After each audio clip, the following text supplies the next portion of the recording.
The attendant held the scroll out again. You need only place your blood on the top sigil. The scroll will do the rest. Michael didn't move immediately. His eyes lingered on the elf.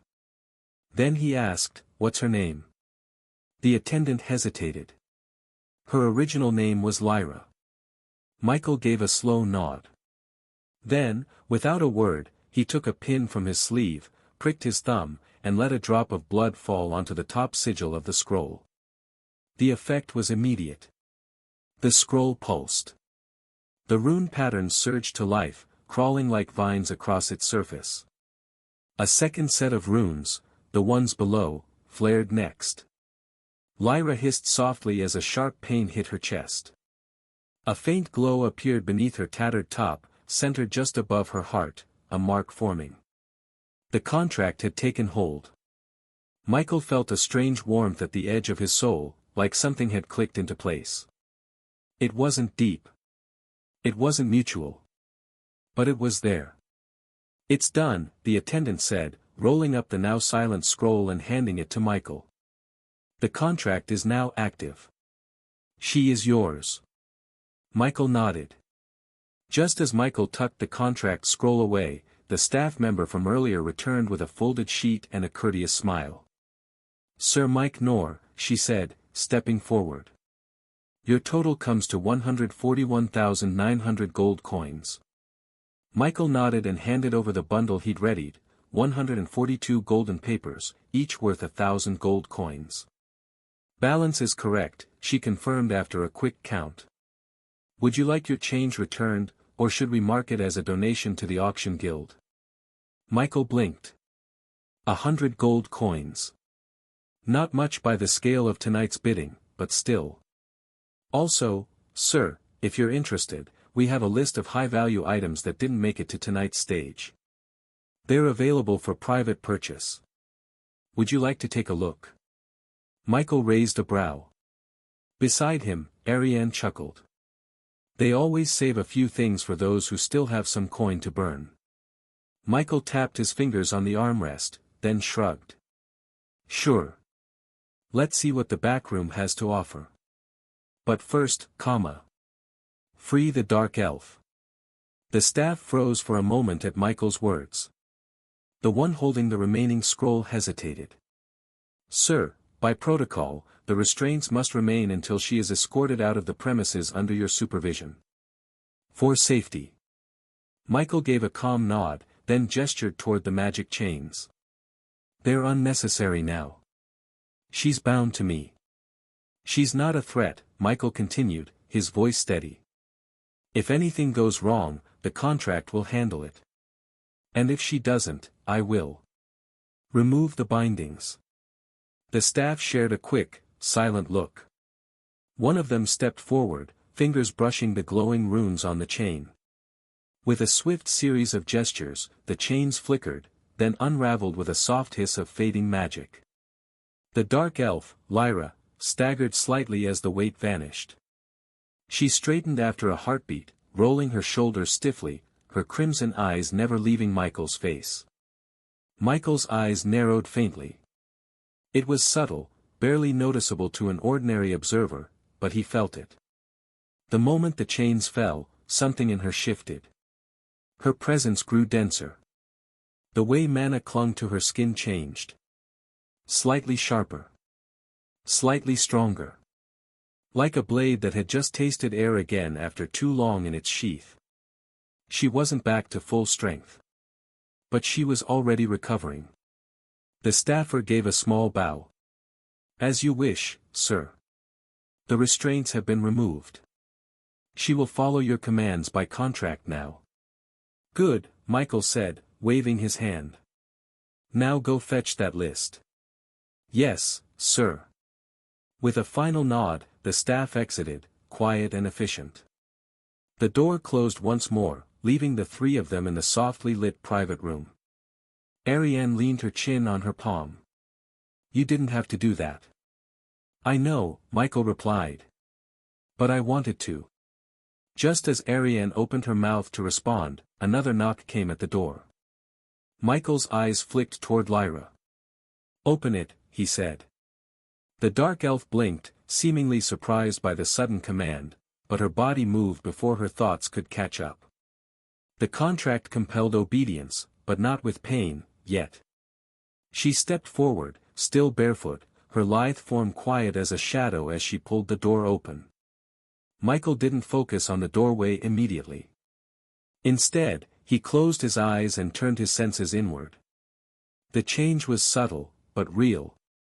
A thread of warmth pulsed gently at the edge of his soul. Like a thin, invisible tether that reached outward, connected to her. To Lyra. His eyes snapped open, the faintest smile tugging at his lips. So it really was so linked. It wasn't a full bond, nothing like a pact of equals, but he could feel her existence now. This means, that might be possible. Michael's heart skipped once. He tried to suppress the thought, but excitement flickered anyway. Michael turned to face the open door. Standing there was a man in servant robes, the crest of House Everoon stitched in gold on his chest. He bowed deeply. Apologies for the intrusion. I come bearing a message from His Grace, Duke Everoon, to Sir Mike Nor. Michael's brows rose slightly. For me? The servant nodded. Yes, Sir Mike Nor. Arianne sat up straighter. Father sent you? He did, my lady. What for? The servant said nothing more. Instead, he reached into his robes and withdrew an envelope. Michael accepted it slowly.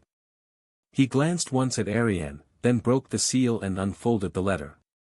Just one line, written in the Duke's steady, elegant hand. Get out. Take my daughter with you. Immediately. That was it. No explanation. No signature. Just that. Michael blinked once. Then again. Arianne leaned closer. What does it say? Michael didn't answer right away. Because the moment he finished reading, he felt it. Something shifted. The warmth in the air cooled just slightly. Like a breeze slipping under a door before a storm. His instincts screamed in warning. Lyra stiffened. Her crimson eyes narrowed. Arianne noticed too, though she didn't yet understand. Sir Mike. He folded the letter and stood up in one smooth motion. Time to go, he said calmly.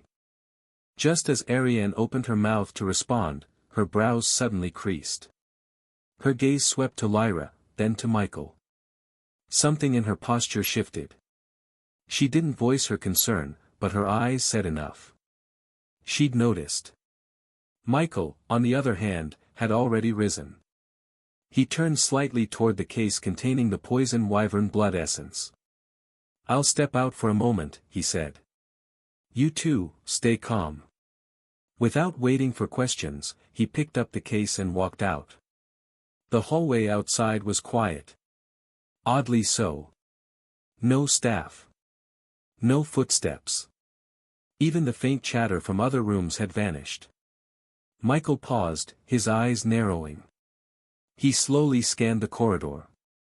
Then he looked up, then back toward the hallway curve. Nothing.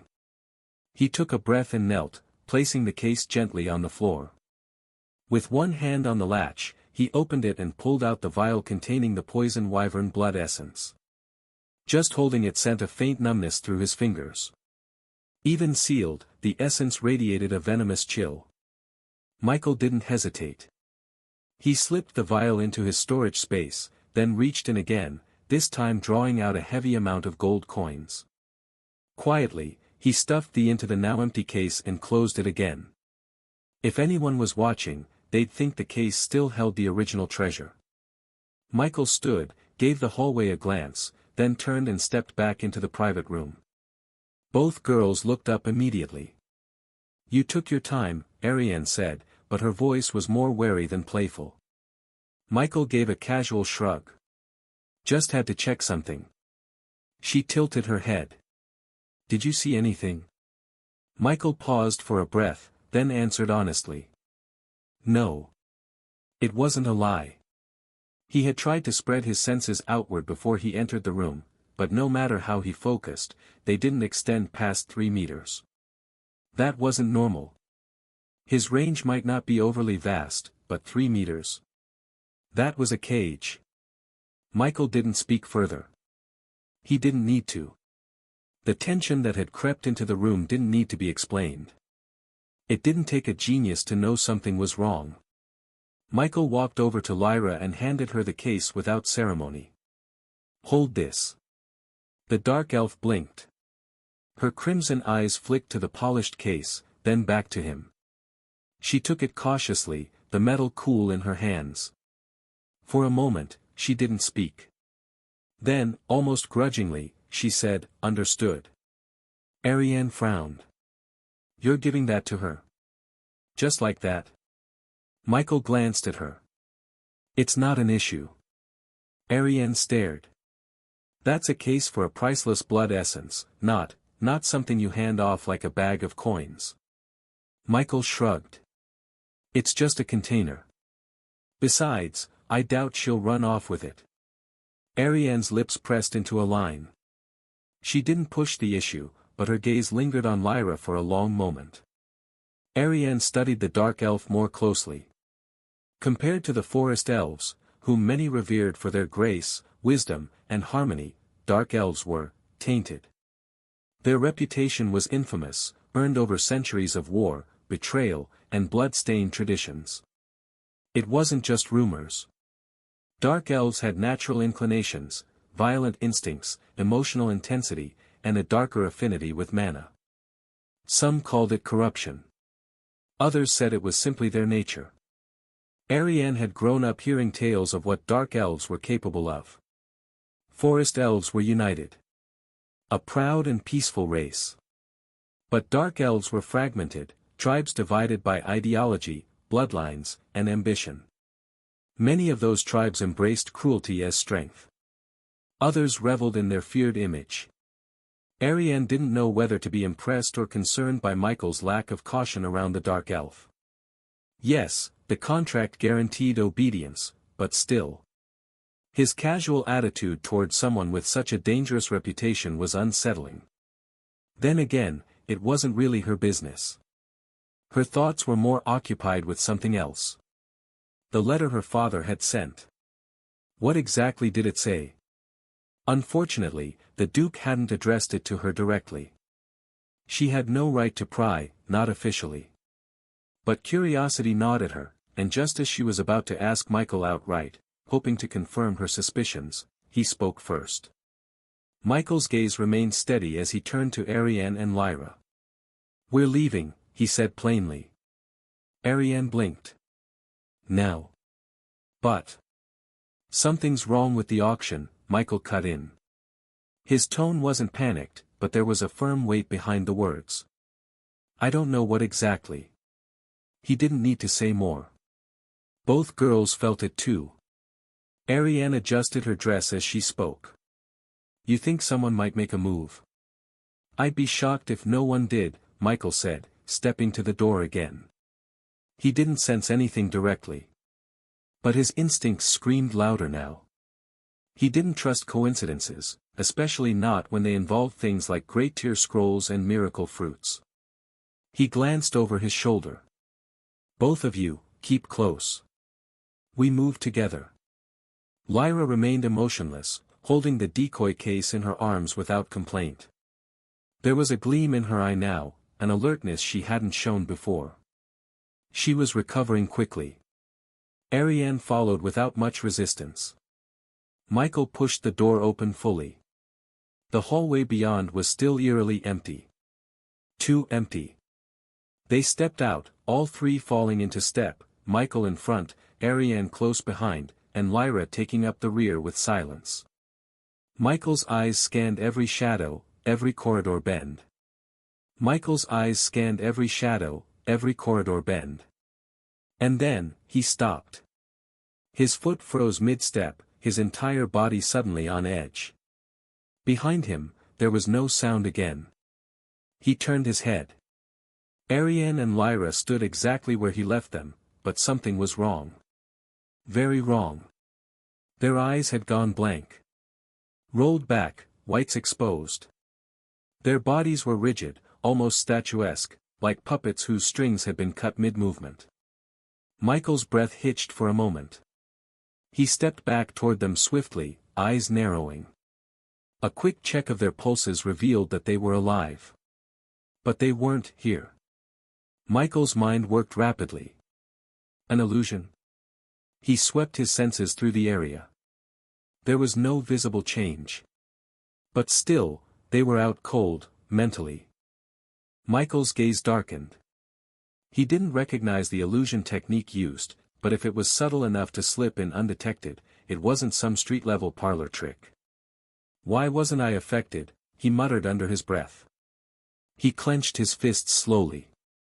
The only explanation that made sense was his intelligence stat. At his level, it was extremely high. And illusion-type attacks were spiritual. Mental. The higher one's mental resistance, usually governed by intelligence or willpower, the harder it was to ensnare. If the caster wasn't much stronger than him, it would take significant effort to pull him into such a trap. A chill still slipped down his spine. That meant someone was already here. Someone powerful. Not wanting to take any risks alone, Michael immediately summoned Spartan. The figure of his armored undead materialized in a silent burst of dark mist. Michael's lips had barely parted to issue a command, when a voice pierced into his mind like a hot needle. "What's another grand tier doing here? Shit, this one's mentally strong. Damn it." The voice was raw, annoyed, almost panicked. Michael's body tensed. He didn't recognize the voice. Before he could react. Darkness. It fell like a curtain. No sound. No warning. One moment he was standing in the corridor. The next, he was falling through endless shadow. It wasn't physical. It wasn't real. But it felt real. A beat later, Michael landed on something cold. Stone. He looked around and saw he was in an opening with 7 paths opened in front of him. But there was another issue. He was not alone. A faint flicker of movement caught Michael's eye. There were 6 others standing nearby, disoriented, cautious, but very much present. Some were already glancing at the paths, while others focused on each other like assessing threats. One of them turned, and Michael's gaze locked onto a familiar face. The old Duke of Everoon. The aged noble looked wearier than before. His once sharp features were drawn tight with concern. Upon meeting Michael's eyes, he gave a wry, bitter smile, as though apologizing with his expression alone. Michael opened his mouth to speak, but someone else beat him to it. A calm, measured voice echoed from his right. "Newcomer." The speaker was a middle-aged man with long streaks of gray in his hair, dressed in simple but elegant robes. His eyes, however, were anything but simple. When Michael met his gaze, he felt the heavy weight of time itself behind them, like this man had lived far longer than his appearance suggested. The man gestured casually toward the 7 paths. "Welcome to a grand illusion. Quite the work of art, isn't it?" Michael blinked. "A what?" "The illusion," the man continued, like he was explaining the weather. "We're trapped. A puzzle type. However, something like this isn't formed on a whim though. It takes time, planning. The caster must have laid the foundation long before today." Michael's eyes narrowed. "Then it's the auction." Someone scoffed nearby, an older man with a sharp voice. "Of course it's the damned auction. Who else would have access to us all at the same time?" Another shook their head. "Not necessarily. It could be opportunists. Or worse, some hidden faction using the auction as cover." Michael listened but kept his gaze steady, scanning the others. They were strong. He could feel it. Even without sensing their levels directly, their poise, calmness, and readiness said enough. But what confused him was how unbothered they all were. He gestured toward the space around them. You're all being awfully calm for people whose real bodies are currently vulnerable. The middle-aged man gave a small chuckle. What would you have us do? Panic? That won't help. Besides, I'm familiar with this kind of illusion magic. He tapped his temple lightly. It's range-based. Meaning whoever cast it, they're in here too. Michael's gaze sharpened. They're inside, he asked. The man nodded. Correct. The technique doesn't distinguish between friend and foe. Everyone within the radius at the time of activation was pulled in, including the caster. That's the flaw in illusions this deep. The Duke finally spoke, his voice low and weary. In other words, we're not the only ones navigating this puzzle. Michael frowned, putting the pieces together. So if we solve it before they do, we win, the middle-aged man said simply. And if they do first, or if we die in here, well. He shrugged. Let's just say our bodies on the outside won't be waking up again. Michael's hands clenched by his sides. The rules were clear. Don't die. Solve the puzzle before the enemy. Find the way out. Michael stepped forward slightly, scanning the 7 paths ahead, each one leading into darkness, each one emanating faintly different auras. But before he could take a closer look, the middle-aged man beside him turned and stared more intently at Michael. His brows furrowed slightly. This appearance, is it your real form? He asked. Michael blinked. What? I mean, is this truly how you look? You're not an old man hiding behind some youthful face, are you? The man tilted his head, eyes squinting like he was looking for a disguise. No. This is me. The man didn't look entirely convinced. Before the man could probe further, a voice chuckled from a short distance away. Come now, your highest, the speaker said with a half-smile. You haven't been in the kingdom long, have you? That's Mike Nor. One of the strongest young talents in the kingdom. Some even say he might become the Duke of Everoon's son-in-law. Michael gave the speaker a sharp glance, but said nothing. The middle-aged man's eyes flicked between Michael and the Duke, who simply closed his eyes with a weary sigh. So you're the one causing a stir in the capital, the man said with renewed interest. I had heard rumors, but I assumed they were exaggerated. Meanwhile back in the real world, Spartan scratched his head, his helmet, in confusion. What was he supposed to do here, he wondered. He turned to look at his master. Michael soon learned the identities of the others trapped in this strange space. For one, they were all nobles, proof enough that this attack was likely targeted. But if that was the case, why was he also implicated? Aside from Duke Everoon, he could see only 2 other faces that stood out sharply. The man who had revealed Michael's name was a marquis, and the middle-aged man, whose presence felt heavier than anyone else's, turned out to be none other than the second prince of the Lionheart Kingdom. Michael's instincts told him this prince was on the same level as Duke Everoon, perhaps even slightly stronger. The remaining figures were still powerful, but less so. To Michael's perception, they were all approaching the peak of rank 1, a realm of strength that would be considered strong in this corner of the land of origin. The lowest noble rank among them was a count, followed by a marquis, then a duke, and finally a prince. All of them were, in one way or another, figures of considerable wealth and influence. This only made Michael more certain, this attack wasn't random. But the part he couldn't quite understand was why he'd been included at all. Was it purely because of his strength? Thinking back to the voice he'd heard just before he was pulled under, commenting on his strong mind, it started to make sense. This spell must have been crafted to ensnare both specifically targeted individuals and anyone in the vicinity whose power surpassed a certain threshold. Put like that, then among the 6 nobles here, some likely weren't on the list of intended victims either. Michael exhaled slowly, his mind still turning over the implications. Then, as the thought settled deeper, he raised his voice just enough for all of them to hear. Before I was dragged here, he said, I saw other people falling under the illusion. But they're not here with us. Why? At that, the second prince's eyes sharpened, their depths glinting with curiosity. He studied Michael a moment longer before answering. Interesting. His voice was thoughtful, almost absent-minded. I had wondered why you resisted as long as you did. Your mental defenses are unusually high for your age. He tapped a finger lightly against his chin. As for your question, yes. I can sense it now that I've settled my own perception. This spell has multiple layers. Layers? Michael echoed. The prince inclined his head. Correct. I suspect everyone within range was affected.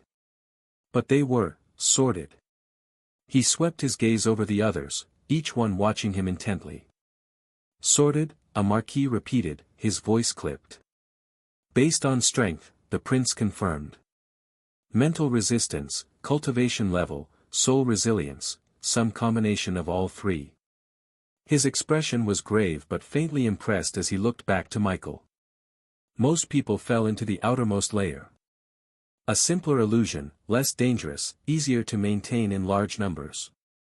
But this. He gestured around at the cold, dimly lit hall and its 7 yawning tunnels. This is the inner layer. The deepest. Reserved for the true threats and the prime targets. Michael's mouth tightened. So his instincts had been right all along. So, he said slowly, anyone who made it into this space. Either was marked beforehand, the prince finished for him, or possessed enough power that the spell treated them as a priority. He tilted his head again, studying Michael's face as if memorizing it. In your case, he went on, it was likely both. Most likely the latter. Michael's jaw clenched. It made sense. However, there was something that also bothered him. And coincidentally, someone else just happened to share his worries. A voice, trying to stay calm, cut across the gloom. Then explain this, the lone count said, his tone tight with frustration. If this was about mental resistance, why didn't my defenses work? Michael's eyes shifted to the man. He was tall, with a neatly trimmed beard and pale blue eyes that tried, and failed, to hide unease. Even now, one hand rested at his temple. The question mirrored what Michael himself had been wondering. The enchanted earrings on his were supposed to guard against mental tampering. Yet they'd done nothing. The count's voice grew harder. I wear a mind ward necklace. It has resisted illusions before. So why? You misunderstand, the second prince interrupted gently. He didn't sound mocking, only weary, like a teacher forced to repeat a lesson too many times. He lifted his hand and gestured vaguely in the air, as though tracing unseen runes. Most mental artifacts are designed to counter direct, aggressive attacks on the mind. Forcible intrusions. Shock illusions. Spirit shattering. He glanced around the group, voice deepening. But this is not that. What is it, then? Someone snapped. A parasitic field, the prince said simply. Slow. Patient. It does not strike in a single moment. It seeps. Creeps along the edges of your awareness until your mind accepts it as part of the environment. It also doesn't matter if you realize later if the spell duration is enough. Michael felt the chill of realization slide through him. The prince continued, almost contemplative. You all noticed it, didn't you? We did not arrive here at once. Some of us were taken earlier. Some, like this young man, he nodded at Michael, almost slipped free. That is why this illusion is so effective. It is not a hammer striking the door of your mind. It is mist. It seeps in under the frame, through the cracks. By the time you realize you are breathing it, it is too late. He let that sink in. And when you think of it this way, he concluded, his voice low, you understand something else, too. Whoever planned this did so with knowledge of precautions against mind magic. What I don't know is if this is an assassin attempt or a robbery attempt. Either way, they're quite good. Michael exhaled slowly, feeling the knot in his chest tighten. He hadn't wanted to admit it, but the prince was right. If this was the work of opportunists, it was the most methodical improvisation he'd ever seen. If it wasn't, then this was a conspiracy planned with painstaking detail. The count looked down at his trembling hand, then clenched it into a fist. The silence stretched just a little too long. Then Duke Everoon stirred, his tired eyes sharpening as he lifted his head. "There is something," he said quietly. Everyone turned to look at him. The Duke let out a slow breath. "Just now, I tried to reach out. To sense my body." A tense hush settled over the group. A marquis frowned. "And I cannot move," Duke Everoon went on, his voice low and steady. "But my perception was not entirely severed." The prince's brow furrowed. "You could sense the room?" "More like a lingering echo." For a moment, no one spoke. Then the prince slowly closed his eyes, as if testing something unseen. He stood there, motionless, for several breaths. Then he opened his eyes again. "He's right," the prince murmured. "I hadn't noticed. But there's a tether." He looked thoughtful, a flicker of cautious intrigue crossing his face. "This spell is not as complete as I first assumed." The count's head snapped up. "What do you mean, your highness?" The prince's gaze returned to the 7 dark tunnels yawning before them. "It is powerful, yes. Subtle, yes. But there are flaws. Imperfections at the edge of the casting. Either the one who designed this was rushed, or their resources were not as limitless as we feared." He fell quiet for a heartbeat, clearly thinking. Then his expression tightened. "But even if that is true, so what?" His tone was grim again. "Even if this spell is flawed, we are still bound by it," he continued. "We cannot wake our bodies by force alone. The tether isn't strong enough for us to pull ourselves out. That much is obvious." "So, what are you suggesting?" Duke Everoon inquired. Though his face remained calm, inside he wasn't. To be honest, he had thought his plan for the night was perfect, but he had miscalculated heavily. And now it seemed that not only had he put himself in danger, but his daughter and Michael as well. For a moment, he regretted ever coming for the miracle fruit, and, perhaps even more, regretted his own caution in using Michael as a bodyguard for his daughter under the guise of simply wanting company before he returned to her side. The second prince didn't immediately answer. Instead, he stepped forward, studying the 7 tunnels with new focus. "I am suggesting," he said at last, "that rather than wasting time debating what we cannot change, we concentrate on the one option available to us." Michael felt his jaw clench. "Finding the way out." "Exactly." The prince gave him a cool, steady look. "Illusions this advanced are built around anchors. Conditions. If we navigate this puzzle faster than our enemy, we can disrupt their control. However, it is also because of lack of sufficient strength. Brute force also works." His gaze grew distant, calculating. "I recommend we split into pairs. It will be faster. But whatever you do, do not wander alone. If you die here, you will die outside." Before the others could react to that suggestion, Michael spoke up, his voice level but edged with skepticism. "Is this truly the only method?" he asked, turning to face the second prince fully. The prince arched an eyebrow. "The only method worth considering." Michael's eyes narrowed. "Then there is another." A brief silence fell. The prince's mouth curved in something between a frown and a reluctant smile. "I suppose there is." Michael didn't look away. "Please say, your highness." The others stirred, some frowning, some intrigued, but the prince held Michael's gaze for a few moments before sighing. "Very well." He gestured idly with 2 fingers, as though sorting thoughts in the air. "This illusion is woven around our perception.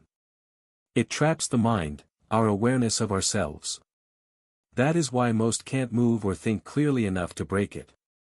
When you think about it, this is how most illusions work at times. But he tilted his head slightly, his expression turning clinical. Because the casting was flawed, because we can still sense our bodies in some fractured way, there is theoretically another path to freedom. Michael's voice was soft. Which is? The prince's eyes grew colder. If our perception can be jolted. If something breaks the illusion's hold so violently that the mind reasserts itself over the false environment. A marquis shifted uncomfortably. You mean? Pain, the prince said simply. Intense, overwhelming pain. A sufficiently traumatic stimulus from the real world can snap your awareness free. The duke's expression darkened. That's assuming there is anyone outside this spell to do the inflicting. Exactly. The prince's tone was flat. And there isn't. Michael could feel the heavy silence closing in around them as everyone digested that. So, in theory, he said slowly, if someone outside were to injure our bodies, we would wake. In theory, the prince confirmed, his eyes steady. But in practice, every living soul within the auction house is likely under some layer of this same illusion. Even the staff.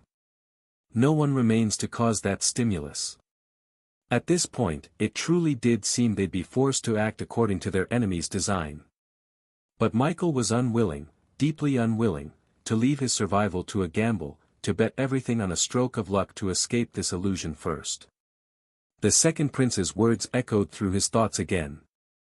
And as they did, something clicked. Michael's eyes sharpened. Slowly, deliberately, he closed them and turned his awareness inward. He focused, not on the illusion, not on the others around him, but on the body he knew should be lying somewhere beyond this false darkness. It didn't take long. Unlike what Duke Everoon had described, a faint echo, a vague impression, Michael found he could sense his body and the surrounding space with surprising clarity. He realized, with a distant sort of wonder, that this must be the result of his intelligence stat. But like the Duke, he still couldn't move. His body remained a prisoner. Yet. There was something else. Something he hadn't expected to feel. A presence. A connection, deep, familiar, but blurred as though seen through rippling water. Michael's heart kicked once against his ribs. He focused, following that tenuous thread with every ounce of his will. And then, very softly, he breathed the name. Spartan. Silence. Yes, master. Hit me.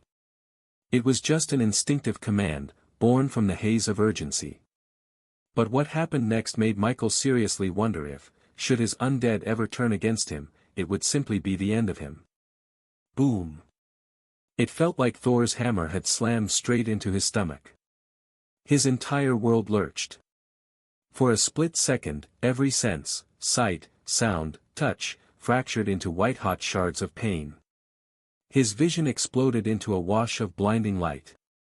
His breath fled his lungs in a hoarse, strangled gasp. And then. The illusion collapsed. Michael's awareness snapped back to his body so abruptly he nearly vomited. He barely registered the cold stone floor beneath him as he doubled over, retching dryly. He could feel it. The real floor. The real air. Gasping, he forced his head up. His hand was clutched to his abdomen where Spartan had struck him, and even through the agony, part of him noted with grim gratitude that the armored undead had shown restraint. If that was restraint. Because if there'd been even a hint more force behind the blow, he wasn't sure he'd be alive to appreciate it. But at least. He was free. And, he realized, painfully sucking in air, he wouldn't have to endure another strike. In the illusion space, the moment Michael's awareness left, something subtle shifted in the atmosphere. The second prince's eyes snapped to the empty space where Michael had stood a heartbeat before. His pupils contracted, just slightly, and then he let out a slow exhale through his nose. Well, he murmured. It appears he found his own way out. A marquis's mouth fell open. What just happened? The count, who had been gripping his own arms as though to reassure himself he was still real, looked around wildly. Did he die? No. The prince's tone was as cold and precise as ever. If he had, the illusion would have reacted differently. That was a severance. A clean one. He glanced at the duke, whose face was momentarily blank with shock. He succeeded, the prince continued quietly. He managed to forcibly reassert his awareness. Which means. The duke's eyes regained focus, and for the first time since the illusion had begun, there was a glint of something like hope in them. But how? Another marquis demanded. He was here one moment, and the next. He was not, the prince said flatly. Which tells us he leveraged the tether we sensed earlier. He must have had some means of applying stimulus to his body. The count swallowed. But we don't. Silence fell again. At last, one of the marquises shifted uncomfortably, his gaze darting between the empty space where Michael had vanished and the second prince's impassive face. If he escaped, the marquis said slowly, perhaps he will attempt to free us as well. His tone carried a thin thread of hope, but it was hesitant and uncertain. The prince's eyes flickered to him. Perhaps, he said. But I wouldn't wager your life on it. You don't think he will? I think, the prince replied, voice cool and flat, that any man with sense will use his freedom to ensure his own survival first. And if he has that much sense, he will stay far away from this place. He looked back at the tunnels, his gaze distant again. No one argued. Duke Everoon finally exhaled a long, quiet breath.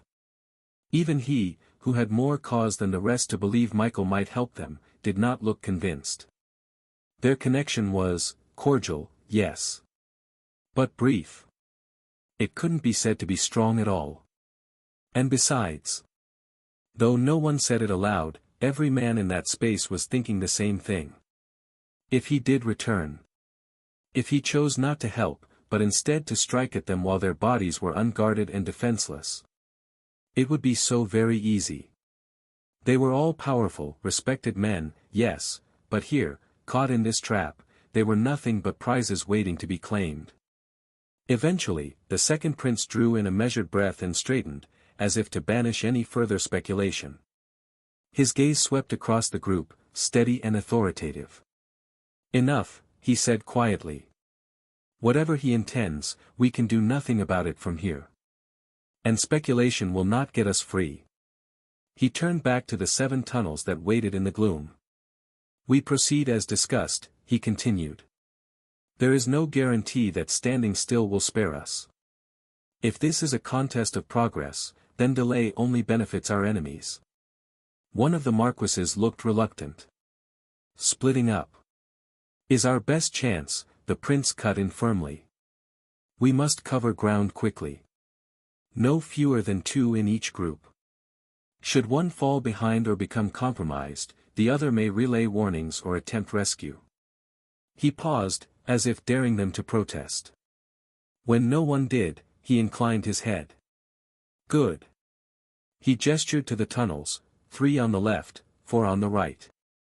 Duke Everoon, he said, voice measured, you will accompany me. The old duke nodded slowly. Of all of them, he looked the least surprised to be chosen. The rest of you, pair yourselves as you see fit, the prince continued. Michael did not linger on the floor long. He couldn't afford to. He forced himself upright, one hand still clutched to his bruised abdomen. His vision pulsed in and out of clarity as he drew slow, ragged breaths. Arianne and Lyra were still behind him. They were both still standing exactly where he'd left them, eyes open but vacant, staring at nothing. Michael's jaw tightened. He straightened fully, ignoring the tremor in his muscles, and lifted a hand to Spartan.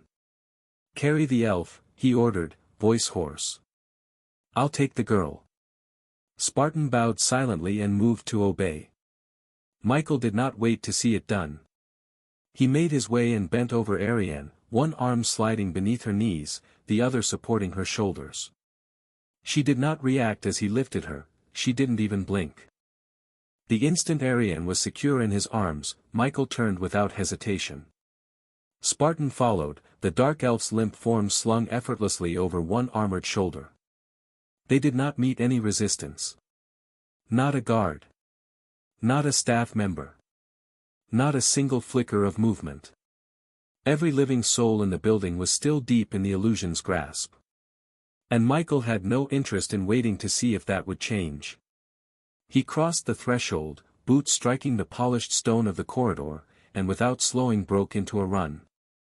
Step after step, the halls blurred around him, shadows and lamplight smearing into streaks of dim color. At the main doors, he didn't even pause to open them properly. He simply shifted his weight, braced Arianne tighter, and kicked the great panels wide with a thunderous crash. Cold night air slammed into his face. And then he was gone, past the threshold, past the courtyard, sprinting across the moonlit gardens and vaulting the outer wall in a single smooth motion. Only when they had put almost 1,500 meters between themselves and the auction hall did Michael finally stop. He stopped because something was wrong. Michael lowered Arianne carefully to the grass, bracing her limp form against one knee. Her head lolled back. Her eyes, previously half open in that vacant stare, had fluttered fully shut. He frowned. "Miss Arianne?" Michael called out softly. There was no response. He shifted her gently in his arms, feeling her pulse at her throat. "Spartan," he called without looking up.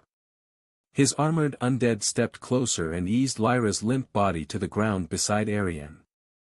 Michael turned his gaze to the dark elf, noting that she too had slipped into the same deep, unresponsive state. His eyes narrowed. When he'd carried them out, both women had been in that dazed half-awareness, staring blankly, but clearly still conscious on some level. Now, nothing. Michael slowly straightened, his gaze flicking back the way he'd come, over the gardens and rooftops toward the distant glow of the auction house. He thought carefully, ignoring the cold breeze that tugged at his hair and the ache still throbbing in his ribs. It must be the illusion's range, he decided at last. It made sense. Whatever subtle mechanism had been keeping their minds partially bound had collapsed the instant they were carried too far from its core. Michael's gaze lingered on Arianne's peaceful face. He turned to check Lyra again, same pulse, same breath, same limp stillness, and let out a slow, steady exhale. For a moment, he considered going back. To help the others.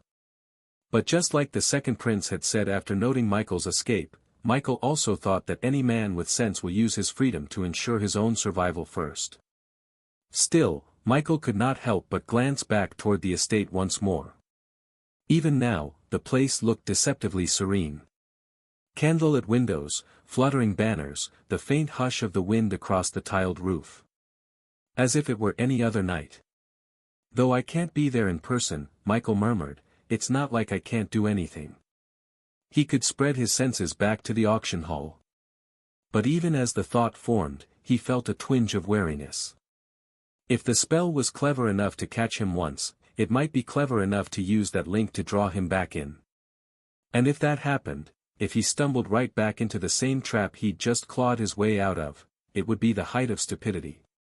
He had already considered that possibility. But if he couldn't go? He turned his gaze to Spartan, standing silent sentinel over the two unconscious women. There was nothing stopping him. The undead had been untouched by the illusion, his mind shielded by death itself. Michael's jaw set. Illusion magic, it seemed, had no effect on the dead. Or rather, no effect on the undead.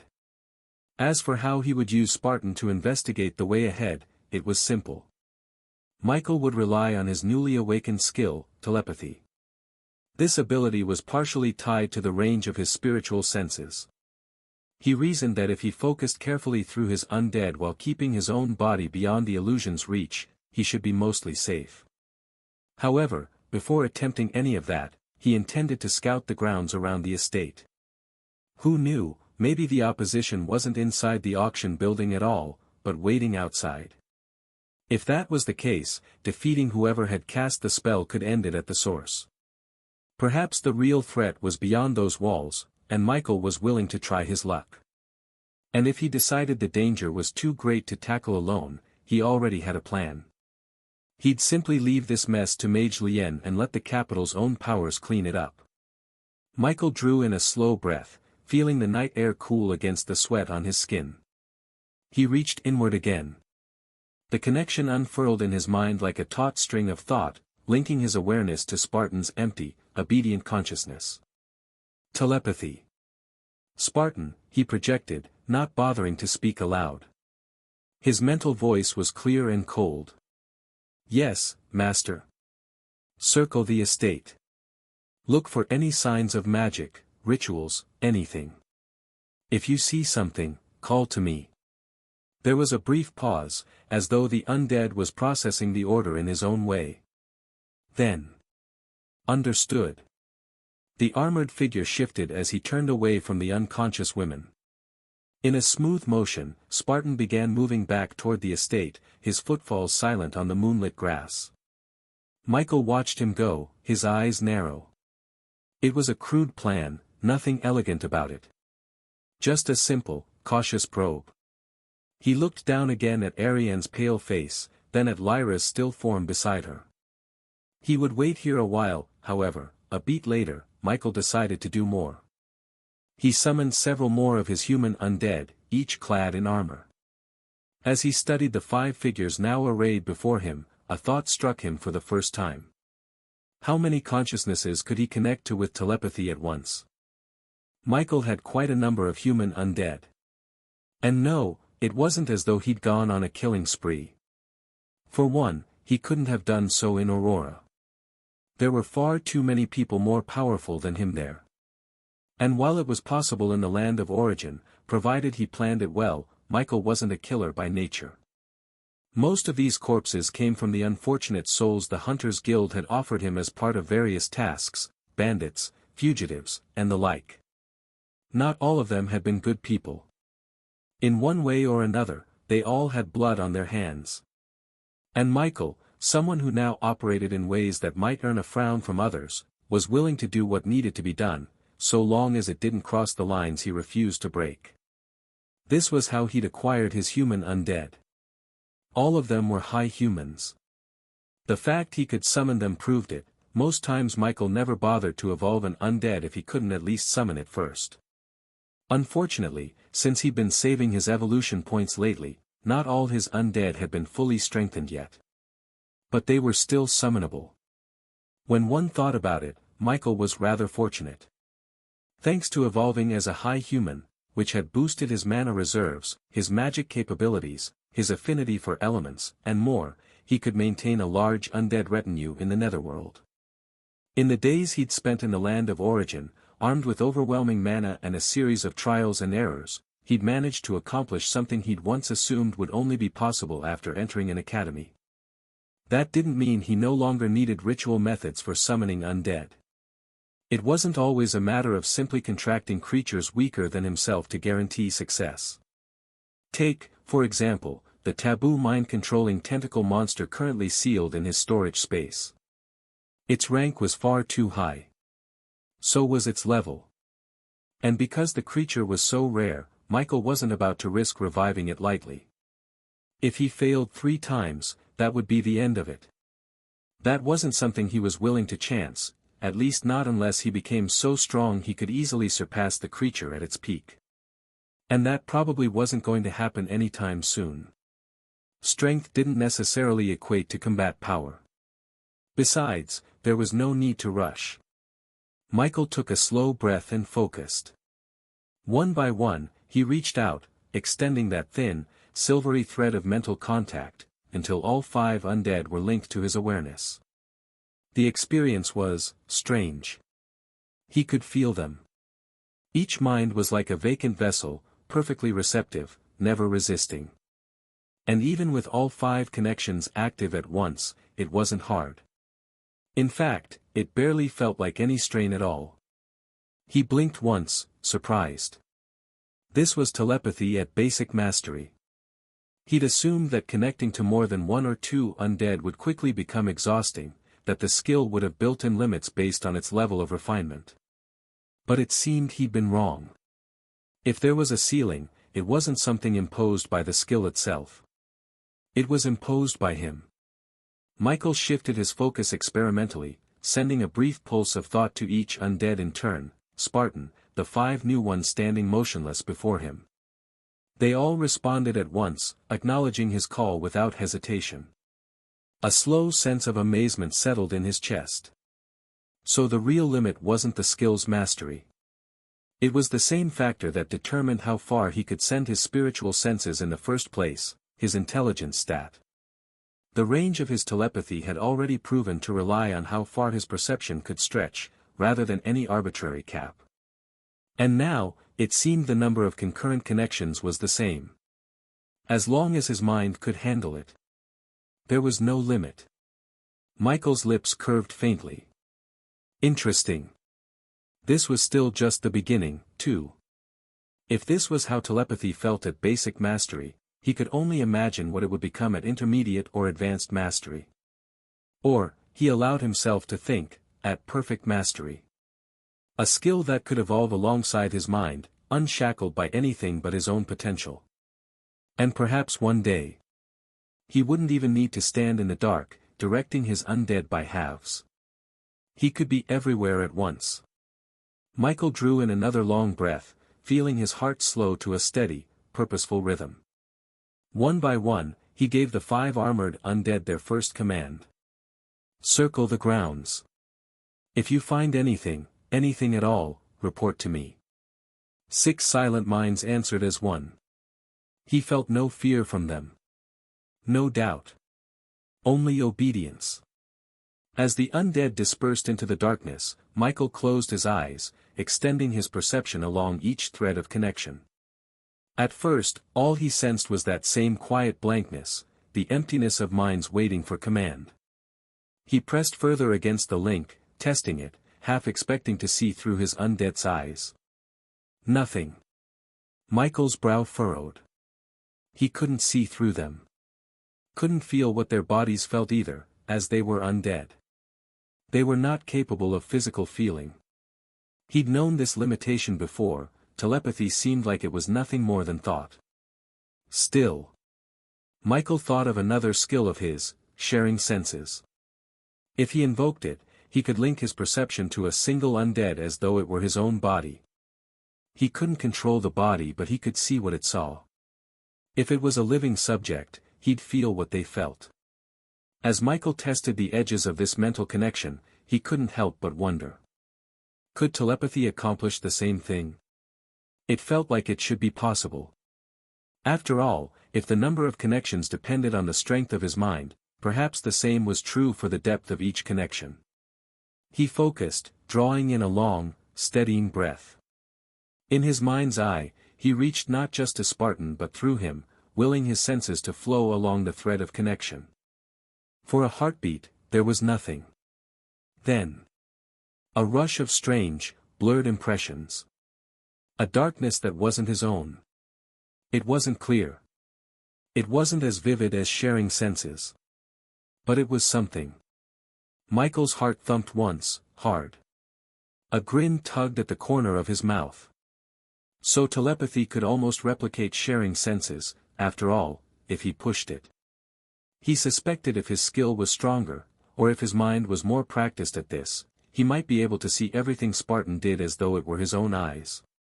And if that was true, then this skill's potential was far beyond anything he'd first imagined.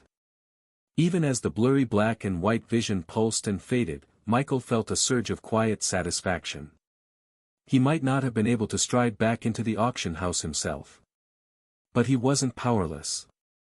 Michael drew in a slow breath, feeling the night around him, and focused all 6 threads of his will into a single, silent command. Find something, anything for me. The 6 minds acknowledged as one, and Michael felt them scatter in all directions like silent shadows. At first, he kept his perception steady, content to let the faint, half-formed impressions drift back to him. But then, less than a minute later, something changed. It began gradually, so subtle he almost missed it. The blurred darkness behind Spartan's senses, barely distinguishable from the night, started to sharpen. Edges clarified. The vague sense of shape became the clean outline of a hedge. The shadows deepened into gradations of black and gray. Michael's eyes snapped open. He wasn't using sharing senses. He hadn't activated it at all. But the vision continued to grow clearer, the world resolving itself in stark detail. His pulse climbed, just a little. What? He could see everything Spartan saw, just as vividly as his own eyes. This isn't sharing senses, he thought, stunned. This is telepathy. He hadn't cast another skill. Sharing senses won't even work with the distance between him and his undead at the moment. Then a realization settled over him like a stone dropped into still water. This was not him. Michael's mind stirred and he called out his status to confirm something. Telepathy, intermediate mastery, proficiency, 0%. The ability to transmit thoughts or information directly from one mind to another without relying on physical senses. At this level, the skill transcends simple mental communication. Enhanced sensory convergence, the user can perceive the world through the senses of any connected creature with full clarity, as if occupying their body personally. No longer limited to partial impressions or flickering shadows, vision, hearing, and even the subtleties of spatial awareness are perfectly replicated. Directed perception, the user may choose which senses to share or suppress for each connection, allowing them to filter overwhelming input. Projected illusions, the user can project real or false sensory information into the mind of a connected target, shaping what they perceive as reality. Through this, the undead, or any linked subject, can be made to see or hear things that do not exist, facilitating deception or enhanced coordination. As expected, the skill had leveled up without him even realizing it. This was now the fastest he had ever advanced a skill to the next mastery. Why is it like this, though? Michael couldn't help but wonder if it had something to do with his deliberate attempt to push beyond the simple scope of telepathy. Michael lowered his gaze to the two women resting beside him. Their breathing was steady, their pulses calm. Neither stirred. They were safe, at least for now. Michael shifted his focus back along the connections, watching through Spartan's eyes as the undead stalked around the perimeter of the auction hall. Everything appeared in perfect clarity, every blade of grass, every ripple of disturbed air. Black and white, the entire world rendered in stark contrast. The vision of the undead was different from his own living sight, but somehow more precise. There was no color. No warmth. Through the eyes of the dead, the world was a place of pure shapes and motion, a landscape reduced to essentials. He guided Spartan to a low wall at the estate's edge and peered over it, scanning the cobbled street beyond. He switched perspectives without effort, shifting his awareness to another undead slipping between hedges on the opposite flank. The transition was smooth, like blinking. Michael's lips curved faintly. He felt like this was the true power of telepathy for a necromancer. Not merely communication, but omnipresence. He could be anywhere, everywhere, all at once. And this was only intermediate mastery and his current limit. He let his focus drift across each thread in turn, gathering impressions, cross-referencing angles of vision. There were no ritual circles in the grass. No hidden mages crouched behind walls. He began to feel a cautious relief. But he wasn't done yet. Michael was ready to return to the auction space. Since there wasn't a problem outside, it could only mean there was a problem inside. Michael shifted his perception back through Spartan's eyes. The undead stood just beyond the courtyard. "Move forward," he commanded. Spartan obeyed without hesitation. Step by step, the armored undead began crossing the cobblestone drive that connected the main entrance to the carriage park. It didn't take long for Michael to see that the illusions reached far beyond the auction chamber itself. Figures dotted the wide drive in eerie, frozen stillness.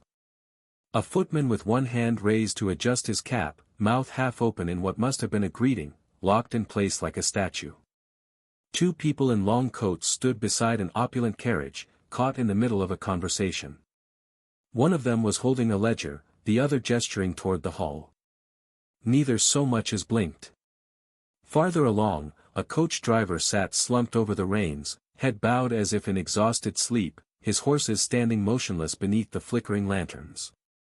Yes, even animals were not spared. Michael felt a chill stir the back of his mind, even though he knew the cold wasn't real. He guided Spartan onward, every step echoing in the perfect hush. Past the first carriages. Past the frozen attendants.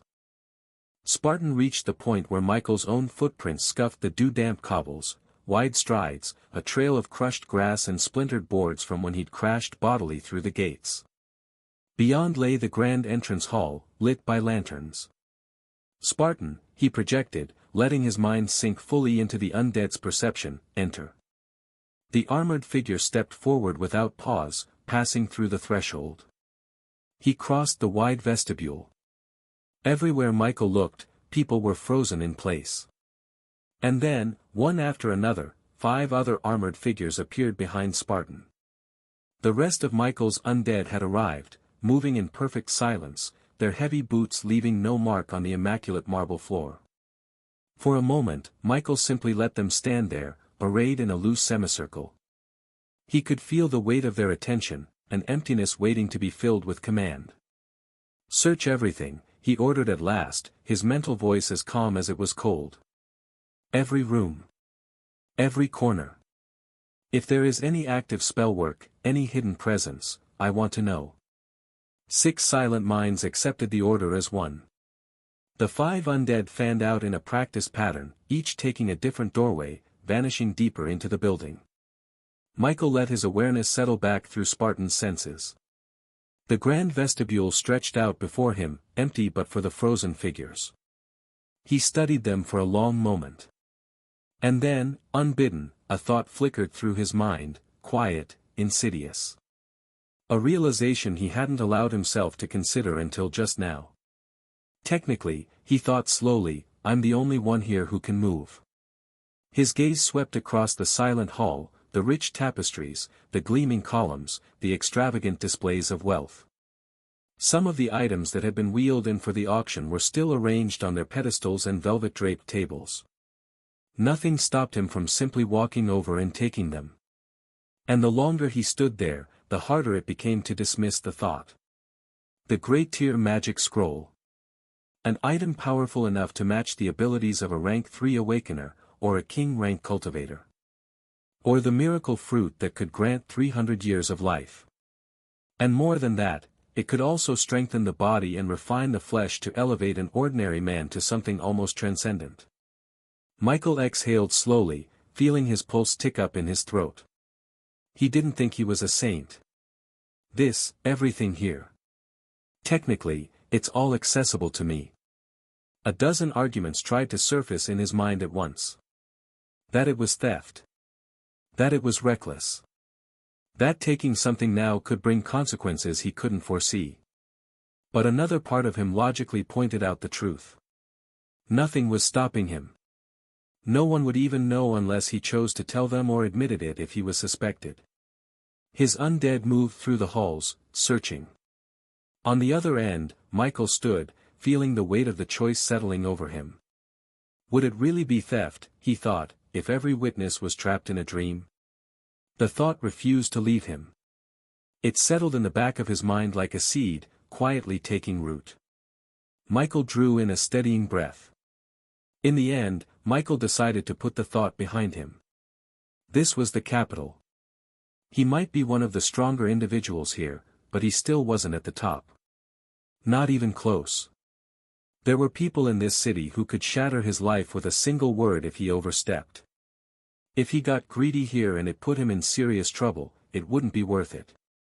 He could survive a lot, but crossing the wrong power in the capital could end him before he even understood what he'd done. Michael let out a long exhale, steadying the restless spark in his chest. No. It wasn't worth it. But even so. If he saw something that he liked, something he truly wanted, or needed, he wouldn't pretend he was above taking it. That, at least, he decided he could live with. Call it a consolation fee. If this absurd mess had forced him to risk his life, and had given him a chance to pluck something valuable from the ruins, he wouldn't feel guilty about accepting the compensation. A small, wry smile ghosted across his lips. He was many things, but naive wasn't one of them. His undead continued their silent search, their minds linked to his like a constellation of empty vessels. Michael let the thought settle and then fade, replaced by a colder focus. One thing at a time. He shifted his focus fully into Spartan, feeling the familiar dissonance of inhabiting an unliving perspective. Black and white clarity unfolded around him, every shadow crisp as a blade's edge. Spartan moved deeper into the auction hall, past the lavish displays and the unmoving crowd. Room by room, hall by hall, Michael's other undead pressed on, methodical, relentless. He felt their progress like distant heartbeats in the dark. One in the western wing had begun descending a servant's staircase. Another slipped through a side corridor lined with locked doors. A third passed a tapestry. But it was Spartan who drew his attention most. Michael directed him toward the broad archway at the end of the main hall. Beyond it lay a descending passage. The basement. Every estate of this size had a vault or storage chamber, and the auction house was no exception. Spartan soon reached the landing. Michael guided him forward, passing row after row of crates and locked cabinets. And then, just beyond the furthest row, he saw them. 6 figures. They stood in a loose semicircle, robes pooling around their feet like shadows congealed into cloth. One of the robed figures stood over a shallow copper basin that steamed faintly in the cold air. The others were focused on the array drawn across the floor, its lines intricate as a spider's web. Their faces were hidden beneath hoods, and though none of them turned to look, Michael felt the conviction in his bones. These were no victims of the illusion. They were its architects. Michael watched through Spartan's cold, unblinking gaze. 6 robed figures. So they were here all along. Michael studied them carefully. Though none moved, he could see the subtle rise and fall of their chests. The rational part of his mind immediately whispered that he should strike now, end them before they could react, and shatter the spell anchoring the entire building. But Michael didn't move. Instead, he took a long, slow breath, centering himself. This room. His gaze shifted from the ritual array to the racks of crates and shelves lining the walls. He saw strongboxes with iron locks, velvet-lined stands bearing artifacts half-wrapped in protective silk, chests bearing the wax seals of noble families. This must be where they kept the auction stock. Michael felt a quiet, almost amused resignation. Even in a crisis, part of him was still thinking about what he could salvage. But he wasn't reckless enough to turn his attention away from the 6 figures entirely. Michael slipped his perception into the other 5 undead scattered throughout the building. One by one, he directed them to converge silently on the vault. It didn't take long before the last of them slipped through the archway and came to stand beside Spartan. Good, he thought. If they so much as flinch, I'll know. 6 undead against 6 humans wasn't a guarantee of victory. He had no illusions about that. Any one of these robed figures might be a mage more powerful than them. But a surprise assault from 6 high humans, all leveled up to at least level 15 thanks to the dimensional cracks of Aurora, was strong enough. The 6 would have to be ready for an attack to effectively defend it. And right now, they didn't look ready for anything but holding their spell in place. Michael let his awareness settle across all 6 perspectives, taking in every angle of the room, every corridor leading out, every hidden corner behind the crates. It was a strange thing, feeling like he stood in every spot at once. Like he was a single mind inhabiting 6 silent bodies. This. His fingers twitched against his knee in the real world. This is what omnipresence feels like. But he didn't indulge in it long. He refocused. Michael turned his attention back to the treasures in the vault. He didn't feel like leaving empty-handed. Not after all this. But he also wasn't going to leave these 6 alone to continue whatever they were doing. "Stand watch," he commanded silently. His mental voice echoed across the 6 minds. "If they move, kill them immediately." 6 wordless acknowledgements rippled back. He felt the tension in his chest loosen by a fraction. Only then did he allow himself to consider his next move. Michael steadied his thoughts. Through the undead's eyes, the vault was laid bare to him in precise detail. The peculiarity of the undead's monochrome vision, while there was no warmth or color, mana itself seemed almost visible. Wherever enchantments pooled or spells were anchored, the air turned translucent, wavering like heat above a forge. And in that cold, colorless view, it was surprisingly easy to distinguish which items were inert, and which radiated some active power.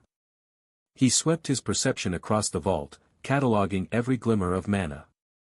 Unfortunately, after searching for a while, Michael was met with disappointment. If this was truly the auction's main vault, it seemed like most of the truly valuable goods had already been moved out or set aside somewhere else. His gaze settled somewhere else. The auction treasury. Money. Probably a lot of it. Michael was quiet for a moment, considering. But the longer he stared at the coffers, the less appealing it felt. If he was going to take something here, it needed to be worth the risk. A single enchanted artifact with unique utility. A scroll or a relic that he couldn't simply purchase later. Gold was, just gold. And if he was being honest, he wasn't desperate enough to rob a treasury chest in the capital city over mere coins. If he was going to do it, he would do it big, and be sure it was something no one could easily trace back to him. Besides, he thought with a small sigh, if I'm going to settle for gold coins, it won't be for a little. The coins, while no doubt abundant, were almost underwhelming. Sure, they were valuable, but they lacked the spark of a truly remarkable find. He wasn't a petty thief. The Great Tear Scroll and the Miracle Fruit were far more appealing, but they came with a higher price tag in terms of risk. Not just in terms of consequences, but in their potential value, not only to him, but to others. The scroll could be a game-changer. If he could get his hands on it, it might bring him closer to real power in this world. And the Miracle Fruit, while he didn't need it, someone close to him could benefit immensely from its life-extending properties. Unfortunately. In the end, Michael settled for his previous decision. It was an easy enough line to draw in his mind, and it calmed the restless instinct that had been scratching at him since he entered this place. His attention returned to the 6 robed figures. Through Spartan's eyes, Michael studied each figure in turn. It didn't take long for Michael to mark one the leader. It was the one with the basin. Then, with a single silent pulse across the link, Michael commanded his undead to strike. The 6 armored figures moved as one. The nearest undead seized the first robed mage by the skull and twisted. There was no surprise, only a dull crunch as the man's neck snapped cleanly. Another undead caught a second by both shoulders and jerked hard to the side, the impact breaking bone. A third robed figure fell limply under a crushing blow to the base of the neck. The 4th and 5th died almost in the same heartbeat, one throat crushed under a mailed fist, the other's skull caved in with a punch. Only the leader remained. Michael's awareness flowed like water through the 6 bodies. Spartan advanced, iron gauntlet outstretched. In one swift motion, he clamped onto the leader's arm and wrenched it backward until the shoulder joint tore with a soft wet pop. The man's breath hitched, no cry escaped, a body instinctive reaction even without conscience, and his body spasmed in place. A second undead took hold of the opposite arm and did the same. Soon his limbs were left dangling useless. Michael then turned his attention to the ritual circle on the floor, and when he saw it was still running, a slight sense of relief came to him. Good, he thought. Michael didn't want it to end yet. This was related to his actions just now. Michael flexed his hands in the real world, feeling a quiet satisfaction settle into his bones. Transporting the bodies would be simple enough. He would have Spartan and 2 others carry the corpses. The leader he would take alive. There were questions that needed answers. Why this place? Who ordered it? What purpose did the illusion serve beyond mere theft? Michael truly didn't like the feeling of his life being in danger, which made him quite resentful. And after the answers came, he would kill the man. And raise him. Raise him as an undead. Because whatever else he felt, Michael could not deny the simple, ruthless truth. 6 robed figures had held him and every other rank 2 powerhouse in this place completely helpless. That power was too valuable to waste. Unique abilities like this, ritualists who could cripple an entire building without spilling a drop of blood, were rarer than most treasure. They would be. He searched for the word. Assets. No matter how little he liked the idea of filling his ranks with the dead, making everything so messy aside from gaining more evolution points, he wasn't blind to the benefits. Bring them to me. Another command was sent. One by one, Michael directed his undead to gather the bodies. One undead hoisted the limp corpses over broad shoulders. 2 more flanked the leader, gripping him firmly by the upper arms. The leader's head lolled to the side, mouth opening in a wet gasp, still caught halfway between awareness and the spell's haze. This amused Michael because it made him confirm that if he was deep within the range of the illusion spell, it would capture him again. To be free again, he'd need another dose of Thor Love Hammer.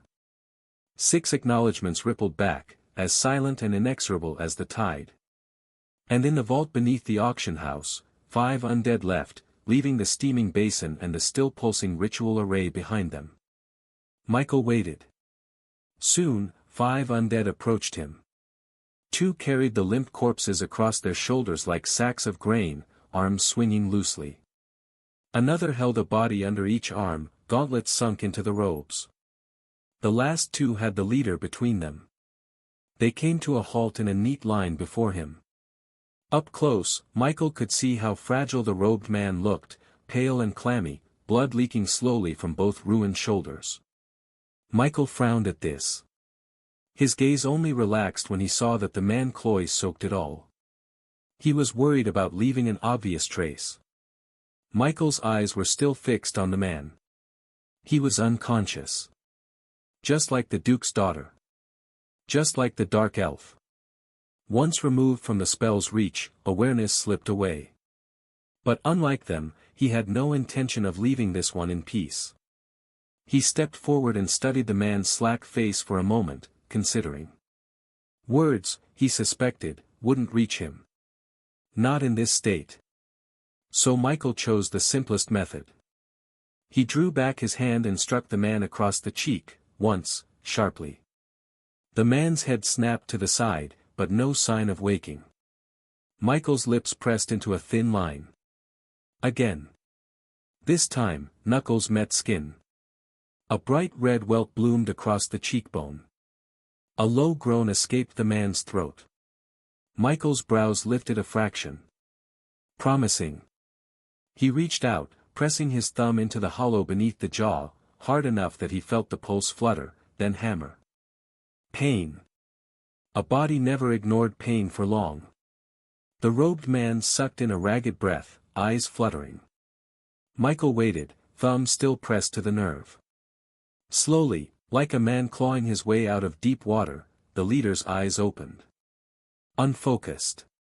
Bloodshot. But awake. For a moment, confusion warred with fear on his bruised face. Then, with visible effort, he lifted his gaze and met Michael's eyes. Michael inclined his head faintly. Good evening, he said, voice soft and cold. I see you're finally joining us. The man's lips parted, but no sound emerged beyond a wet gasp. Don't waste energy trying to cast, Michael continued calmly. Your arms are broken. Your channels are likely disrupted. And if you try to bite your tongue or trigger a failsafe, I assure you, I'll know. The last part was a bluff. It just came to Michael and he figured he should say it. He really didn't have much experience in this aspect. The man swallowed convulsively. Michael felt a flicker of grim satisfaction. Michael turned, nodding to the undead who held the leader upright. Hold him, he ordered. Michael turned, nodding to the undead who held the leader upright. Hold him, he ordered. Two blank helmets inclined in unison, gauntlets tightening just enough to pin the man's shoulders without crushing them further. He paused to glance over the row of bodies, all limp in death. It was an odd thing, how little revulsion he felt now. Perhaps he'd simply grown accustomed to the sight. And as for why Spartan was absent. Spartan remained behind in the vault, because of the ritual array. Michael knew when he was ready, when he had hopefully wrung some secret he could from this wretch, he would give the final order. The array would be smashed. The spell would hopefully collapse. And everyone affected would wake. But not yet. Michael stepped closer, lowering his voice to something almost intimate. Who sent you? The man's throat bobbed. His eyes flickered sideways, as if searching for a means of escape that didn't exist. Michael sighed. I can wait, he murmured. But I assure you, it will be worse for you if I have to. The man shivered. A strangled sound crawled up his throat, half a whimper, half a word. Michael's hand fell to the man's cheek, almost gently. Try again, he said, his tone colder than the wind around him. The man's cracked lips moved again, and this time, words scraped out, hoarse and ragged. Theft. Michael's brows rose a fraction. The man swallowed, a tremor running through his body. His voice was little more than a whisper. An assassination. Michael tilted his head slightly. Assassination? Of whom? The robed man only closed his eyes, as if the effort of speaking had drained the last of his strength. Michael studied him in silence. His gaze drifted over the man's bloodless hands, the torn fabric at his shoulders, the subtle rise and fall of his chest. Who hired you? He pressed, his voice low but urgent. Nothing. The man's jaw clenched weakly, but no further sound came. Michael sighed through his nose, and without warning, drove his thumb into the dislocated joint of the man's shoulder. The body lurched against the undead's grip, a strangled groan tearing free. Answer me. Still, the man's eyes remained shut. His breathing turned shallow, each ragged inhale more labored than the last. It didn't soften Michael's expression. He leaned closer. Speak, he demanded again, his voice softer, colder. The man's eyelids fluttered, just enough that Michael saw the glimmer of regret behind them. A memory flashed through the man's mind in that instant. A conversation, quiet and tense. One voice saying the payout would be worth it. Another said it was too risky.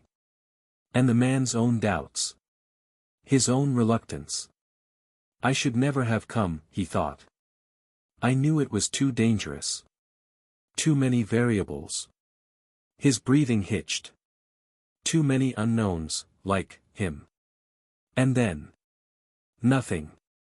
No words. No plea. Michael had killed him. He didn't need to press more to know it was futile. The last word dissolved in a ragged exhale. The man's head lolled forward, chin touching his chest, and did not rise again. Michael watched for a long, silent moment. In that stillness, he felt the faint, sour taste of disappointment. So close. So many answers, just out of reach.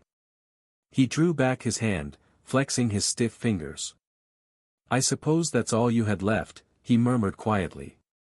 He reached up, brushing the blood from his knuckles on the man's robe. Then he straightened, his voice taking a calm, hollow timbre as he addressed the undead holding the corpse upright. Lay him down. They obeyed, lowering the body gently to the floor. If you won't tell me who sent you, he thought, then you'll serve me another way. Of course, it wasn't now. Michael had other things to do. With a wave of his hand, Michael stored the 6 corpses in his storage space. After that he also dismissed the 5 undead around him back to the netherworld. Michael then reached back through the thin thread of telepathy still anchored in the vault below, sinking into Spartan's cold, steady awareness. The armored undead stood exactly where Michael had left him, motionless among the rows of crates and the flickering ritual lines that still pulsed faintly across the stone floor. "Spartan," Michael projected, his voice a calm whisper in the undead's mind. "Destroy the circle." There was no hesitation. Spartan moved, iron boots scraping softly as he stepped forward. He lifted his gauntlet foot and brought it down hard in the center of the array. A brittle crack split the air, then another. The intricate runes fractured under the impact, spreading jagged fissures across the entire design. Mana sputtered like a dying flame. A moment later, the glow winked out entirely, leaving only the cold dark of the basement. Michael felt the last traces of the spell sever like taut strings snapping all at once. He drew in a slow breath. "It's done." He released the link, dismissing Spartan into the netherworld with a flick of thought. The armored shape dissolved into darkness, leaving behind only empty stone and the quiet stink of copper and burned oils. For a moment, Michael wondered if it had worked, if all those frozen in place above had returned to themselves as he considered the risk that some other failsafe or hidden ritual still lingered unseen. But there was no more time to linger. He turned, glancing at the two unconscious figures slumped a few paces away. The Duke's daughter, her face pale against her hair, and the dark elf woman, her breathing steady but shallow. Michael exhaled and stepped closer. He bent, scooping the first woman carefully into his arms, then shifted the second across his shoulder. Neither stirred. Satisfied they were secure, he straightened and began to walk. His boots clicked steadily. Michael was careful to keep his stride measured and silent. Even with the spell broken, he couldn't quite convince himself he was safe.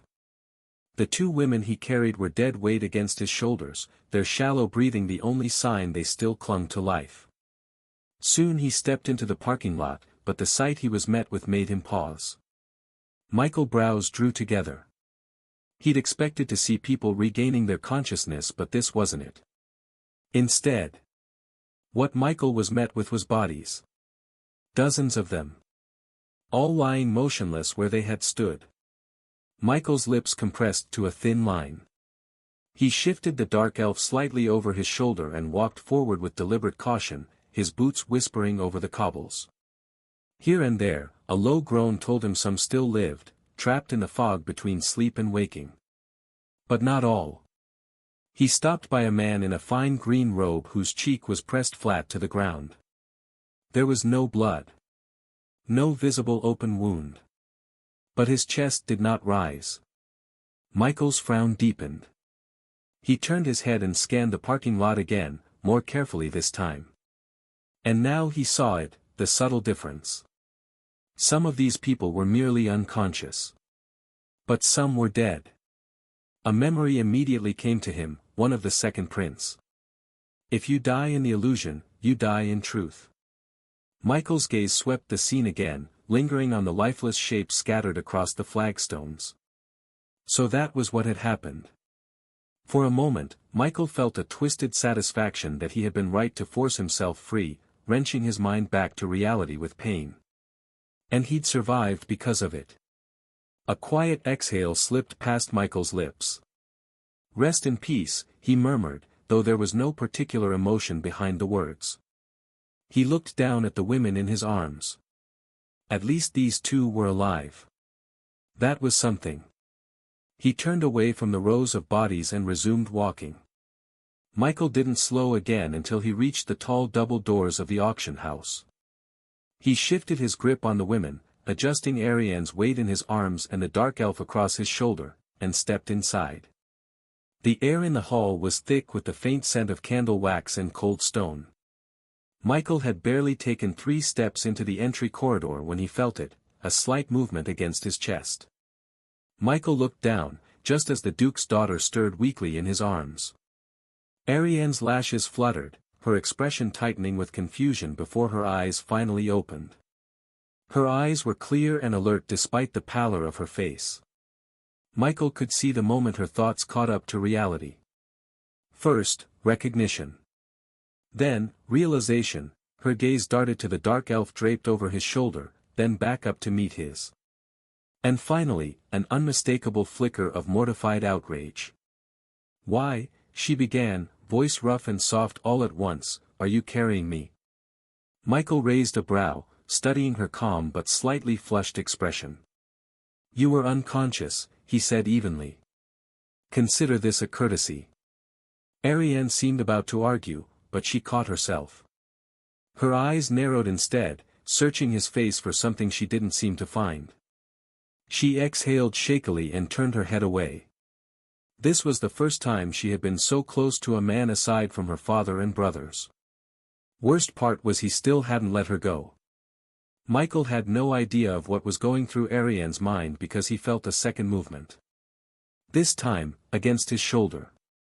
Michael turned his head slightly to look at the dark elf woman, Lyra. Unlike Arianne, she did not stir or lift her head. But her breathing had changed, steady, deliberate, controlled. Michael studied her in silence, and he knew she'd been awake for longer than she let on. She was still pretending, her eyes closed, her body limp. Strange woman, he thought. He didn't bother calling her out. It wasn't as though she was a threat in her current state, and part of him suspected she simply didn't know how to act yet. After all, one day she'd been a free assassin. The next, she'd failed her mission, been captured, enslaved, and purchased by a stranger who carried her around like baggage. Even for someone trained to adapt, that was probably a lot to digest. Michael resumed walking down the wide hall, boots echoing off the high ceilings.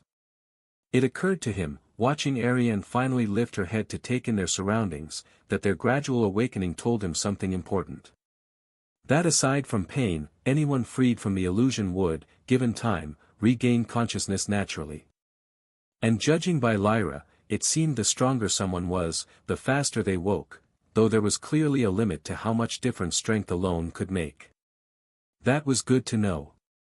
He adjusted his grip one last time and made for the inner doors. Michael had barely reached the threshold of the grand vestibule when Arianne drew a slow, steady breath.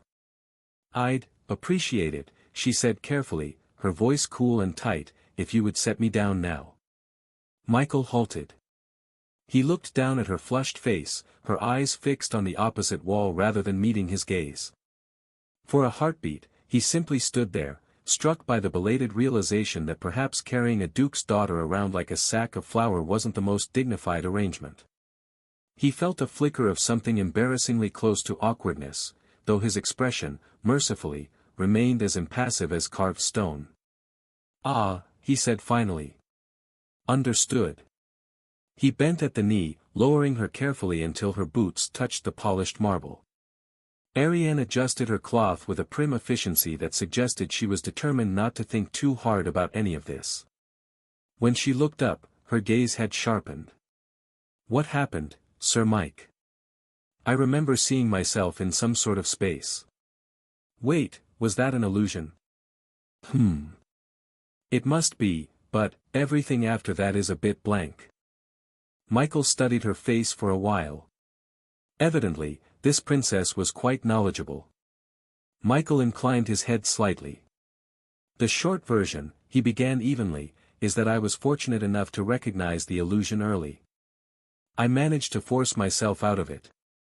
Without," he added silently, mentioning that he'd done so by nearly dislocating his own rib. "And once I was free, I began searching the premises. It didn't take long to locate the source of the spell." Arianne's eyes widened a fraction. "And the perpetrators?" Michael shook his head, his tone regretful but calm.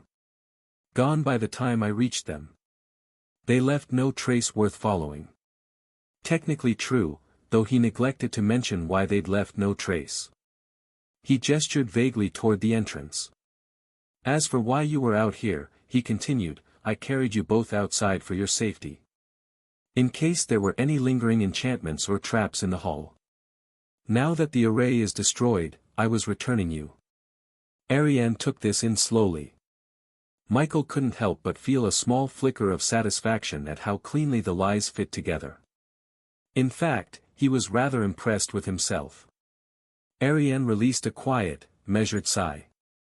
"I see," she said after a moment, though he could tell she was already filing away questions for later. Her gaze shifted past him, to the dark elf still slung across his shoulder like a silent burden. And her? Michael's expression didn't change. But as if sensing she'd become the subject of discussion, the dark elf finally shifted. Her breathing changed, no longer the feigned, measured rhythm of someone pretending. Slowly, Lyra lifted her head. Her eyes opened, pale, expressionless silver, and fixed on Michael. He met her gaze calmly. Lyra studied him in silence for a moment, as though weighing whether to resume her charade. Then, with a quiet exhale, she shifted her weight and spoke in a low, almost indifferent voice. "You may put me down as well." Michael blinked. Then he sighed inwardly. "Well. That saves me the trouble of pretending I didn't know." Wordlessly, he set her down, releasing her as she slid gracefully to her feet. Unlike Arianne, Lyra didn't bother straightening her clothing or looking away. She merely inclined her head once, cool and composed, and then stepped aside without a word. Michael decided that was good enough. He was just turning back toward the main hall, ready to move on and be done with all of this, when Arianne's voice stopped him. "Wait." He paused, glancing over his shoulder. Arianne looked faintly unsettled. "My father," she said carefully. "We should look for him." Michael's brow creased slightly. Duke Everoon. A memory surfaced. Room 15. He didn't particularly care for politics or titles, but Duke Everoon was somewhat, just somewhat, of an acquaintance. Michael gave a small, accepting nod. "Very well," he said. "We'll check room 15 first." Arianne looked faintly relieved. Lyra, standing beside her, only watched in silence, her expression unreadable. Michael didn't spare her another glance. He turned back to the hall, boots echoing across the cold marble, and started forward again. If there was any more chaos to clean up tonight, he intended to get it over with as quickly as possible. He had no intention of staying any longer than he had to. It didn't take long for them to find the hallway of private suites. Room 15 was near the end. Michael slowed, letting Arianne step up beside him. Her breathing was a little uneven, but her face was composed. He lifted a hand to knock. "Enter." The voice was deep, resonant, and calm. Arianne startled faintly at the suddenness of it. She shot Michael a glance, but he wasn't surprised. Neither was Lyra, whose gaze remained fixed steadily on the door. They had both already sensed the presence within. Michael pushed the door open and stepped through. The room was illuminated by the soft, golden glow. And at the center of it all stood Duke Everoon. His eyes rested on his daughter with a smile on his face. In his hands, he held a small, lacquered box carved with delicate swirling sigils. Michael's gaze flicked to it, and lingered a heartbeat too long. He knew, without needing to ask, that it was the miracle fruit. And in that moment, just for an instant, the thought of robbing the old man came. Michael pulled his gaze away, forcing the thought back into the darkness where it belonged. The Duke turned fully to face them, his pale eyes measuring each of them in turn before finally settling on Michael. For a moment, there was only quiet. Then he inclined his head, just a fraction, but with the unmistakable gravity of a man unaccustomed to offering thanks lightly. "You have my gratitude, Sir Mike," he said calmly. Arianne's brows shot up, her gaze darting from her father to Michael. It wasn't the gratitude that surprised her, but the ease, the familiarity of it. Almost as if they'd spoken before. Perhaps even come to some sort of agreement. Her lips parted, a question forming, but she bit it back, her eyes narrowing thoughtfully instead. Michael only inclined his head again, his expression polite, controlled. "I did what I could, Your Grace." The Duke studied him in silence for another heartbeat, then his gaze flicked to Lyra, who stood motionless near the door.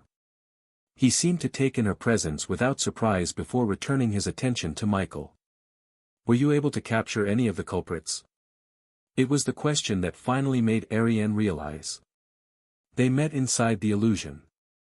That was the only explanation. Her father's certainty about Michael's role. And if he'd met Michael there, then he must have seen at least some of what had transpired.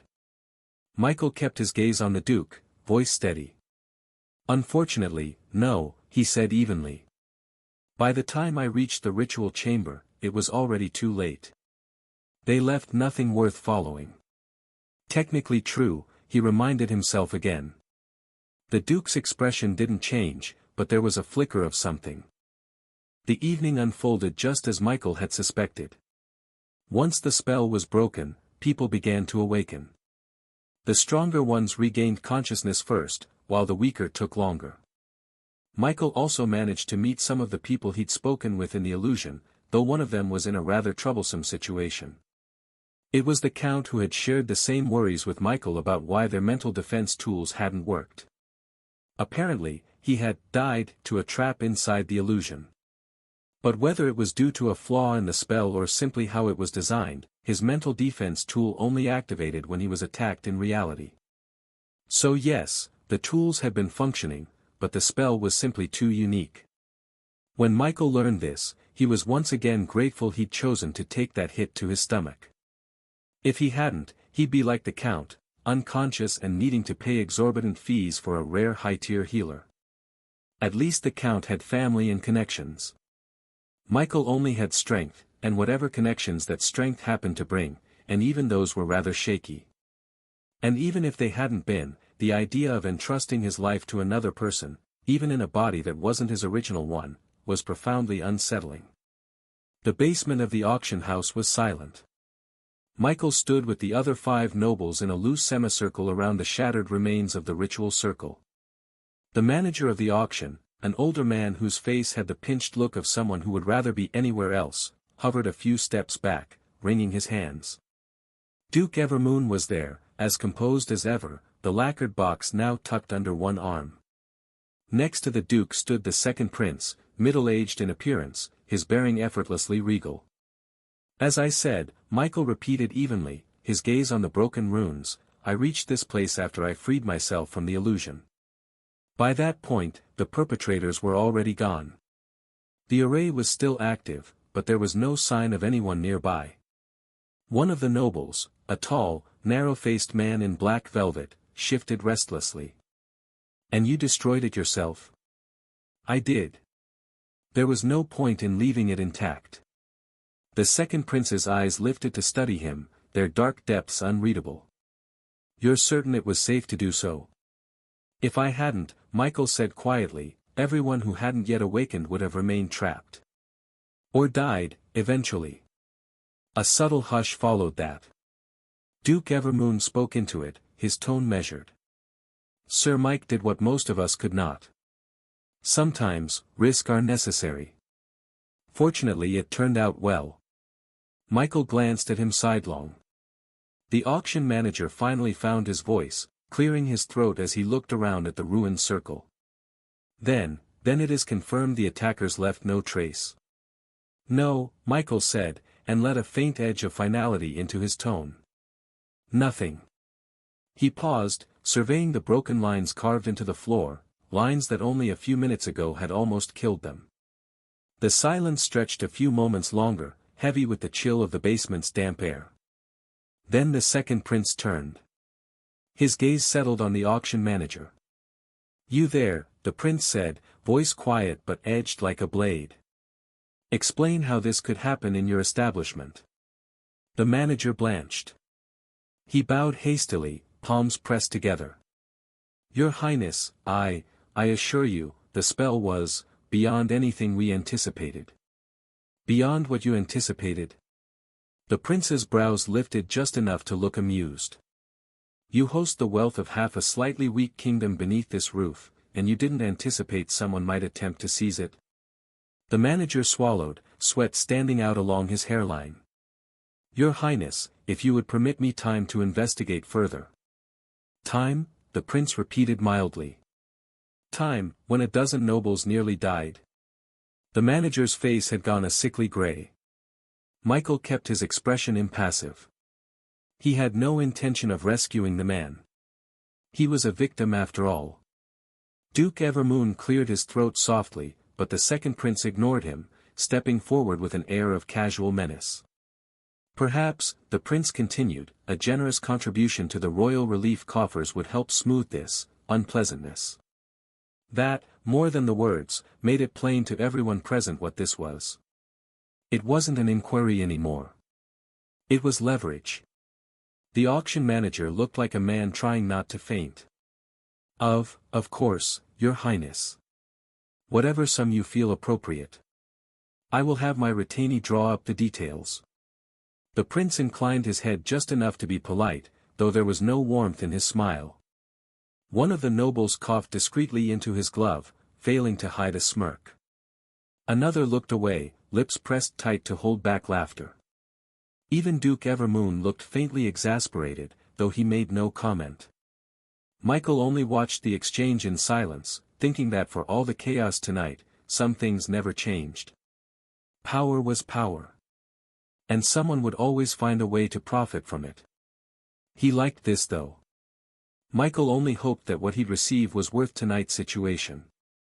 A few minutes later, Michael looked at the briefcase handed to him by the manager. Inside the case, nestled in orderly rows, were rectangular slips of embossed parchment. The manager's voice came out thin and a little shaky. 5,000 golden papers, Sir Mike. As a token of gratitude for your decisive intervention. Michael's expression remained unchanged, but inwardly, he felt something jolt to a halt. 5,000. One golden paper was worth 1,000 gold coins. That meant 5 million. For the first time in a long while, he felt a genuine flicker of surprise. He managed, barely, to keep it from showing on his face. This was a fortune. In that quiet moment, he couldn't help the small, dry thought that crawled into his mind. If I'd had this an hour ago, that great tier scroll would have been mine. A ripple of understanding passed through the room.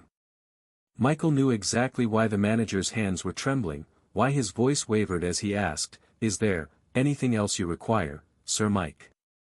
Any further compensation, or perhaps an item you had your eye on? It would be no trouble."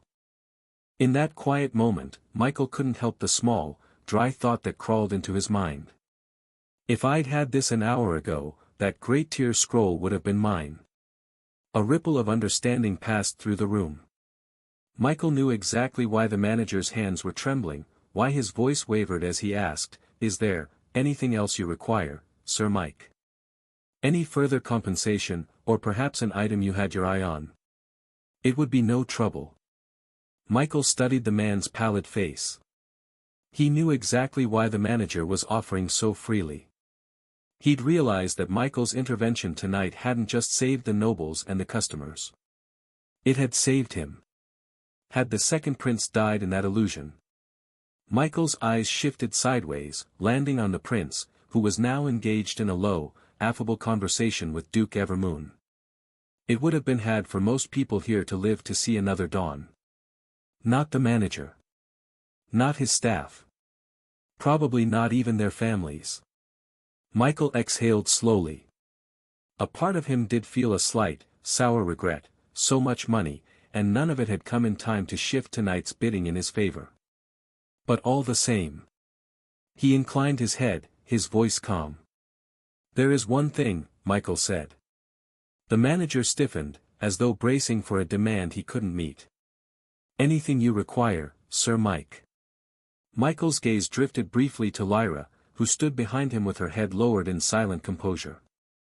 Then he looked back at the manager. "Do you have any master and servant contract scrolls remaining?"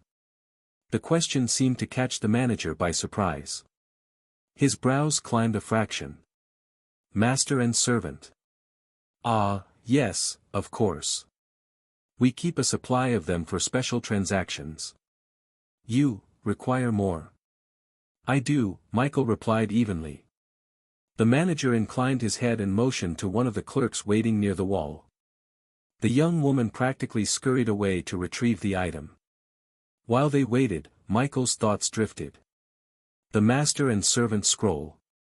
Now he had confirmed it. He could use his talent on Lyra. Even if he later doesn't use the scrolls due its nature, it was not a bad thing to have some with him on hand. Because it meant he'd uncovered another way to extend his evolution. That alone was worth more than any sum of gold. A quiet rustle of parchment pulled him from his thoughts. The clerk had returned, arms laden with a small velvet box. She set it gingerly atop a nearby table and opened it, revealing 3 rolled scrolls bound in silver clasps. 3 master and servant contracts, Sir Mike, the manager said carefully. If you wish more, I can have them fetched. This will do. Michael stepped forward, lifting the first scroll. A few minutes later, everything had finally, mercifully, been settled. The nobles dispersed with their guards in tow. Even the second prince eventually turned away from his predatory negotiations to issue a perfunctory farewell. Michael had no intention of lingering longer than necessary. He walked side by side with Duke Everoon along the broad corridor that led to the parking lot. At the carriage bay, Duke Everoon stopped. He turned, his gaze settling calmly on Michael. You have my thanks again, Sir Mike. His voice was low, measured. Michael inclined his head, expression polite but distant. I did only what was necessary. Perhaps. But necessity alone rarely moves men so quickly. Duke Everoon lifted a gloved hand and gestured to the lacquered box tucked under his other arm. I expect we will meet again. My daughter will no doubt have questions of her own. Michael suppressed the faintest sigh. As you say. The Duke smiled slightly, then seemed to remember something. Before I forget, His Highness the Second Prince asked me to pass along a message. Michael's stomach immediately tightened. He said, when you are free, he would appreciate a meeting. Michael closed his eyes for just a moment, feeling the dull beginnings of a headache. Before, he would have been thinking of excuses. But things were different now. Too many things he'd done, too many ripples he'd left in his wake. Avoiding the kingdom's political circle completely was, optimistic, at best. He drew a slow breath and opened his eyes again. I understand, he said evenly. Duke Everoon inclined his head, apparently satisfied. The old man seemed ready to turn away, but then he paused. His pale eyes settled thoughtfully on Michael's face. When you find the time, he said, his tone softening a fraction, you should visit. Soon, Michael said, voice calm. I have some matters to discuss with Lady Arianne, in any case. That, rather unexpectedly, made the Duke's expression warm, almost indulgent. Good, he said simply. That will please her. Michael wondered if he regretted saying it already. The Duke stepped closer, resting a gloved hand lightly on his carriage door. Before he climbed in, he turned back once more. One last thing, he added, lowering his voice. The carriage that brought you here tonight, it will remain at your disposal. I've already sent instructions. Use it to return wherever you please. There's no sense in you having to hire passage after all you've done. Michael blinked. He dipped his head once, measured and polite. Thank you. Duke Everoon studied him for a final heartbeat, and then, with no more words, climbed into the carriage. The door shut behind him with a quiet finality. A moment later, the Everoon crest glided past, the carriage wheels whispering over the stones as it disappeared into the night. Michael stood in the cold air a little longer than he needed to, feeling the weight of the long evening in his shoulders. When he finally turned away, Lyra was waiting behind him in silent composure, her expression the same unreadable calm it had been all night. He exhaled once, slow and quiet. Come, he murmured. And together, without another glance at the auction house, they walked to the waiting carriage that would carry them home. The next day came in a flash. Michael's residence, though it didn't exactly become lively, felt distinctly more alive. There were now 4 occupants. 2 humans, 1 high human, and 1 dark elf. At a glance, the first 3 could have passed for the same race, though Michael's own appearance was simply too striking. But Lyra, Her presence was something else entirely. Her looks alone were enough to make the two inexperienced youths in the house nearly turn into simpering fools. Unfortunately for them, this cold beauty was exactly that, cold. Michael didn't care either way. He hadn't brought her here because he was in need of a companion. For now, he was content to give her time to adapt before he needed her. That day, Michael decided to postpone his planned visit to Duke Evermoon's estate in light of the events from the night before, pushing it off to either tomorrow or the day after. He spent most of his time in Aurora, checking on the orders he'd placed for the same materials he'd once handed off to Mage Lien that night, while arranging for a few new things to order for both himself and his undead. Thanks to Lyra's sudden presence, Michael also had Ace and Leah, his two young aides, purchase some clothes for her, most of which were designed to conceal her figure. They hadn't stopped at clothes, either. Ace and Leah had also brought back a few simple things Lyra might need for day-to-day living, a plain wooden comb, a small polished mirror, a set of soft towels, basic toiletries, and a couple of pairs of sturdy indoor slippers. A woven basket with brushes and a jar of salve for her hair sat neatly on the corner of the table in the guest room they'd prepared for her. Nothing extravagant, just the bare essentials to make sure she had what any ordinary person would. The day passed without incident but was surprisingly full. The following morning, however, the peace was broken by a servant boy dispatched by Mage Lien to inform Michael that the materials he'd requested were available, and that he should visit whenever he was ready to discuss the quantities and final pricing. Michael didn't hesitate. He went straight to meet Mage Lien, and together they launched into a negotiation session. To his quiet satisfaction, and slight headache, the trade had apparently been influenced by the second prince. It was in a good way, true. But still. This growing web of connections. Michael just wanted to level up in the land of origin. The materials Michael had requested included shadowy fungus, ghost root resin, dusk silk threads, hollow core shell, mirror lotus petals, glimmer quartz, mind veil sap, iron leaf bark, stoneheart resin, abyss amber, and vital moss. They were all valuable resources, each with a staggering price tag even back in the original world. Shadowy fungus, a rare cave fungus used in stealth gear for its mana-masking spores, $28,000 per piece, ghost root resin for dampening mana and disrupting perception fields, $12,000 to $18,000 per gram, dusk silk threads granting low-grade invisibility, $22,500 per strand, and hollow core shells resistant to detection, $44,500 each, were all chosen to advance Fade and Ghost. For blue and purple, the illusion-focused insects, Michael selected mirror lotus petals that produced layered image fragments, $46,000 each, glimmer quartz for amplifying mirage effects, $27,000 per crystal, and mind veil sap for mental cloaking, $31,000 per bottle. Finally, to reinforce Lily and Beginning, his giant undead, he purchased iron leaf bark for natural armor, $6,500 per piece, stoneheart resin that hardened into a rock-like shell, $30,000 per unit, abyss amber boosting mana resistance, $26,800 per shard, and vital moss for mild regeneration, $19,000 per piece. In Aurora, an Aurora dollar was roughly equivalent to a silver coin in the Lionheart Kingdom, and 100 silver coins made up a gold coin. All the negotiations with Mage Lien had been conducted in gold coins, but even when measured in silver, the prices were a far cry from what these materials fetched in Aurora itself. Not that Michael minded. He had money, millions, in fact, and money was meant to be spent, especially when it involved strengthening himself.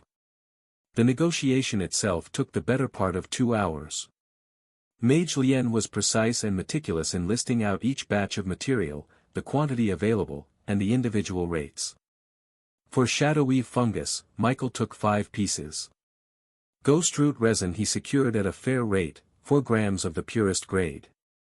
Dusk silk threads he ordered 6 strands, and hollow core shell he bought 2, mindful of their rarity. The illusion materials for blue and purple, mirror lotus petals, glimmer quartz, and mind veil sap, he accepted in smaller quantities, enough to guarantee future enhancements but not so much as to exhaust his funds entirely. The largest share of the purchase was for Lily and Beginning. Dozens of pieces of iron leaf bark, several units of stoneheart resin, and multiple shards of abyss amber would be required to reinforce 2 giant undead shells. Vital moss, too, he took in ample supply. Alongside these carefully selected materials, Michael also took the chance to acquire several other supplies from the kingdom's available inventories. He didn't bother scrutinizing every last detail, he simply reviewed the compiled lists Mage Lien's people had prepared and ordered whatever additional resources he could reasonably afford. By the time he finished, the scribes had added a secondary ledger of purchases to his record, not nearly as costly as the first but still significant enough to make most aristocrats pale. By the time Mage Lien's scribes had tallied everything up, each rare component counted, weighed, and noted in duplicate ledgers, Michael was unsurprised to see the total cresting into 6 digits. 124,000 gold coins. 124 golden papers. Not quite enough to be ruinous, especially not after the fortune he'd earned at the auction, but enough to make any ordinary noble blanch. Mage Lien, for his part, didn't look particularly concerned or shocked. He merely inclined his head with professional calm. Mage Lien, for his part, didn't look particularly concerned. He merely inclined his head with professional calm.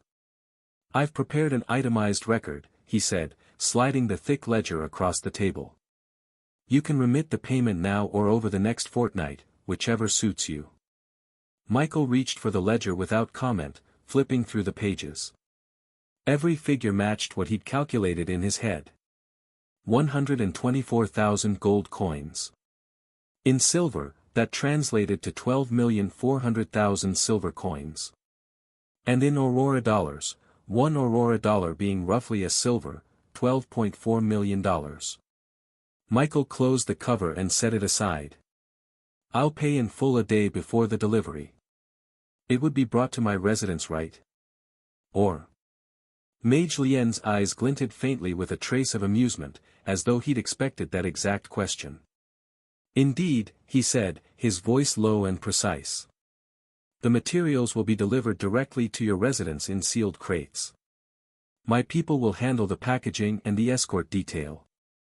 He lifted a hand and gestured to one of his aides, who quietly began taking notes.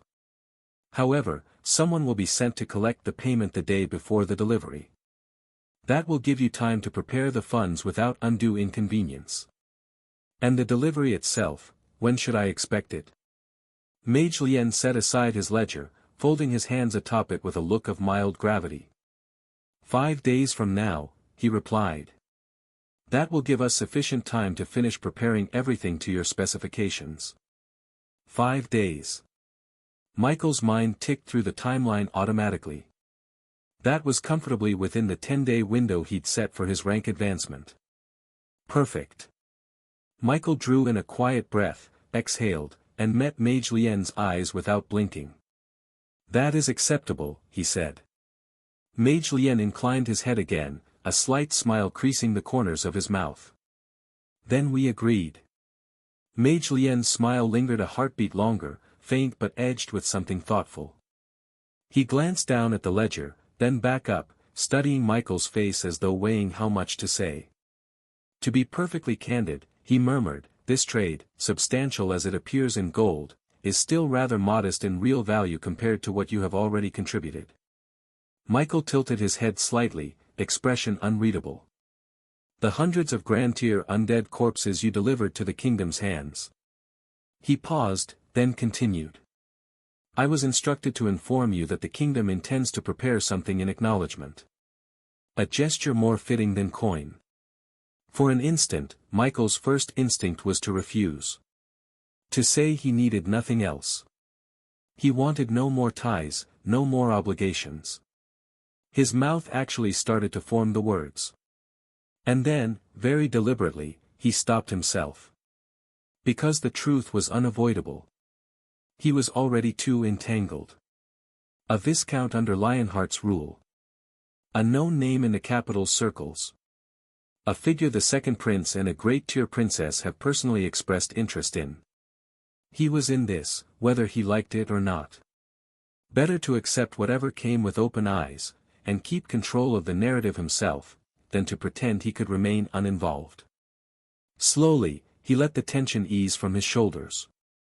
"I see. Help me thank the kingdom," he said finally. Mage Lien inclined his head, accepting that as consent. Michael exhaled, feeling the smallest flicker of wry resignation. Now that he'd made peace with it, curiosity began to stir. He couldn't help wondering what the kingdom considered an appropriate gesture. It would not be anything common, he was certain of that. The day passed in a flash. But the day after his meeting with Mage Lien, Michael was met with a surprise. A servant arrived in the late morning bearing a letter sealed with the Everoon crest.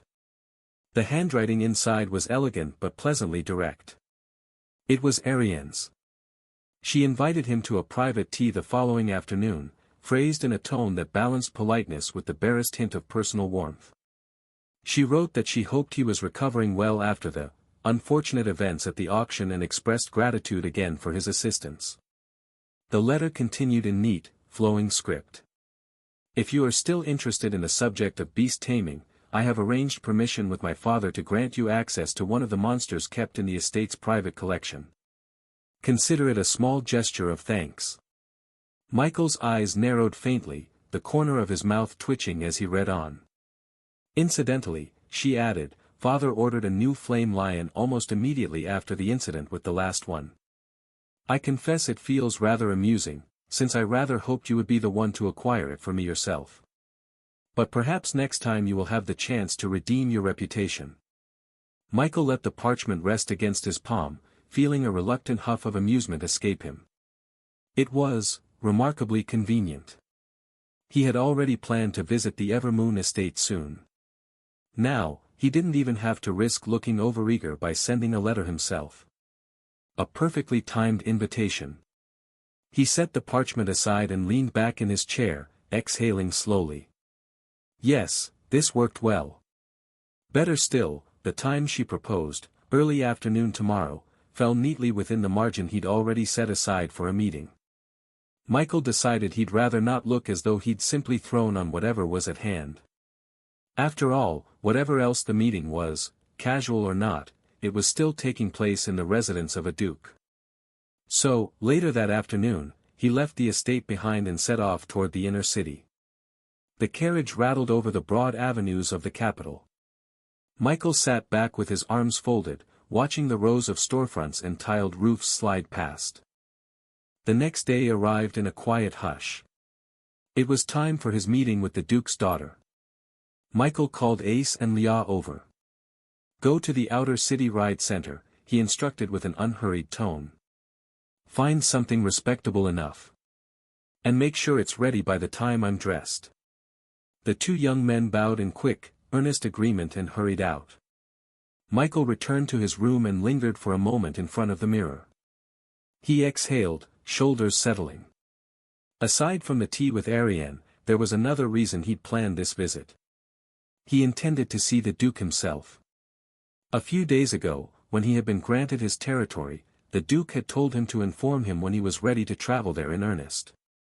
With his rank advancement looming, Michael saw no more reason to wait. The further from the capital he was, the more freedom he'd have to focus on what truly mattered. And his territory was, by every definition, his own domain. A place where no one would question him or would be in without his consent. That alone made it worth the effort. As the last of his preparations fell into place, Michael picked up a small case, a gift for Adrian, a pack of chocolates he got from his world, and stepped out of his residence. The carriage Ace and Leah had arranged was already waiting in front of his house. It had an eleganouque but no crest. It was good enough to hold a rich face, so Michael was satisfied. The ride through the capital was smooth, the carriage gliding over the polished cobbles of the inner city with only the occasional lurch as it crossed a drainage grate. Michael sat back, one hand resting idly atop the little box on his lap, gaze turned to the tall stone facade sliding past the window. Soon enough, the orderly grid of villas gave way to the broad, gated estates of the noble quarter. High walls and wrought iron fences lined the roads, each property bearing its own subtle display of wealth and lineage, engraved plaques, carefully pruned trees, guards in crisp livery standing at their posts. It wasn't long before the Everoon estate came into view, a sprawling manor of pale stone and banners embroidered with the Duke's sigil stirring gently in the early afternoon breeze. The carriage slowed to a dignified halt in front of the main gate. 2 guards in Everoon colors stepped forward, crossing their halberds to bar the approach. Michael opened the door and descended to the cobbles without hurry, adjusting the fall of his robe across his shoulders. One of the guards inclined his head with measured politeness but did not lower his weapon. "Your business, sir." Michael met the man's eyes calmly. "I am here by appointment," he said. "A meeting with Lady Arianne." For a beat, the guard's expression remained impassive. Then, as though only just recognizing something, he straightened and looked more closely at Michael's face. "Forgive me," he said quickly, his tone shifting to seriousness and a hint of great respect. "Would you be Sir Mike Nor?" "I am." At once, both guards stepped back and lifted their halberds clear. "Of course, Sir Mike. You are expected." The nearer guard gestured to another uniformed attendant who had appeared behind the gates. "If you would permit, my lord, he will escort you to the reception hall." The guard cleared his throat, glancing past Michael to the elegant carriage waiting at the curb. "If you prefer, Sir Mike, you may enter the carriage again so you don't have to walk the distance on foot. The drive circles directly to the hall." Michael regarded the man for a moment, the offer clearly well meant. But he only lifted a hand in a small, polite refusal. "That's quite all right. I'd rather stretch my legs," he said evenly. The guard bowed slightly, seeming relieved not to have erred by insisting. "As you wish, my lord." He gave a quick signal to the coachman, who promptly dipped his head in acknowledgement and began guiding the carriage away, leaving Michael alone at the threshold. The attendant in Everoon livery stepped forward at once, offering a shallow bow. "If you'll follow me, Sir Mike." Michael nodded once, then fell into step behind him. The walk through the estate grounds was quiet but far from dull. Neatly raked gravel paths wound between sculpted hedges. A pair of peacocks picked their way along the grass at the base of a marble staircase, their tails sweeping low behind them. Michael couldn't help but wonder if the Everoon family was a lover of creatures or if this was caused by the influence of Arianne. Either way, the estate was beautiful. The attendant led Michael through a hushed vestibule and down a hallway lined with tall arched windows. At last, he stopped before a set of double doors. "My lady is waiting inside," he said quietly. Michael inclined his head in thanks. "I won't keep her waiting." With that, he stepped forward and pushed the doors open. Inside, the reception hall was bright with the soft gold of afternoon sun. Arianne Everoon stood near the tall windows, her hands folded neatly before her. She wore a simple but elegant pale blue gown, her dark hair coiled in a low twist at her nape. She looked up at the sound of his entrance. A small, genuine smile touched her lips. "Sir Mike."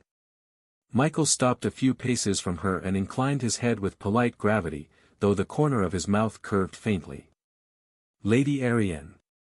For a heartbeat, the room was very still, sunlight pooling between them, dust motes drifting in the warm air. Then, at last, Arianne gestured gracefully to a low table laid with a silver service and a pair of chairs drawn up opposite each other. "Thank you for coming. Shall we sit?" Michael exhaled a breath he hadn't realized he'd been holding. "Yes," he said quietly. "Let's." They settled into the chairs, the polished table between them gleaming with fresh linen and a small vase of white lilies. Arianne rested her hands lightly on her lap, studying him with a calm, curious composure that always seemed to disarm people before they realized it. "I'll admit," she said after a moment, her voice warm with wry amusement, "I rather thought you might take longer to arrive." Michael gave a short, soft laugh, the sort that never quite reached his eyes. "I pray I never see the day I make a woman wait for me." The words left his mouth before he could reconsider them, and for one flickering instant he thought perhaps he'd spoken too lightly. Especially because only yesterday, when he'd returned to Aurora for a few hours, He'd caught his younger sister watching some noisy, melodramatic series. He hadn't meant to overhear. But his hearing was sharper than most. And he'd very distinctly heard the same line blaring out of her room while she swooned. Arianne's brows lifted just a fraction, and he felt a faint heat crawl up the back of his neck. But then she laughed, soft and clear, and the tension slipped free. A dangerous vow, she said lightly, her eyes glinting. If more men held themselves to such standards, the world would be very different. She reached for a small silver bell resting beside the vase and gave it a single, musical ring. Almost immediately, the door opened, and a maid in Everoon colors entered with a quiet curtsy. "Bring the tea leaves, please. And the sugar, milk, and hot water," Arianne said gently. "I'll prepare it here." The maid dipped her head again and disappeared, footsteps soft across the tiled floor. Michael rested his hand lightly atop the small gift box in front of him, watching her in the streaming afternoon light. He supposed, if nothing else, this was proof he'd stepped well and truly into the ranks of people for whom every conversation was half courtesy, half game. But today, for once, he didn't mind it. Michael waited just long enough for the quiet to settle again, then shifted the little box forward across the table. "I brought you something," he said, his voice even but pitched a touch lower. Arianne's eyes flicked down, curious. She didn't immediately reach for it. Michael lifted a hand in a faint, reassuring motion. "Just a treat," he clarified. "Nothing more." That seemed to satisfy her. She inclined her head, the light catching on the delicate twist of silver pinned above her ear, then drew the box closer. It was unremarkable in appearance, a plain but finely crafted wooden case in the local style, polished smooth and inlaid with a small brass clasp. Though the content was far from a local product, there was nothing that hinted the chocolates themselves had been carried from another world. Only Michael knew where they truly came from. He watched as Arianne undid the clasp with careful fingers and lifted the lid. Inside, nestled in neat rows, lay the smooth, wrapped dark squares. She drew in a faint breath, just enough for her composure to shift a fraction. "Chocolate?" she asked, her tone warming with polite surprise. In a manner of speaking. He allowed the corner of his mouth to curve. "It's a little different from what you may have tried. I thought you might appreciate the novelty." Arianne studied the contents for a heartbeat longer, then closed the lid again with a soft click. "I do appreciate it," she said quietly, looking up to meet his gaze. "Thank you, Sir Mike." He inclined his head once, the gesture as measured as everything between them so far. "It's nothing," he murmured. "Only something sweet to balance all the other concerns of the day." From the corner of his eye, he glimpsed the maid returning with a small tray, steam rising from a polished kettle, bowls of sugar and milk arranged in careful order. Arianne turned to oversee the preparations, her face composed once more. But Michael caught it before she looked away entirely, the tiniest, genuine smile that had nothing at all to do with courtesy. Michael let his gaze rest on the gleaming tabletop a moment longer, then shifted it back to Arianne as she began arranging the tea things with precise, graceful motions. He had the sudden, unexpected thought that she might be the only person in this entire kingdom he actually found pleasant to talk to. Even Mage Lienne, who he'd known longer than anyone here, who he trusted in a careful, measured way, didn't come close. Perhaps that was because he and Mage Lienne had always had a business between them. No matter how familiar they grew, there was an invisible ledger running beneath every conversation. A tally of favors, trades, obligations. But Arianne. He didn't know quite what this was. He was still interacting with her because he wanted something from her. He knew full well he might never seek her out again once he got what he wanted. Yet here, in this bright quiet hall, watching her pour hot water into a delicate pot, he felt something simpler. He liked her presence. He couldn't decide if it was the way she spoke or how she looked. Maybe it was both. Maybe it didn't matter. Michael couldn't really tell and summed it up to a matter of simple admiration. As the tea began to steep, a light, floral scent drifted into the quiet space between them. Arianne rested her hands on the table's edge, fingers elegant and still. After a moment, she lifted her gaze again, studying him with that calm, level look he was coming to recognize as her way of testing someone's honesty without ever seeming to. "Do you like tea, Sir Mike?" she asked, her tone neither teasing nor overly formal, just curious. Michael blinked once, then let out a breath of something like a laugh. "I like anything," he said honestly, "so long as it doesn't taste like medicine." "I like anything," Michael said honestly, "so long as it doesn't taste like medicine." Arianne's lips curved into a small smile. "That is a reasonable standard," she said lightly. She reached for a slender spoon and stirred the pot once, watching the steam curl up in a delicate plume. Then, almost as though the question had been inevitable, Michael tipped his head a fraction to the side. "And you?" he asked, his voice pitched just enough to carry a thread of curiosity. "Do you like preparing tea yourself?" His gaze flicked briefly to the polished service and the measured, practiced way she handled each piece. Michael couldn't quite shake the sense that her making tea herself, rather than having the maid do it, felt like something significant. Some gesture he wasn't sure he deserved. Arianne stilled, her fingers resting lightly atop the porcelain lid. Her lashes lowered for a moment as though she were considering how honest she wanted to be. "Most of the time," she admitted, "the servants do it. That's simply custom. But sometimes I prefer to do it myself," she went on calmly. "When I'm in a good mood." She let that sit between them a heartbeat longer before the corner of her mouth lifted, soft and self-aware. "And today, it seems I am." Michael didn't look away. He let himself smile back. Suddenly, the sound of a knock interrupted. Arianne turned her head slightly, her expression smoothing back to the composed graciousness she wore so effortlessly. "Enter," she called gently. The door eased open and a maid stepped through, her hands folded neatly over the front of her apron. She dipped into a respectful curtsy before speaking. "My lady," she said, her voice pitched soft and deferential, "the steward asked me to inform you that the creature prepared for you by the Duke has arrived." "Really?" Arianne questioned with delight. "Yes, my lady," the maid confirmed. "The steward wished to know if you have any further orders." For a moment, Arianne looked faintly thoughtful, as if deciding whether to interrupt their tea to inspect it immediately. Then she gave a small, serene nod. "Have them place it in the garden," she said. "Tell the handlers I will be there soon." The maid dipped her head once more. "At once, my lady." She turned and slipped back out, the door closing behind her with a muted click that left the room quiet again. Arianne watched the door for a breath before her gaze returned to Michael, her eyes bright with something that looked a little like anticipation. "It seems," she said lightly, "that you will have the opportunity to watch me attempt a taming sooner than I expected." Michael felt the corner of his mouth curve. He inclined his head in a gesture that was half courteous and half genuine amusement. "I would be honored to witness it," he replied, his voice even. "It isn't every day one has the chance to watch a princess tame a monster."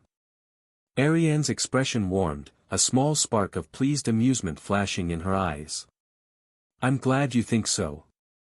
She rested her fingertips briefly against the edge of the table before she continued, her tone turning thoughtful. "After I've finished, assuming everything goes as it should." She paused, her lashes lowering for a moment as if she were weighing how it would sound. "I'll escort you to my father's collection." Michael's brows rose slightly, but he didn't interrupt. "There are many creatures kept in the Duke's private menagerie," Arianne went on, her voice steady but tinged with a note of quiet excitement. "Since you seem so interested in beast taming, perhaps you'd like to see them for yourself. And if you feel inclined." Her gaze lifted to meet his again, level and inviting. "You could attempt it as well." Michael regarded her across the polished table, struck for a moment by how easy Arianne was making it for him. He let out a quiet breath, his tone low and sincere when he answered. "I would like that very much." They lingered a while longer, the tea cooling between them as their conversation drifted between harmless things subjects. It wasn't a long talk. Arianne set her empty teacup down with a soft clink and looked across the table. "Well," she said, her voice still carrying that calm warmth, "I think it would be a shame to keep them waiting much longer." She turned her head slightly and lifted a hand and rang her bell. Almost immediately, the door opened again and two maids stepped through, each dipping into a quick curtsy. "Please help tidy this," Arianne instructed the first, her tone gentle. Her gaze shifted to the second maid. "And this?" She laid her palm lightly atop the small wooden box of chocolates Michael had given her, her fingers resting there for a heartbeat before she lifted them away. "Take it to my room. Place it on the low cabinet near the window." "Yes, my lady," both maids chorused softly. While they moved to obey, Arianne rose smoothly from her chair. Her gown whispered across the polished floor as she looked down at Michael, her expression bright but composed. "Shall we?" she asked. Michael stood and inclined his head.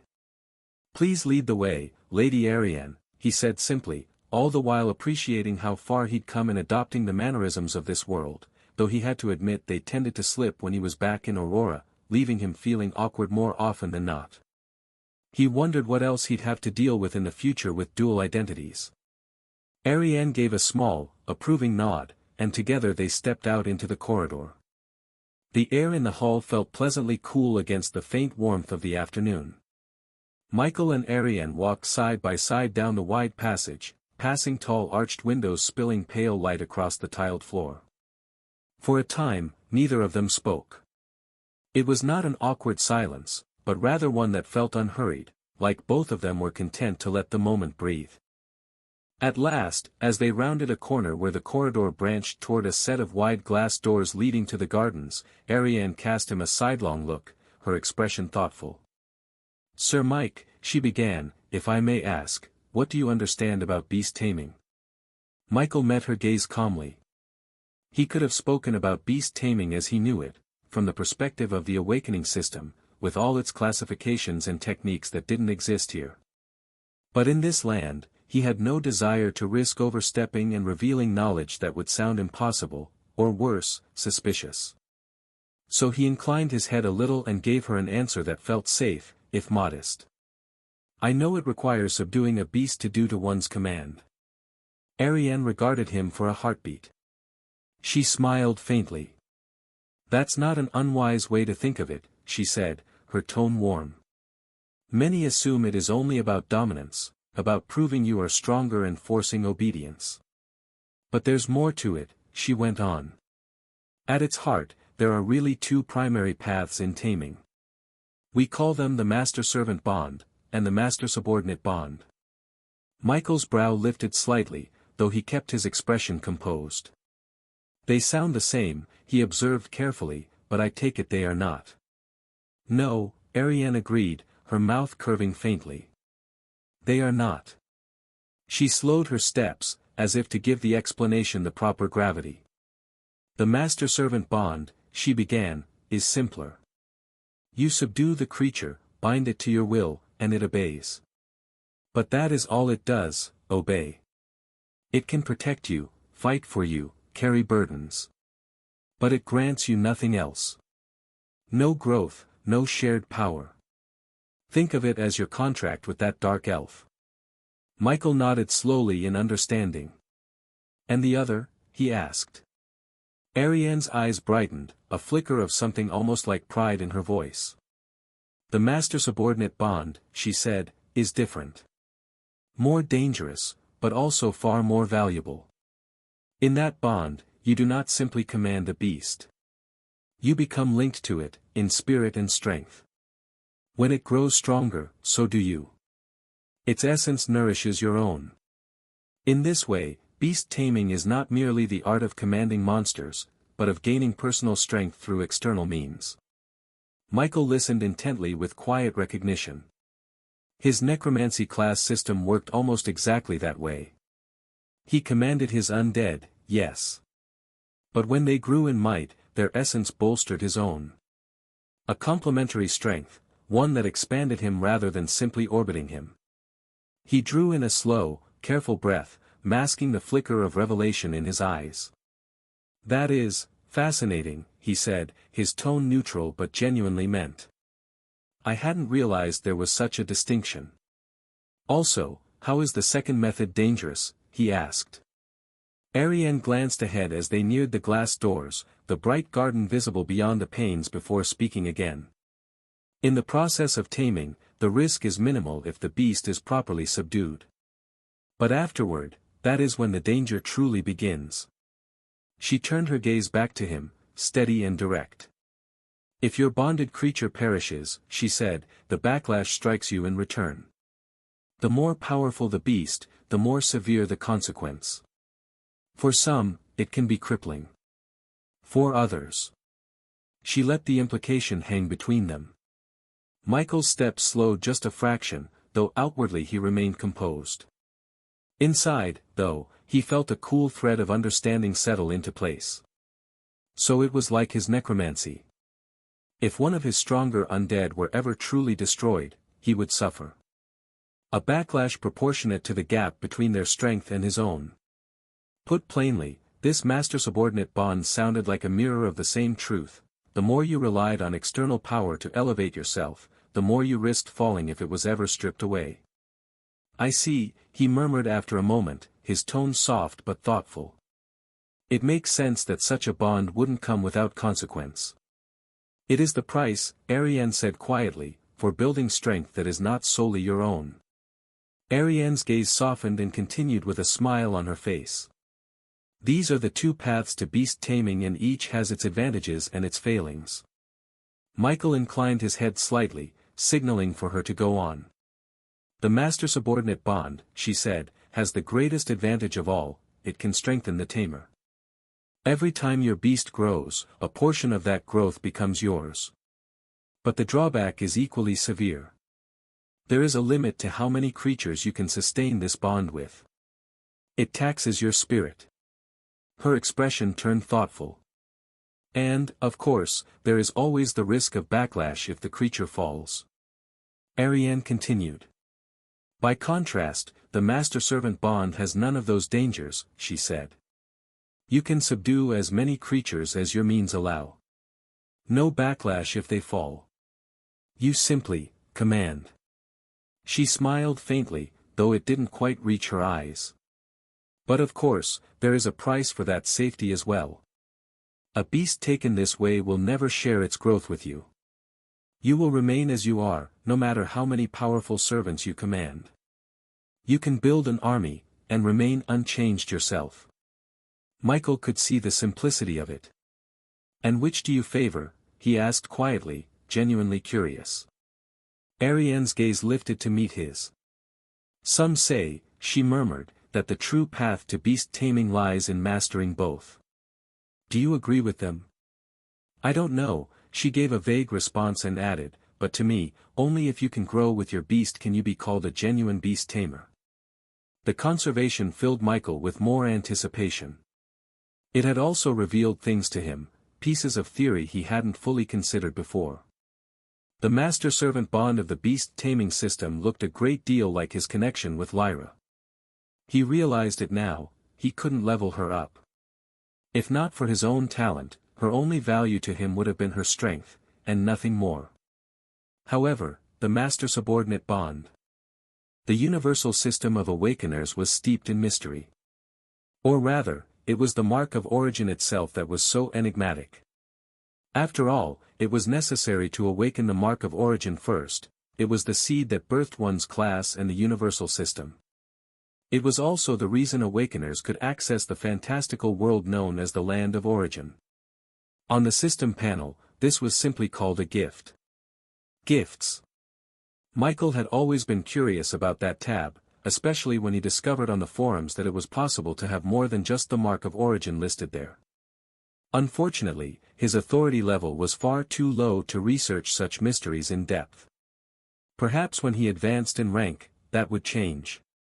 The mark of origin created the awakener system, of which the status screen was merely one part. And though the status display didn't show everything about an awakener, it revealed almost everything else. For Michael, it showed not only his own information but also the details of his undead. He reasoned it must be the same for beast tamers. But then, why had Lyra remained unchanged after he contracted her?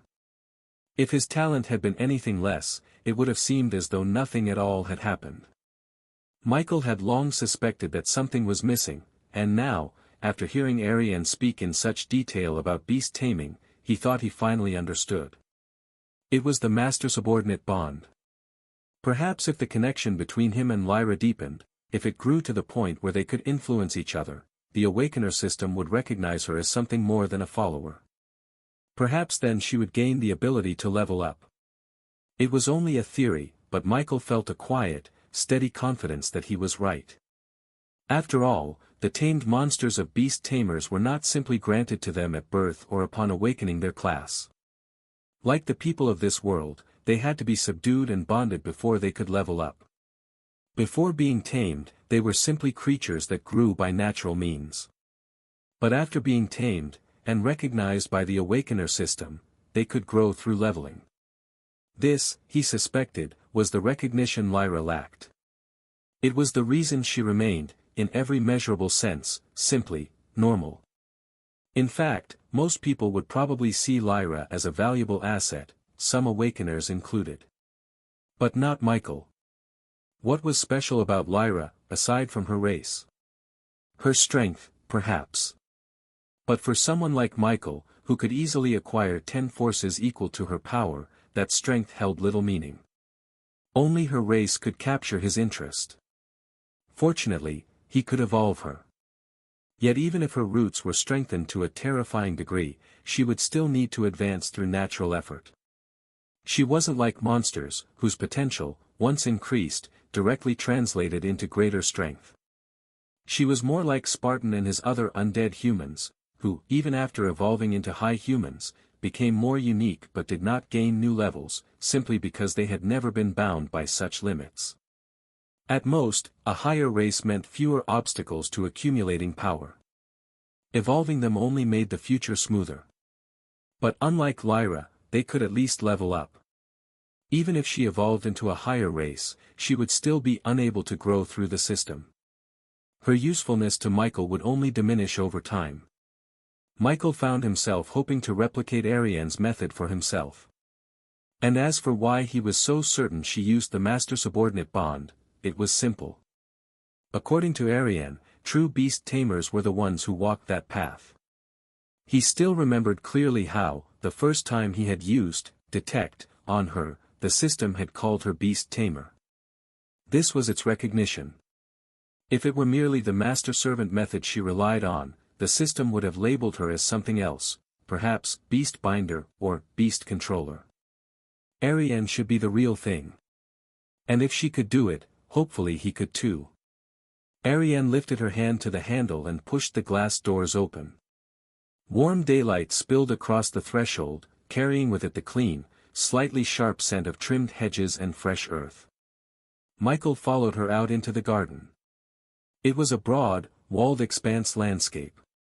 Pale gravel paths wound between shaped boxwoods and flowering shrubs. Along one side, a line of young trees cast delicate, lacy shadows across the lawn. But it wasn't the garden itself that drew his attention. At the center of the grass, ringed by a careful distance of armored handlers, lay the creature he'd come to see. Even resting on its haunches, the flame lion was massive, easily twice the size of any natural feline. It looked similar to the ones he killed a few weeks ago. Just younger and less aggressive. But the lack of aggressiveness did not seem to come from a naturally docile nature but weakness. Michael wondered if something had been done to the beast by its handlers for it to be this way. The beast's head lifted as they approached. Its eyes opened, slitted pupils gleaming, the irises a molten red. Michael felt the animal's gaze fall on him. Arianne did not hesitate. She moved forward with a calm, composed grace, stopping just outside the handler's reach. Michael's gaze flicked toward the creature, and almost without thinking, he activated detect. Flame Lion, level 15. Level 15. To Michael, this was nothing. In Lionheart, though, A beast like this would be no small matter. They'd need a large, well-coordinated team of intermediate-tier superhumans to take it down safely. Or at minimum, an advanced-tier human. But Michael could do it with a punch. Maybe not even that. Just a flicker of mana would be enough to shatter this creature's defenses. The flame lion watched him, its molten red eyes wary but dulled, too exhausted or too beaten down to summon much defiance. Michael could see the faint tremor in its limbs, the way its sides rose and fell with the effort of steady breathing. He tilted his head slightly, observing the handlers with a glance. Perhaps they'd worn it down too far. Or perhaps this was how they preferred it, subdued to the edge of breaking so their lady's taming attempt would be smooth.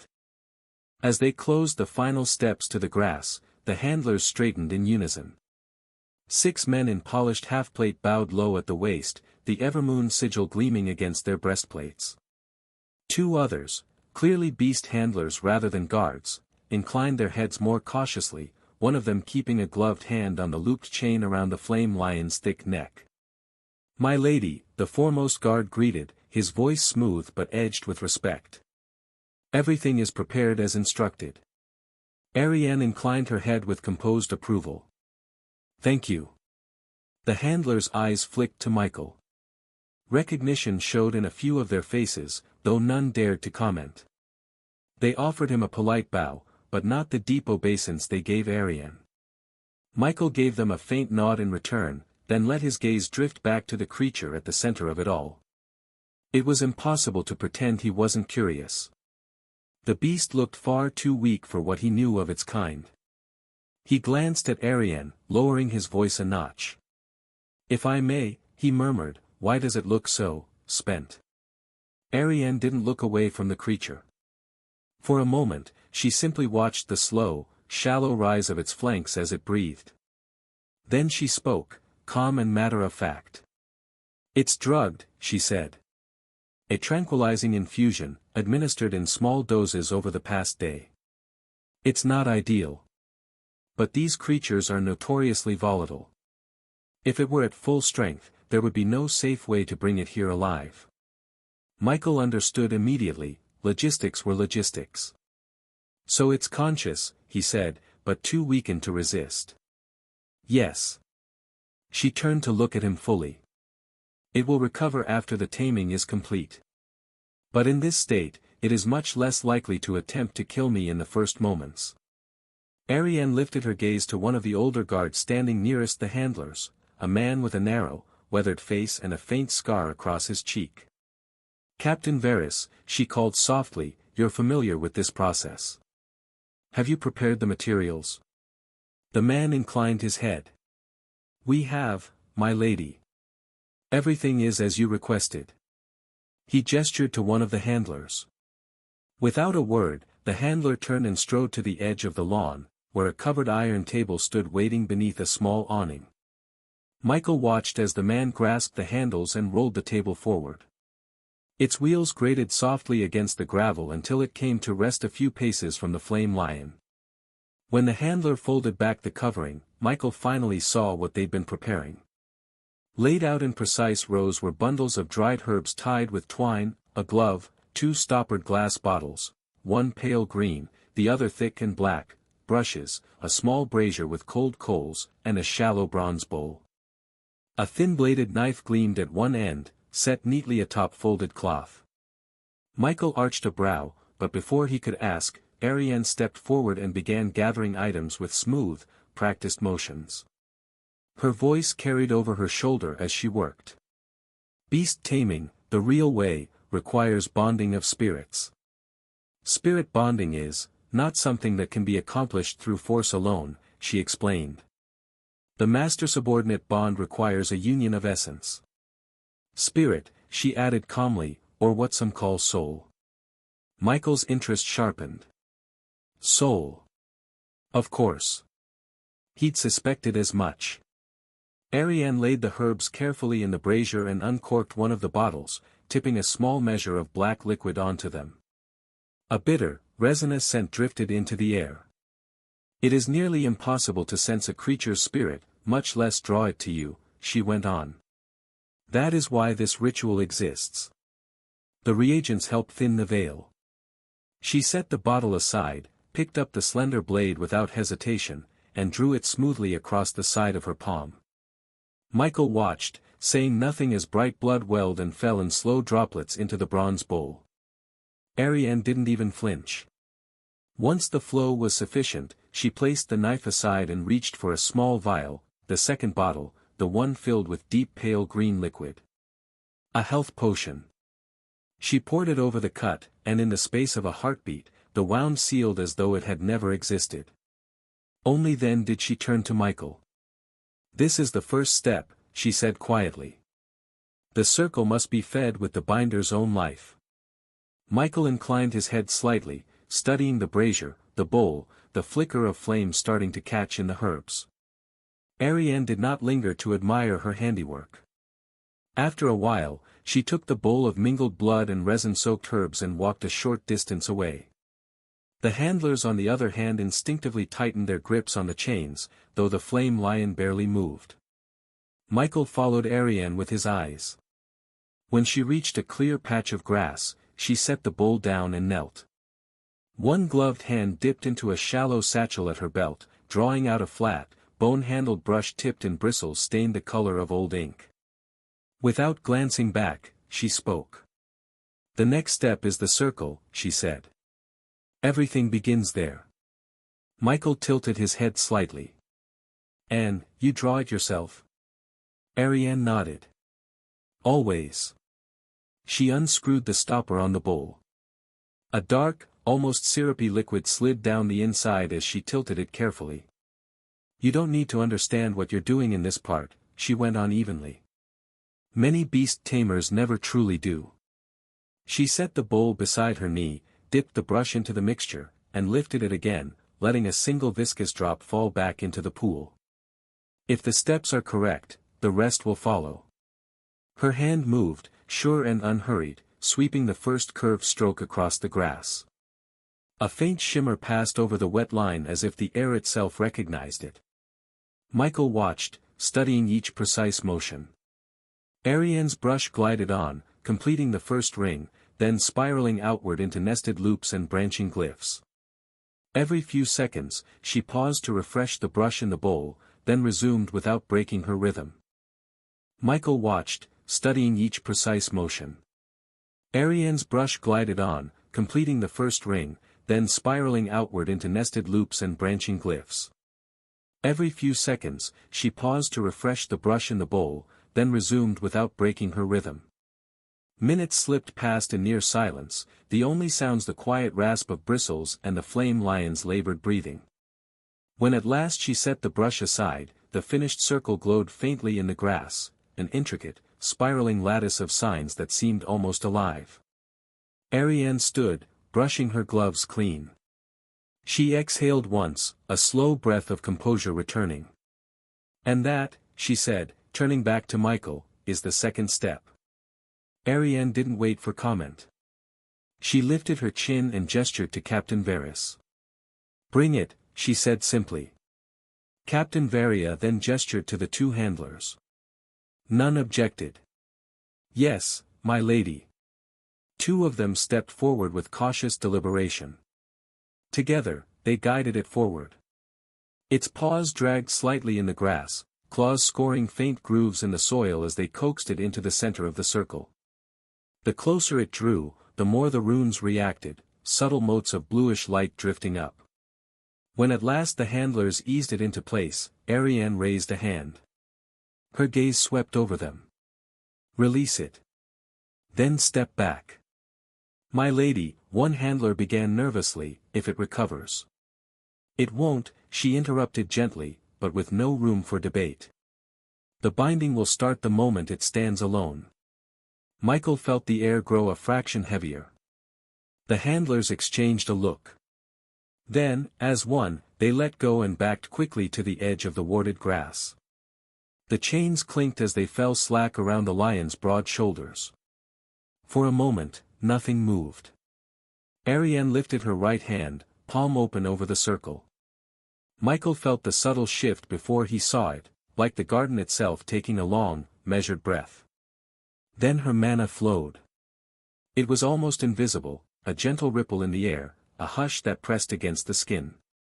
The lines of the circle brightened, igniting in smooth, steady pulses of pale blue-white. The glyphs flared in sequence, each ring catching light and passing it on to the next in a widening cascade.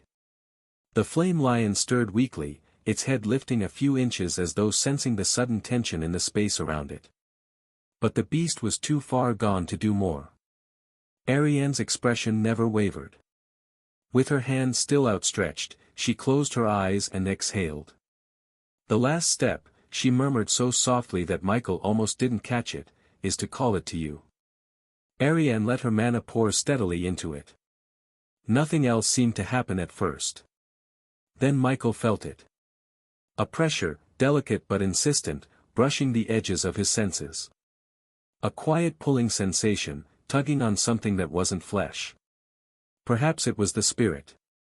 Soul. Whatever one chose to call it. The flame lion shuddered where it lay. Its broad shoulders flexed once, twice, and its molten gaze turned sluggishly toward Arianne. Even half-drugged and barely conscious, something in it recognized the pull.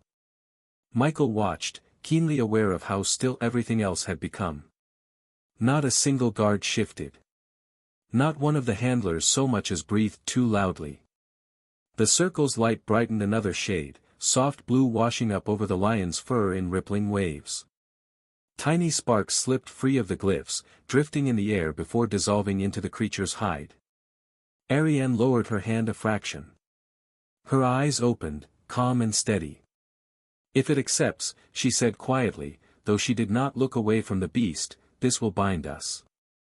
If it resists, the circle will suppress it until it exhausts itself. Now it depends on who lasts longer. With the magic ritual I have an advantage, but if the creature you want to tame is far stronger than you, even if for some reason you reach this step, if it resists, everything fails. Minutes passed. The flame lion trembled again. Its nostrils flared on a labored breath. For a moment, Michael thought it might try to rise and break the circle with raw instinct. But then, slowly, its great head sank to the grass. The blue glow of the circle steadied, no longer pulsing. Arianne let out a long, unguarded breath. The luminous patterns in the grass began to fade, leaving behind only damp, dark lines where the mixture had soaked into the blades. And then, Arianne smiled. Her eyes lifted from the flame lion to Michael, and for a moment, all the quiet composure that usually wrapped around her fell away, replaced by something simple and glad. It accepted, she said cheerfully. The handlers let out a collective breath of relief. Michael heard the faint clink of armor as some of them shifted their weight. Even Captain Varys's stern mouth eased by a fraction.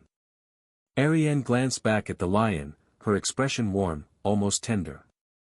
I was worried, she admitted in a lower voice, that it would fight me to the end. They usually do. She took another slow breath, as if savoring the fact that it was truly done. Then she straightened, and that bright, unguarded smile softened into something steadier but no less pleased. Her gaze returned to Michael. I've wanted one of these ever since finding out about its existence from Father, she confessed with a little laugh. Michael inclined his head, a small smile on his face. You made it look effortless, he said quietly. Arianne's smile turned rueful. She lifted her gloved hand, studying the faint smudges of drying blood and ink across her palm. It never is, she murmured. But there was no mistaking the light in her eyes. For all her composure, she looked happy. Utterly, honestly happy. Michael watched her for a moment longer. He then lowered his gaze to the flame lion. The great beast lay still, eyes closed, chest rising in slow, steady breaths. But something was different now. The wariness in its posture was gone. Arianne turned again toward the handlers. It needs to rest, but I want it strong enough to walk tomorrow. Yes, my lady, Captain Varys said, already signaling two of the men. Arianne stepped aside, giving them room to approach. Then, once they were occupied, she walked over to Michael, her pace unhurried. Michael studied her quietly for a moment before asking, "Are you tired?" She gave him a look that was almost amused. "I'm exhausted," she admitted. "Spirit rituals take more than mana. I feel like I ran multiple circles around the estate." Michael chuckled softly. "Then let's return to the waiting hall. You should get some rest. Besides," he offered a light smile, "we can have tea over some light conversation." Arianne considered it for a moment, then gave a small nod. "That sounds wonderful." Arianne turned to Captain Varys once more. "Keep it under observation. If it shows signs of agitation, inform me immediately." "Yes, my lady." She gave one last glance toward the resting flame lion before following Michael across the garden path. They walked side by side in comfortable silence, the cool breeze tugging gently at their clothes. The midday heat had softened now, giving way to a milder calm. Back in the waiting hall, the scent of citrus and spice still lingered from the earlier tea. Arianne rang her bell and had another set of materials to make tea ordered. A servant refreshed everything wordlessly, setting it down between them before retreating again. Soon, another tea-making process ensued. It didn't take long. Arianne sank into her seat with a muted sigh and sipped from her cup. Michael, meanwhile, couldn't help himself. "I've been wondering," he said after a pause. "How many tamed beasts do you actually have?" "2, Arianne said, setting her cup down. "The flame lion makes 3. Michael tilted his head, impressed. "That many already?" Arianne smiled slightly, then clarified, "Normally, it's not meant to be there at this point." Michael raised a brow. "Oh. My first tamed creature isn't a monster," she explained. "It was just a normal animal, barely burdens my spirit at all. A cat I bonded with when I was first starting out. She's old now, so she's mostly sleeping. That's why cubs or younglings of monsters with powerful bloodlines are so valuable. You bond with them early while they're still manageable, and as they grow stronger, the bond holds. Even if you end up being weaker than them in the future, it's only beneficial. The feedback you get from such growth carries you too. There's even a term for tamers who specialize in that kind of strategy," she said. "They're called heritage breeders." Michael blinked. "Heritage breeders?" She nodded. "It's not official, but among the community, it's common. Families who dedicate themselves to raising rare or powerful beasts just to tame their offspring. Sounds like a mix of beast farming and bloodline cultivation," Michael mused. "That's exactly what it is," she replied. "And it works. Some of the greatest tamers in history never fought a beast above their tier. But they raised entire lines of bonded monsters through careful breeding, taming the descendants at just the right time." Michael tilted his head thoughtfully. "So it's like a legacy." Arianne's smile deepened. "That's the foundation of every serious beast-taming house. Control the bloodline. And each generation gets stronger. Unfortunately," Arianne added, "this path is almost exclusive to beast-taming families." Michael looked up. "Why? Monopoly?" She shook her head. "Not entirely. It's not some guarded secret passed in whispers. The knowledge is there." She looked up again, meeting his eyes. "But it's not a simple thing. Raising beasts takes more than just money. It demands time before you see any return. And most importantly, it requires a bloodline valuable enough to justify spending a lifetime breeding it." A few minutes passed like this. "Well," Arianne said with a stretch of her arms, "I feel rested now." She turned her gaze toward Michael, eyes gleaming with quiet anticipation. "If you're still interested in trying your hand at taming a beast, we could head to my father's zoo.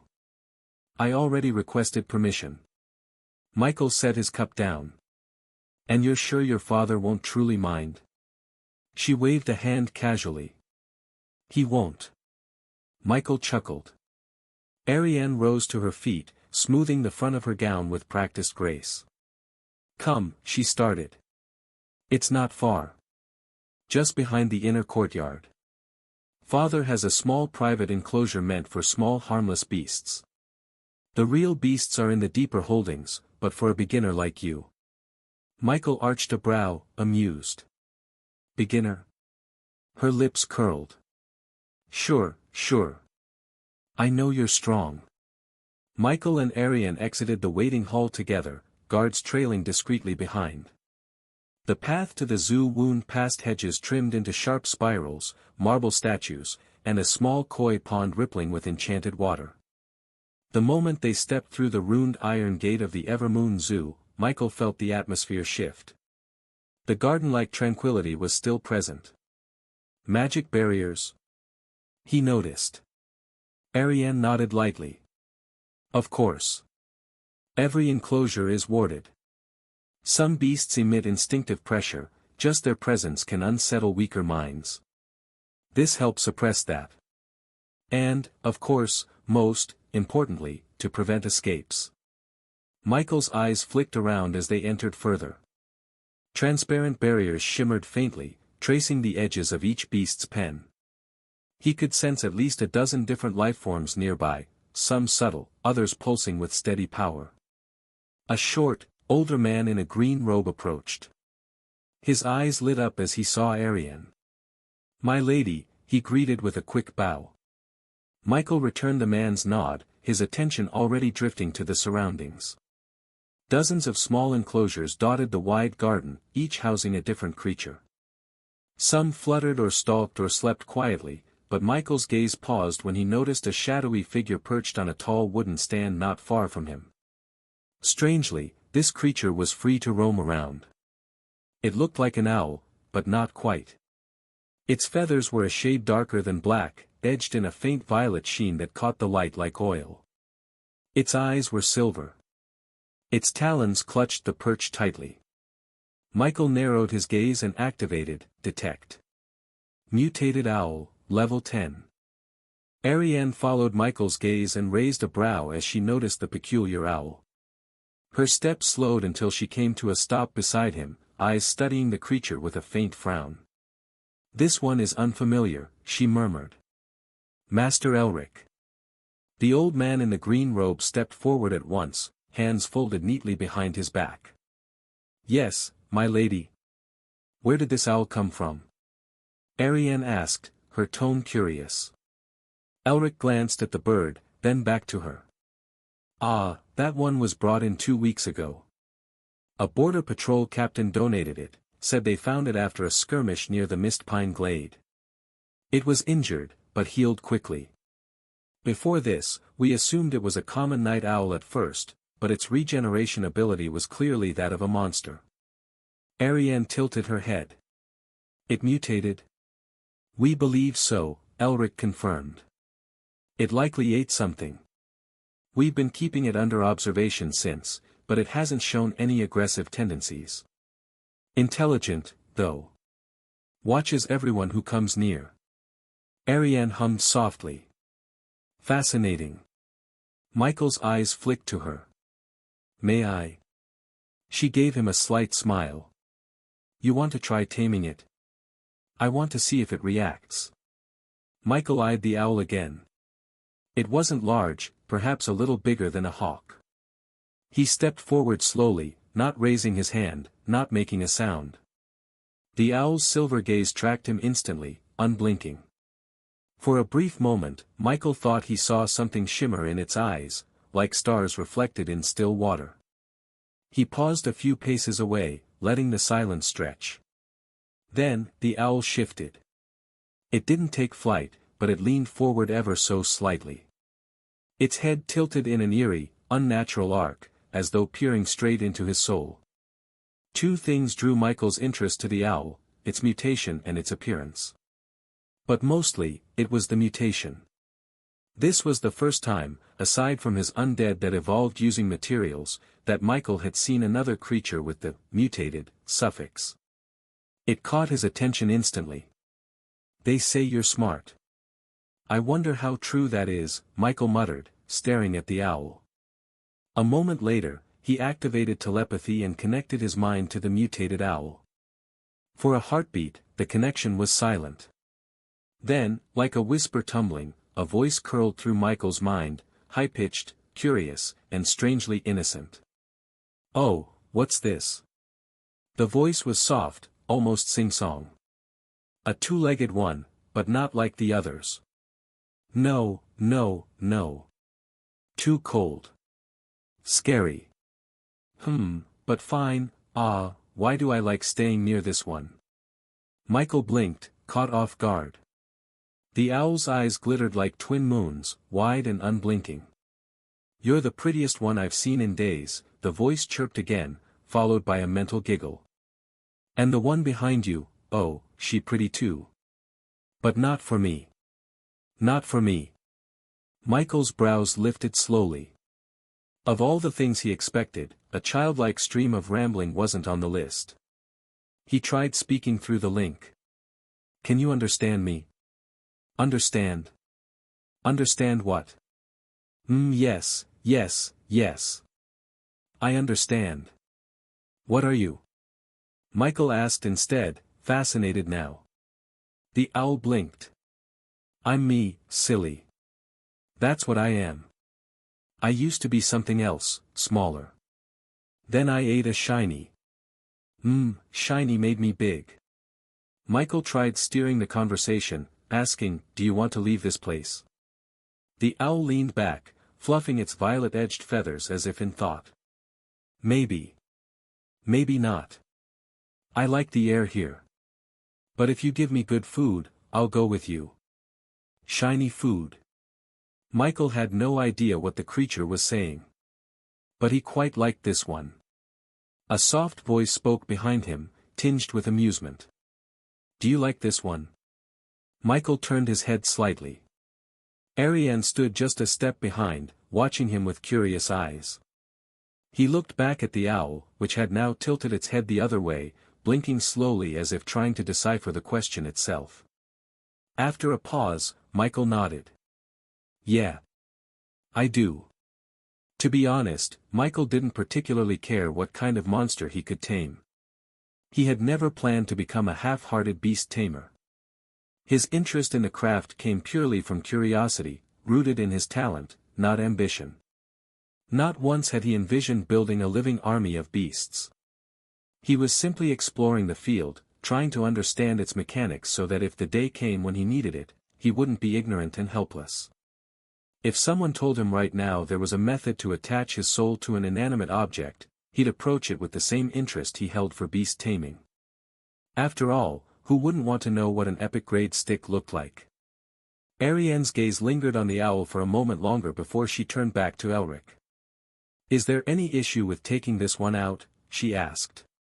Elric gave a thoughtful pause before shaking his head. "No, my lady. Aside from being a bit unusual, it's not the most special creature in the enclosure. As long as you have the Duke's permission." "We do," Arianne said smoothly. "Then there's no problem," Elric replied. "In fact, the Duke informed me beforehand that you and your guest would be visiting. You're free to take any of the creatures in the outer ring." Michael raised a brow at that. Arianne didn't seem surprised. Elric added with a small smile, "As for transporting it, just grab it." Michael blinked.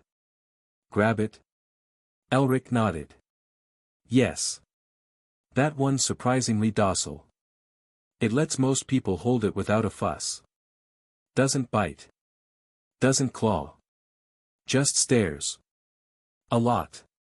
Arianne turned to Michael with an amused glint in her eye. "Well, go on then. Give it a try."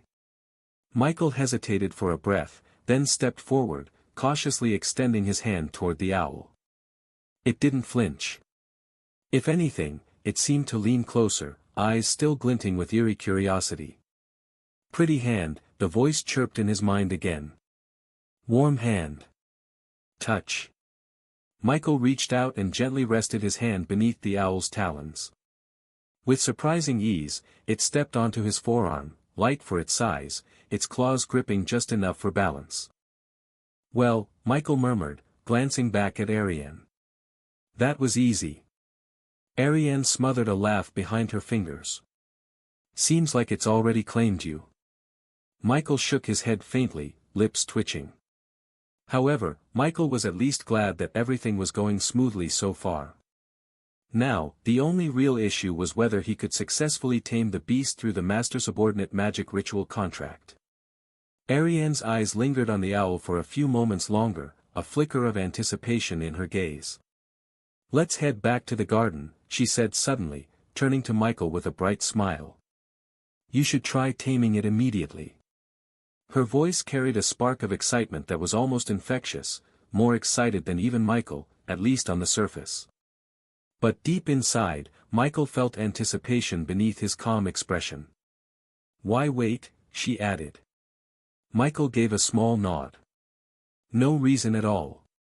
Without further delay, they thanked the old man Elric and turned to leave the enclosure. Guards fell into step behind them as they retraced their path through the estate. The afternoon sun slanted through the gardens, casting golden light across trimmed hedges and warded stone paths. Soon, they approached the clearing where the flame lion still rested. Michael looked down at the owl still perched calmly on his forearm. Its feathers shimmered faintly in the light, and its silver eyes scanned the space ahead with lazy interest. "I hope all goes well," Michael murmured under his breath. Arianne clapped her hands lightly once they arrived at the garden. "Bring back the table from earlier," she called to the handlers. The men moved without delay, swiftly retrieving the tools and setting the table exactly where it had been before. Without waiting, Arianne immediately began recreating the taming solution. Her fingers moved deftly. Michael stood off to the side, watching with quiet interest. The owl on his arm blinked slowly, head swiveling as it watched her too. Only when the solution reached the final stage did Arianne gesture to Michael. Michael stepped forward without hesitation. Arianne handed him a thin blade. "Just a little." Michael took the blade and, with a clean motion, made a shallow cut across the side of his palm. Blood welled up immediately, dark red and warm. He let it drip into the center of the basin, where it hissed and merged into the ritual fluid. Without flinching, he accepted the small glass vial Arianne held out next. Though he did not need it, Michael still dabbed a bit of the potion onto his palm. The skin cooled and sealed rapidly. Michael glanced at the bowl as the blood settled in. Then he asked, "Shouldn't I be the one preparing the ritual?" Arianne gave a soft chuckle. "Not necessarily. The only crucial part where the beast tamer is needed is during two moments, the blood sacrifice, which you just did, and the spirit binding stage that comes next." Michael looked thoughtful. "All right," he said at last, voice calm. "Let's continue." Michael watched as Arianne soon went in to draw the magic ritual circles. When it was completed, the entire formation lit up with a soft glow. Arianne stood and brushed her hands clean, the faint light of the ritual circle humming beneath her feet. "Place it in the center," she said, gesturing to the owl. Michael stepped forward.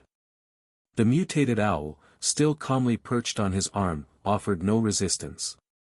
"Shiny circle."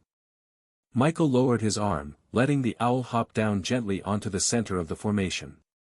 The moment it settled, the light around the circle brightened, just slightly, as if recognizing the presence of the bond target. "Now," Arianne said, stepping back, "leave the circle and place your hand in the ink." Michael did as instructed, walking out of the circle's perimeter before dipping his uninjured hand into the basin. The dark liquid clung to his palm, cold and tingling. "Infuse your mana," Arianne said softly. "Channel your spirit into the ink." The moment Michael did so, he felt it, an invisible thread tightening between him and the owl. It was subtle at first, like the distant pull of a string tied to his soul. Arianne's voice broke the silence. "How does it feel?" Michael closed his eyes briefly, focusing. "Connected," he murmured. Arianne nodded. "That's good. Your spirit force is reaching it. That's what this ritual does, it helps channel your will in a way that affects the soul of the creature." Michael opened his eyes, gaze locked on the owl. "So all I have to do is..." Lower its resistance, Arianne finished for him. You can do that in two ways.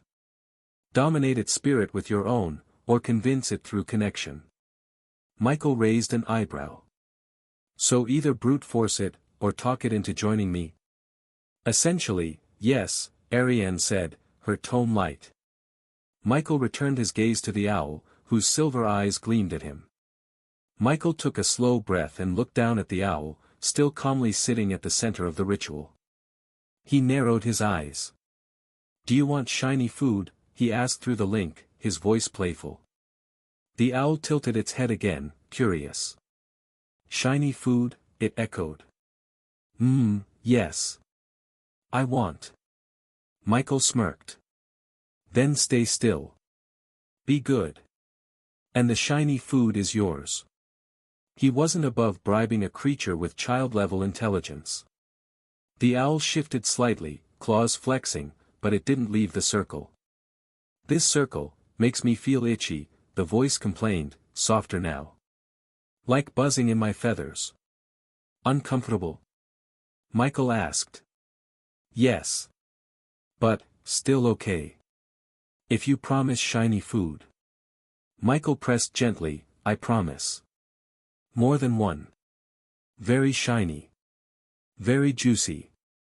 Till now he had no idea what the shiny food was. However, that would be left for later. This was just an experiment after all, so he wasn't above lying. He just wanted to confirm some things. The mental voice chirped again, thoughts bubbling like a stream of water. You understand me, you really do. You're the first. Michael felt the thread between them pull tighter. The bond was forming.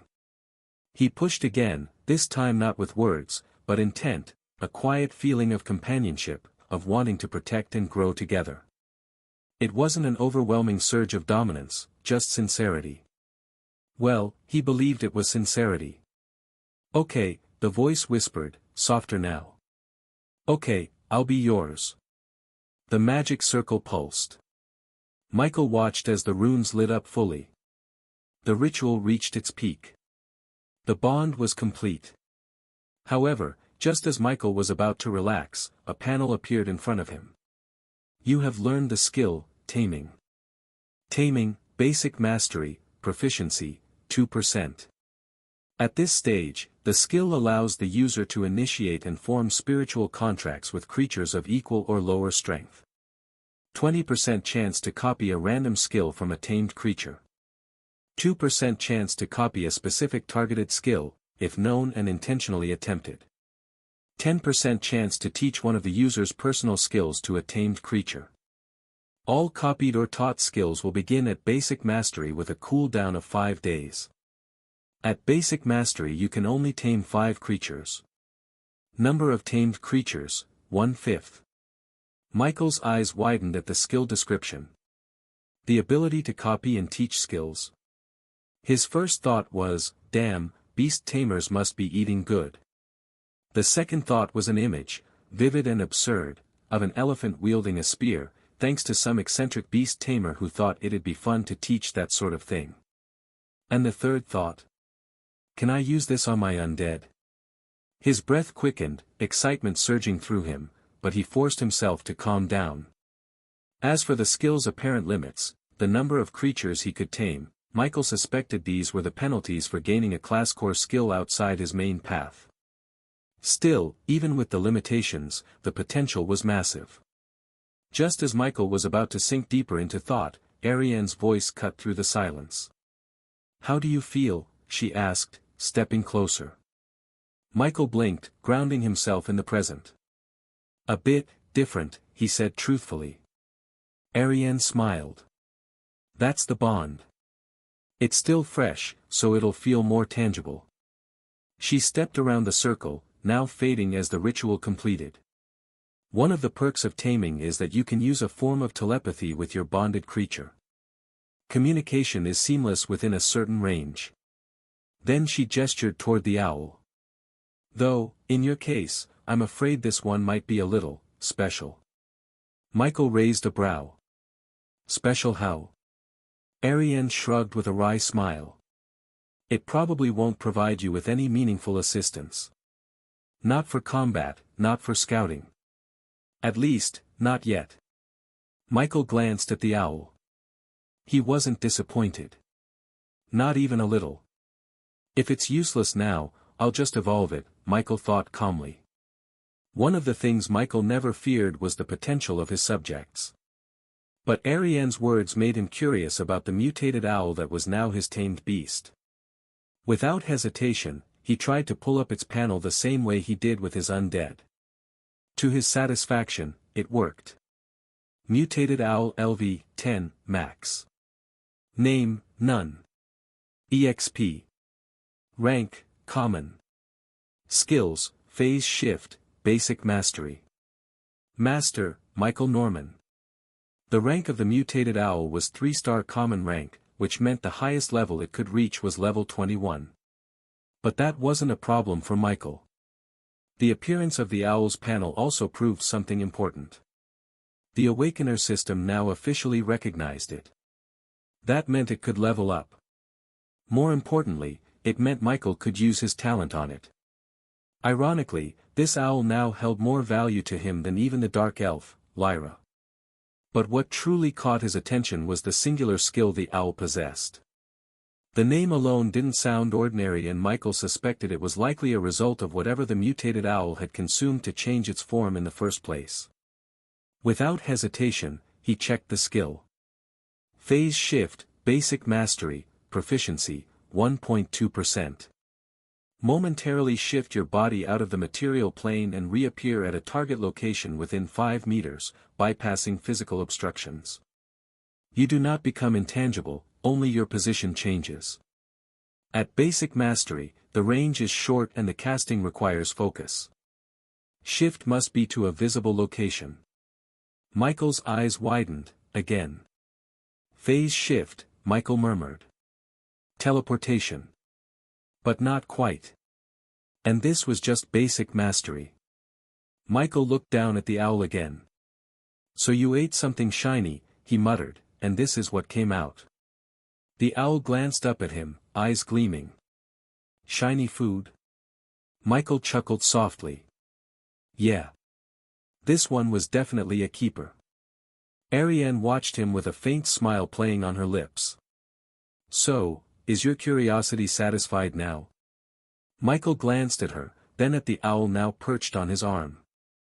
He exhaled slowly and muttered, well, I was hoping for a ferocious beast that could tear through steel or at least breathe fire, but I guess an owl works too. The owl blinked innocently. Michael tilted his head. I mean, he's quite pretty. Arianne giggled behind her hand, amusement bubbling up at the unexpected answer. Regaining her composure, she gestured to one of the servants standing nearby. If you'd like, I can have the documented method and the complete list of beast taming materials delivered to you later. Michael raised a brow, then shook his head lightly.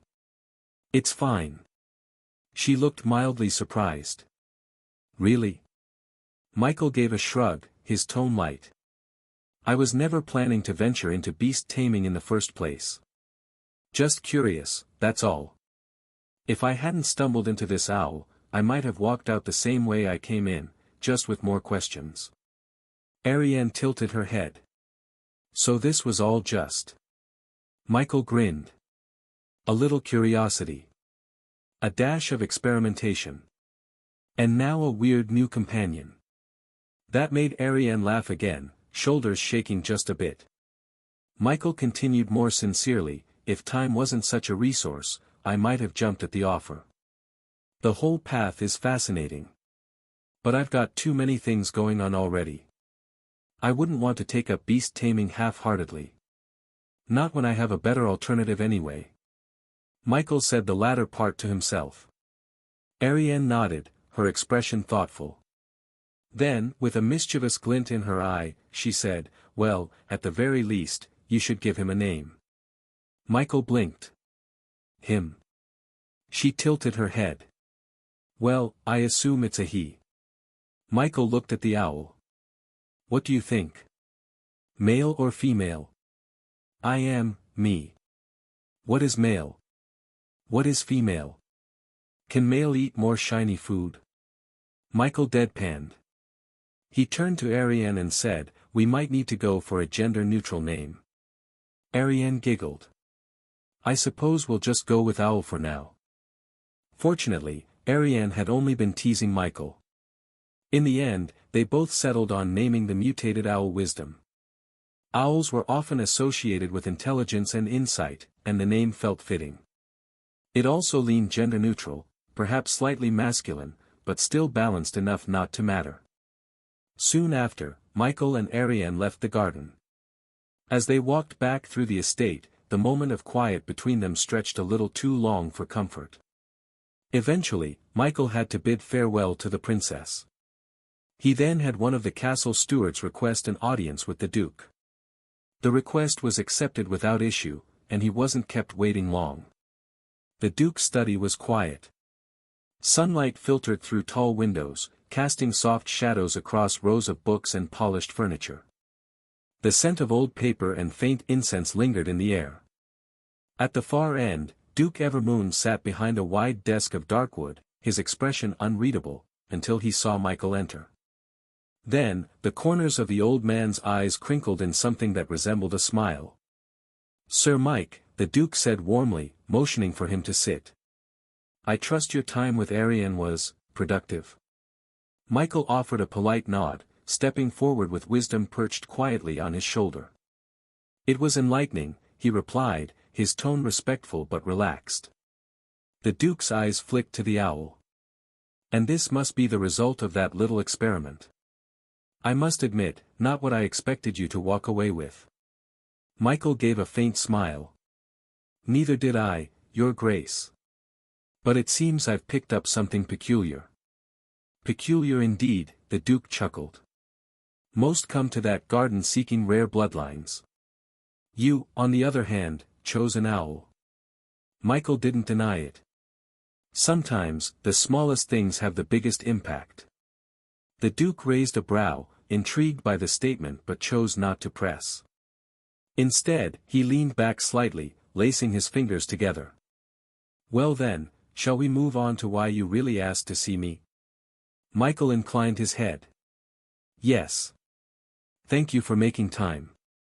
He paused for a moment, then continued, a few days ago, Your Grace gave me an instruction.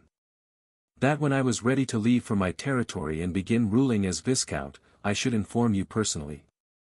The Duke nodded slowly, leaning back in his chair. And that's what you're here to do now? Yes, Michael replied. I believe I'm ready. A brief silence passed between them, broken only by the soft rustle of paper as the Duke tapped his fingers lightly on a scroll. Very well, the Duke said, his voice calm and assured. In 3 days, my people will come to escort you. You won't need to concern yourself with logistics, by the time you arrive, everything should be functioning properly. Your staff has been briefed, and your subjects are expecting their new lord. Michael nodded gratefully. Thank you, Your Grace. The Duke's expression softened slightly. Of course. You've earned it. But before then, someone will visit you. Michael raised a brow. A designer, the Duke clarified. You'll need a coat of arms, a sigil to represent your house. Do you already have one in mind? Michael shook his head. I don't. No matter, the Duke replied. You'll speak with the designer and create something suitable. Symbols carry weight, Sir Mike, choose wisely. Michael gave a short nod. I'll keep that in mind. The Duke smiled faintly. 3 days, Sir Mike, prepare yourself well. Michael stood as well, offering a respectful bow before turning to leave, with Wisdom fluttering slightly on his shoulder and 1,000 thoughts already stirring in his mind. This was it. Another beginning. Michael didn't waste a second after leaving the Duke's. He was kind of in a hurry to return home. The mutated owl rested calmly on his shoulder, but Michael's mind was anything but calm. There was so much he needed to test, to verify. That taming skill alone had opened an entirely new door he hadn't even considered walking through before. Fortunately, he didn't need to run back home. Apparently a steward had prepared a ride for him on the princess orders. When the carriage arrived, Michael climbed in without a word. The steward offered a polite bow and stepped aside, and the ride back passed in a blur. He barely noticed the streets. Barely heard the clatter of hooves or the distant voices of merchants. By the time the carriage pulled up in front of his home, Michael was already halfway out the door before it even stopped moving properly. Soon, Michael was at his door front.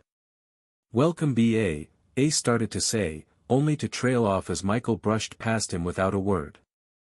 Wisdom hooted once, softly, as they crossed into the hall. Michael didn't even glance back. Later, he muttered. Ace blinked in confusion. One was Michael's current behavior. The second. Was that an owl? Back in his room, Michael made his way to his bed to sit. Michael sat on the edge of his bed, elbows resting on his knees, gaze fixed on the mutated owl now perched quietly on his shoulder. Wisdom blinked slowly, swiveling his head just enough to meet Michael's eyes. Michael exhaled through his nose. All right then, let's see what this skill can really do. His thoughts drifted to taming. Taming, basic mastery, proficiency, 2%. 20% chance to copy a random skill from a tamed creature. 2% chance to copy a specific targeted skill.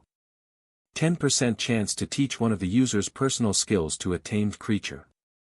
All copied or taught skills will begin at basic mastery with a cooldown of 5 days. At basic mastery, you can only tame 5 creatures. Tamed creatures, 1/5. Michael tapped his fingers together thoughtfully. Only one skill, he murmured, staring at Wisdom. So really, the random option is the smart one. 20% versus 2. I want to copy a skill, he said quietly, directing the command inward. Random. Attempting to copy random skill from tamed creature. Chance, 20%. Rolling. Success. You have successfully copied a skill from your tamed creature, Wisdom. Skill acquired, phase shift, basic mastery, proficiency, 1%. Michael stared at the glowing notification in disbelief. Then blinked. Then stared some more. Am I dreaming? Michael looked down at his hands like they might start melting or glowing or burst into confetti. Nothing happened. His room was still his room. Wisdom was still an owl. But seriously, first try. Michael slowly raised a hand and slapped his cheek. He winced. Yep. That hurt. Damn it, this is real. For a long second, Michael just sat there, staring into the void like a man questioning all known laws of probability. Because in his world, a 20% chance meant you'd fail 4 times, get bitter, swear at the gods, try again, fail twice more, and maybe, just maybe, get lucky on the 7th try. He had tried this out of faith.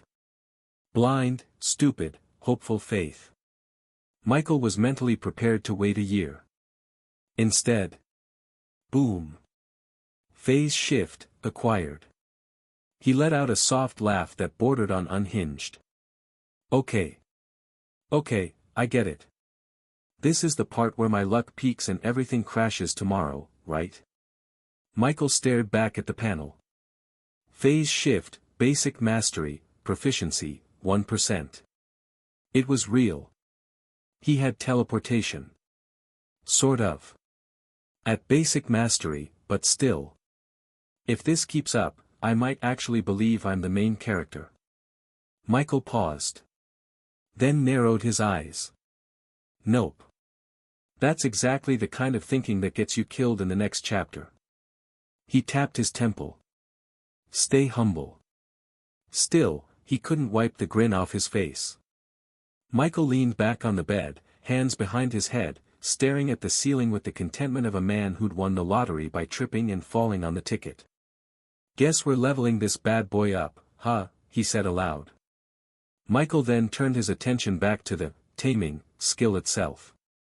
Now that he had successfully copied a skill, he expected some sort of cooldown on the entire function, but to his surprise, only the copy portion was grayed out. The teach portion of the ability was still available.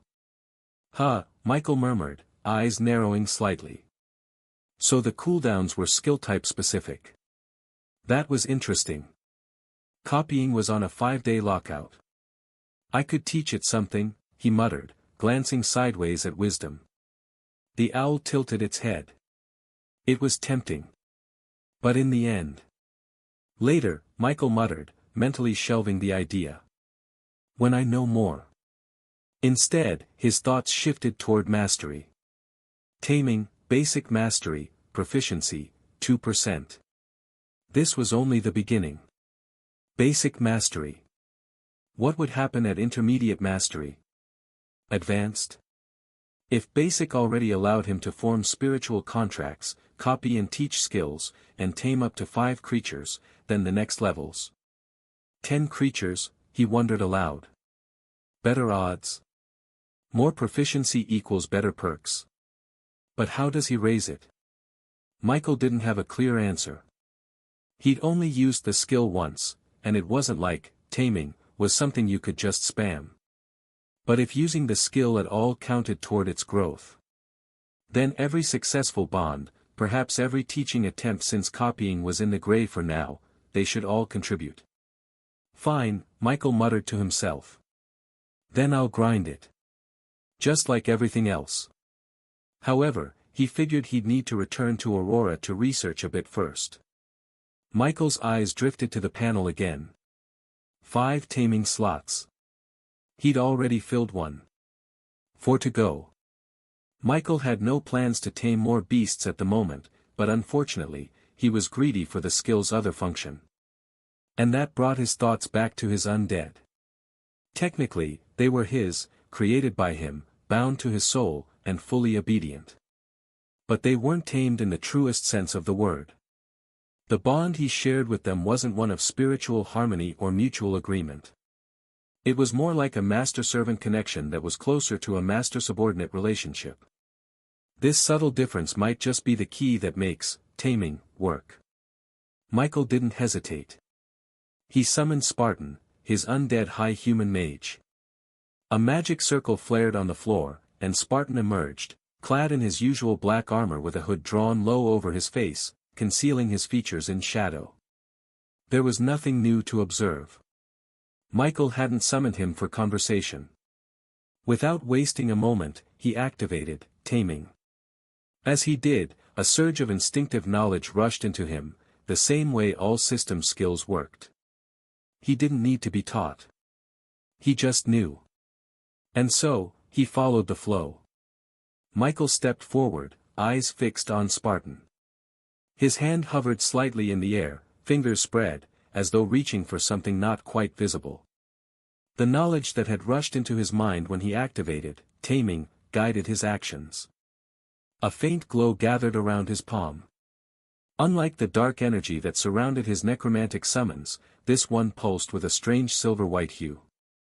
Spartan didn't move. He didn't flinch, resist, or react.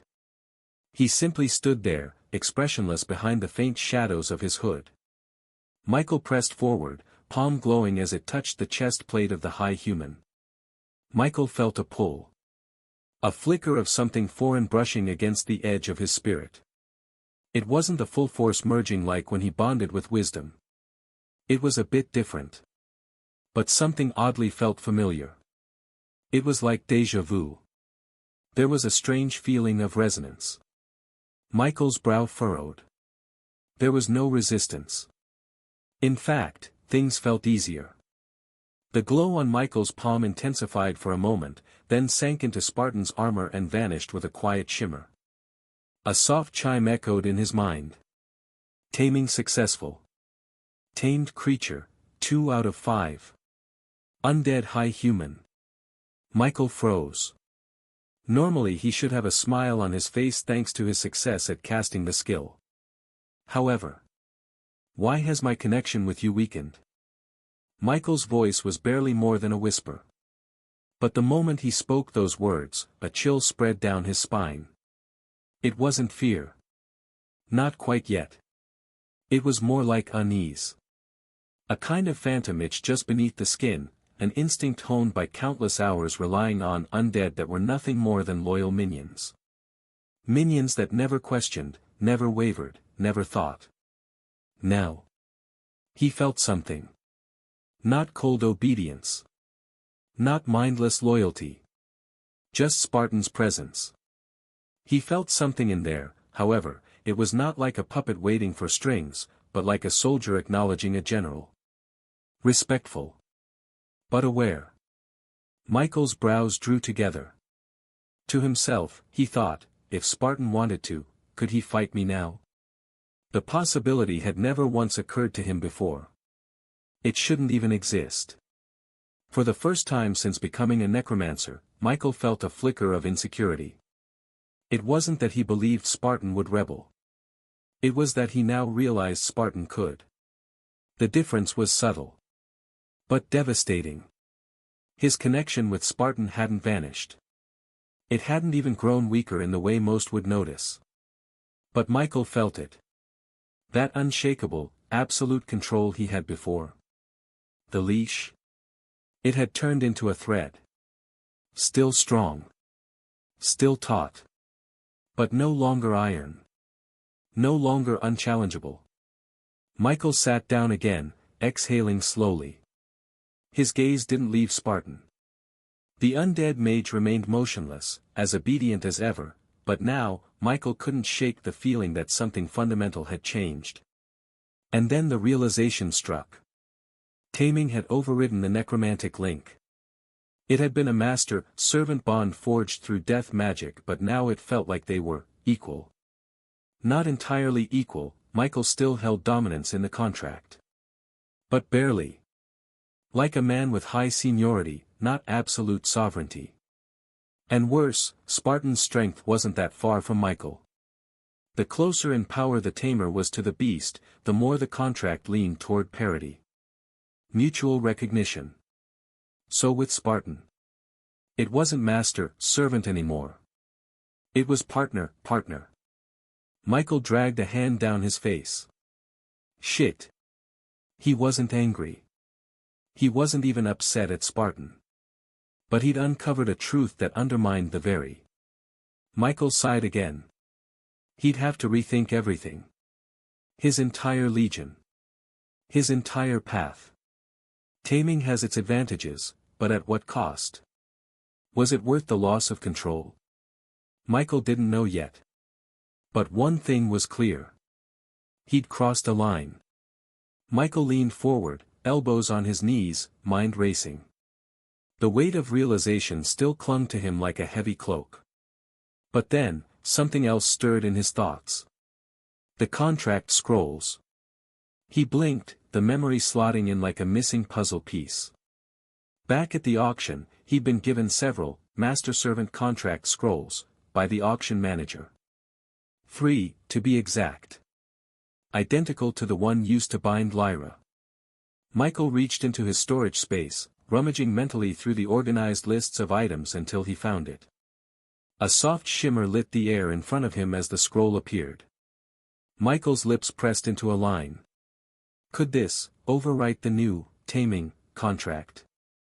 Could he undo what he'd just done and restore things to the way they were? He didn't know. But if there was even a chance. Michael's eyes drifted toward his panel. Tamed creatures, 2 out of 5. Contract slots used, 104 out of 125. 1 slot dropped. Michael muttered. Previously, it had been 105. Which meant. Michael's jaw tightened. Taming doesn't share contract slots. It converted them. One of his necromantic contracts had been consumed, rewritten, restructured under the new system. The necromantic leash had become a taming thread, and in doing so, had freed up 1 slot.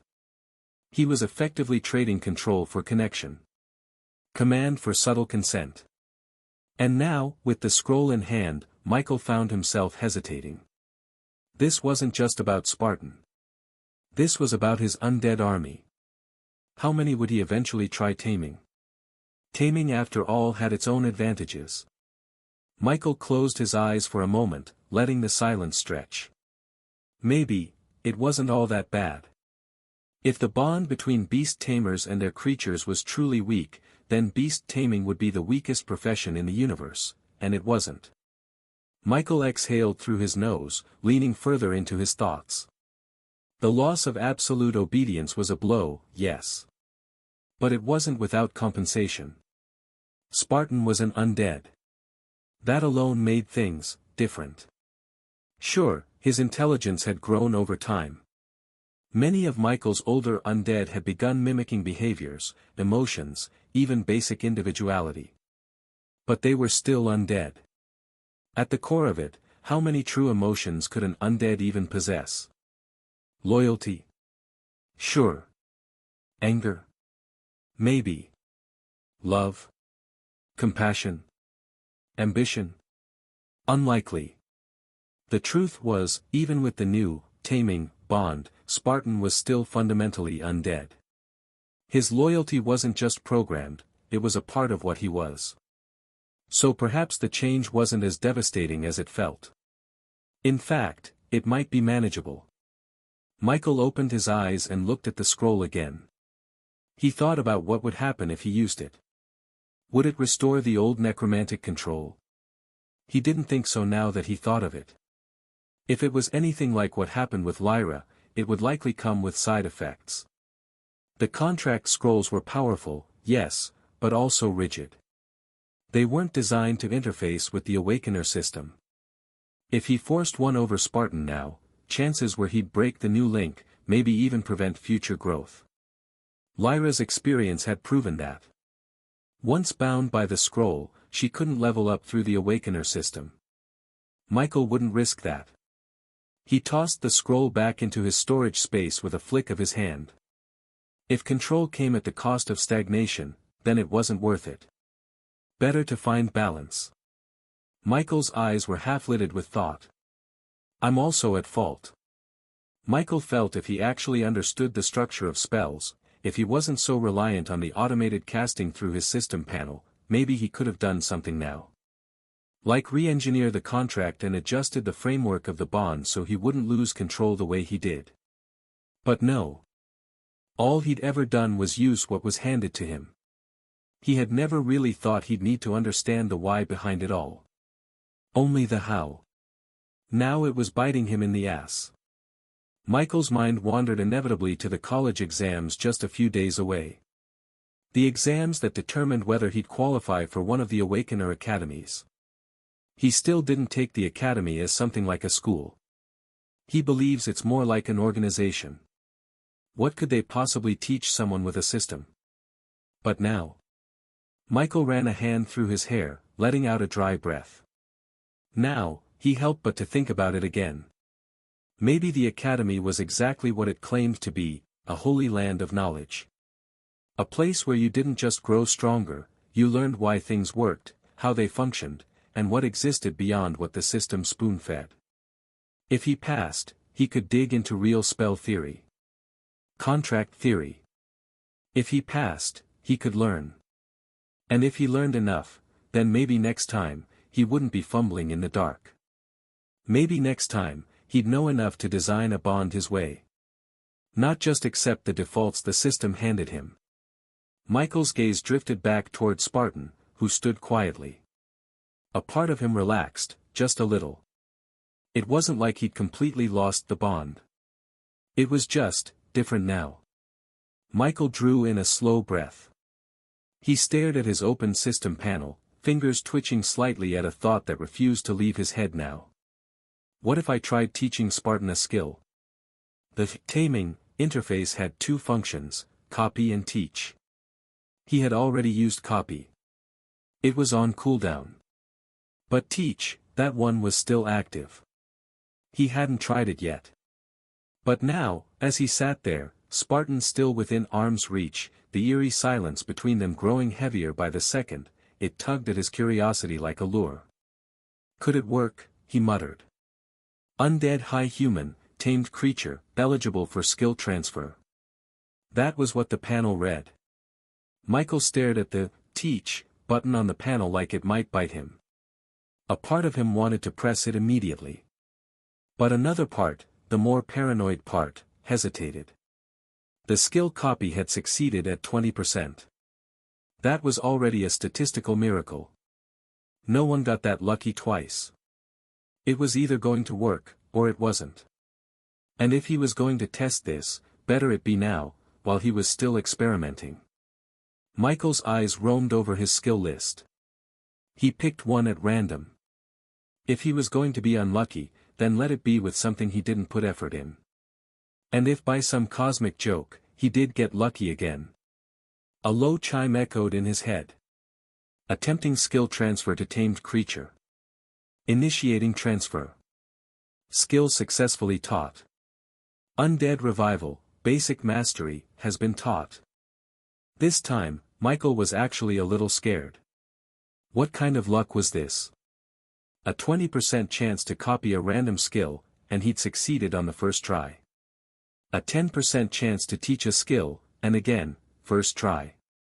Was he still the same person who, even after getting stronger, once needed more than 10 attempts just to place a single undead in the netherworld? Michael blinked, then slowly sat back. Then a grin broke out across his face. He didn't even try to suppress it. Because this changed everything. Undead revival had been successfully taught. That meant the teach function truly worked. And more importantly, it answered a question that had haunted him for a long time. How could he get his undead to learn more skills? Up until now, it had been a limitation he could only accept. Sure, Spartan and a few others were growing smarter with time, but when it came to actual skills, especially magic, it always felt like there was a wall. He'd figured eventually, as they evolved, their intelligence would catch up, and they'd naturally start picking up more complex abilities. But now, that limitation had been shattered. With taming, all he had to do was learn a skill himself, and then teach it. Michael's thoughts flashed to the skill he'd copied from wisdom. If his undead could learn it, the strength of his undead legion would skyrocket. No, explode. He could tailor units. Customize roles. Build actual synergy between the undead like a true army instead of just a horde. Once again, taming revealed its terrifying potential. But then, as the excitement buzzed through his veins, reality hit him square in the chest. Michael's grin faded slightly, replaced by a grimace. Learning the skills himself. That was the bottleneck. If he wanted his undead to grow, he had to grow. And that meant actually learning. Not just unlocking skills through the system. Real learning. Spell theory. Elemental control. Magic fundamentals. Things he had conveniently ignored, trusting the system to guide him. Michael groaned, dragging both hands down his face. Of course, he muttered. There's always a catch. A more sobering thought followed. Limitations. Michael pulled up the skills description and stared at a line. Tamed creatures, 2 out of 5. 5. That was his current cap. And it wasn't because of his mana or stats. It was simply, the skill's mastery. Taming was still at basic mastery. Which meant, unless it improved, 5 was the absolute maximum number of creatures he could tame. Michael frowned. If he wanted to give more of his undead the ability to learn under the taming bond, he'd have to choose carefully. And this was only one of the surface problems. He glanced back at the panel. Taming, basic mastery, proficiency, 5%. 5%. Just earlier, it had been 2. Michael squinted, a slow sigh escaping his lips. There had to be more ways to raise proficiency. He just didn't know any yet. But one thing was obvious. He needed to be patient. He couldn't go around recklessly taming everything in his legion just because the option existed. The unnamed undead, sure, maybe he could risk it with them. But the named ones? Lucky. Gale. Those ones weren't just pieces on a board. They were pillars of his army. If taming rewrote their bonds the way it had with Spartan, he couldn't risk them slipping from his grasp. Not unless he was sure. Michael tapped his fingers against his knee, the thoughts piling higher in his mind. He needed to do things differently now. And above all, not repeat the mistake of rushing forward without knowing what lay ahead. Michael then shifted his thoughts to the skill he'd just taught Spartan. Undead Revival. It was one of the two core skills of the Necromancer class. The first raised the dead. The second, Undead Summoning, gave the dead a place to stay. Revival brought them back. Summoning gave them a home. Michael tilted his head slightly, mulling it over. Does this mean I've made a necromancer? He murmured to himself. Then shook his head. No. Not really. Not without undead summoning. Without that, Spartan would have to drag his walking corpse around everywhere. The thought made him pause. Could Spartan even return to the netherworld? Technically, he should be able to. After all, while both skills, revival and summoning, seemed like two halves of the same coin, they served different purposes. Undead revival brought a corpse to life. Undead summoning linked that undead to the netherworld, allowing it to be dismissed and recalled freely. The dismissal part was easy. That just meant putting them away. But summoning? That required a connection. The catch was, it didn't necessarily have to be the same connection formed through his revival skill. Which meant, in theory, Spartan could still be dismissed. And summoned again. Michael exhaled, gaze flickering toward his undead mage. There was only one way to know for sure. Return, he commanded softly. A faint shimmer pulsed around Spartan's body. Then, in the next breath, he vanished, quietly and cleanly, into the netherworld, like slipping into a pocket between worlds. No resistance. No backlash. Michael's heart eased.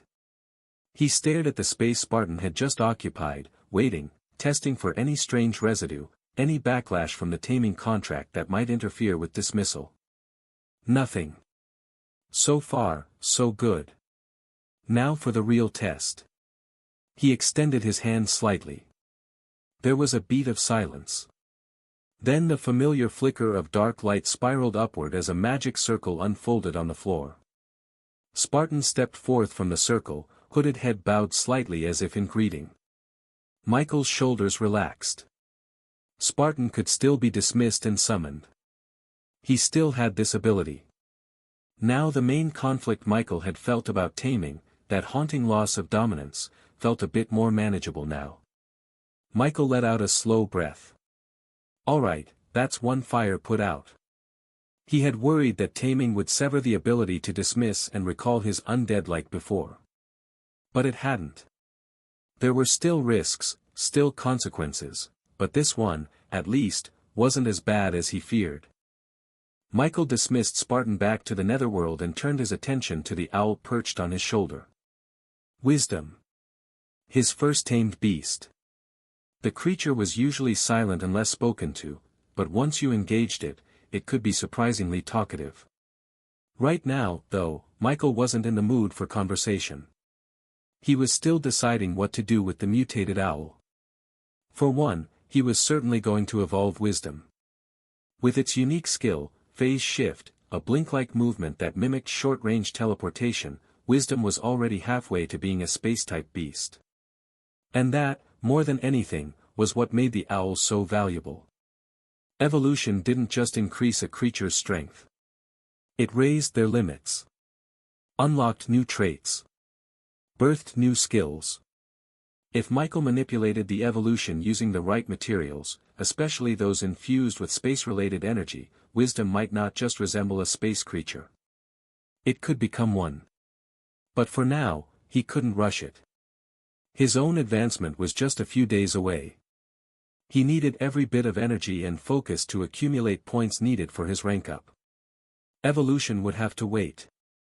Once he was stronger, once he'd secured a few more of his plans, then he could pour resources into Wisdom's growth. But for now, there was a different problem on his mind. Where was he supposed to keep this owl? Would he have to carry it around on his shoulder everywhere? It wouldn't be so bad if wisdom stayed small, but evolution could lead to a larger body. If the bird grew significantly, it could become a real nuisance to move around with. Still, not all hope was lost. Michael found comfort in one thing: he'd be leaving the capital soon. He would finally settle in his own territory. A stretch of land bordering a vast forest. A place where hopefully secrets could stay buried. With that thought, Michael gently took wisdom from his shoulder and placed the bird on his bed. He'd tested the taming skill enough for now. He understood it better, what it offered, what it cost. But there was still one thing he hadn't tried. The skill he had copied from wisdom. It was time to see what it could really do. Michael stood in the center of his room. It was relatively empty, just a bed, a wardrobe, and a desk tucked against the far wall. He glanced at the system panel hovering in front of him. Phase shift, basic mastery, proficiency, 1%. Momentarily shift your body out of the material plane and reappear at a target location within 5 meters, bypassing physical obstructions. You do not become intangible, only your position changes.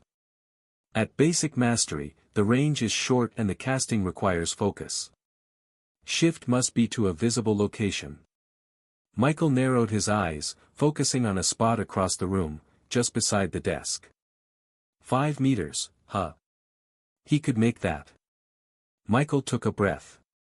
Then activated it. The world twisted, not violently, but like the air itself folded inward.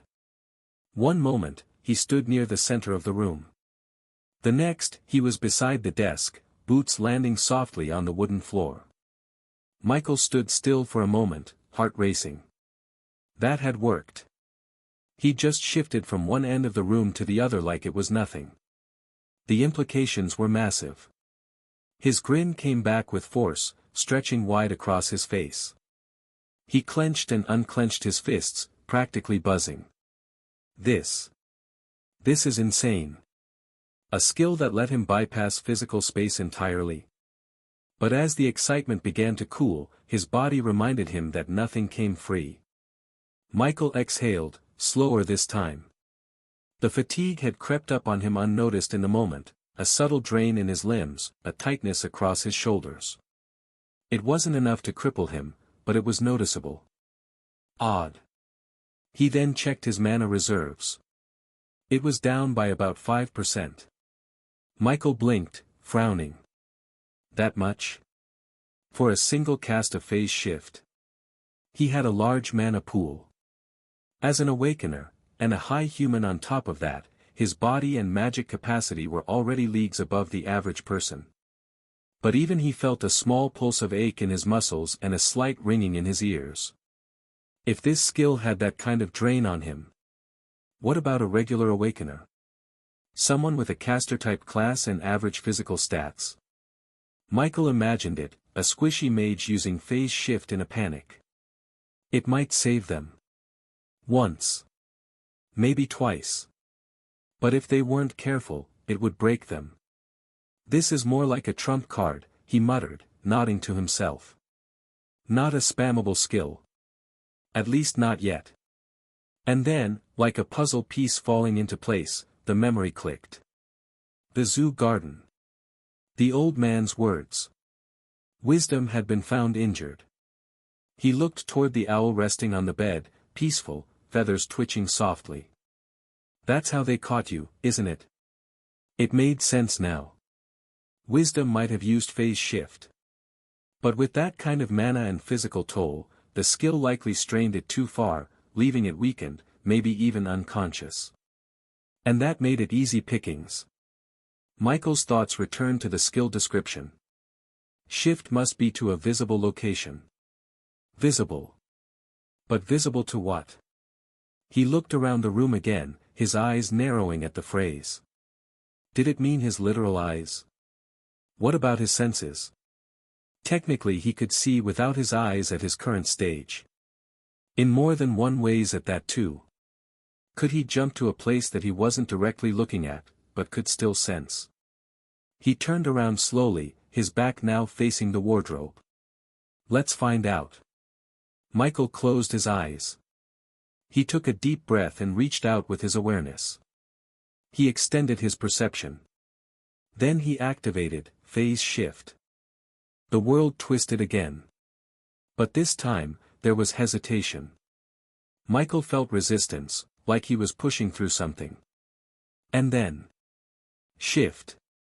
Michael reappeared, his back facing the bed, now standing in front of the wardrobe. His eyes were still closed. He opened them slowly, his heartbeat thumping in his chest and the faint hum of energy still vibrating in his veins.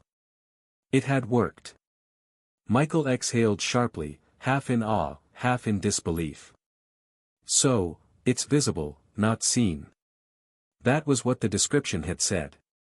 The requirement hadn't been to see the spot. It had been for the spot to be visible. This meant if he could see it with his awareness it counted as the spot being visible.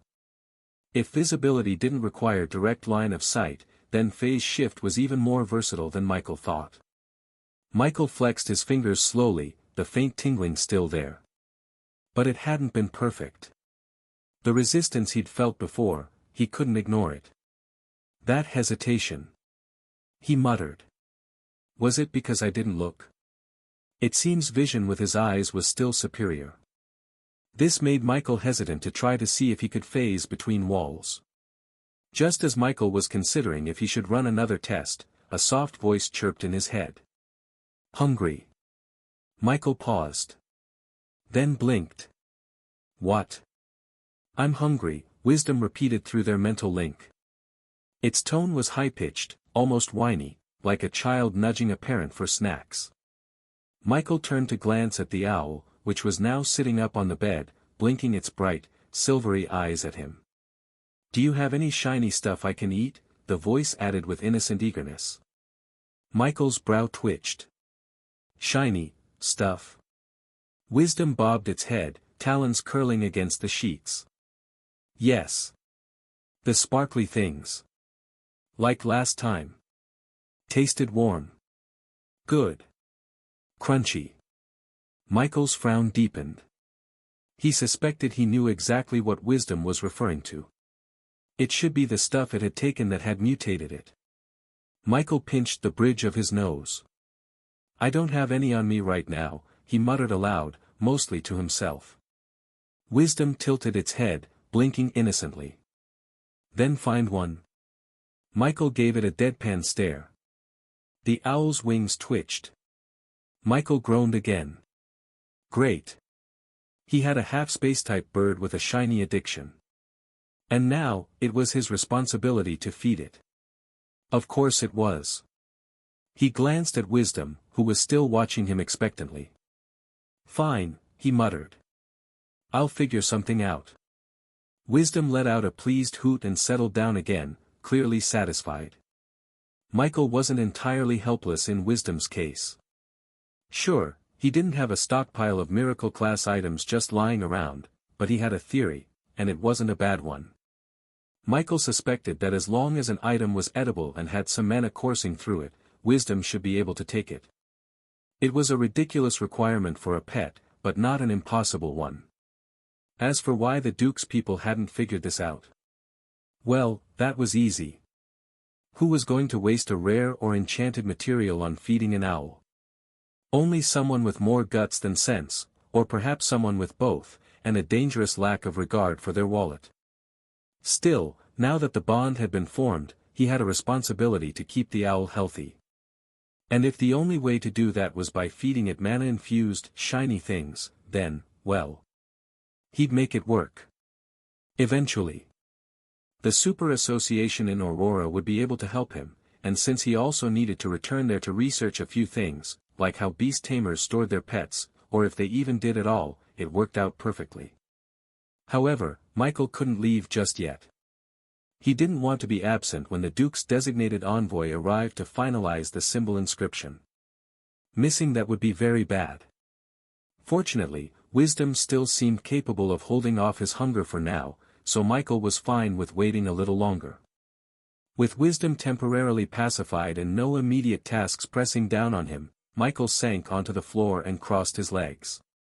He slowly let out a breath, closed his eyes, and began circulating his cultivation technique. The familiar rhythm greeted him, cool energy trickling through his body like a slow, meandering stream. But something felt off. The flow was sluggish, less responsive than before. He'd known this day would come. The technique he was using was a basic one, but it simply wasn't keeping up anymore. Not with his current stage, not with his evolving needs. Still, it was better than nothing. Minutes passed. Then an hour. He kept his breathing even, his mind focused, drawing in the ambient mana. Yet, with each cycle, he grew more certain, this method was outdated. Michael opened his eyes with a quiet sigh. "I need a better one," he muttered. His thoughts turned to Mage Lien. The old man still owed him, deeply. Between the favor Michael had done for him and the implications of what he represented, Lien wouldn't dare brush him off. And with how casually that man tossed around rare knowledge and ancient scrolls, surely another cultivation technique wouldn't be too much to ask. Michael sank deeper into the rhythm of meditation, letting the sluggish currents of energy swirl through his meridians.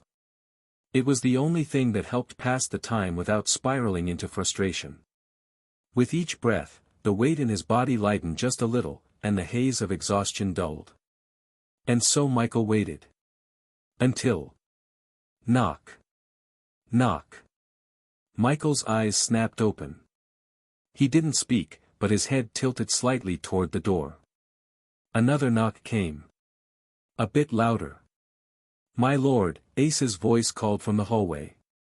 "There's someone here to see you." Michael only stayed still for a moment before standing up. There was only one person he'd been expecting. He smoothed out his clothes, dusted off a stray feather wisdom had left on his shoulder, and walked to the door. On the other side of the door was Ace with a respectful bow. Michael acknowledged him with a nod as he made his way downstairs. When Michael stepped into his modest living room, the first thing he saw was a slender, middle-aged man seated calmly on the couch. The man immediately rose to his feet upon seeing him, his posture impeccable and his manner refined. He wore a formal dark tunic lined with silver threading, simple, but of unmistakably high quality. His graying hair was slicked back. The man bowed slightly. "Viscount Mike," he greeted with a courteous smile. "It is an honor. I've been sent by His Grace to assist with the design of your house symbol." Michael studied him briefly.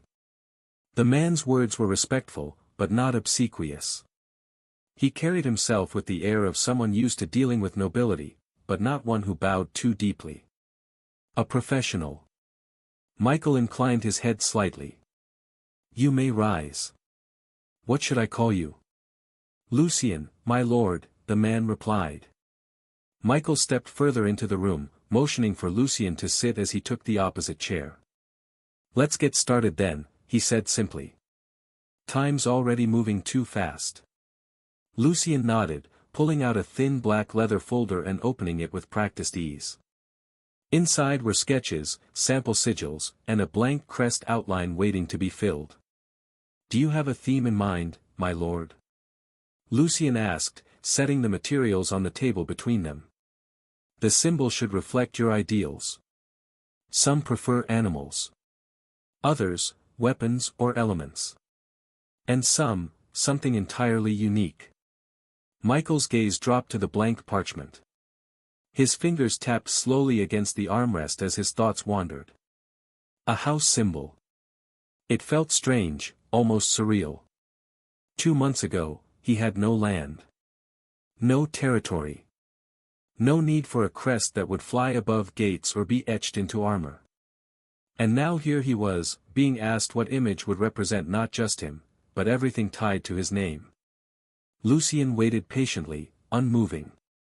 There was no pressure, just quiet expectation. Michael's eyes narrowed slightly. A beast? A weapon? That had some appeal.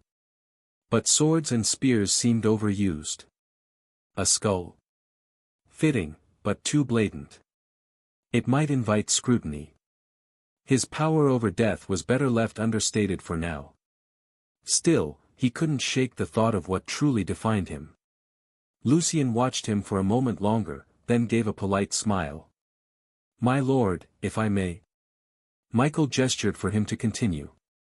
"Many find themselves overwhelmed when choosing a symbol," Lucien began smoothly, his voice calm and measured. "It is not uncommon. A crest is more than decoration." He leaned slightly forward, folding his hands atop the folder. "Some choose beasts, majestic creatures they admire, or ones that reflect their nature. The lion for courage. The owl for wisdom. The serpent for cunning. Others choose weapons, a blade to represent strength or a bow to signify precision and patience." Lucien's gaze flicked up, briefly meeting Michael's. "There are even those who choose abstract designs. Symbols tied to faith, to old stories, or to personal memory. And some, simply choose what calls to them. What feels right." He paused, letting the silence settle before asking, "Do any of these speak to you, my lord? When you picture yourself, your future, what image lingers in your mind? A beast? A blade? A flame? Or perhaps something more personal?" Michael remained silent, his mind turning. A beast? He had a growing army of them. Spartan. Wisdom. The others. A weapon. He had a spear. Or perhaps, both. Lucien continued, voice still gentle. "It doesn't have to be final. Symbols evolve, just as people do. But starting with something that resonates with you, often leads to the strongest choices." Michael's eyes dropped again to the blank parchment. A symbol that defined him. And just like that, an idea began to form. Something primal. Something layered. Not just power, but control. Something that whispered what he was, not screamed it. He looked up slowly, eyes meeting Lucien's once more. "I think I have a rough idea," he said. Lucien smiled with practiced ease. "Then let us give it form, my lord." Michael leaned forward, his voice calm but certain. "A cauldron," he said. Lucien blinked once, then nodded, already reaching for a fresh sheet of parchment. "A bold centerpiece," he said neutrally. "Cauldrons are often used to symbolize transformation, alchemy, hidden potential." Michael didn't elaborate. He didn't need to. The cauldron wasn't for public meaning. Not really. To others, it might represent mysticism or transmutation. To him, it was a quiet nod to the talent that had shaped everything he had. It was the origin of all his power. "My lord," Lucien continued, still sketching, "any additions to support the theme? Surrounding motifs?" Michael's gaze drifted toward the window, thoughts momentarily far away. Then, slowly, he said, "2 wolves. One on each side." Lucien looked up again but didn't ask why. Michael appreciated that. To most, wolves would be taken as a symbol of loyalty, of hunting prowess, of pack hierarchy. But to Michael, they meant something far more specific. Lucky and Prince. 2 of his first undead. His companions from the very beginning. He didn't care what form the final crest took, whether it made others think of nobility, ferocity, or even wilderness. The meaning was for him alone. "I'll draft something balanced," Lucien said, already sketching with swift, steady strokes. "The wolves can be either standing or crouched, flanking the cauldron. Would you prefer them symmetrical? Facing outward or inward?" "Inward," Michael said after a pause. "But they don't need to be identical." Lucien gave a small approving nod. "Understood. A mirrored pose would imply duality, while variations in their posture, that suggests personality. Individual significance." "Exactly. Lucky and Prince were both wolves. Both undead. But they were not the same." Lucien didn't question further. His hands moved with practiced ease as he worked. Michael watched the lines take shape, first the round base of the cauldron, then the rising curve of its rim. Flames licked around the edges, subtle but present. The wolves followed soon after, one sleek and low-slung, the other broader, more upright, as if mid-growl. Minutes passed in focused silence. When Lucien finally turned the sheet toward him, Michael took it in with a steady gaze. It wasn't finished yet. It wasn't perfect. But it felt right. Lucien leaned back slightly. I'll begin refining the lines, adding depth and detail. Once the final version is done, I'll send the drafts to the engravers. This symbol will be recorded in the noble registry and appear on your seal, banners, and any official documents. Michael gave a small nod, his expression unreadable. Good. If anything comes to mind before then, adjustments or revisions, just send word. It's your crest, after all. Michael didn't answer immediately. Then finally, he said, "This will do." Lucien smiled politely and began packing up. "I'll have the first full render ready before you leave for your territory. You'll receive a carved seal alongside the banners and personal sigil mark." Michael stood, signaling the meeting was over. As Lucien bowed and turned to leave, Michael thought more of the sketch. He didn't know what others would see when they looked at that symbol, but that didn't matter. The only person it needed to mean something to, was him. This somehow feels like I'm starting again. Like a new chapter in my life. After Lucien's departure, Michael took a few moments to himself. A moment later, he made his way back to his room. There weren't many loose threads left for Michael to address in the capital, so he wanted to use his available time to settle some things in Aurora. And then, with wisdom tucked away and Spartan summoned to protect his body, Michael set off for Aurora with his mark of origin. The moment he arrived, Michael reached out for his phone like an obsessed teenager. Though it was currently evening in Aurora, aside from his undead, Michael was the only one in his residence. Aunt Mia and Lily were still away. However, used to this, Michael focused on his business. First thing he did was check the school chat group. The group chat, still as bland and disorganized as ever, was filled with scattered conversations, memes, and occasional panic about preparation. But the pinned message hadn't changed.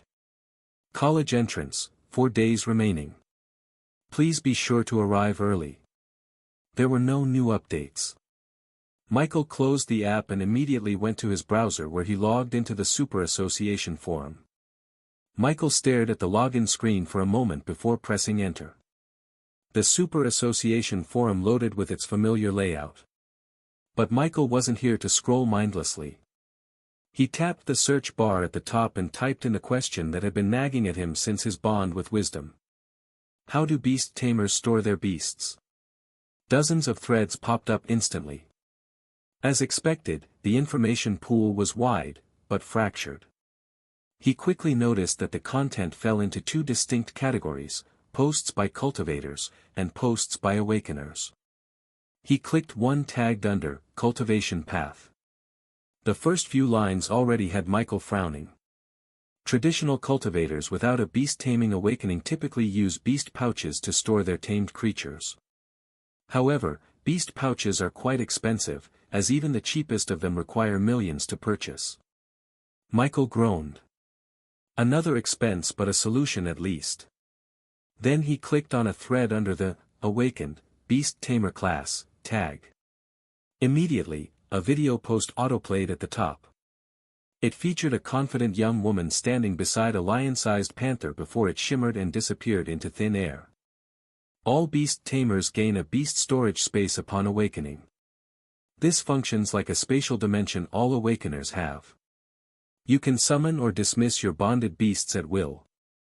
Storage limits depend on your class rank, but even rank 1 beast tamers can carry 2 to 3 creatures without issue. Michael raised a brow. That was convenient. He continued. Only awakeners with the beast tamer class have this ability by default. The space is tied to the class's internal structure and can't be accessed without it. Skills that allow you to tame beasts, without actually awakening as a beast tamer, do not grant this storage space. There it was. Michael leaned back in his chair and sighed. He wasn't an awakened beast tamer. He just had a taming skill. That made all the difference. So no spatial beast storage for him. Michael frowned. But he wasn't one to sulk for long. Michael straightened up, cracked his knuckles, and opened a new tab. How do beast pouches work? The search returned less results this time. Michael clicked one that seemed promising. Alternate methods of transporting beasts without beast tamer class. Michael scrolled quickly through the replies. Most were complaints about the cost of beast pouches. But then his eyes caught a comment almost buried in the noise. Awakeners who tame beasts but aren't beast tamers can still use beast pouches to store their bonded creatures. The key is the bond. The pouch uses this bond as the anchor to stabilize the creature inside. Those beasts can travel with you, even between origin and your local plane through the use of your storage space. Michael froze. His eyes locked on that line. Even between origin and your local plane. Michael's mind reeled.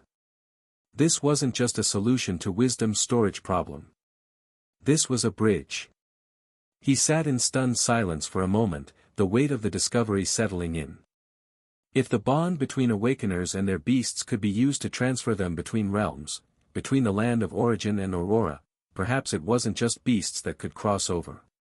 It was anything bonded. No way, he muttered. But the thought had already taken root. If beast pouches could carry living creatures between worlds so long as they were tamed, anchored through the right bond, then what else could be carried across? Could he bring someone from origin to Aurora? The implications were terrifying. And exhilarating. Michael leaned forward, fingers flying across the keyboard now. He searched for high-tier beast pouches. The prices were brutal.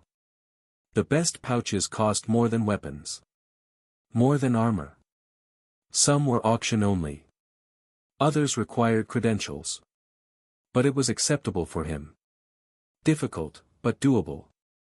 Michael sat back again, exhaling slowly. He was going to need a beast pouch.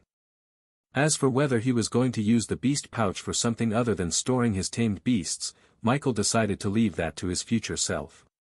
Just now, he had searched the forum to see if beast pouches could be used to transport anything other than beasts. Unfortunately, nothing had come up. This could only mean two things. 1. The thread didn't exist in the forum.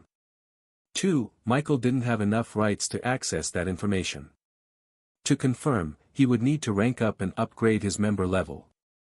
After bookmarking the thread, Michael leaned back and opened a new tab. His thoughts drifted to Wisdom again, particularly the owl's peculiar appetite. Shiny stuff, Michael muttered, rubbing his forehead. What do beast tamer pets eat? The forum loaded with posts, ranging from confused newbies to professional beast tamers discussing feeding habits. As expected, the responses were wide-ranging. He skimmed a post. Different beasts eat different things depending on their species, level, and so on. The most common food source for tamed creatures is mana-infused monster meat. Some can survive on regular meat, but it's not ideal. Without mana, their growth slows and their abilities may even regress. Different beasts eat different things depending on their species, level, and so on. The most common food source for tamed creatures is mana-infused monster meat. Some can survive on regular meat, but it's not ideal. Without mana, their growth slows and their abilities may even regress. Michael nodded slowly. Monster meat. That made sense. There was a time Lucky and Prince had been seriously injured, but even as undead, devouring some monster corpses made their situation better. Unfortunately, according to the old man caring for the Duke's private zoo, Wisdom also doesn't eat monster meat. Michael moved to the next reply. Some creatures develop an instinct for consuming items infused with mana, regardless of whether they're meat or not. They seek energy, not taste.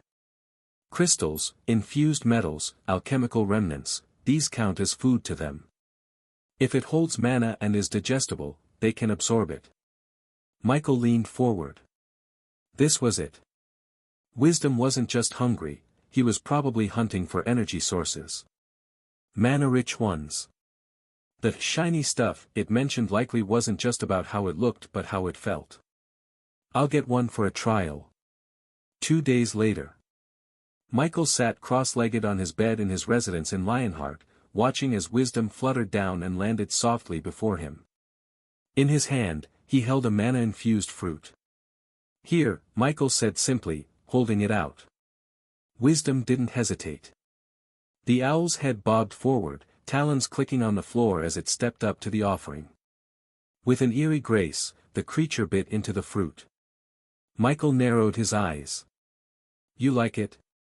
Wisdom didn't speak, but it did let out a low, satisfied hum. Michael gave a short chuckle. Figures. You won't touch monster meat, but glowing fruit is a gourmet delicacy. He leaned back, one hand bracing him as he looked at the window. A soft breeze rustled the curtains, warm and dry. The Land of Origin evenings were always calm like this. In the quiet, his mind drifted to the letter he'd received the previous day. A formal scroll, sealed with the Grand Mage Lien crest. Mage Lien's neat script had been brief but professional. Viscount Mike. Due to the volume of specialized materials you have requested, I would like to offer you the option of having them delivered directly to your new territory via the Kingdom's Flying Ship Division. If you would like, arrangements can also be made for you to travel aboard. Please respond at your earliest convenience. Michael had reread the letter 3 times. The offer was generous. More than generous, really. A flying ship wasn't something just anyone could hop on. For Lien to casually offer it said a lot about how much backing Michael now had. He'd almost agreed immediately, but hadn't. Because the Duke Everoon had also made his own promise, that transportation to his land would be arranged. And Michael still had a visit to make to the man later today. He couldn't afford to step on the Duke's toes. Even now, Michael felt the tug of impatience. He wanted to go. The sooner he reached his land, the sooner he could start his plans, but patience was key. Michael reached out and scratched gently beneath Wisdom's beak. The owl blinked, glowing eyes narrowing into something close to affection. You're lucky I spoil you, Michael muttered. These mana fruits cost more than decent armor here. Wisdom flared its wings briefly. Unfortunately, due to the complexity of beast pouches, Michael hadn't gotten one yet. With how clingy you are, I would need to carry you on Shoulder Express again. Yay! A childish voice echoed in Michael's mind. A small smile tugged at Michael's lips. Of course you like that idea, he muttered. Wisdom gave a little flap of its wings. Michael stood, brushing off his coat. It was almost time to leave. An hour later, Michael stepped out of his room fully dressed, his long coat lightly brushing the floor behind him. Waiting just outside was a carriage, sleek, dark blue, and clearly high-end. Ace stood beside the driver, his arms crossed. Morning, Lord Mike, Ace greeted. Michael nodded once. Ace gestured with his thumb toward the rear of the carriage. Oh, and you have company. Before Michael could ask, the door to the carriage opened. Out stepped Lyra. She wore a long gray cloak with a deep hood that shadowed most of her face. My lord, she said quietly, her eyes meeting his. Michael blinked. You're coming. She insisted, Ace said, rubbing the back of his neck. Said if you're going to visit someone important, you shouldn't go alone. Michael arched an eyebrow. Lyra didn't flinch. I am yours to command. Her words were blunt, but there was no sarcasm in them. Just quiet fact. Michael considered it for a moment. Then he nodded. Fine. But keep the hood down always. She nodded once. Together, they climbed into the carriage. Inside, the cabin was just as Ace had promised, quiet, smooth, and luxuriously cushioned. As the carriage began to move, Michael sat back with a soft exhale, his hand resting casually on the armrest. Lyra sat across from him, her posture straight and perfectly still, as though she were part of the furniture itself. The hood of her cloak concealed most of her expression, but Michael could tell she was alert. Then. Can you eat shiny stuff? Michael blinked. He turned slowly toward Wisdom. No, Michael said, tone dry. That's not normal. Wisdom tilted his head, wide glowing eyes unblinking. His feathers fluffed slightly, like a child sulking. But shiny, feel nice. The words echoed faintly in Michael's mind. Michael sighed. Shiny doesn't mean edible. The Duke's office was just as Michael remembered. The shelves were lined with scrolls and tomes, the walls bearing emblems of the Everoon family. However, this time, unlike last time, a large map of the kingdom hung behind the Duke's desk, marked with dozens of flags and notes. Michael sat comfortably across from Duke Everoon, who leaned forward slightly, a thin sheaf of parchment in hand. So, the Duke began, his voice calm but clear, Thornvale. He placed the parchment on the table between them and tapped its edge. Your new territory. Michael offered a nod, saying nothing yet. Lyra stood quietly behind him, her face hidden in the shadows of her hood. Neither man acknowledged her presence beyond a glance. The Duke didn't care enough to ask, and Michael wasn't planning to explain. The Duke leaned back in his chair, folding his arms. The Everlong forest borders much of Thornvale's northern boundary. It's rich in both danger and opportunities. He glanced down at the parchment again and tapped a section near the bottom. You'll find 8 noble houses within Thornvale. 5 barons, 2 landed knights, and 1 viscount under your jurisdiction. Michael's brows rose slightly. Another viscount? Former, the Duke clarified. Your predecessor died 2 years ago during a failed expedition into the Everlong forest. His seat remained unclaimed until now. The other nobles have held on, barely, but they'll be expecting direction. I assume they're loyal? Michael asked. The Duke shrugged. Loyal enough to their own interests. A few might test you. Michael said nothing, but kept this in mind. You'll be under Count Hallen, the Duke continued. He oversees the entire Thornvale region and reports to me directly. He won't interfere with your day-to-day, but if you start making waves, you'll hear from him. Understood, Michael replied simply. The Duke pulled out another sheet, this one bearing Thornvale's seal. This has everything else you'll need, local taxes, terrain maps, defensive positions, and trade routes. Michael took it without ceremony, sliding it into his robe. You'll also receive a small escort unit, 30 soldiers, enough to establish presence but not enough to draw attention. The real defense will come from what you bring. Michael nodded. I have my own arrangements. The Duke eyed him for a moment, as if wanting to ask more, but didn't. Instead, he said, there's one more thing. He gestured at the map behind him, pointing to a cluster of red markers surrounding Thornvale's borders. Monster activity in the Everlong forest has increased. Michael's eyes narrowed. How bad is it? Manageable, for now. But if it gets worse, Thornvale will be the first to bleed. Be prepared. Yes. The Duke's gaze lingered on the map for a moment longer before shifting back to Michael. Now, let's talk about the people. Michael's posture straightened slightly. The population of Thornvale is just under 20,000. It's a small town, barely qualifies as one, really, but it's where your manor is located. Michael showed no outward reaction. Duke reached for another parchment and slid it toward Michael. It was a list of names, village heads, guild representatives, merchant licenses, and noble families. These are the people you'll need to work with. The people waiting for you there already have this, but it's better you have your own idea too. Michael scanned the list briefly before pocketing it. Thank you. The Duke gave a short nod, then turned to one of the drawers beneath his desk. I almost forgot, he said, voice more casual now. Lucien left this with me before he departed. Said it was the final version. He pulled out a rolled-up sketch wrapped in a thin leather tie and handed it over to Michael. Michael took it carefully and began unrolling the parchment. His breath hitched. There it was, his symbol. Lucien's final design. A black cauldron sat at the center, stylized and sharp-edged, resting atop a faint green base that hinted at flames, though it was subtle enough not to be overt.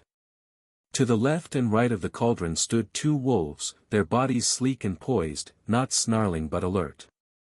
They faced forward like guardians, their eyes sharp and intelligent. The entire crest was edged in green and black, with a minimalist aesthetic. Just the cauldron. And the wolves. Michael stared at it for a long time. It was perfect. The cauldron represented his talent. The wolves. Lucky and Prince. His first companions. His first soldiers. Well, the actual number was 3, but the last wolf. Michael didn't like to think about it. A part of him still believed he was to blame for that wolf's current state. But at the same time, he knew it wasn't entirely his fault either. Love, after all, could only be divided so many times. Even among the same type of undead, his favorites had never exceeded 2. The Duke tilted his head, watching Michael. You like it? Michael nodded once. I do. It's clean, the Duke said, studying it over his shoulder. Not flashy. Not desperate to impress. But, distinct. Michael rolled it back up and placed it inside his coat. It'll do. The Duke chuckled softly. You and your modesty. Very well. We'll register it with the kingdom today, then have the emblem embroidered on the appropriate documents. You'll need it on all formal seals going forward. It's the face of your house now. Michael inclined his head. Understood. You know, the Duke said as he sat back down, Lucien's been designing symbols for over a decade. Said this was one of the easiest commissions he ever did. Michael looked mildly amused. Really? Said you didn't change a thing after the next day he visited you with more design models. Gave him some direction, then left him to work. That kind of trust, it's rare. Michael didn't answer. Because it wasn't trust. He just didn't know jack about designs to actively be involved in the process. His needs were also simple too. And maybe just a little faith that Lucien would do it right. But even he didn't expect this level of right. Michael stood. So did the Duke. The Duke gave a short nod and added, since you'll be leaving tomorrow.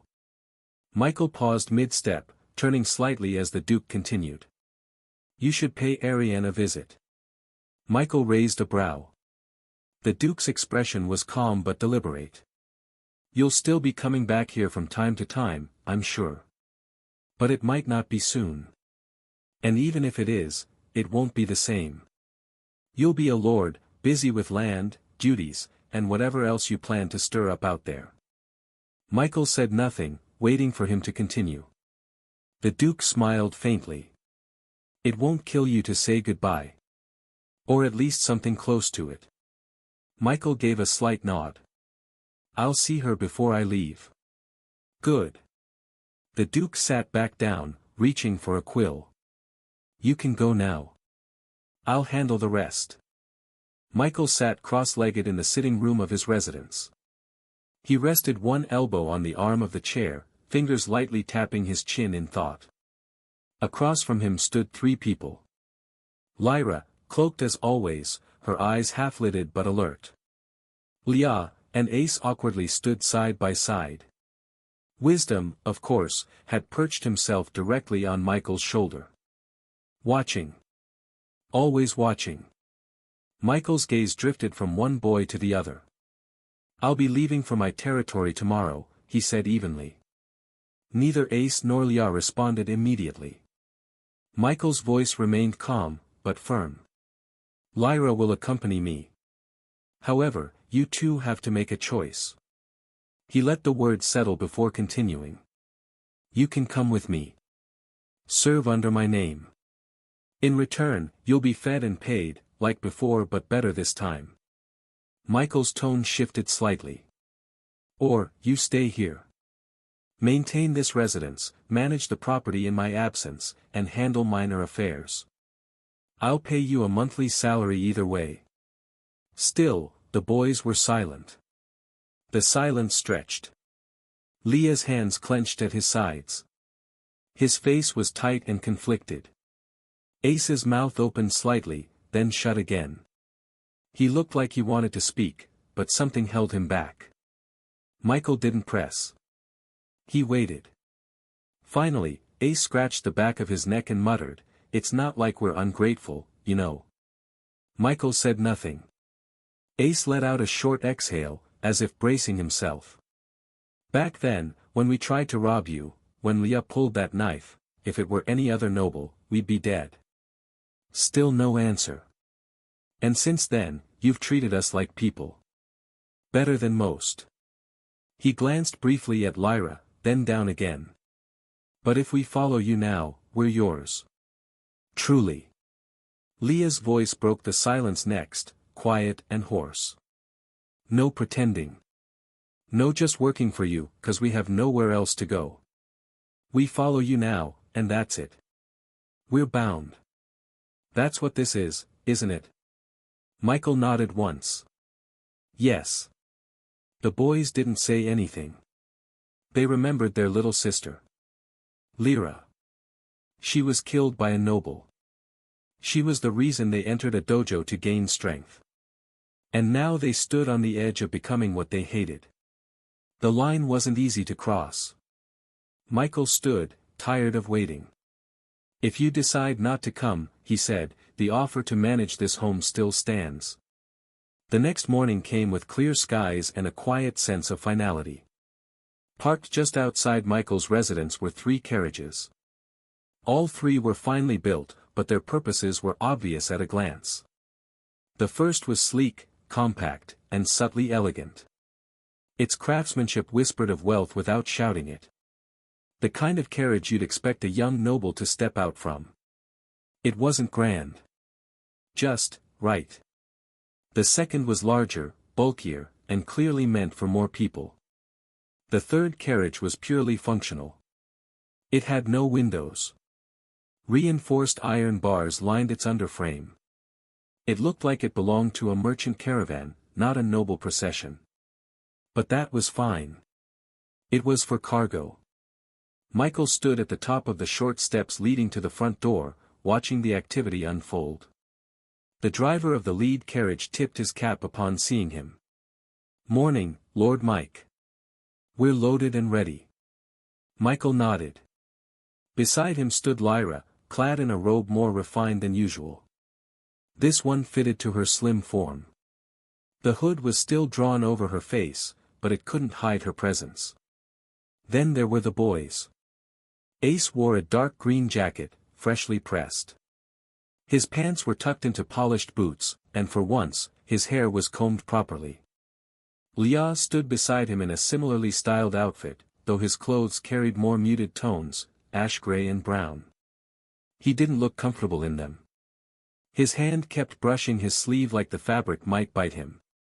But both of them were here. They'd chosen to follow. Eventually, they had to accept the truth, this was a noble's world. And they were powerless to change that. They also had no talent to also gain power to change anything. Though reluctant to accept, the two eventually chose a life of ease. Michael might be a noble, but he wasn't like the rest. And that was enough. Wisdom descended from above, fluttering down from the roof's edge to perch on Michael's shoulder with a small hop and a rustle of wings. The owl has grown more active lately. Michael suspected he might have been feeding it a bit too much. Michael gave one last glance at his residence. He exhaled once, quietly. Then said, "Let's go." They stepped down as one. A hole later. Now, Michael stood and beside him was Duke Everoon.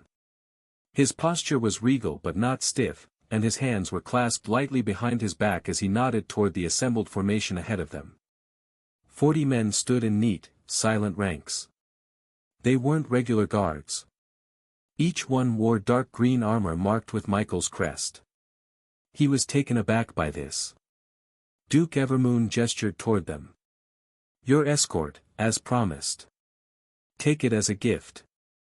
Michael could only nod his head helplessly.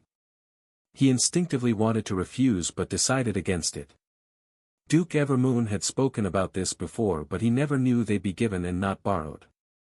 "These men are disciplined," the Duke continued, voice low but certain. "They'll follow orders and won't ask questions." Michael's gaze scanned the unit. "Thank you, Duke Everoon. I really appreciate your generous gesture," Michael said. Behind him, though standing a careful distance back, were his people. Lyra stood closest. Further back, Ace and Leah stood side by side. All watched the exchange quietly. Michael turned his gaze to the side. "How exactly do you plan for us to transport ourselves?" he asked quietly. Duke Everoon didn't answer immediately. Instead, a small smile tugged at the edge of his lips. "You'll see," he said. 2 hours later. Outside the capital.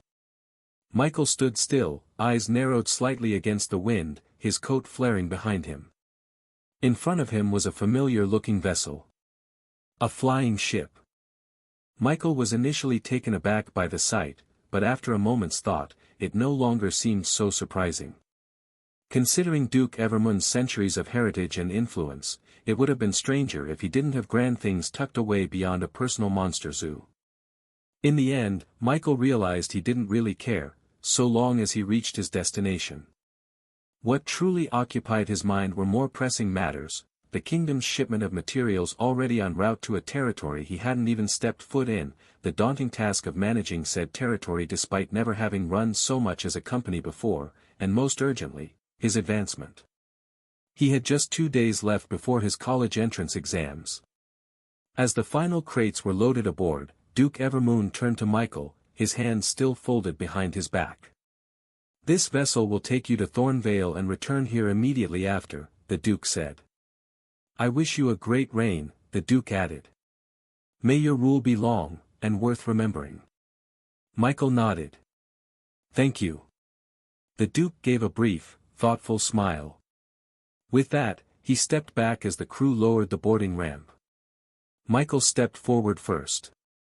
Wisdom shifted slightly on his shoulder, adjusting his wings but not flying off. Lyra followed, her boots silent on the wood. Ace and Leah walked behind, hesitant for most of their movement. One by one, Michael's soldiers boarded, 40 men dressed in green armor bearing the freshly registered crest. Some looked curious, others disciplined, but none questioned the command. They were his now. As the last man stepped aboard, the ramp pulled up with a faint hiss of magic. Michael took one final glance back at the Duke, who raised a single hand in farewell. Then the ship began to rise. With a low hum, it floated skyward, guided by an invisible force. Thornvale territory, barony of Greyfield. The skies above Thornvale carried a chill. In the main hall of Greyfield Manor, 2 men sat before a crackling hearth, each nursing a goblet of spiced wine. Baron Alric of Greyfield, stocky, sharp-eyed, and pushing into his late 50s, leaned forward in his seat. The flames played across his weathered face as he scowled into his drink. Across from him lounged Baron Maddox of Reedridge, leaner, younger, with a wolfish smile that never quite reached his eyes. He wore a red-trimmed coat that matched his namesake, and the confidence of a man who thought himself cleverer than most. "So," Alric said, voice low and gruff, "we finally have a new lord."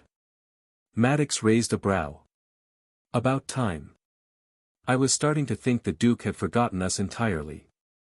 "I've heard this new lord is quite special," Alric muttered. Maddox chuckled.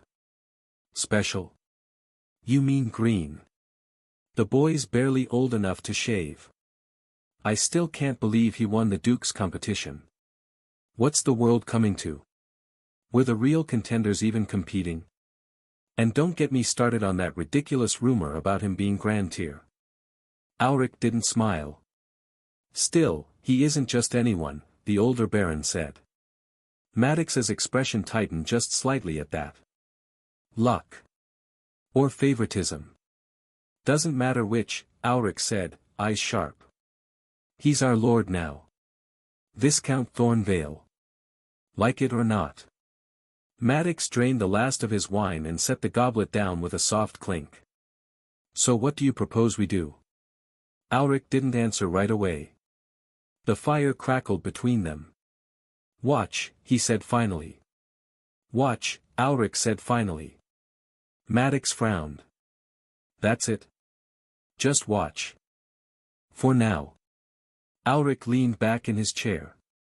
Thornvale may be remote, but it's not forgotten. There's a reason the Duke didn't let it stay vacant forever. Both men turned slightly as the wind outside howled against the manor's stone walls. Thornvale was dangerous, no one doubted that. Bordering the Everlong forest, it was the kind of place where wild beasts roamed just a few miles from village fields. But it was also rich. Very rich. It was why the barons had stayed. And why they were nervous now. With no superior to answer to for the past 2 years, they had grown used to the silence. They were used to eating without supervision. Smugglers, rogue adventurers, even foreign merchants had begun making deals with the smaller lords of Thornvale. It was all done in the shadows, but no one interfered. Now.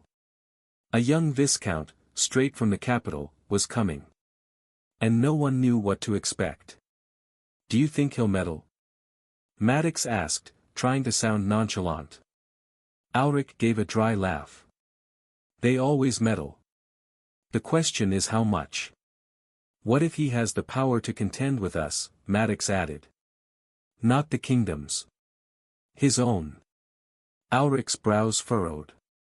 That might be worse. Maddox shrugged. Maybe. But maybe not. If he's just a boy, he'll need advisors. Might even listen to people like us, people who know the land. Auric gave him a long, pointed look. Or he might be smart enough to know that people like us are the problem. That shut Maddox up. The truth was, they were all worried. Not just Maddox and Auric, but the other barons, too. The landed knights might posture with their code of honor, but they were in just as deep when it came to redistributing resources. Everyone had dipped their hands into Thornvale's coffers. Everyone had something to lose. Still, Maddox said eventually, he's walking into a hornet's nest. With his green hair, I give him 6 months before he flees back to the capital. Auric didn't respond immediately. He stood slowly, walked toward the tall window overlooking the misted woods in the distance, and stared out for a moment. No, he said, his voice low. He won't run. Maddox blinked. Are you sure about that? Auric didn't turn. You don't win a duke's tournament and then run. I don't know who that young one is, but whether or not he was the duke's true contender, which I doubt, since the real players wouldn't bother with a forsaken place like this, he's definitely not someone simple. He finally turned back to Maddox. Be careful, Auric said. This boy may not be what he seems. Maddox gave a forced chuckle. Then what do you suggest? We bow and scrape. Auric's smile was grim. No. We greet him, smile, host a feast, toast to his reign, and offer to help him adjust. He paused, voice hardening. And we watch. Maddox sighed. Fine. We'll play nice. For now. Good, Auric said. The flying ship descended slowly, cutting through the early morning mist that clung to the highlands like a shroud. From the deck, Michael stood near the railing, cloak flapping in the wind. His eyes narrowed as he took in the place that would soon be his new home. We'll be landing in a moment, my lord, the ship's captain announced behind him, his voice steady despite the occasional gust. Michael gave a short nod. Lyra stepped up beside him. Michael, who didn't have any immediate plans for her, simply let her act as she pleased. In any case, with the binding contract between them, and his own strength, he wasn't particularly worried about her. Wisdom, ever watchful, perched on the opposite shoulder, letting out a soft hoot. The airship slowed its descent further, guided by an unseen array of enchantments. The ship landed with a quiet thrum of mana discharging into the soil. Michael waited until the ramp was lowered with a mechanical hiss before descending. Boots hit soil. The scent of wet grass and wild herbs filled his nose, stronger, earthier than the capital. The wind carried a bite. His soldiers disembarked next in well-ordered ranks. 40 men in green-trimmed armor bearing Michael's newly registered crest, the cauldron flanked by wolves. They moved with practiced efficiency, unloading crates, securing perimeter points, and managing the horses that had traveled in the cargo carriage. Ace and Leah followed, blinking at the brightness of the sky. Neither had ever left the capital this far away before. To them, this may as well have been another world. Behind them came the carriages, 3 in total, slowly rolled down the wooden ramps by the combined efforts of man and beast. The sleek personal one for Michael, the larger passenger transport, and the merchant-style cargo wagon. Horses were hitched to each one quickly, and within minutes, the group had formed a small, mobile camp. The early morning mist clung stubbornly to the hills as Michael stood at the forefront of the small landing area, eyes sweeping over the vast, untouched wilderness that now belonged to him, Thornvale. It felt different here. The air was clean, the kind that filled your lungs and made you feel both smaller and more alive. Wild trees stretched along the horizon, and in the distance, faint outlines of mountains peeked through drifting fog. Somewhere out there, the everlong forest loomed. This was what he'd chosen. His boots sank slightly into the wet earth as he stepped forward. The soldiers moved like clockwork. They offloaded equipment, guided carriages down the ramps, and led the horses onto solid ground. One of the soldiers stepped forward from the ranks, tall, broad-shouldered, with a steel breastplate that gleamed faintly in the late morning light. He removed his helmet as he approached, revealing a square jaw, cropped black hair, and sharp eyes that betrayed experience. He stopped a respectful distance from Michael, then offered a crisp salute. "My lord," he said, voice deep and clear. "Knight Captain Roran. I've been assigned to command your escort unit." Michael nodded once. Roran hesitated for a second, then continued, "If I may, would you like me to send a rider ahead to the manor? We could have them prepare to receive you. It's customary, especially for newly appointed nobles arriving to claim their seat." Michael arched a brow, folding his arms across his chest. "Is that how it's usually done?" Roran gave a slight nod. "Yes, my lord. At least, in most territories. A bit of ceremony helps remind the people who they're serving." Michael glanced toward the winding path that led into the trees. A part of him considered it would make sense to be welcomed formally. But another part of him hesitated. He turned his gaze back to the land. The fields, the hills, the distant haze of smoke from a village in the far west. This place didn't need a parade. "No," Michael said finally. "Let's not." Roran blinked. "My lord." Michael's voice remained calm, but there was an edge of clarity to it now. "I want to see the territory as it is. No rushed cleanups or forced smiles because they were warned in advance." He glanced over his shoulder at the soldiers preparing the carriages. "People already know I'm coming. That much is inevitable. Let's see how they react when I arrive without fanfare. That tells me more than any prepared feast." Roran didn't argue. He simply bowed. "Understood, my lord." The flying ship, its purpose fulfilled, began to hum once more. Michael watched in silence as the ship lifted gracefully into the air. Within moments, it vanished into the sky, heading back toward the capital. With its departure, the surroundings grew quieter.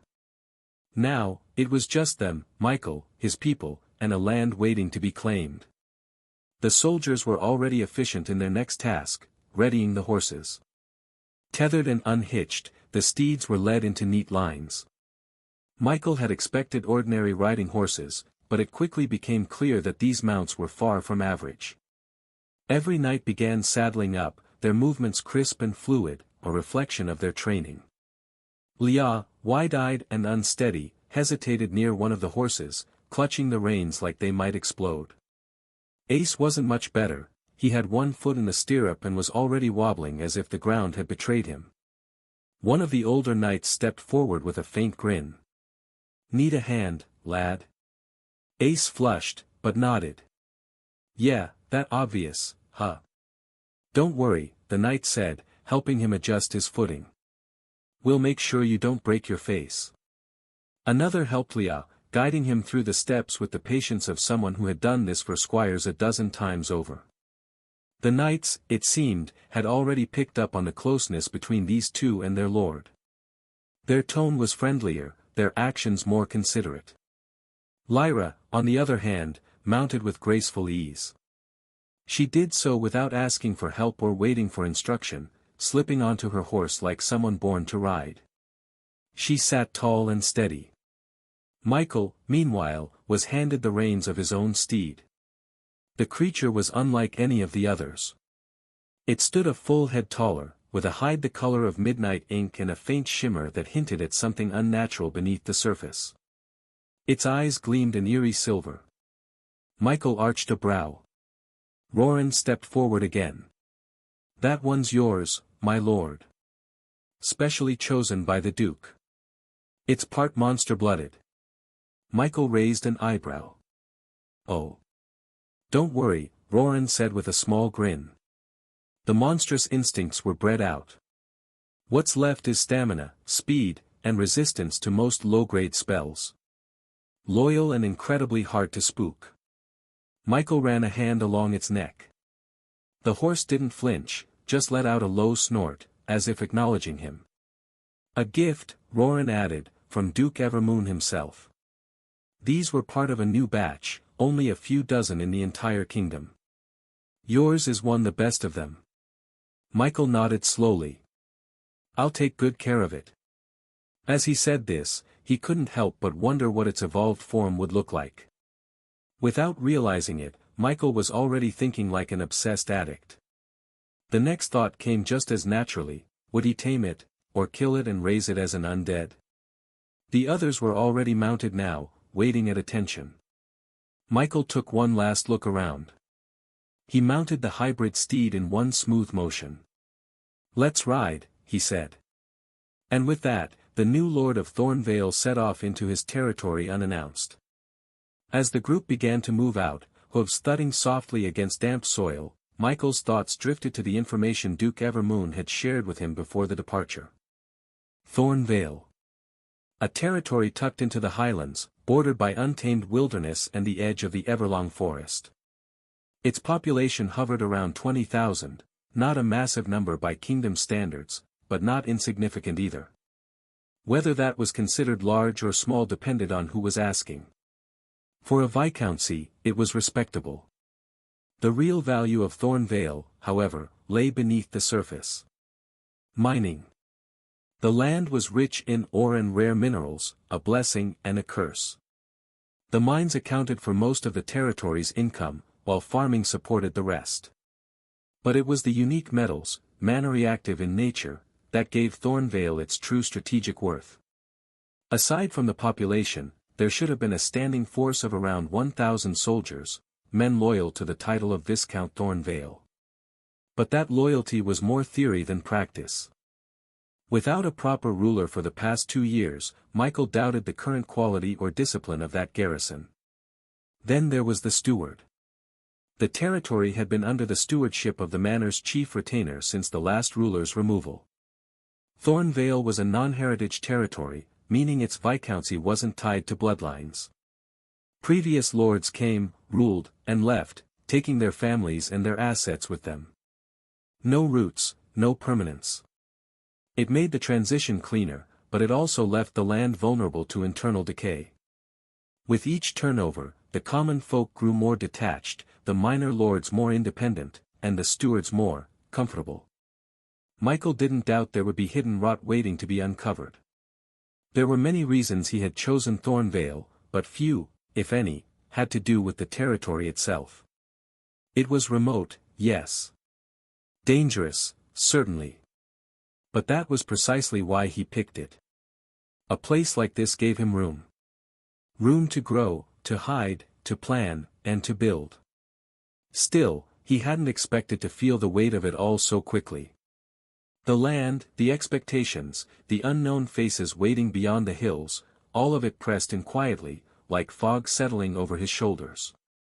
He'd need to pay more attention to the territory than he initially intended.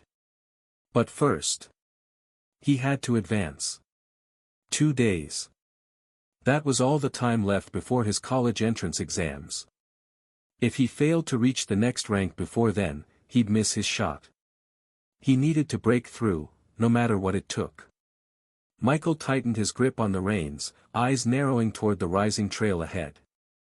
Whatever Thornvale had in store for him, it would have to wait. First, he had to push past his current limits. Then, he'd deal with everything else. Asterisk. Thornvale Manor, Main Hall. The scent of old wood and cold stone filled the grand hall of Thornvale Manor. Head-maid Isolde stood by the windowsill, wiping her hands on her apron as she glanced out at the sky. Her graying hair was pinned into a tight bun, and her sharp features twisted into a frown. She turned toward the steward, who sat languidly in the high-backed chair that once belonged to the Viscount. "Shouldn't we be preparing something for the new lord?" Steward Helmrich gave a dismissive wave, not even bothering to look up from the goblet of wine in his hand. His robes, once a deep maroon of formality, had faded and loosened over the years of wear. He had grown rounder, with a jaded gleam in his eyes that came from 2 years of unchecked authority. "Bah! If the boy truly intends to come, he'll send notice first," Helmrich said, swirling the goblet lazily. "These green nobles always want a feast, a parade. They'll give you time to prepare just so their arrival feels grand." Isolde's lips pressed into a line. "But what if he doesn't?" Helmrich finally looked up, brows rising in amusement. "What? You think the new Viscount will ride in here unannounced? Please, I've ruled this manor longer than he's had hair on his chest. The Duke may have appointed him, but out here, authority takes more than a letter and a seal." Isolde didn't reply. Instead, she turned her gaze back to the window, heart quietly unsettled. Helmrich had grown complacent. 2 years of unchecked power had dulled his senses, made him foolish. She remembered the last true lord, stern, quiet, but capable. This new one, she had heard rumors. A young victor from the capital, someone who had bested countless others in the Duke's competition. Some whispered that he wielded magic, others that he could summon powerful entity, and a few even muttered the name, Grand Tier. She didn't know what to believe. "I'll have the staff clean the hall anyway," she said quietly. "Just in case." Helmrich rolled his eyes. "Do what you want, woman. But don't blame me when you waste everyone's time preparing for a child in armor who likely won't arrive until next week." He took another long drink. Outside, far beyond the manor walls, hooves stirred the soil. Thornvale's southern outskirts. They halted just short of a distant rise overlooking the main road into Thornvale's central town. Michael raised one hand, signaling the group to stop. His expression turned focused, distant, not on the trail ahead, but far beyond it. Without a word, he closed his eyes and let his senses ripple outward. First came the animals in the trees, birds flitting overhead, and people. Hundreds of meters away, clustered lazily around a wide, splintered gate were the town's supposed guards. Michael's telepathy laced into his perception, warping sound and memory into clarity. Laughter. Casual talk. A game of dice. Someone was asleep, slumped on a barrel. Another leaned on his spear like it was too much work to hold upright. Michael's eyes snapped open, his brow twitching. So this was the state of Thornvale's defenses. He clicked his tongue softly and focused harder, narrowing his attention to the activity within the gate itself. The town was not large, but it was dense. Cramped buildings leaned against one another, roads muddy and cracked from disrepair. Further in, a few better-dressed individuals strolled arrogantly, watched by ragged commoners too thin and too quiet. Then came the part that made Michael's expression tighten. At the edge of the open marketplace, two guards, not just idle but active, were extorting a commoner. A small group of townsfolk passed nearby, not even sparing a glance. Michael pulled back his perception slowly, the edge in his gaze deepening. He hadn't expected Thornvale to be a utopia, it was too remote, too wild, and too unstable for that. But what he saw now wasn't just decay. It was neglect. This place. He muttered under his breath. The knight captain, who had silently ridden up beside him, spoke. "Something wrong, my lord?" Michael didn't answer directly. His eyes were still locked on the distant walls of the town. He reached up and ran a hand over Wisdom's feathers. Roran spoke up from behind. "Shall we continue, my lord?" Roran spoke up from behind. "Shall we continue, my lord?" "Yes." The party approached the town gate slowly, hooves clopping against the uneven road. Thornvale's entrance loomed ahead, two sagging wooden gates flanked by crooked stone walls. A faded banner fluttered above, torn and bleached by sun and wind. Michael rode at the front. His people followed in a loose but disciplined formation. From afar, they might have looked like a noble merchant convoy.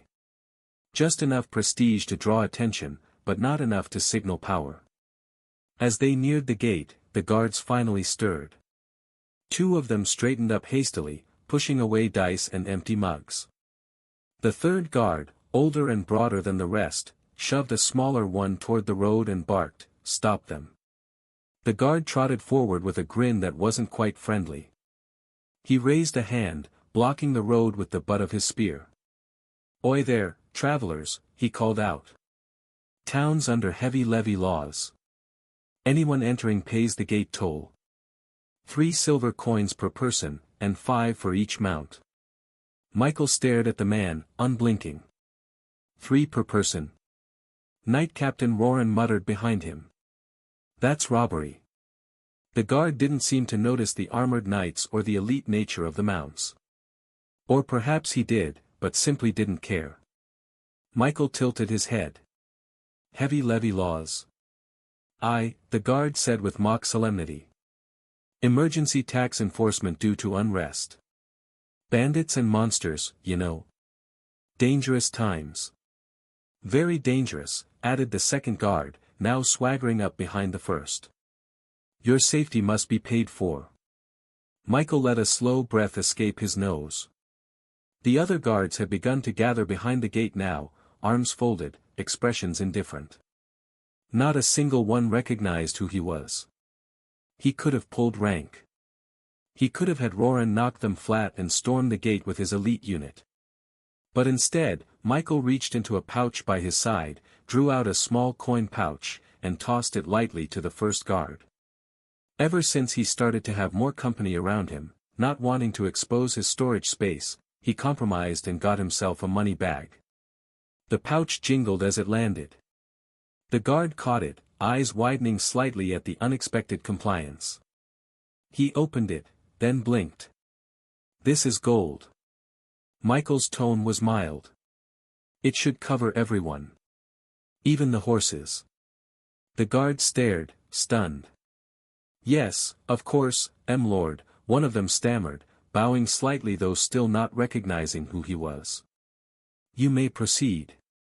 Michael nodded once and urged his mount forward. The others followed. As they passed through the gates, the guards stood to the side, uncertain. One of them whispered, "Who the hell pays in gold for a made-up tax?" Another replied, "Don't know, but I think we just got lucky." Michael heard it all through telepathy. He said nothing.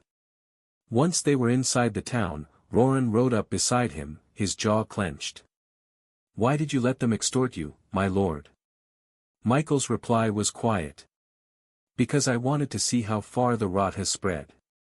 And now I know. He glanced around. The town streets were muddy, unkempt. Children watched them from alley shadows. Women eyed them with guarded hope. Shops looked faded, with half their stalls empty. It's everywhere. He pulled Wisdom slightly tighter against his shoulder. The owl gave a soft hoot. Wisdom had just asked him if those guards' shiny helmets were shiny food. He didn't know whether to laugh or cry. I'm not here to shout about my title, Michael responded to Roran. Roran said nothing for a while. Understood. They rode on. The deeper they rode into Thornvale, the worse it became.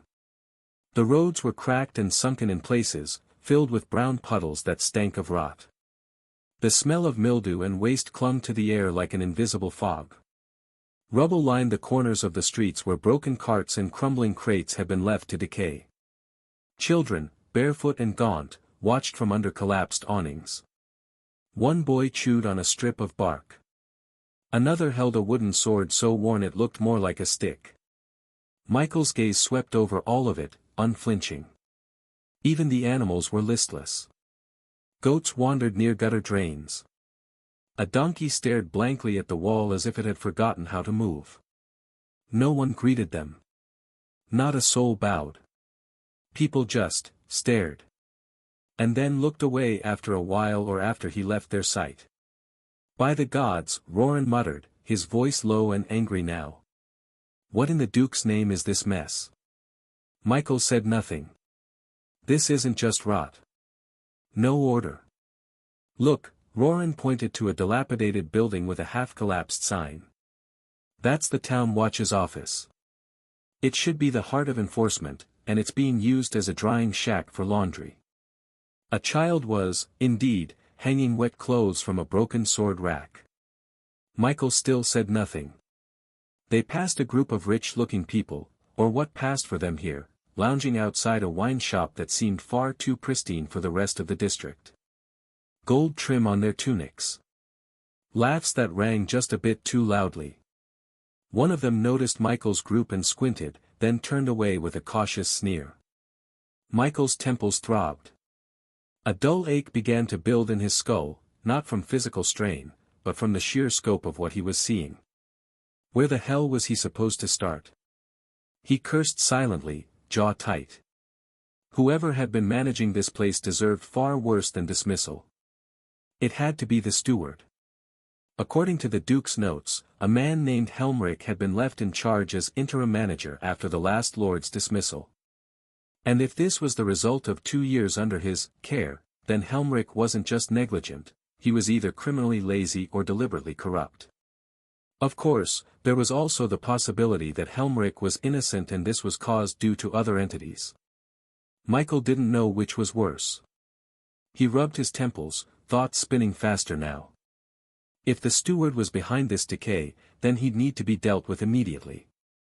But if Helmrich was only a puppet, someone else pulling the strings from the shadows, then this went deeper than he thought. Either way, the moment he reached the manor, things would have to change. And fast. Not for the sake of appearances. But because this was now his territory. His responsibility. And if Thornvale fell, so did everything he was planning to build. He looked up toward the distant manor gates, just barely visible over the rooftops. The ride would only take a few more minutes now. Roran leaned in again, his expression tight. We're close. Michael gave a small nod, but didn't reply immediately. Michael's fingers tightened slightly on the reins. Send someone ahead, he said quietly, still staring at the path. Let them know I'm here. Roran's brows rose, a glint of surprise in his eyes. Changed your mind, my lord? Michael shrugged. Roran's smirk returned, sly and knowing. Very well. He turned in his saddle, scanning the escort line. You. A knight, young, lean, but alert, snapped his head up and trotted over. Captain. Ride ahead to the manor. Tell them the new lord has arrived and is on his way up the path. Just say he's coming. The knight blinked, then nodded quickly. Yes, sir. With a tug of the reins, he turned and galloped down the cobbled side path leading toward the manor's entrance. Michael watched him go, his expression unreadable. Michael turned his head slightly, eyes landing on the dark figure riding silently beside him. Lyra. The dark elf assassin felt like a shadow. Can you hear me? Michael's voice slipped into her mind through telepathy. She stiffened, just for a second. Her gaze snapped toward him, startled. She didn't reply immediately, but he felt the ripple of surprise through the mental link. Impressive, he added, tone dry. So even assassins can be caught off guard. A beat passed before her cool voice echoed back in his mind. You're using telepathy on me? Michael gave a faint smile and continued, as an assassin, you're good at going unnoticed, right? Another pause. She seemed to weigh his words before answering. It's what I do best. Good, he said. I want you to slip into the manor ahead of us. Don't alert anyone. Just, find something. Anything. Something. Important documents. Ledgers. Seals. Orders. I don't care what, just bring me something they wouldn't want me to see on day one. Lyra narrowed her eyes slightly. You want me to rob your own manor? Yes, Michael admitted. Consider it a soft introduction. Don't get caught. I never do, was what Lyra wanted to say before she shut up. With that, Lyra urged her horse to fall back behind the escort line. The knight Roran had dispatched reached the manor gates minutes ahead of the group. Dust kicked up from the path as his steed came to a sharp halt. Two manor guards lounging near the entrance stood abruptly, eyes narrowing. One of them, a wiry man with a crooked nose, gripped his spear and stepped forward. Halt. State your business. The knight didn't even slow. Step aside. The other guard scowled. You deaf? We said halt. Before the words could finish, the knight was already dismounting. His boots hit the stone with a solid thud, and his hand flicked his cloak aside to reveal an insignia on his breastplate. But it wasn't just the emblem that gave the guards pause. It was the way he moved. In a blink, the young knight closed the distance, and with one hand, he shoved the guard's spear aside and grabbed the front of his armor. The man stumbled, nearly falling back onto the stone step. I said step aside, the knight repeated, voice calm but with steel behind every syllable. Your new lord rides behind me. If you value your jobs, I suggest you open the damn gate.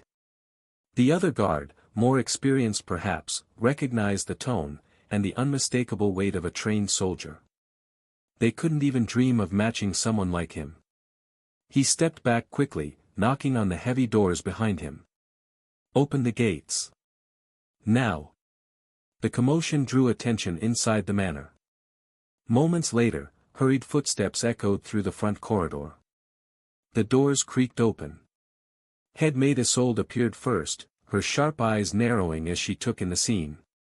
Her hands were still dusted with flour from the kitchens, but her posture was as rigid as a spear. Steward Helmrich followed more slowly, wiping wine from his chin with a lace handkerchief. His robe was still rumpled from lounging. What's all this noise? He demanded. The knight released the guard and turned smoothly toward them. He dropped to one knee, fist to chest. Knight of Viscount Mike, he said. Lord Mike of House Nor approaches. Prepare the manor. He will be here in minutes. Isolde's eyes widened. He's here. Already? Yes, ma'am. Helmrich scoffed. Impossible. We would have been informed days in advance. The knight looked up, unfazed. That was your notice. And I don't believe you've not been told to prepare before this, right? Helmrich's face darkened. Why would the new Viscount sneak in like some street rat? Doesn't he know how this is done? He knows exactly how it's done, the knight said coldly. And he chose otherwise. The doors groaned wider as more servants peeked from the halls. Murmurs began to ripple through the interior. Some of them did not even know they'd received a new lord. Isolde didn't wait for orders. She spun on her heel. Get the hall clean. Now. Remove the wine jugs. Replace the banners. Scrub the floors if you must, move. Servants scattered at her barked commands. Helmrich still looked stunned, frozen in place. The knight rose smoothly, voice lowering to a murmur as he passed the steward. You had time and wasted it, old man. That time ends now. Helmrich's jaw clenched, but he said nothing. Not because he didn't want to, but because he'd seen something in the knight's eyes. A warning. One not given lightly. Michael saw it all. Even before reaching the manor gates, his telepathy had picked up the voices echoing from within, the startled cries of servants, the barked commands of the head maid, and the irritated, wine-slurred grumblings of Steward Helmrich. But it wasn't just the words. Through the network of minds within his range, Michael felt the panic. The disarray. The sudden scramble as the household tried to make itself presentable in mere minutes. A frantic chorus of thoughts played in his mind. Why is the head maid shouting? Who's coming? Where did I put the damn house banner? New lord. We have a new lord. And it wasn't just the servants. Helmrich's thoughts, sluggish and agitated, seeped into the edge of Michael's awareness like rancid oil. Blasted night. Should have sent notice. Damn the Duke. This isn't how things are done. What does he think, parading in like some upstart hero? Should have rotted in a capital like the others. Michael's frown tightened. So that was it. Before, he'd given Helmrich the benefit of the doubt. Maybe the man was overwhelmed, maybe there were external forces at play, maybe there were things he didn't understand. Now he was sure. The steward was at least at fault for all what he had seen and was still seeing. Michael's eyes narrowed. He reached out further with his awareness, brushing the minds within the manor walls. The staff, many were frightened. A few loyal. But more than he liked were indifferent, tired and jaded from months of mismanagement. Some even shared Helmrich's quiet scorn, though they masked it better. Michael's lips thinned. This wouldn't be a gentle cleanup. He looked up just as the manor's tall spires came fully into view. The escort line was climbing the final bend in the road, hooves crunching against loose gravel and moss-covered cobblestone. Roran glanced his way. We'll be there in moments. I know, Michael murmured. Roran looked confused, but said nothing. Michael didn't explain. A few moments later. Just ahead, the gates to the manor had already been thrown open. The servants stood at awkward attention in the courtyard. A few looked like they'd only just thrown on aprons. Others clutched brooms and mops like weapons. The banners above the entrance had been replaced hastily, creased, one even upside down. Michael's party emerged from the shadowed path and into the wide courtyard, sunlight spilling over polished armor and gleaming saddles. The sight was stark. Dozens of soldiers rode their horses, disciplined and sharp. A ripple passed through the servants.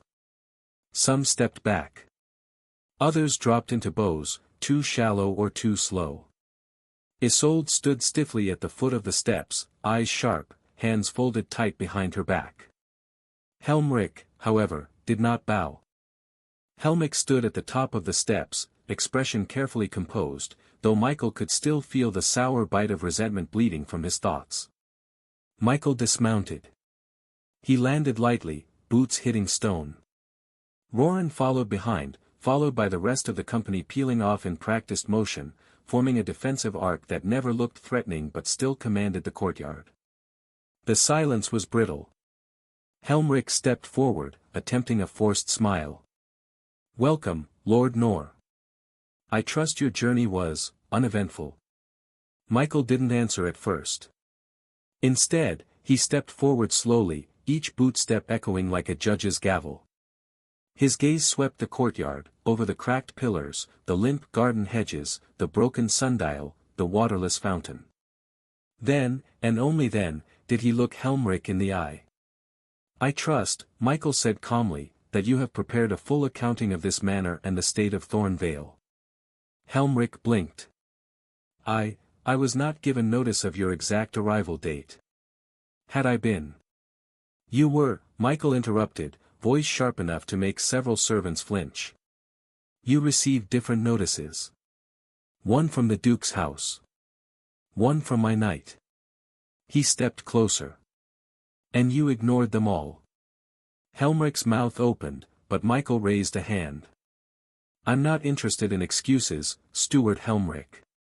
The title was spoken with just enough ice to make its edges clear. Michael's eyes narrowed. "Are you the head maid?" "Yes, my lord," the head maid snapped to attention. "Prepare the hall. It is being done." "Good. In 1 hour, I want every senior staff member assembled. Guards, scribes, cooks, blacksmith, stable master, everyone who holds a title. If they're absent, they're fired." "Yes, my lord." "Have them bring records. Everything from the last 2 years." He turned back to Helmrich. "Especially yours." Helmrich's face turned a shade paler, but he inclined his head stiffly. "Of course." Michael didn't smile. Instead, he turned away. "Roran," he called without looking back. "Assign our men a place to stay. I'll want a patrol around the manor organized by nightfall. We don't know who still thinks this place belongs to them." "Understood," Roran said, already snapping out orders to the escort squad. Michael began climbing the steps, each one taken slowly, methodically. He passed Helmrich without a glance, past Isolde, past the gathering of wide-eyed staff. This was no longer the manor of a decaying steward. It was now the seat of House Nor. And everyone inside would feel the change. Inside the manor, the air felt thick. The grand hall ahead was dim. A long carpet stretched from the doors to the twin staircases at the far end, but it was frayed, its deep red faded to a tired rust. Michael couldn't help but wonder how it was possible for the manor to have servants and look dead. Michael's steps echoed as he moved toward the center of the hall, his senses stretching further. He felt every movement around him, every nervous breath from a hiding servant, every whisper behind a half-shut door. Then, a flicker. Not of sight, but of presence. A faint shift in air pressure. Michael didn't turn. 1 second he was alone, and the next, a shadow appeared at his side. Lyra. The dark elf moved like mist, silent, unannounced. Her silver hair was tied in a loose tail that shimmered like moonlight against her dark leather robe. Her silver eyes gleamed faintly in the dim hall, but her expression remained as unreadable as ever. In her hands was a neat stack of documents. Michael didn't so much as blink. Only wisdom stirred, letting out a curious low hoot from his perch on Michael's shoulder. The owl's wide golden eyes locked onto the elf, head tilting just slightly. Shiny hair. Shiny food. Lyra paused. She'd half expected a startle. A blink. Even a raised brow. Instead, Michael simply lifted a hand and took the stack from her without looking at her. "You were slower than I predicted," he murmured.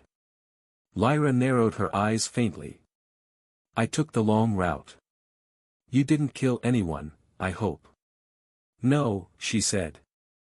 Michael glanced down at the stack, rifling briefly through the top documents. One page caught his eye, an expense ledger, with consistent discrepancies in food allotments and maintenance repairs listed under inflated costs. He has lived in this world and integrated enough with it to have some common sense. He held it up. "This alone is enough to hang someone." Lyra crossed her arms, eyes scanning the chamber. "There's more. That's just what I could carry. I memorized the rest." Michael gave a faint, humorless smile. He turned and continued toward the large wooden doors leading into the Lord's personal study. Behind him, Lyra fell into step without needing to be told. For a few moments, silence stretched.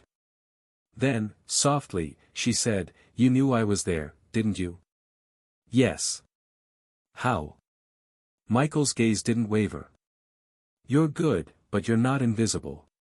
"Not to me." Lyra said nothing more, but her silver eyes flicked to his back, lingering for a beat longer than necessary. The new lord was full of surprises. Who was this man, really? And what kind of power does he hold? Michael reached the doors to the study. He stepped inside. The room reeked of disuse and stale wine. Books were scattered across the floor, and a thick film of dust coated the desk.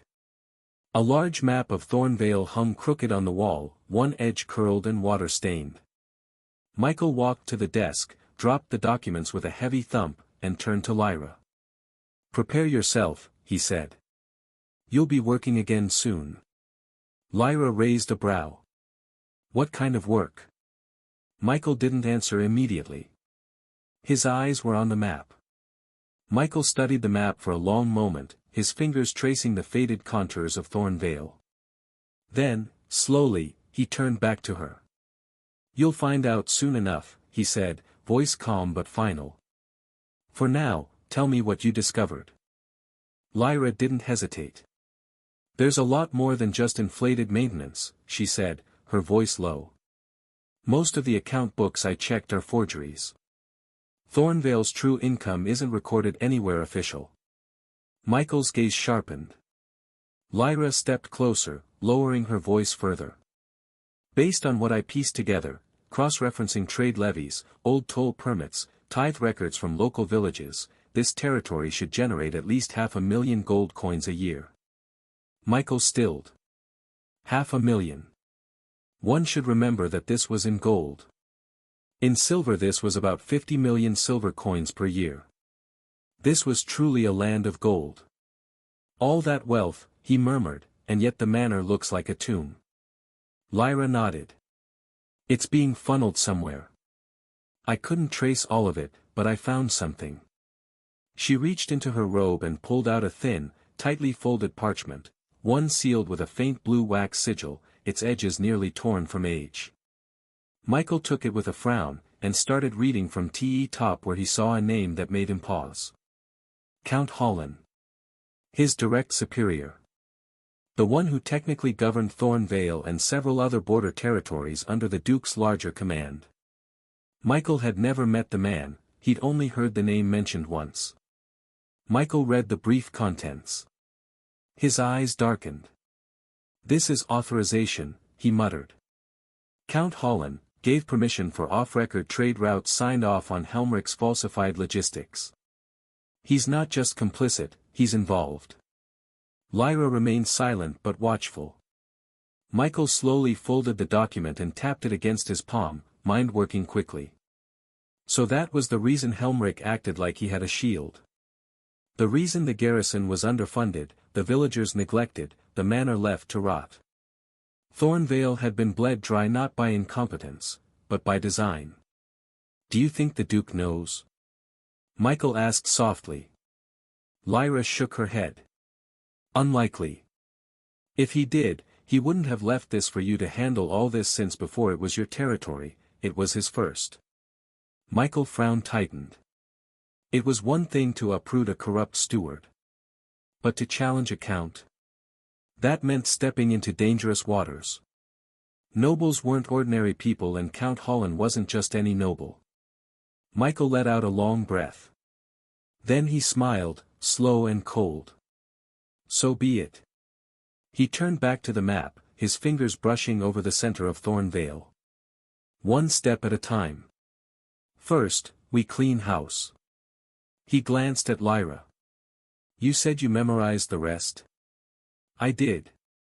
"Good. Have Roran pull in 2 knights that can scribe well. Transcribe everything you remember. I want a clean copy by tonight." Lyra inclined her head. "Understood. And send a message to Leah and Ace," Michael added, "just tell them to manage the general stuff." Lyra turned to go, her cloak rustling like wind through silk. As she reached the door, Michael added quietly, "And Lyra, no one knows of the letter but me." She paused, then gave the faintest nod. "I never saw it," she said, and vanished into the hall. Michael stood alone again, staring at the faded map. So Count Holland was involved. That changed everything. But Michael wasn't afraid. Let the Count come. He'd built his foundation on corpses. Mike Nor would not stop. 1 hour later. The grand hall of Thornvale Manor had been hastily cleaned, banners rehung, this time correctly, and the dust on the long table at the center had been wiped away, though the dull polish still betrayed years of neglect. The smell of soap clung to the air, mingling with lingering hints of stale wine and mold. And now, seated at the head of the hall beneath the newly raised Nor family crest, Michael watched them. The senior staff of Thornvale stood assembled before him. Helmrich stood stiffly at the front of the line, his robe changed but still rumpled, and his eyes twitching with restraint. Beside him was head made Isolde, shoulders square, jaw tight, and eyes flicking between faces with the wariness of a hawk. Behind them, a collection of officials filled the hall, the captain of the guards, the stable master, the lead blacksmith, the chief cook, the garrison quartermaster, the head scribe, and others, perhaps 24 in all. Some looked defiant. Some looked afraid. A few looked bored. Michael's fingers drummed once against the armrest of his chair. "Let's begin." His voice wasn't loud, but it carried across the stone room like a drop of ink in water, quiet, deliberate, inescapable. "Steward Helmrich," he said. The man stepped forward, offering a shallow bow. "Yes, my lord. You were instructed to prepare your ledgers and records for the past 2 years. Yes. Helmrich motioned, and a servant stepped forward carrying a thick bundle of scrolls bound with fraying twine. "These are the records of official income and expenditures of the manor during that period." Michael didn't reach for them. Instead, he gestured toward Roran, who stood beside him in polished armor, the gold-lined crest of House Nor gleaming on his shoulder. "Roran," he said. "Compare these to the copies my subject provided." Roran nodded and took the scrolls from the servant, who bowed and backed away quickly. He moved to a small table to the side and began carefully unrolling the first document, eyes scanning rapidly. Michael leaned forward slightly, eyes on Helmrich. "Tell me, steward, if your reports claim this territory only brings in a small amount of gold a year, how is it that we have discovered evidence suggesting the opposite?" Helmrich paled. "I am not sure where that comes from, my lord. If I may, there must be a misinterpretation." "Are you saying you misunderstood your own work?" Michael interrupted coldly. The coin flows through many hands, my lord," Helmrich said, sweat beginning to bead at his temples. "Some of the trade routes are unstable. The taxes are inconsistent. Bandits." "Enough," Michael said. His voice dropped, calm again. "You take me for a fool. That's your first mistake." A few of the other staff members looked away. 1 or 2 took half steps back. A few of the other staff members looked away. 1 or 2 took half steps back. Michael let the silence stretch. Then his eyes swept past Helmrich to the others assembled. "Captain of the guard," he called. A grizzled man with a trimmed beard and scar along his left brow stepped forward stiffly, his armor dented but serviceable. "Sir Roth, my lord." Michael didn't rise. "How many trained guards are stationed in Thornvale?" 2,000 on paper, Roth said. "But only 500 remain active. The rest disappeared. Desertion, injuries, or reassignment." Michael arched a brow. "Reassignment by whom?" The captain hesitated, eyes darting to Helmrich. "The steward approved temporary transfers, none ever returned." "Do you have their names?" "Yes, my lord." "Have the list delivered to Roran?" "Yes, my lord." Michael's gaze shifted again. "Stable master." A balding man with mud-stained boots stepped forward and bowed. Gerald, my lord. Michael gestured toward the far courtyard beyond the hall. How many horses? Gerald winced. 50 for riding. 7 injured. The rest sold last winter. I was told the funds were needed for repairs. Repairs? Michael repeated. The manor roof leaks, the well is cracked, and I saw moss in the guest hall. Gerald looked miserable. That's what I thought too, my lord. Michael turned his gaze next.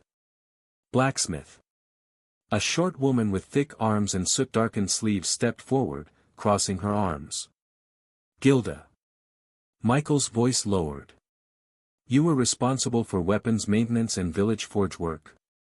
I was, she said, then added bluntly, but I wasn't paid for the last 4 months. Michael raised an eyebrow. She shrugged. I kept working. Villagers need blades and nails, even if the steward's coin stops. Michael's expression didn't change. Noted. He turned again. Cook. A heavy-set man with red cheeks stepped forward. Erwin, my lord. Michael nodded slightly. What have you been feeding the staff? Root stews. Dried meats. Barley and onions mostly. Have food stocks declined? Erwin hesitated. We still receive tithes and market deliveries. The cook's eyes flicked toward Helmrich. Michael didn't press further. He already knew. Quartermaster, Michael said quietly. The woman who stepped forward had a soldier's bearing, her eyes sharp. I've kept track of the garrison supply lists, my lord. They were ordered to be cut months ago. Rations, gear, even armor oil. When I protested, I was reassigned to laundry duty for 2 weeks. Michael finally stood. His voice, when it came, was low but thunderous with restraint. Incompetence can be corrected. But theft, exploitation, and betrayal of duty, those are not things I overlook. He walked forward slowly, stopping just before the assembled line. I came here prepared to restore Thornvale. But now I see I must first burn the rot out. His eyes swept across each face, settling finally on Helmrich. Steward Helmrich, Michael said. You are dismissed from service. Effective immediately. Helmrich went rigid. Why you can't? Michael's voice sliced through the air. Roran. Roran stepped forward, gauntlet fist clinking. My lord. Escort him out. Hold him under guard until I determine where he'll rot. Helmrich's face turned white. You have no authority. I have all the authority, Michael said, his voice like ice. And if you utter another word, I'll have you gagged. 2 soldiers moved to Helmrich's side. The man struggled briefly, then sagged as his powerlessness set in. Michael turned to the others. Each of you will be investigated. Those found complicit will join him. Those who remained honest, even in silence, will be given a chance to earn my trust. He let that hang. You serve House Nor now. And House Nor remembers loyalty. The line of staff members straightened. A few looked shaken. But others, looked relieved. A new wind had begun to blow through Thornvale. And none could deny it. Michael let out a slow breath. Dismissed, he said at last, waving a hand. The senior staff bowed, some hurriedly, others stiffly, and began filing out, leaving murmurs and nervous glances in their wake. Only Roran remained. The moment the heavy doors shut behind the last of them, Michael slumped back into his chair. He pressed 2 fingers to his temple and closed his eyes. The headache had started somewhere in the middle of Helmrich's excuses and was now pulsing like a war drum behind his eyes. Silence stretched in the hall. Then Michael spoke without opening his eyes. Roran. My lord. What do you personally think is wrong with Thornvale? Roran didn't hesitate. The guard is understaffed, underpaid, and half-trained. The garrison is missing essential equipment. Morale is poor. Leadership is absent. He paused. The manor is falling apart. The roads are nearly impassable. Trade routes are inefficient and unprotected. Tithes are being misappropriated. The steward was corrupt. The rest of the staff either enabled it or turned a blind eye. Michael's lips twitched faintly. Anything else? Sir. I'm talking about the people. What do you think should be done? Roran paused for the first time. Then he stepped forward, his voice measured. They're tired. If you want to win them over, you'll need more than reforms. You'll need presence. Michael opened his eyes. Michael's expression remained calm, but a faint glint sparked in his eyes. When he first came to the land of origin, all this was never part of his plan. I see, he said softly. Michael rose from his chair slowly, crossing to the large window at the end of the hall. Michael's voice dropped, firm. We'll fix what we can. With our own hands if we must.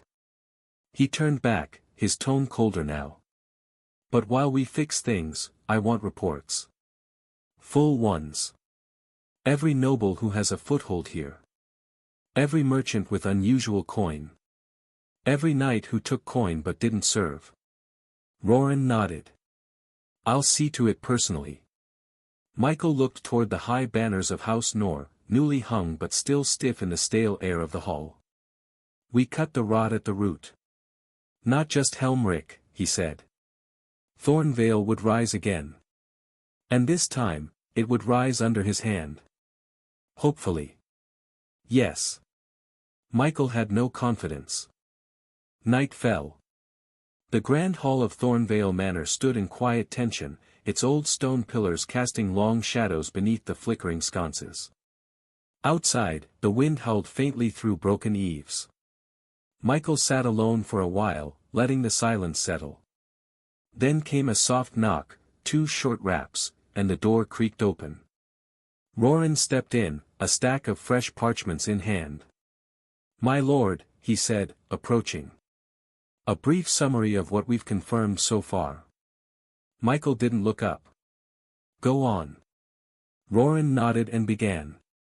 Of the original 22 senior staff members, 7 are under suspicion for direct embezzlement. The garrison is still being assessed, but at least 2 captains were on Helmric's payroll. We've detained them. Michael's expression didn't change. The armory holds only a third of what it should. The stables are missing records of transactions. Trade route permits have been duplicated and falsified. And food supplies were being sold off before they even reached the manor kitchens.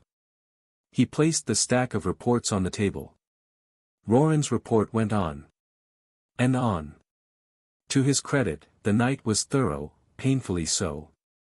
He spared no detail, listing infractions, missing inventory logs, guard rotations, unfulfilled tax promises, and inconsistencies in merchant documentation. Names, figures, even suspected aliases. Everything delivered in that same steady, disciplined tone. Michael tried to keep up. He really did. But sometime between the 5th mention of a missing shipment ledger and the 3rd suspicious land grant, a sharp pulse began to build behind his eyes. It throbbed once. Then again. By the time Roran started talking about garrison supply routes and armor oil requisitions, Michael could feel the headache blooming like a wildfire behind his temples. He raised a hand, cutting Roran off mid-sentence. Enough, he said, the word more of a sigh than a command. Roran blinked. My lord. Michael pinched the bridge of his nose and leaned back in his chair. You win. I surrender. If I hear the word logistics one more time tonight, I might stab something. Roran offered a faint smirk, stepping back with a salute. Understood. Michael waved him off, then paused. One more thing, he said, opening his eyes just enough to focus. Have you heard anything from the local lords under my banner? Roran's smirk faded, replaced by a more serious expression. Not yet. We've had limited time since arrival. I haven't received any replies to the notices we dispatched. Some may not even know you're here yet. Michael's brows lifted slightly. Is that so? The knight nodded. But rest assured, my lord. Give us a few more days, and we'll start collecting proper information. Michael gave a slow nod. Good. He leaned back once more, fingers drumming the chair arm faintly. Truth be told, he wasn't too worried. He already had someone working on that. A shadow in the dark. Lyra. The silver-haired assassin hadn't wasted a second since entering the manor. While the others prepared rooms and secured routes, she'd already begun slipping through cracks in the territory's power structure. If there was dirt to be found, she would find it. Michael had never imagined he'd find use for the dark elf so soon after arriving. But life had a funny way of throwing him the pieces he needed at just the right time. Roran gave another brief salute. I'll leave you to rest, my lord. Michael muttered, eyes already closing. Do that. And Roran? Yes. If another servant brings me another scroll tonight, toss them into the well. The knight chuckled. Understood. Just as Roran reached the doorway, Michael spoke again. One last thing. The knight turned, attentive. Yes, my lord. Michael opened one eye, his voice low but curious. How are Ace and Leah doing? Roran blinked, caught slightly off guard by the sudden shift in topic. You mean, with managing the manor's general affairs? Michael nodded once. I want to know if they're overwhelmed or holding up. A faint grin tugged at Roran's lips. They're trying, my lord. Emphasis on trying. Michael arched a brow, waiting. They've taken to the roles as well as can be expected, Roran continued. Leah keeps storming into rooms like he owns them. Ace has been quietly fixing the messes he leaves behind. Michael let out a quiet chuckle. That sounds about right. Roran folded his arms. They make a strange pair, but they're earnest. Anne. I think they want to prove something. Not just to you. To themselves. Michael nodded slowly, eyes drifting shut again. That's enough. I'm not expecting miracles. Just effort. They're giving you that, Roran said. Clumsily, but sincerely. Michael's voice was barely a murmur now. Good. Roran lingered for a moment more, then took his leave. The door closed with a soft thud. Michael sat in silence. The headache throbbed dully behind his temples, but he didn't mind it so much now. The pieces were falling into place. Slowly. Unevenly. But still, they were falling. Thornvale was bleeding. But it wasn't dead. Not yet. And with the right hands to guide it, perhaps, just perhaps, it could live again. He let the thought settle, then rose from his chair and stepped toward the window, watching the cold moonlight spill over the cracked courtyard below.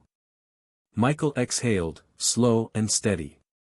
One step at a time, he whispered. A kingdom couldn't be built in a day. But it could begin with a single night like this. In any case, there were more pressing matters for him to focus on now.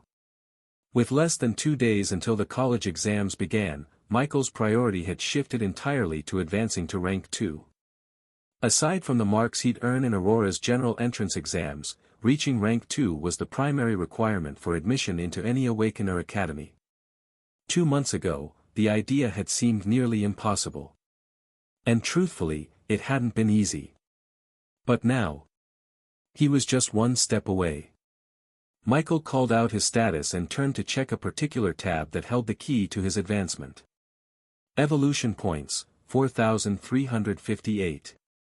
A few hours earlier.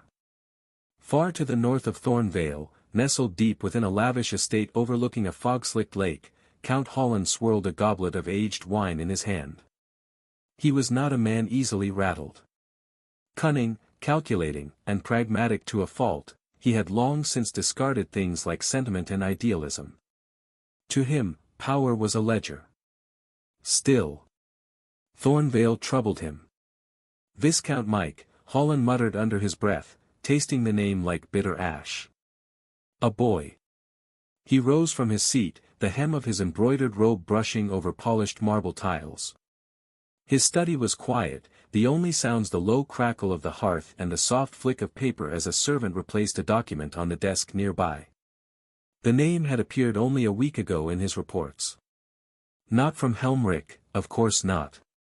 That rat would never what truly happens outside Thornvale. But the Duke's seal had confirmed it. A new Viscount. A child barely past manhood.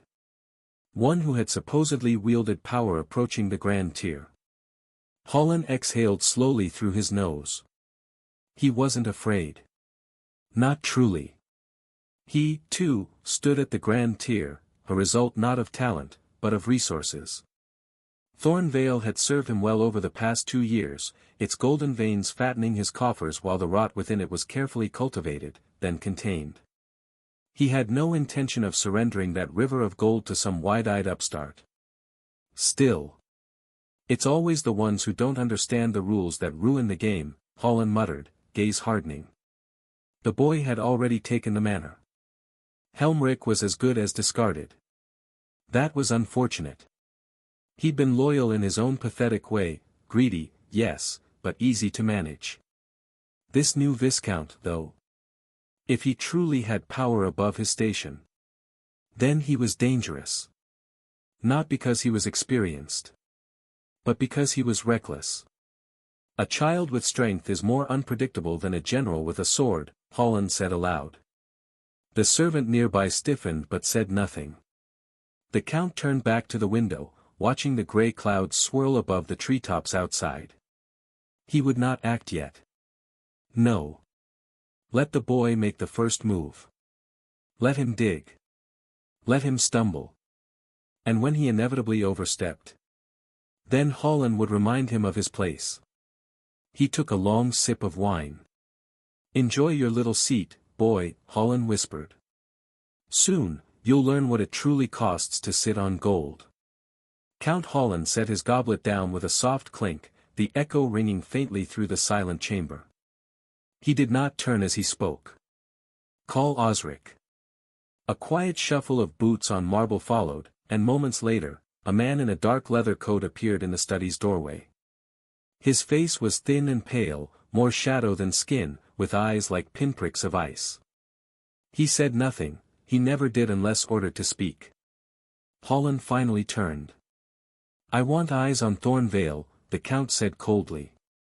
Osric bowed his head slightly. Form a cell, Holland continued. Quiet and untraceable. I don't want them making contact, just watching. And if this Viscount Mike steps even a finger out of line. He let the words hang. Osric gave a slight nod. Understood. The Count stepped closer, voice dropping. No more complacency. Helmrich's days are likely over. This one might not be so easy to gut. He paused, staring into the assassin's dead eyes. But we'll see.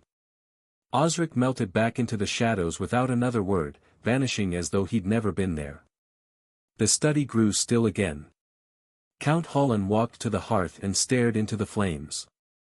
His reflection flickered, warped by heat and smoke. Staring at the glowing number on his panel, Michael could barely suppress the smile tugging at his lips. Evolution points, 4,358. It was a lot. Enough, in fact, to push the number of extraordinary rank undead under his command past 30. Michael shifted his focus, eyes flicking to a different section of his status screen.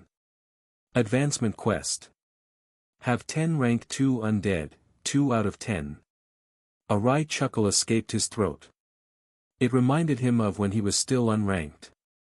Back then, he had completed his first advancement quest not just barely, but with excess. Surpassing the minimum requirement had earned him a perfect rating and 5 bonus levels upon advancing.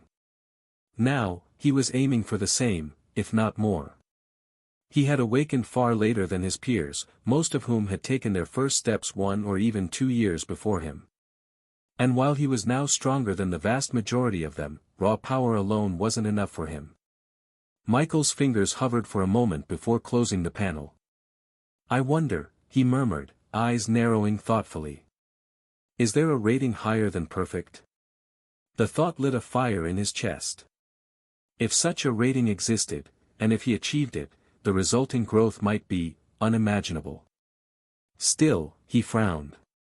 4,358 points isn't quite enough. He needed more. Fortunately, he had a solution. With a flick of his wrist, he summoned an item from his storage space. A translucent vial materialized in his hand, filled with a shimmering, pale blue liquid that swirled with a life of its own. A spirit liquid potion. But not the same kind he used back when he was unranked. This one was different. A rank 4 item within Aurora's cultivation system. Which translated to a rank 2 equivalent for awakeners like him. He had tested them before. On average, a single vial could grant anywhere from 30 to 50 evolution points, depending on his absorption state and quality of the potion itself. And though acquiring them hadn't been easy, Michael's smile returned as he glanced at the neatly stacked rows of vials within his storage ring. 100. It had taken days of effort, careful trades, and the full extent of his limited connections within Aurora to collect them. But now, he held in his possession enough fuel to add another 3,000 to 5,000 evolution points. That should be more than enough. Even if a rating higher than perfect was impossible, perfect itself felt nearly guaranteed now. Michael raised the vial to eye level, watching the liquid glow faintly under the moonlight streaming through his window. And with that, he tilted his head back and drank. The taste was bitter. Michael barely paused before grabbing the second vial. Then the third. He stared at the next vial in his hand, then exhaled with a half-laugh. "Aunt Mia would probably cry if she saw me now," he muttered. He raised the vial in a half-toast to the empty air. "Sorry, Aunt. Your nephew with a bright future is now a potion-chugging addict. But if I want to keep putting food on the table, I gotta keep chugging." And with that, he downed the next one. One after another, he drank. 10. 15. Michael cracked his neck and kept going. 30. 35. 40. He chuckled again, this time breathlessly. "Gods, this stuff's strong." He paused. Then grinned. "But not as strong as I'll be." Michael lifted another vial. 41. 42. He was careful not to rush, each potion needed a moment to settle. By the time he reached 50, he finally stopped for a while. Not because he was done. His panel flickered at the edge of his vision, the evolution point total updating in real time as a small, satisfying ding echoed in his mind. Evolution points, 6,932. Michael's grin widened. Now, that's more like it. He took a slow, deep breath and rested for a while. 50 in a row was indeed a lot. When Michael felt he was ready again, he continued. 51. 52. The next few went down slower. By the time he reached 70, Michael could no longer feel his taste buds. 80. 90. 100. Evolution points, 8,261. Michael stared at the number, a quiet storm in his eyes. This was enough. With this many points, Michael could raise the number of extraordinary rank undead under his control by over 50. He called out his panel, eyes narrowing as he checked his current advancement quest. Advancement quest. Have 10 rank 2 undead, 2 out of 10. It would remain like this until he evolved another undead to rank 2. Then, if the system followed the same pattern as last time, something special would happen, a time-limited, one-time quest. That was where the real reward lay. Depending on how quickly he completed it and the quality of the undead he had, the system would assign a rating. Michael had only ever heard of 4. From lowest to highest, average, excellent, exceptional, and perfect. That rating decided everything. With a special quest, even the lowest rating granted at least one bonus level. But when Michael earned a perfect rating during his first advancement, the rewards had been far greater, 5 free levels and multiple new skills. And from what he'd seen so far, the higher the rank, the greater everything. It was no wonder he was pushing so hard. He wanted more. Michael slipped through the manor quietly without announcing his departure. Just the bare crunch of his boots against the cold earth as he moved past the side gate, down the slope, and into the woods behind Thornvale. A narrow path curved through the thick brush, winding toward the forest's edge. Moonlight filtered between the twisted limbs above, glinting faintly off the black clasp of his cloak. He didn't carry a lantern. He didn't need one. The woods here were old, quiet and untamed. Even before he left the Thornvale perimeter, the air had already changed. The backwoods sloped down into a shallow valley, and from there, the towering wall of trees known as the Everlong forest loomed ahead like a sleeping beast. Michael exhaled once. This place, it stretched for miles, untouched, uncharted.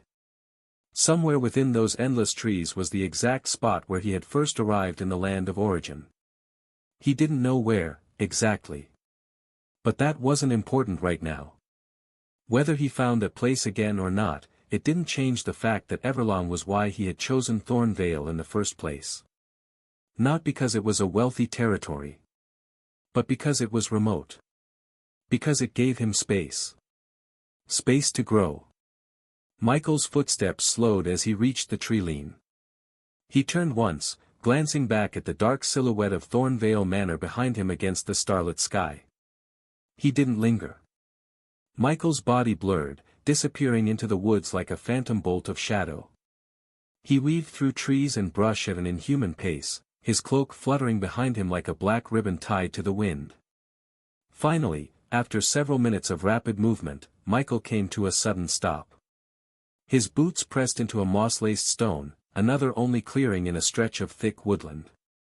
He closed his eyes. The world around him seemed to expand as he stretched his awareness outward. 100 meters. 200. 500. His senses flared. 1,000 meters. Then farther still. 2,000 meters. Michael opened his eyes. The scan was complete. Nothing.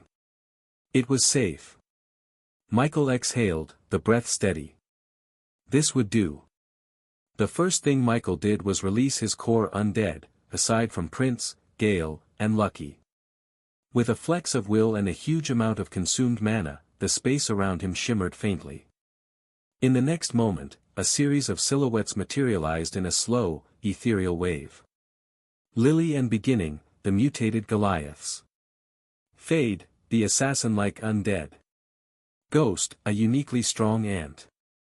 Then Blue and Purple, monsters of illusion. Then came the rest, 1-star rare rank undead. Each one bowed as they arrived, their hollow eyes glowing faintly with subservience and recognition. Michael looked over them all. Michael raised a hand, and with a flick of his fingers, a ripple passed through the air. A beat later, crates and chests floated out one by one from his storage space. When they landed, the ground quivered softly under their weight. Michael crouched beside the first crate and opened it with a pulse of will. Inside lay the dusky shimmer of shadowy fungus, nestled in protective silk. Next came ghostroot resin, 4 tiny vials in a foam-lined case. He shifted to the side and opened a flat container holding strands of dusk silk thread. Even in the moonlight, they seemed to fade in and out of sight.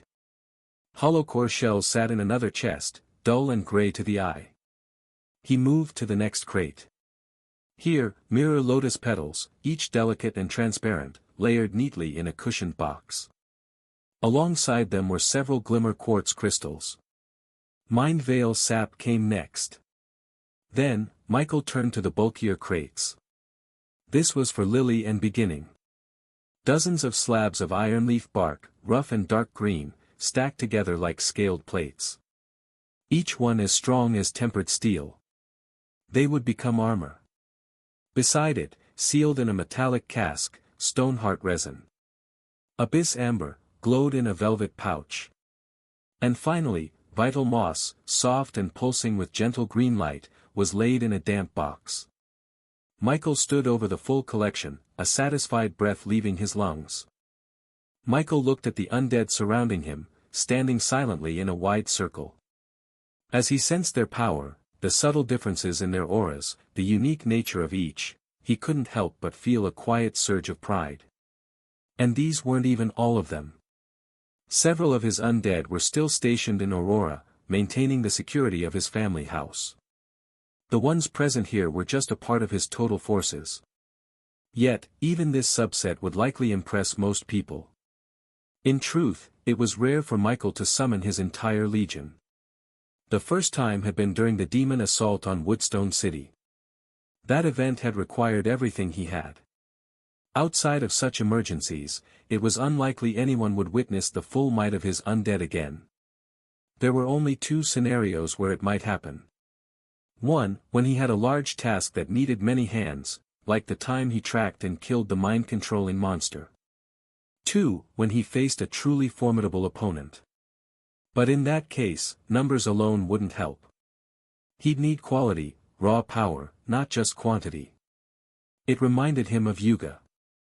That bare-bodied, child-faced youth had pushed him hard enough to summon an elite undead mid-fight. If Yuga had been any stronger, Michael might have called in even more. After all, numbers only mattered when each undead was strong. Fortunately, as Michael grew, so too did his army. Any opponent that forced him to rely on numbers now would have to be terrifying but also rare. It wasn't common to encounter forces capable of handling multiple rank 2 undead at once. So, as it stood, the only likely situation where someone might see the full horde of Michael's undead again, was when he simply needed more hands. As several thoughts flashed past his mind, Michael called out his status panel. Status. Name, Michael Norman. Class, Adept Necromancer. Level, 25, Max. Strength, 45.75. Agility, 61.51. Constitution, 56.12. Intelligence, 202.32. Attribute points, 50. Skills, Undead Summoning, Undead Revival, Detect, Basic Shot, Share Senses, Spearmanship, Acid Shot, Bone Spear, Slow Curse, Blind Curse, Bone Armor, Corpse Explosion, Acid Ball, Mana Arrow, Death Ray, Basic Martial Art. Talent, Infinite Evolution. Class Skill, Contract Slot, 104 out of 125. Gift, Mark of Origin. Michael let the panel hover before him, eyes narrowing slightly as he studied the familiar numbers of his stats. The difference wasn't small. The sheer gap between his intelligence stat and everything else. Over 200 in intelligence. The others, barely above 40. Michael exhaled through his nose. He could feel it too. His mana pool had expanded to monstrous levels. It reminded him of the time he consumed the soul mana fruit weeks ago. He remembered the strain, how his constitution had briefly dipped afterward from being unable to handle the power. That had been a warning. More mana didn't always mean more strength. Without the body to control and contain it, it was like trying to pour a river through a cracked glass. Michael clicked his tongue. It was finally time. He had been saving those attribute points for this very moment. Now, with advancement just a breath away, there was no longer any point in holding back. If he didn't treat the situation now, it might worsen. He tapped the panel. Allocate 40 points to Constitution. The panel shimmered as the numbers shifted. Constitution, 56.12 to 96.12. A warm heat rushed through his limbs, steady, pulsing strength. His muscles felt firmer. His bones sturdier. The strain from his growing mana pool eased instantly, and his breath came easier. Michael rolled his shoulders, already noticing the difference. Much better. He eyed the remaining points. Divide the rest between strength and agility. 5 each. Another shimmer. Strength, 45.75 to 50.75. Agility, 61.51 to 66.51. Status. Name, Michael Norman. Class, Adept Necromancer. Level, 25, max. Strength, 50.75. Agility, 66.51. Constitution, 96.12. Intelligence, 202.32. Attribute points, 0. The change wasn't as drastic as the boost to Constitution, but it was enough to keep his body balanced. Enough that if he needed to fight hand-to-hand, or move at high speed, he wouldn't falter. He closed the panel with a small nod. Michael turned his gaze toward the crates once more, then to the circle of undead around him. He was ready. Michael exhaled softly and stepped towards the crates in front of him. He allocated each resource precisely. But only a select few undead received materials. The rest? He left them untouched. It wasn't neglect. It was by design. Michael glanced across the rest of the undead in the clearing, those who hadn't received any specialized items. They stood still, obedient and expectant.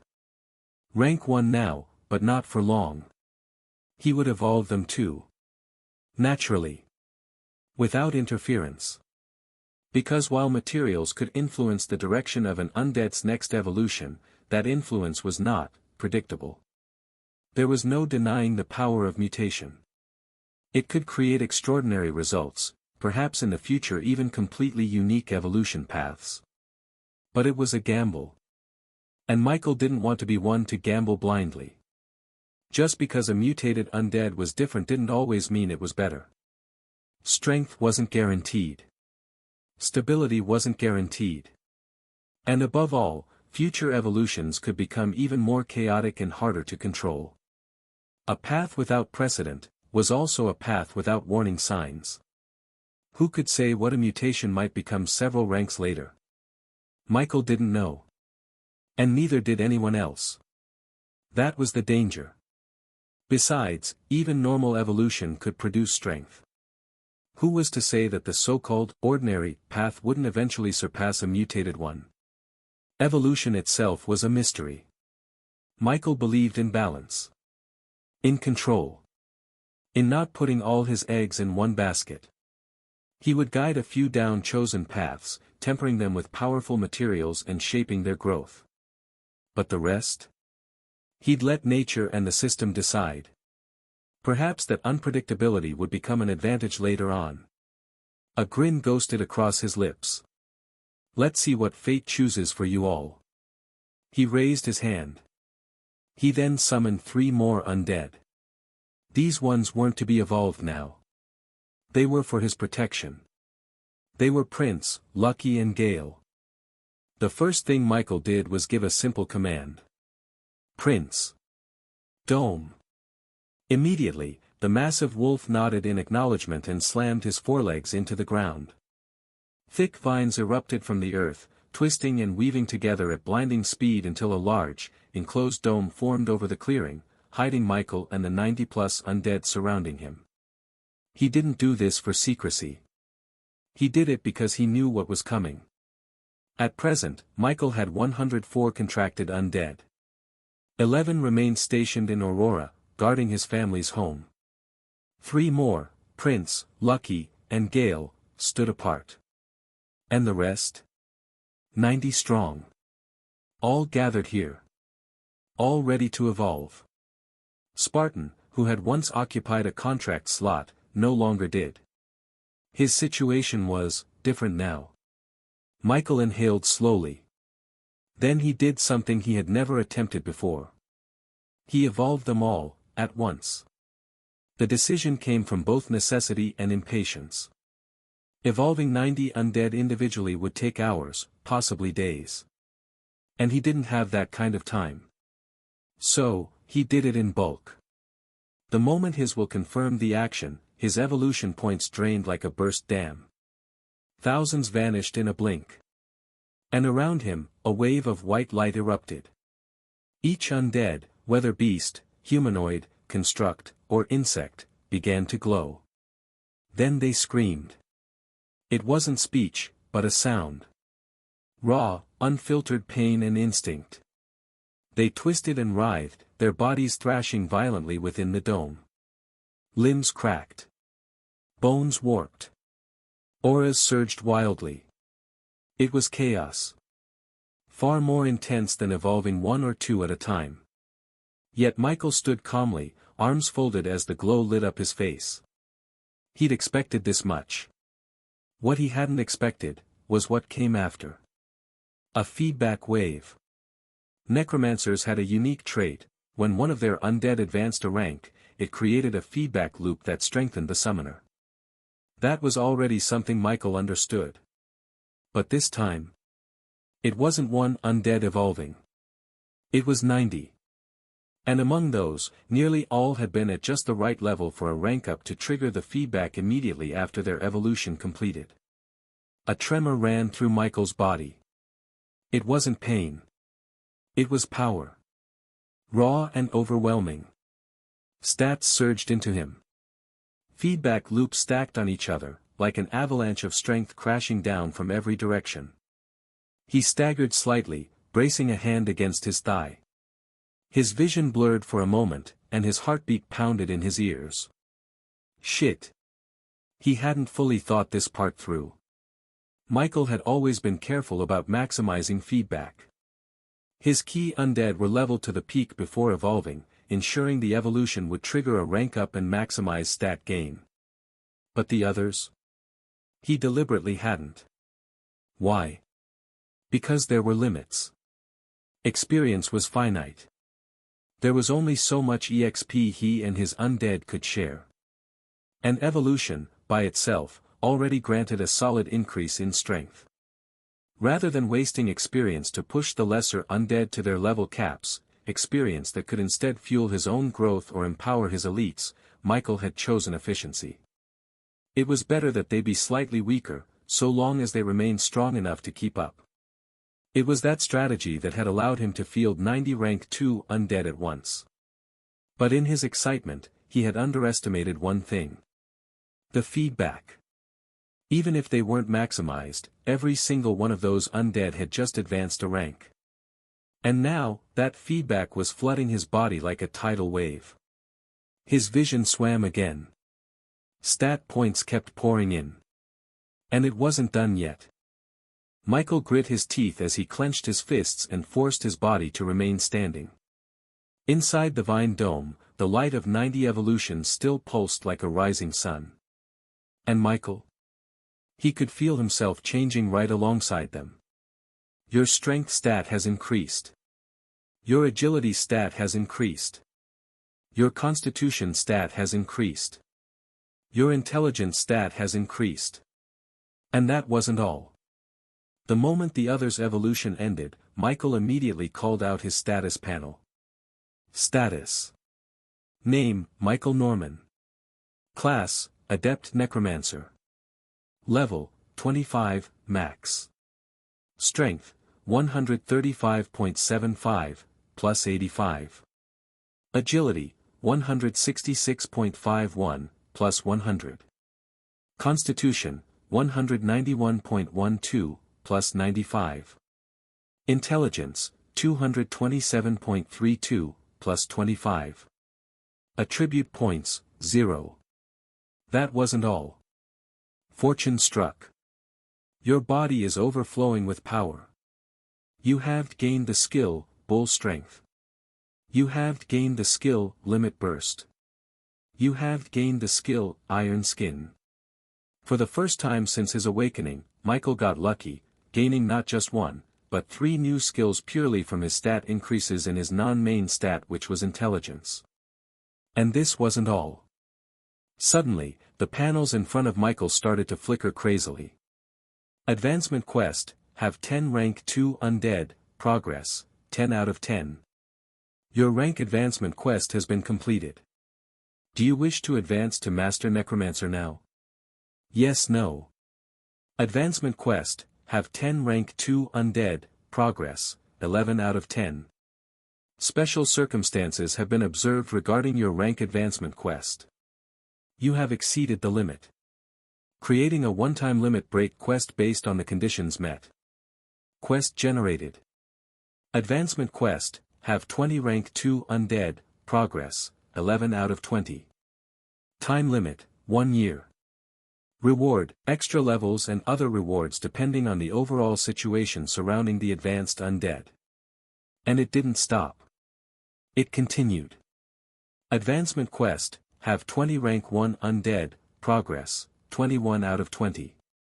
Special circumstances have been observed regarding your rank advancement quest. You have exceeded the limit.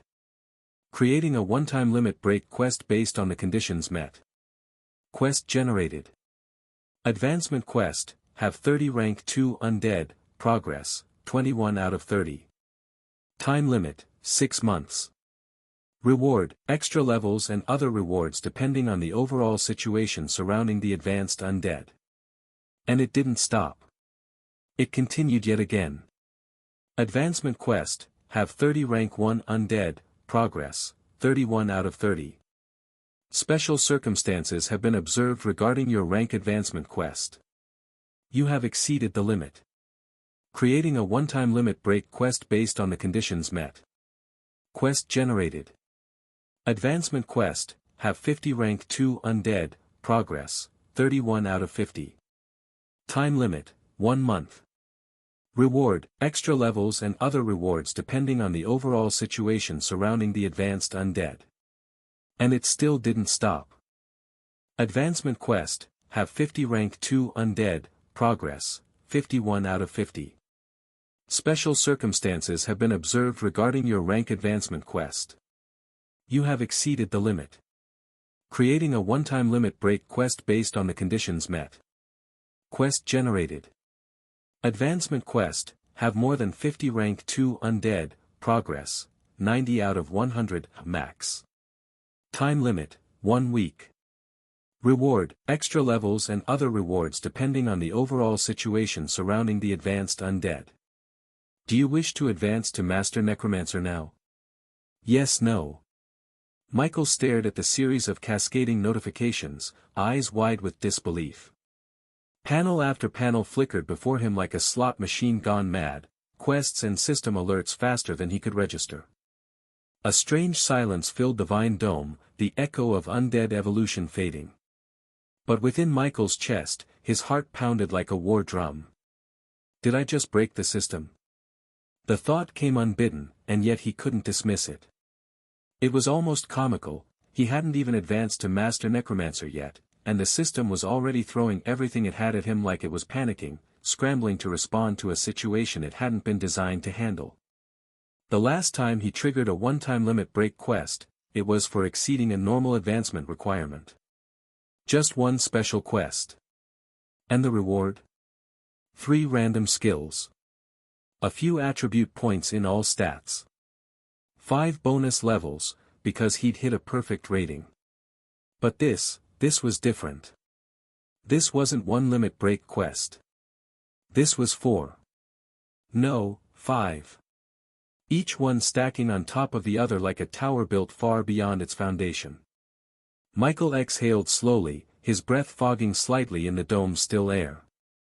Surely, he muttered, voice low, even if there's no rating above perfect, this has to be something far beyond what most people have done before. He wasn't boasting. He wasn't even trying to convince himself. It was just logic. The quests didn't even overlap, each one was based on a new bracket he'd shattered. 10 rank 2 Undead. Then 20. Then 30. Then 50. And now, more than 50. It was absurd. Michael chuckled, the sound dry and faintly disbelieving. He could only imagine the back end of the world itself glitching like a machine pushed past its design specs. Still, a slow grin tugged at the corner of his lips. He felt a chill, not of fear, but anticipation. And now, staring at the twin prompts blinking at him. Do you wish to advance to Master Necromancer now? Yes, no. He felt something else. Excitement. Like a spark had caught dry tinder in his chest. Michael's fingers twitched at his side. With 5 special quests lined up, each with increasing difficulty and compressed time limits, the rewards would only scale accordingly. They had to. But first. He looked around at the evolved undead, many of whom were still adapting to their new forms, some with elongated limbs, armored hides, and so on. Each one stronger. And all of them his. His army was evolving. And so was he. Michael stared at the blinking prompt. But he didn't press it just yet. Not now. Not while 5 limit break quests were active. Not when completing them would make his rise even more explosive. He lowered his hand and took a breath. Not yet. A short laugh escaped him. I'm going to break you even more first, he told the system softly, almost affectionately. Then he turned his eyes toward the forest beyond the dome. So many monsters. And only 7 days for the final limit break. His grin widened. Michael turned his attention back to the quest panel. Advancement quest, have more than 50 rank 2 undead, progress, 90 out of 100, max. Time limit, 1 week. He exhaled through his nose. 90 out of 100. The number loomed in his mind. So close. Just 10 more undead to push the limit one final time. Maybe then the system would finally stop throwing quests at him like a panicked gambler doubling down. Michael rubbed his temples. Still, there was one small relief. Having 10 more undead to complete the quest wasn't going to be an issue. His expression relaxed slightly. Then again, what would happen if he exceeded the maximum? Would the system finally collapse under its own logic? Would another secret quest appear? Michael didn't know. But it excited him. His lips curved into a thoughtful grin as he closed the panel. Michael reached into his storage space and pulled out something he often forgot was even there, a sealed jar filled with dead insects. It was the same set he'd originally used to create Fade and Ghost. Before all the recent chaos, before his advancement quest spiraled into something far greater, Michael had once believed he wouldn't need that many undead to meet his requirements. Now, looking back, he realized how naive that assumption had been. He glanced at the jar, then sighed. Why was he reviving more undead here instead of simply returning to Aurora and evolving the ones stationed there? The answer was simple. Those undead were all high humans, already evolved once. And while none of them had yet reached rank 2, the nature of limitless races meant that evolution granted potential, not immediate power. It didn't add strength in the way evolving others did. Which meant they weren't enough. Michael had no choice but to create more undead. Thankfully, he had the means. He didn't waste time. He popped the jar open and poured the contents onto the ground. Dozens of insect corpses scattered across the forest floor. Michael picked them at random. A spell was cast. Dark mana surged from his fingertips, wrapping around the lifeless bodies. Compared to the other undead he'd worked on recently, these creatures were simple. Weak. Reviving them was as effortless as breathing. Moments later, 11 new undead crawled to life, legs clicking, wings twitching, mandibles scraping as they awaited command. Without hesitation, Michael triggered their evolution. Once. Then again. He felt his evolution points drop slightly, but not enough to concern him. The process was quick, these creatures were small, and their growth paths were straightforward. Their forms twisted, changed, grew stronger with each surge of light. And then, as the last of them finished transforming, the panel appeared. Advancement quest, have more than 50 rank 2 undead, progress, 100 out of 100, max. Rank advancement quest has been completed. Rating. And then it came. Rank advancement quest. Type, special/time limited/limit break. Status, completed. Rating, transcendent. followed by another long familiar sight. The summary. Summary. Average rating quest. Objective, have more than 50 rank 2 undead in a week. Reward, 10 level up, plus 10 attribute point to all stats, 1 skill mastery advanced ticket. Hidden, excellent rating quest. Objective, have more than 50 rank 2 undead in a week. Hidden requirement, 10 2-star rare rank 2 undead. Reward, 10 level up, plus 15 attribute point to all stats, 2 skill mastery advanced tickets. Hidden, exceptional rating quest. Objective, have more than 50 rank 2 undead in a week. Hidden requirement, 33-star rare rank 2 undead, 70 rank 2 undead. Reward, 15 level up, plus 30 attribute point to all stats, 3 skill mastery advanced ticket. Hidden, perfect rating quest. Objective, have more than 50 rank 2 undead in a week. Hidden requirement, 43-star rare rank 2 undead, 1 1-star extraordinary rank 2 undead. Reward, 15 level up, plus 30 attribute point to all stats, 3 skill mastery advanced ticket, 1 random rare grade treasure. Hidden, transcendent rating quest. Objective, have 100 rank 2 undead in a week.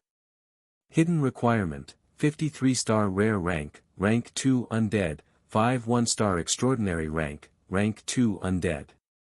Reward, 15 level up, plus 50 attribute point to all stats, 5 skill mastery advanced ticket, 1 random epic grade treasure, a title. Do you wish to advance now? Michael blinked. Then blinked again. Transcendent.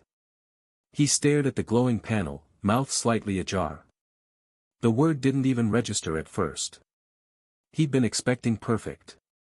After all, it was the highest rating he knew existed. But this was new. You're kidding me. Rating, transcendent. His heart thudded like a war drum. The rewards weren't just generous. They were absurd. 10 levels. No, 15.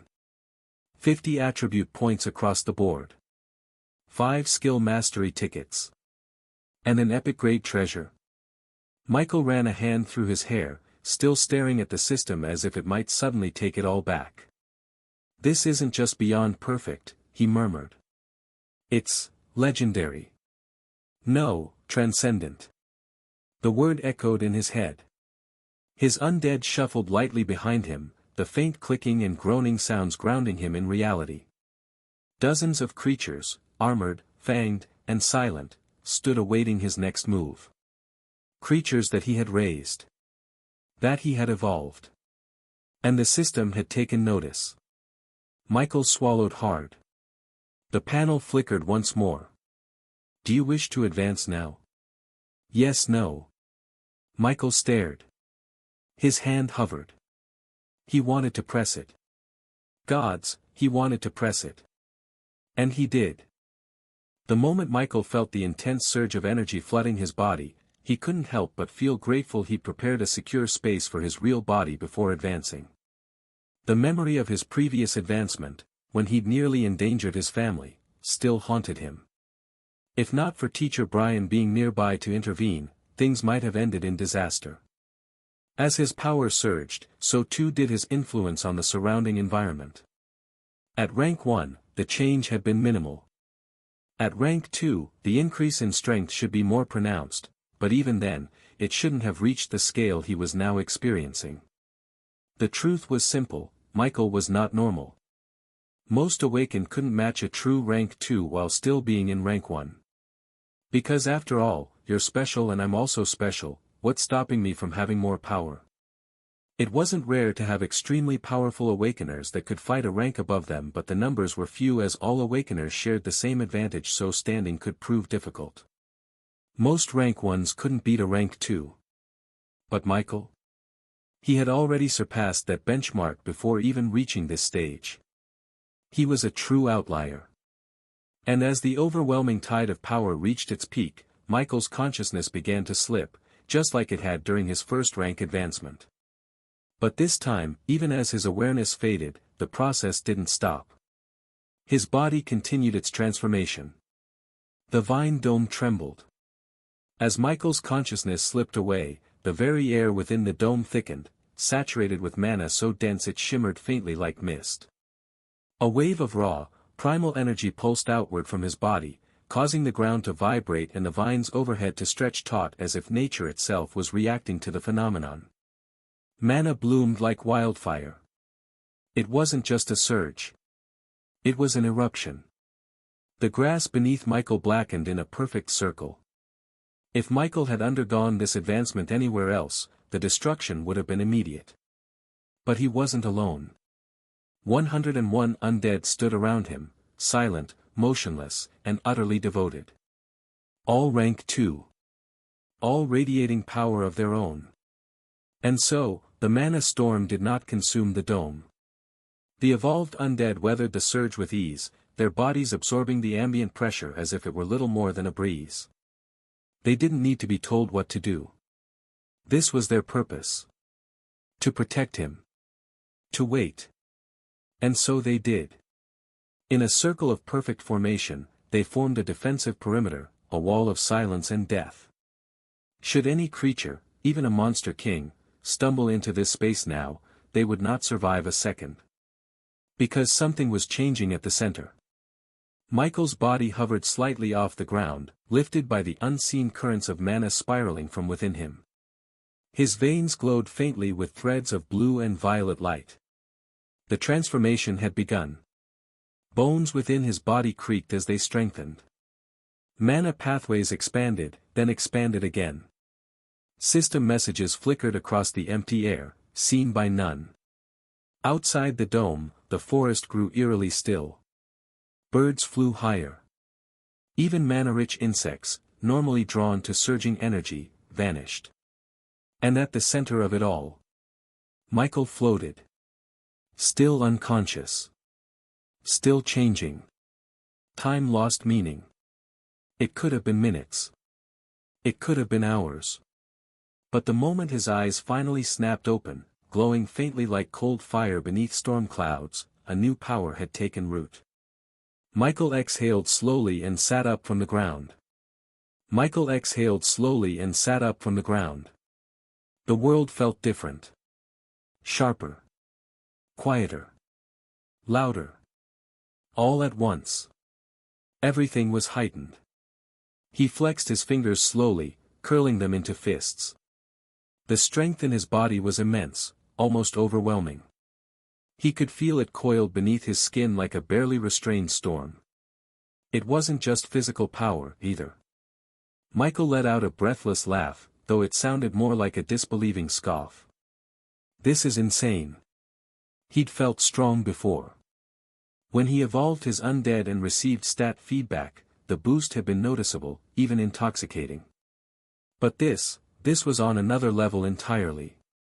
Back then, he hadn't even had time to properly adjust.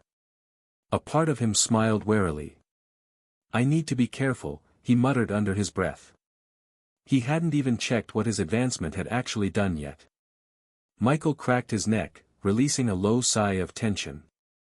He still needed to adjust, to refine the control over this newfound strength, but he couldn't deny the pride stirring in his chest. This was growth. Real, undeniable, irreversible growth. Status. Name, Michael Norman. Class, Master Necromancer. Level, 40. Strength, 313.25, plus 177.5. Agility, 331.41, plus 184. Constitution, 369.32, plus 178.2. Intelligence, 443.22, plus 215.9. Attribute points, 150.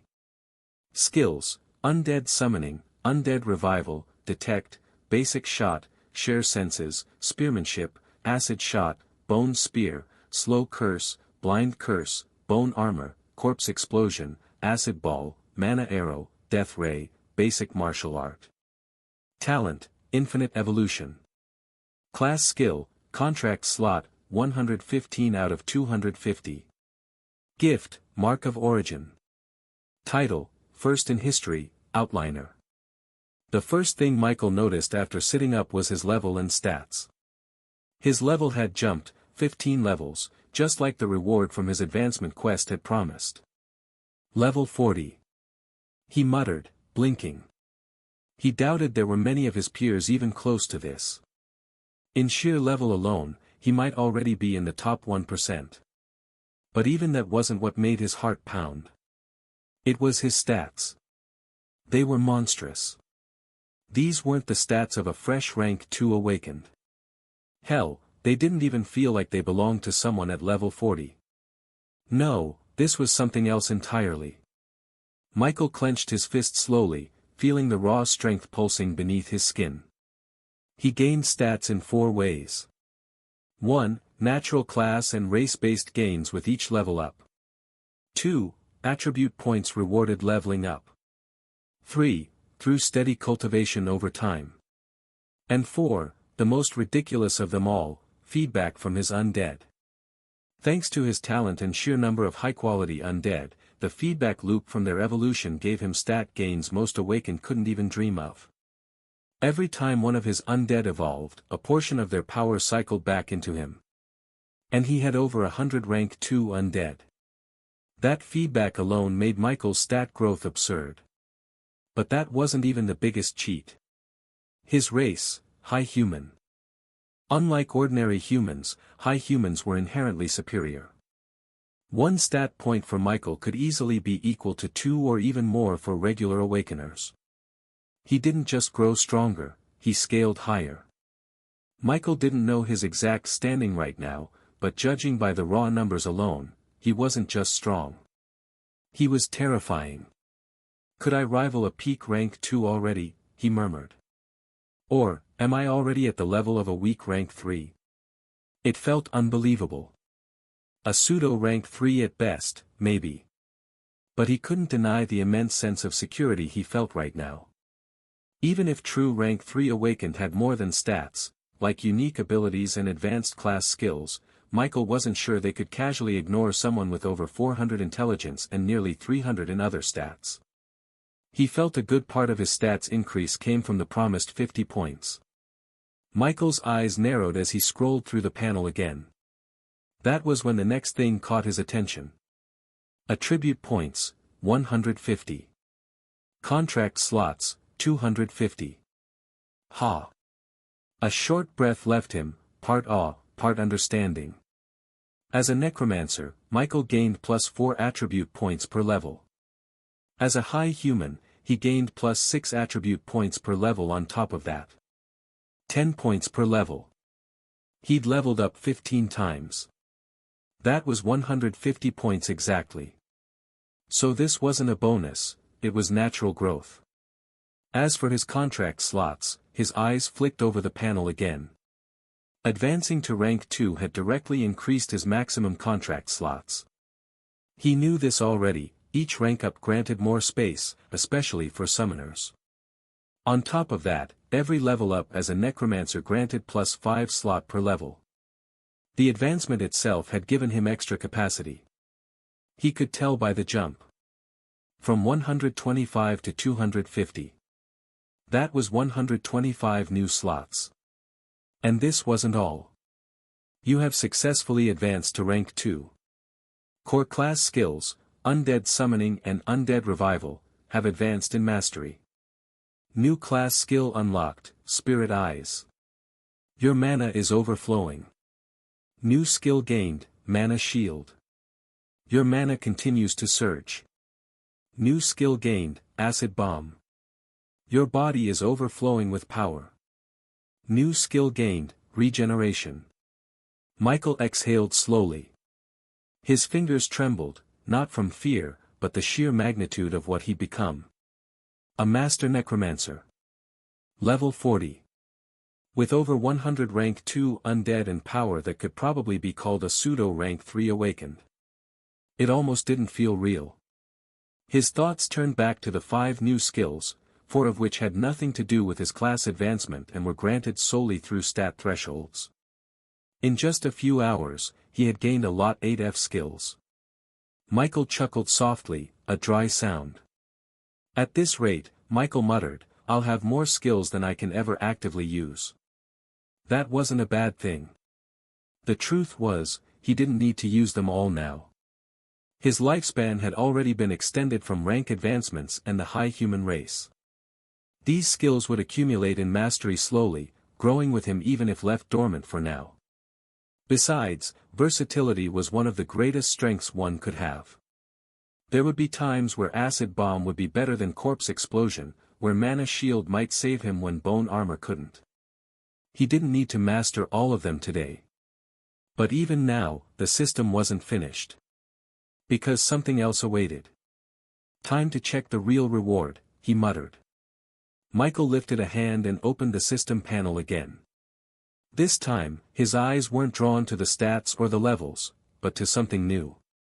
Something that hadn't been there before. A new tab. It pulsed faintly at the edge of his vision, like a soft invitation. Titles. Michael blinked, eyebrows lifting slightly. This was new. This was an entirely new section. He tapped it.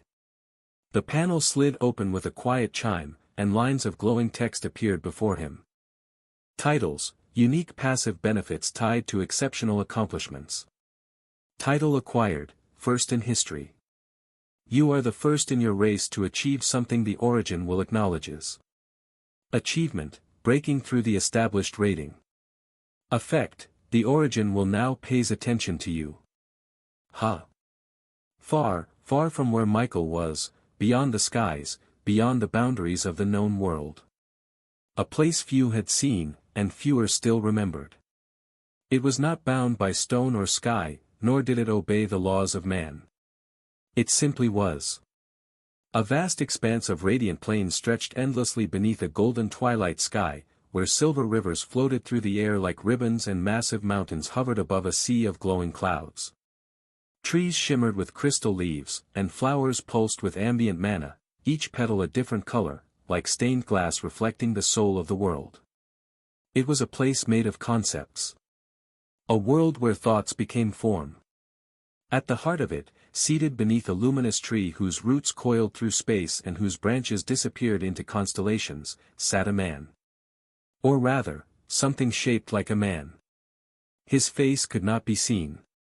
It was veiled in shimmering distortion, like looking through clear water that rippled just enough to hide what lay beyond. His form was composed of threads of golden light, woven tightly into the shape of robes. Power clung to him like gravity. Silent. Crushing. Absolute. He sat cross-legged on nothing, yet all things bent around him. And in that moment, the man stirred. His head tilted slightly. A hum, barely louder than a whisper, escaped his lips. How strange. He raised one hand. A pale sphere appeared in his palm, glowing faintly with lines that pulsed like veins. Each line represented a people. A race. A fate. One thick thread in particular, thin and dim for what felt like ages, suddenly began to glow. Brighter. And brighter still. The thread surged like lightning through the web, sparking ripple effects across the entire orb. The man stared at it. It was the thread of the Aurora race. A variant race of humans. A race long deemed outclassed. Dismissed by greater races. Why has their fate risen so sharply? He didn't sound concerned. Only curious. His hand tightened slightly. The thread shimmered and rearranged. The man stared at it for a long moment, unmoving. Then, softly, he chuckled. Another first in history. He leaned back slightly, the air warping behind him. Origin will, what are you so secretive about? He spoke not with hostility, but amusement. Like an older brother watching a child try to sneak a surprise. And then, with a flick of his hand, a translucent screen appeared before him. It was a status panel. The numbers shown would have stolen the breath from Michael's lungs. But there was something familiar there. Titles. First in history, first god. Title, first god. You are the first god to rise from your race. Back in the land of origin, Michael, completely unaware that his actions had stirred forces far beyond himself, stared at the panel before him in quiet confusion. Title, first in history. You are the first in your race to achieve something the origin will acknowledges. Achievement, breaking through the established rating. Effect, the origin will now pays attention to you. Michael tilted his head slightly, eyes narrowing as he reread the panel once more. Origin will. The words lingered in his mind like an itch he couldn't scratch. It wasn't the will part that bothered him. It was the origin. That term alone made him wary. No, not just wary, uneasy. There were two things with origin in them that were already deeply tied to him. The land of origin, an alternate realm accessible only through connection to the mysterious mark of origin. And that mark, it was no small thing. The mark of origin was the foundation of power for awakeners. It was what separated the awakened from the rest of humanity.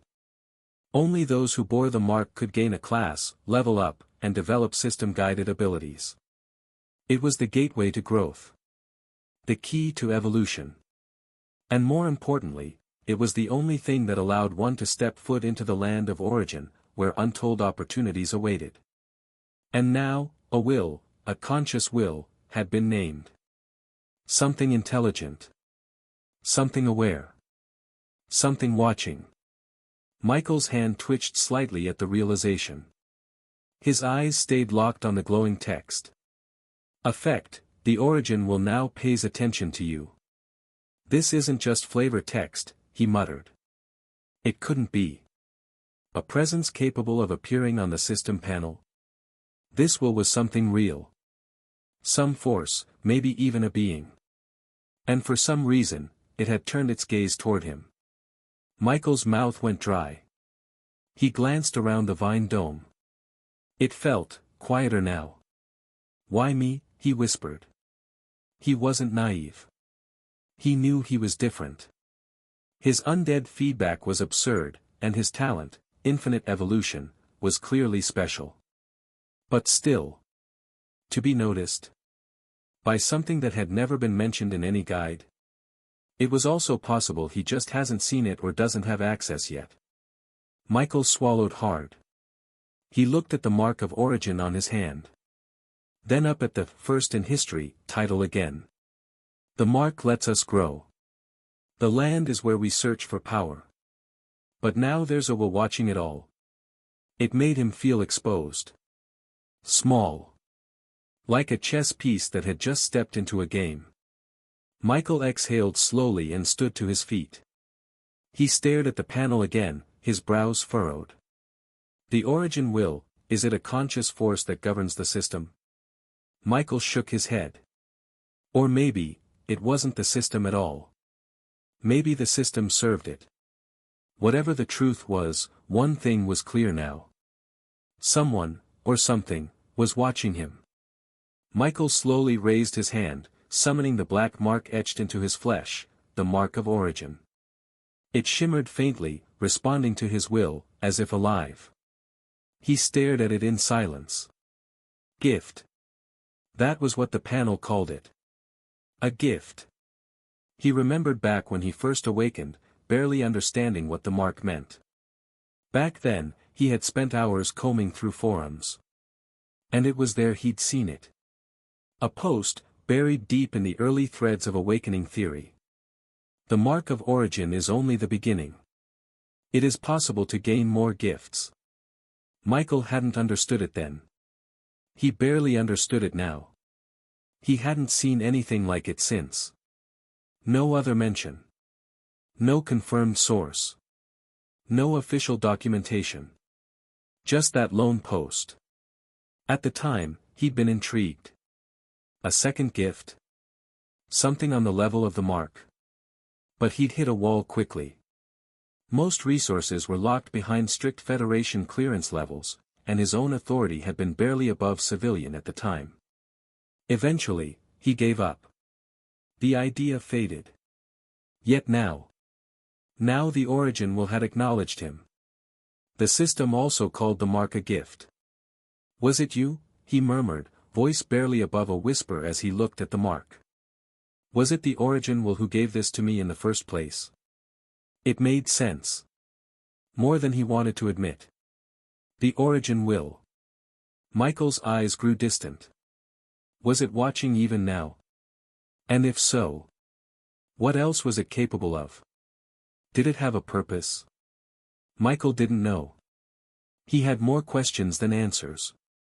Michael stared at the glowing panel in front of him. His fingers twitched, a dozen questions racing through his mind. But then he let out a deep breath. No point thinking too hard. His voice was quiet but firm, like he was convincing himself as much as stating a fact. It was helping him. The system. Even if he didn't understand everything, even if there were hidden costs or watching eyes. It was helping him. And for now, that was enough. Worrying wouldn't solve anything. He couldn't change what he didn't understand. He just had to keep going. One step at a time. Go with the flow, he murmured. See where it leads. He exhaled again and closed the current notification, preparing to check the next title. A soft chime followed his action as the next line of text expanded. His eyes scanned it. And then his expression froze. A second later, he blurted out. What the? Title, Outliner. You have shaken, or have the potential to shake, a fundamental balance of the universe. This is unacceptable to the Origin will and requires punishment, but as this existence is rare, a reward has also been issued. Effects. Experience gained is reduced by 50%. You gain resistance and partial immunity to certain universal rules. Michael stared blankly for a second. Then he read it again. And again. This is messed up, he muttered. He dragged a hand across his face, then ran it through his hair, visibly trying to process what he was reading. Unacceptable to the Origin will, he repeated aloud. What am I, some kind of bug in the system? Michael dragged a hand across his face, then ran it through his hair, visibly trying to process what he was reading. The words weren't dramatic. They weren't over-explained. But they sent a chill down his spine anyway. It wasn't just the idea of being watched or noticed, it was the label. He was now an outliner. Someone, or something, that didn't belong in the normal structure of the universe. And that wasn't just noted. It was punished. 50% less EXP might not seem like much, but in a system where progress slowed drastically with each stage, that was a serious penalty. A compounding one. But then again. His eyes moved to the second line. Resistance and partial immunity to certain world rules. Michael didn't understand everything, but he forced himself not to overthink it. Still, it made him acknowledge one thing clearly. This was serious. The first part of the Outliner title's effect was terrifying. The second part sounded useful, resistance and partial immunity to universal rules, but that didn't change the uncomfortable truth. Everything else painted the Origin will in a deeply unsettling light. And worst of all, Michael could do nothing about it. With a deep breath, he shook those thoughts away and turned his focus to something else. Something exciting. The final 2 rewards from his advancement quest. A skill mastery ticket and a random epic grade item. The first, he only had a vague understanding of. The name gave some idea, but he'd never seen one before. Still, if it could enhance a skill's mastery, then it was undoubtedly valuable. But it was the second that really caught his attention. A random epic grade item. Just thinking about it made Michael's heartbeat quicken. His strongest undead so far were at extraordinary grade, and even they felt overwhelmingly powerful. Epic grade was an entire tier above that. While it wasn't exactly fair to compare undead to items, different scales, different purposes, it didn't lessen his anticipation. He reached into his storage space. From the moment he'd woken up after advancing, he'd felt something unfamiliar tucked inside. His hand closed around something. Michael pulled out 6 glowing orbs. 5 of them shimmered with bright white light, smooth and pulsing softly like skill drops in the land of origin. The 6th was brighter. More intense. It glowed with a deep violet hue, almost alive with power. Just at a glance, he could tell the difference. The 5 white orbs were undoubtedly the skill mastery tickets. Which meant the last one. Michael held it up slowly, eyes narrowed. The epic grade item. It looked just like a loot orb that dropped from killing monsters, though aside from spirit crystals, he had never received anything else before from slain creatures in the land of origin. This was different. His lips curled slightly. Come on. Show me what you are. Without hesitation, he crushed the violet orb in his palm. A rush of wind pulsed outward, and in the next instant, the light coalesced, taking form. Michael's eyes widened as the light faded, revealing what looked like a black coffin. It was etched with eerie runes and inlaid with silver. A prompt appeared. 3-star class-based epic grade item acquired, damaged coffin of the forgotten. Bound item. Effect 1, Eternal Call, summon an undead from the netherworld. The summoned creature will be 1 rank lower than the user's highest contracted undead and will remain for 24 hours or until destroyed. Requires massive energy consumption depending on the summoned creature level. Effect 2, Gate of Death, laying within the coffin allows the user to transfer their consciousness to the netherworld. Effect 3, Gravekeeper's Claim, passive if the user is killed, the coffin anchors their soul, allowing resurrection after 10 years in a random location in the netherworld. Usable once every 100 years and after the second resurrection, the item will be destroyed. Michael stared. Then stared some more. His heart thumped heavily in his chest. This is broken. Eternal Call. Gate of Death. Gravekeeper's Claim. Michael's excitement surged again. And then, it hit him. A pulse. Faint. But familiar. Michael blinked and instinctively reached for the feeling. There it was again. No way. He closed his eyes and focused. Reaching not with his hands, but with his soul. That's when it confirmed itself. A soul connection. A true connection. Like the ones he had with Lucky and Prince. The kind required to evolve something through his talent. Michael's breath caught in his throat. Eligible for evolution.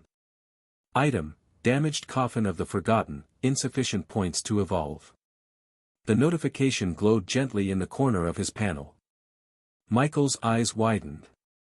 You've got to be kidding me. He stared at the coffin in his hands like it had just turned into a living thing. It was only now he truly confirmed something. His talent, infinite evolution, wasn't limited to the living. The requirement was a soul connection. And this coffin met it. His mind reeled. If I can evolve this. No, when he evolved it. He didn't even need to ask what the result might be.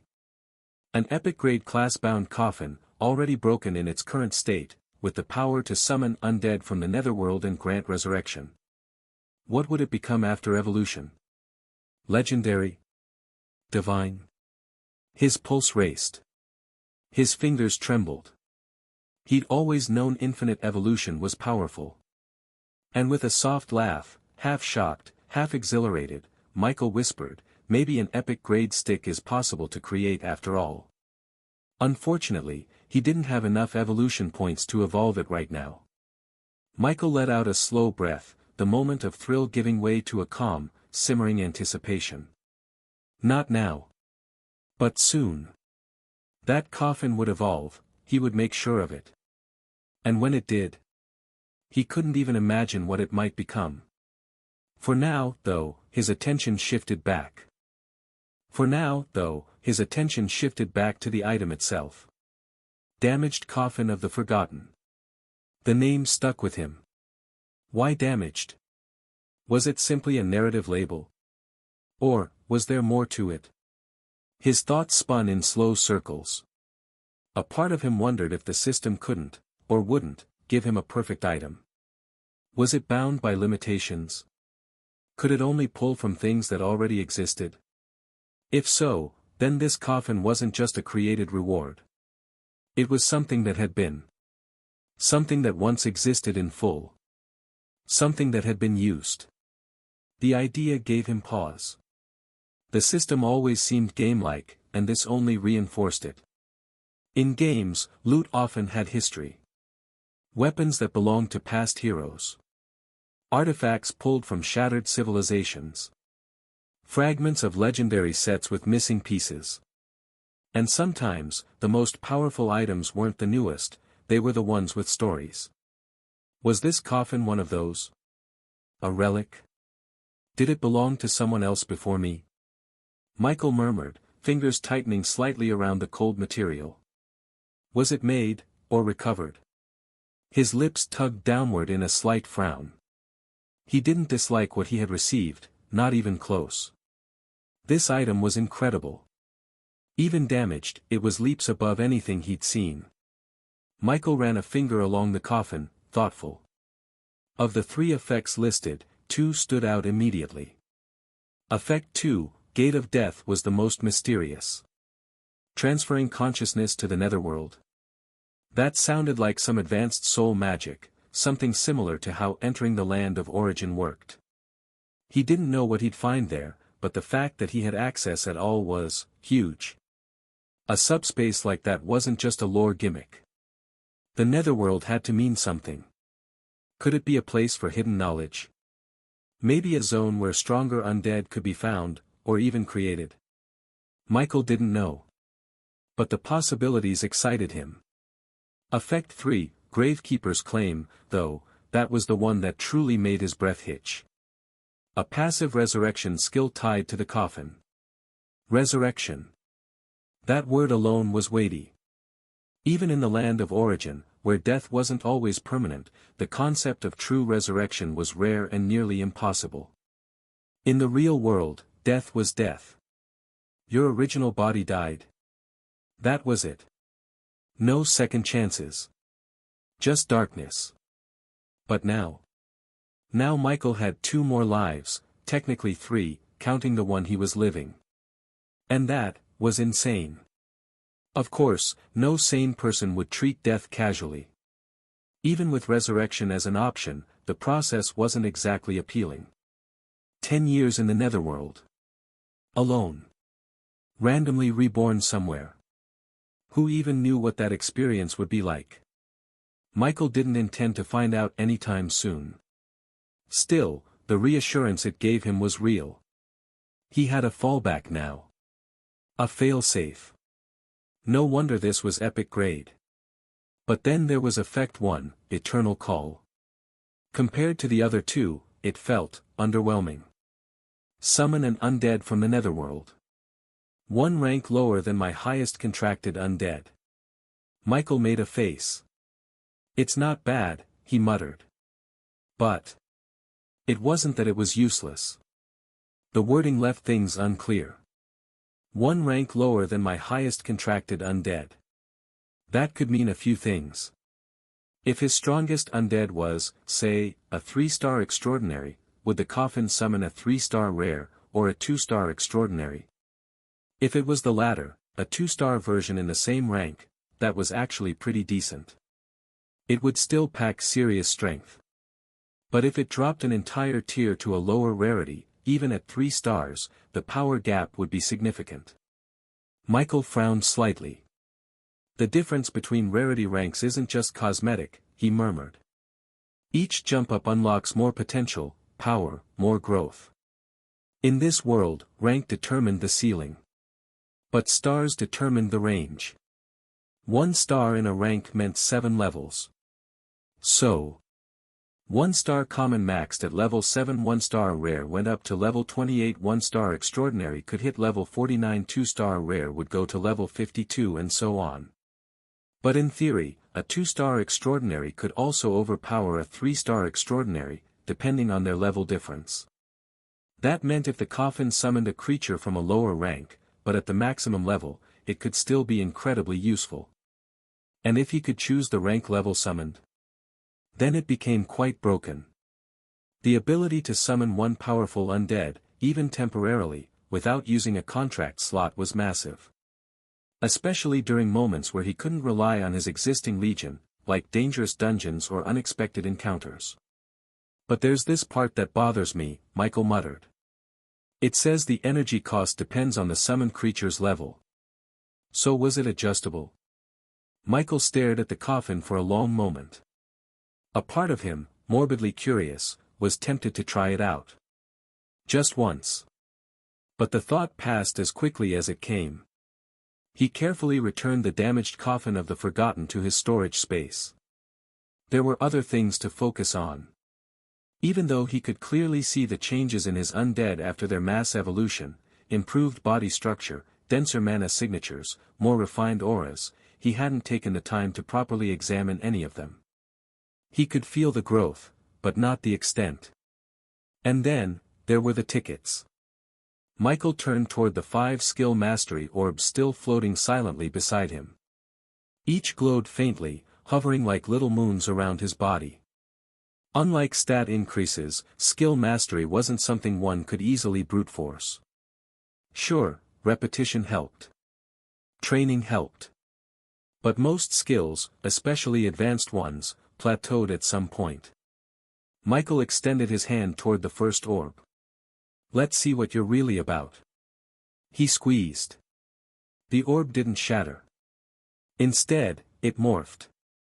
Michael blinked in surprise as the glowing sphere twisted into something more defined, a small glass vial. A potion. About the size of a finger, it shimmered faintly with a milky blue liquid inside, swirling as if stirred by invisible hands. A soft chime echoed. Item acquired, Skill Mastery Potion. Description: drinking this potion while focusing on a skill will increase its mastery. If the selected skill is in basic mastery, instantly promotes it to intermediate. If the selected skill is in intermediate mastery, promotes to advanced. If the selected skill is in advanced mastery, increases proficiency by 30 to 50%. Effectiveness determined by user comprehension. Michael's eyes narrowed slightly as he read it again. Interesting, he muttered. It also confirmed one of his assumptions. Getting a skill to perfect mastery would not be easy. Even with this potion, 2 were at least required just to have a chance to break that final barrier. Still, this was a treasure. More valuable than most rare items. Michael turned the potion between his fingers, watching the light play off the liquid inside. There was no grade. No quality tier. Yet the description was enough to tell him its worth. It scaled with him. That made it even more potent in the right hands. The more he understood a skill, the better this potion would serve him. His fingers twitched.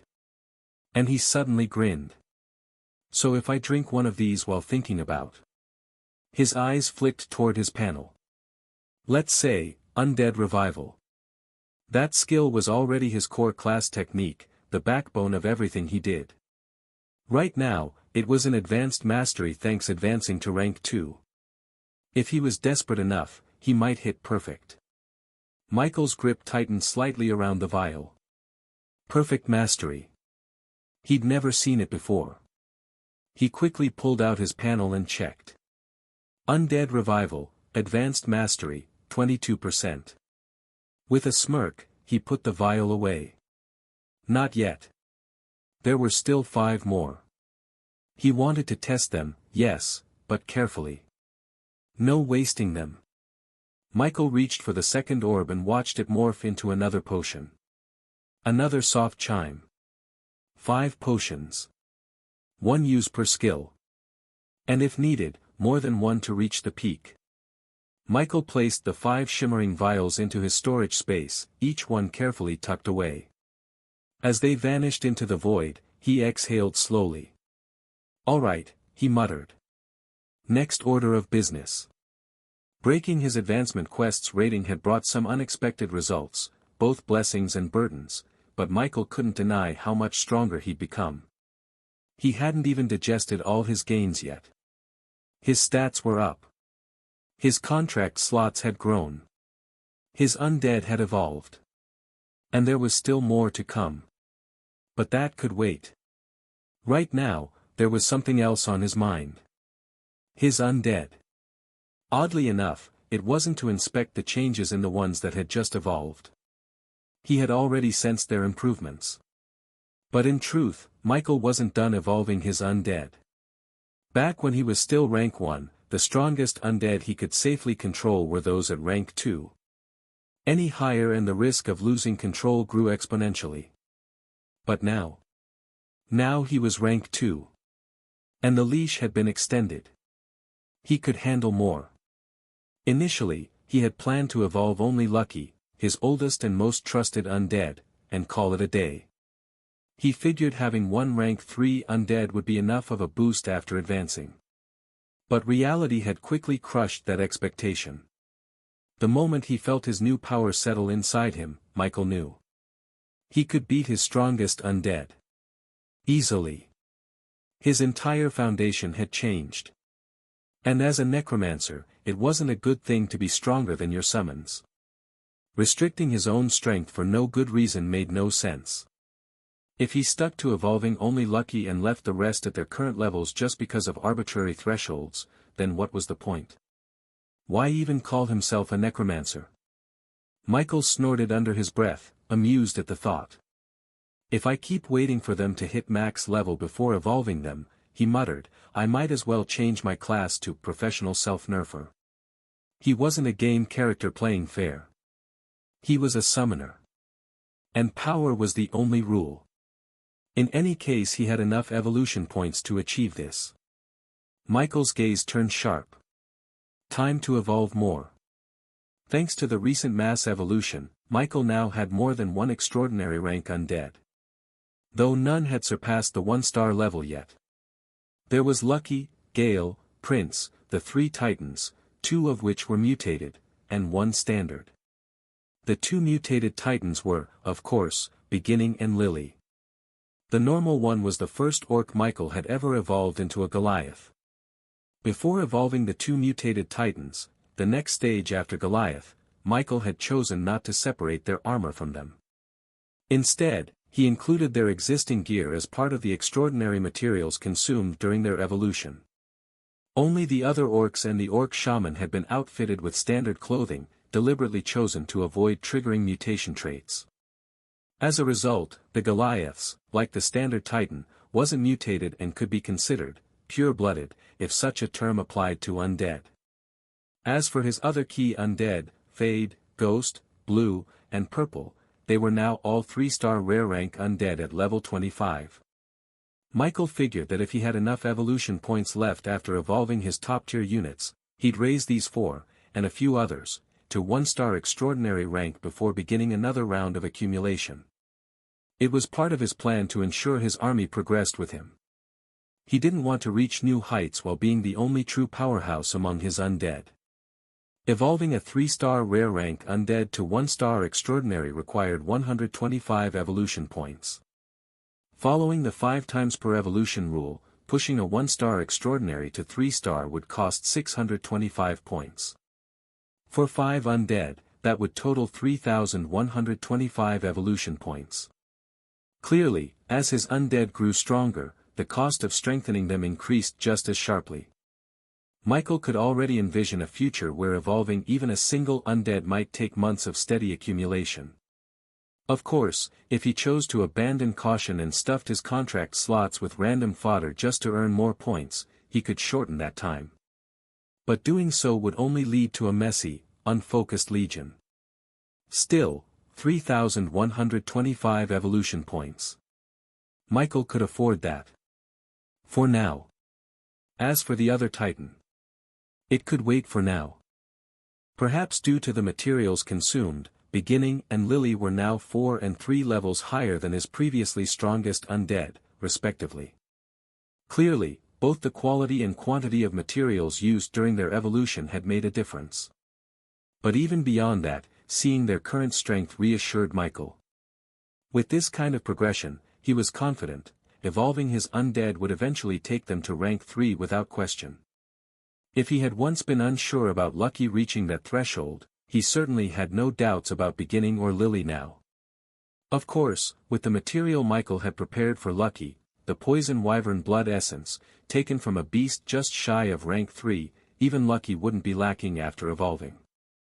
From level 25 to 3-star extraordinary rank, he should be more than strong enough. Before beginning the evolution process, knowing the kind of commotion rank 3 evolutions might cause, Michael had taken extra precautions.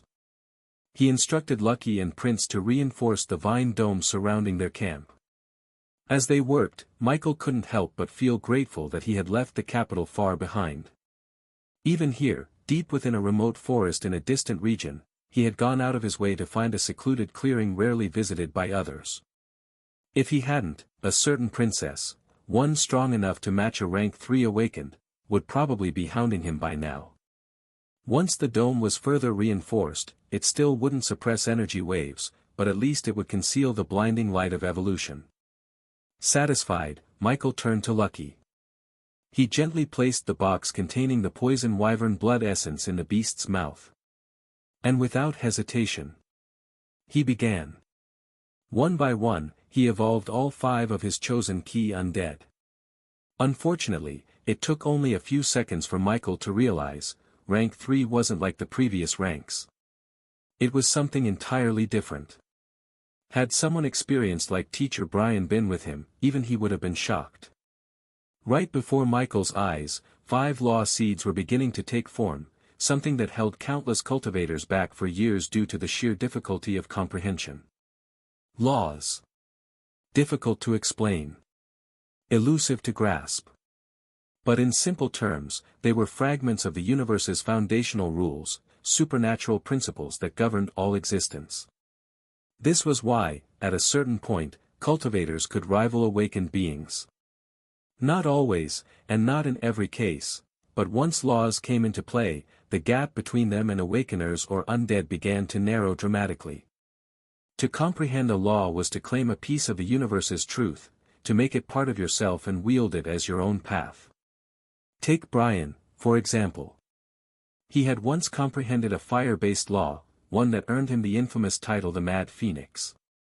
The mad part had more to do with his personality, but the power? That came from his law. The law of eternal embers. It was the cornerstone of his fearsome strength. Unlike ordinary fire laws that focused purely on destructive force, the law of eternal embers embodied persistence, flames that would not die, burning forever. It was both creative and destructive, consuming everything in its path with no end in sight. The flames birthed from that law could not be extinguished by natural means.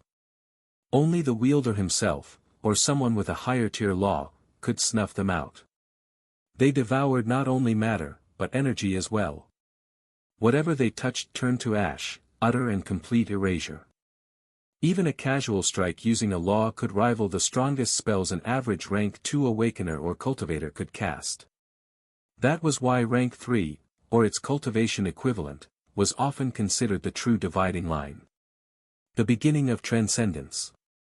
And Michael Undead had just taken their first step across that threshold. Inside the vine dome, all sense of peace was shattered. The air twisted. The ground trembled. The very space seemed to groan beneath the pressure, an unnatural weight that had no place in this world. Michael's eyes snapped open. His undead were screaming. Beginning and Lily convulsed like wild beasts. Their monstrous bodies crackled with power as the light of evolution warped their forms, reshaping them from the inside out. Michael had never seen anything like this. The energy they released wasn't just intense, it was threatening. Even with his vastly increased power, he felt something almost or perhaps beyond his control. And that was when the worst happened. A surge of energy burst outward from Lily, no, from all 5 of them. A pulse of raw, condensed power exploded inside the dome. The vines creaked violently, some tearing at the edges. The air distorted. The mana around them howled as if dragged into a vortex, warping in unnatural spirals. The space itself shimmered, rippling like a disturbed pond. Michael's face paled. If he didn't act now, his other undead would be destroyed. Not by an enemy, but by his own undead. Unsummon. Michael barked, snapping his fingers. One by one, the other undead vanished in a burst of black mist. Michael didn't even pause to catch his breath. The dome was collapsing. Not physically, but spiritually. The mana within the area was being torn apart by the 5 evolving undead still present. Threads of space twisted unnaturally, the very air humming with unstable frequency. Cracks shimmered across the ground like spiderwebs of energy, pulsing with chaotic light. It was no longer just evolution. It was devastation. Damn it. Michael muttered, his face drenched in sweat. He shielded his eyes as blinding light surged once more from the center, where Lucky, Beginning, Lily, Prince, and Gale were all undergoing a transformation that defied every standard he knew. Even now, he couldn't fully see their forms. The energy cloaked them like a storm of colorless flame, shifting between hues. They weren't just advancing. They were claiming something. And then it happened. A silent pulse swept through the entire forest, no sound, just pure force. Birds scattered from miles away. Monsters howled in alarm. The earth fell deathly still. The evolution was complete. The light vanished as quickly as it came, and in its place, 5 figures stood, or hovered, unmoving. Their new forms radiated strength, presence, and something else. Something higher. Before Michael could even react, symbols flickered into existence in front of his vision. Rank 3 evolution complete. Congratulations. 5 undead have awakened Law seeds. Lucky, Law of Venomous Flame, seed. Beginning, Law of Brutal Rebirth, seed. Lily, Law of Devouring Bloom, seed.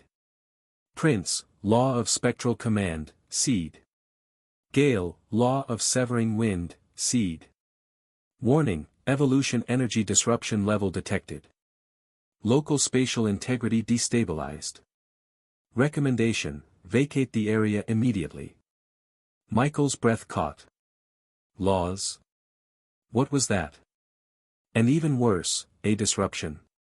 He didn't need the system to tell him twice. The area around him was beginning to warp beyond recognition. The grass was wilting. Trees had either split in half or grown wild and twisted from the surge. Mana was bleeding from the air itself like invisible smoke. This place. It couldn't contain them anymore.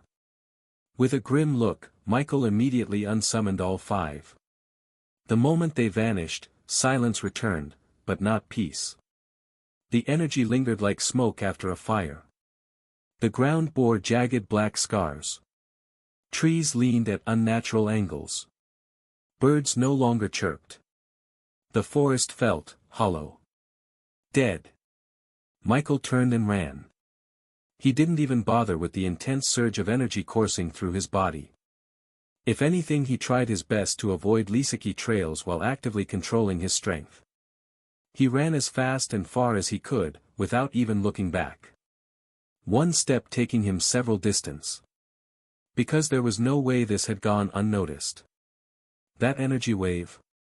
Anyone even remotely sensitive to mana within 50 kilometers would have felt it.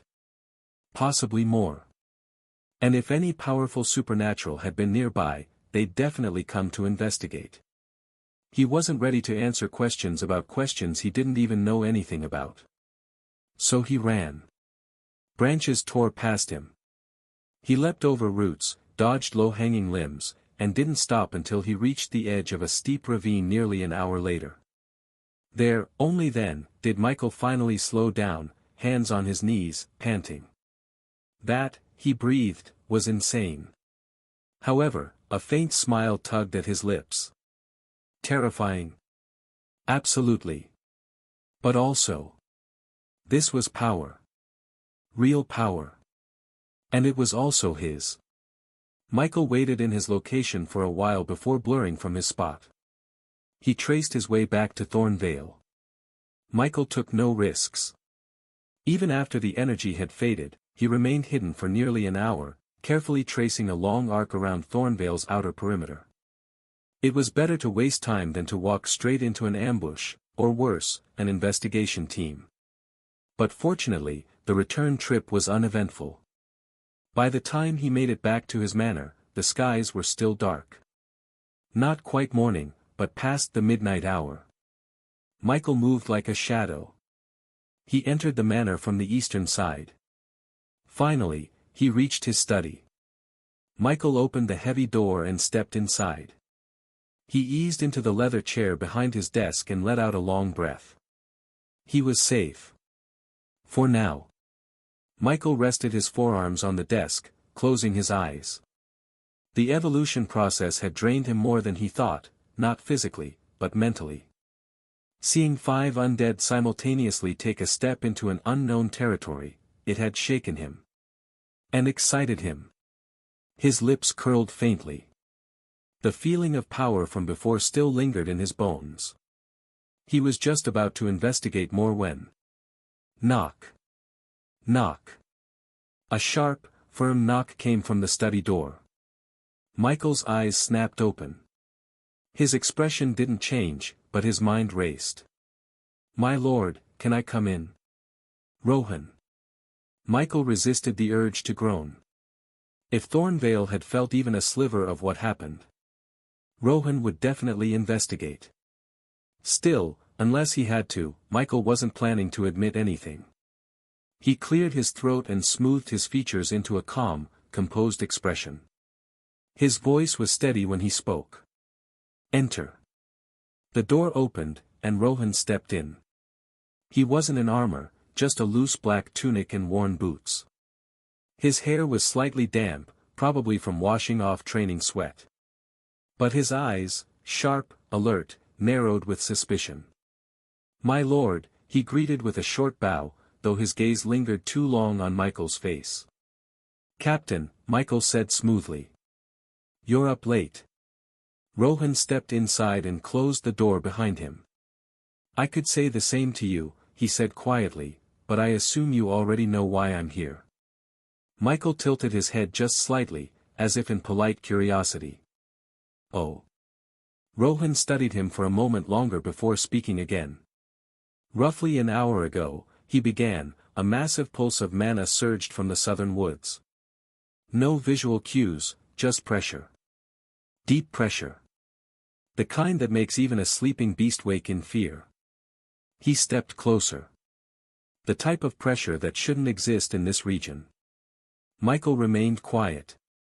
He tapped a finger gently against the armrest, thoughtful. "I see," he said finally. "Troubling." Rohan's brow twitched. "You have no idea what caused it." Michael met his gaze evenly. "I have some guesses," he said calmly. "But no proof." "Not yet." "I assume you're organizing a team." Rohan gave a grim nod. "Already did. Sent scouts the moment the wave hit. They're skilled, but..." He trailed off, his expression hardening. "That wasn't something my men, or any patrol, could handle." Michael's fingers paused mid-tap. Rohan continued. "If you truly don't know what happened, Viscount Mike, then with all due respect, I suggest we inform the Duke. Whatever caused that originated from the Everlong forest. That alone makes it a territory issue beyond our capacity." Michael's calm facade nearly cracked. "Report to the Duke." The last thing he needed was the capital's attention descending upon him. Michael kept his tone measured. "I understand your concern," he said. "And if this disturbance continues or worsens, I'll take it to the Duke personally. But until we have more concrete information, I'd rather not provoke unnecessary alarm." Rohan's brows knit.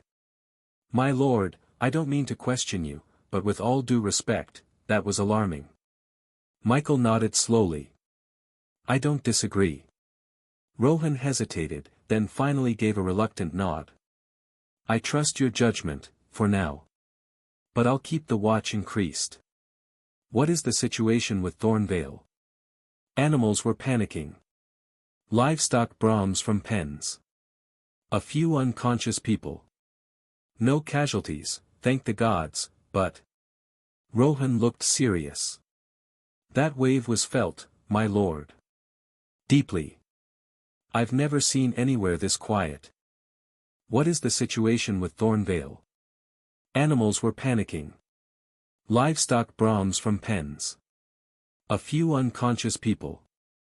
No casualties, thank the gods, but... Rohan looked serious. That wave was felt, my lord. Deeply. I've never seen anywhere this quiet. Michael exhaled slowly and rose from his chair. He moved to the window and glanced out at the sleeping town below. Even with his enhanced vision, there were barely any lanterns lit. The streets were silent. No dogs barking. No night guards chatting. Dead quiet. He had seen it too, on his way in. Keep it that way, Michael said finally. Tell the people it was a mana anomaly from deep within the Everlong forest. No threat to the town. Just wild magic surging again. That happens sometimes near high mana zones. You think they'll buy that? Rohan asked. They don't need to, Michael said. They just need to believe I've got it under control. Rohan's mouth twitched. Michael smiled faintly. Captain, right now your job is to calm the crowd. Mine is to make sure there's nothing to fear in the first place. Understood, Viscount. Rohan gave a crisp bow and turned to leave. Just before exiting, he paused. If anything changes, he said over his shoulder, you'll let me know. Michael's gaze lingered on him for a moment. Then. Of course. The door closed with a soft thud. Michael stood there for a long moment, eyes scanning the horizon through the window. Somewhere beyond the hills, the Everlong forest still whispered. He just didn't know if anyone else would come investigating. Asterisk. Deep within the Everlong forest, roughly a few minutes after Michael had fled the scene, a thin ripple tore through space like a blade slicing silk. A figure stepped through. No sound. No flash. Just stillness, followed by her presence. The woman hovered midair, a dozen meters above the ruined clearing. Her eyes scanned the land below, glowing faintly against the night as though tuned to some higher spectrum of reality. Her hair, loosely tied back, drifted in the breeze like a banner of moonlight. She wore no armor, no weapons. Only a deep blue cloak. To any observer, she seemed young, early 20s at most. But the pressure that coiled around her like an unseen tide said otherwise. A predator disguised in beauty. Princess Priscilla. One of the few great tier beings in the kingdom capable of facing a rank 3 awakened alone. Right now, however, the princess was frowning. Her gaze swept the devastated clearing. What once had been a peaceful glade surrounded by dense trees was now a scar upon the land. The center had collapsed into a shallow basin, where the soil was cracked and blackened. Trees around the area were warped, twisted into grotesque spirals as if something had forced them to grow in reverse, then forward again in one breath. The very mana in the air crackled like splintered lightning. And it was still healing. Space around her shimmered faintly, like waves on a hot road. Threads of mana slowly stitched themselves together at the edges, as if the world was trying to forget what had happened here. Space around her shimmered faintly, like waves on a hot road. Threads of mana slowly stitched themselves together at the edges, as if the world was trying to forget what had happened here. But she knew. This wasn't natural, she whispered. She descended slowly, hovering just above the burned earth. Her boots didn't touch the ground. The land here still hissed with residual energy. The aura around was messy. Very messy. She closed her eyes and reached out with her spirit. Dozens of signatures echoed through the clearing. Most were faint, barely a trace left behind. But a few. Her eyes snapped open. Her heartbeat kicked. What is this? There had been more than one being here. Not just strong, formidable. She counted at least 100 residual mana traces, but only 5 carried weight. These had touched the edge of law. That's what frightened her. This wasn't deep within the Everlong forest. It wasn't in one of the forbidden zones, this was the outskirts. And yet, power akin to hers had appeared here. She felt it. The brush of law on her skin. It tingled like frost and flame wrapped together, prickling across her arms. She inhaled sharply. She turned slowly in the air, her cloak drifting with the wind, eyes searching the ruined trees for a trail, any trail. Nothing. Whoever caused this, was gone. The mess in the air also made it difficult to trace anything. At least the land would heal eventually. Princess Priscilla was tired. With her brother gone, having marched to the north to oversee the sealing of the legendary ruin, the responsibility of watching the kingdom had fallen entirely to her. The capital demanded her presence. The nobles pushed her to assert dominance. She didn't have time to chase shadows. She looked back toward the heart of the clearing. The center still pulsed faintly. Great tear, she murmured, brows furrowed. But not just one. 5. She exhaled and rose slightly higher, crossing her arms beneath her cloak. She hadn't expected this. Her gaze hardened. I need to report this. But to whom? Her brother was a bit unreachable. He was even weaker than her. The princess floated silently for several minutes, staring at the dying embers of the broken glade. Then she raised a single hand. Mana crackled at her fingertips, fine and sharp. A formation etched itself into the air. When the spell faded, the princess turned her back on the glade. She drifted upward, then vanished once more into the same ripple of space that had brought her here. The forest was silent.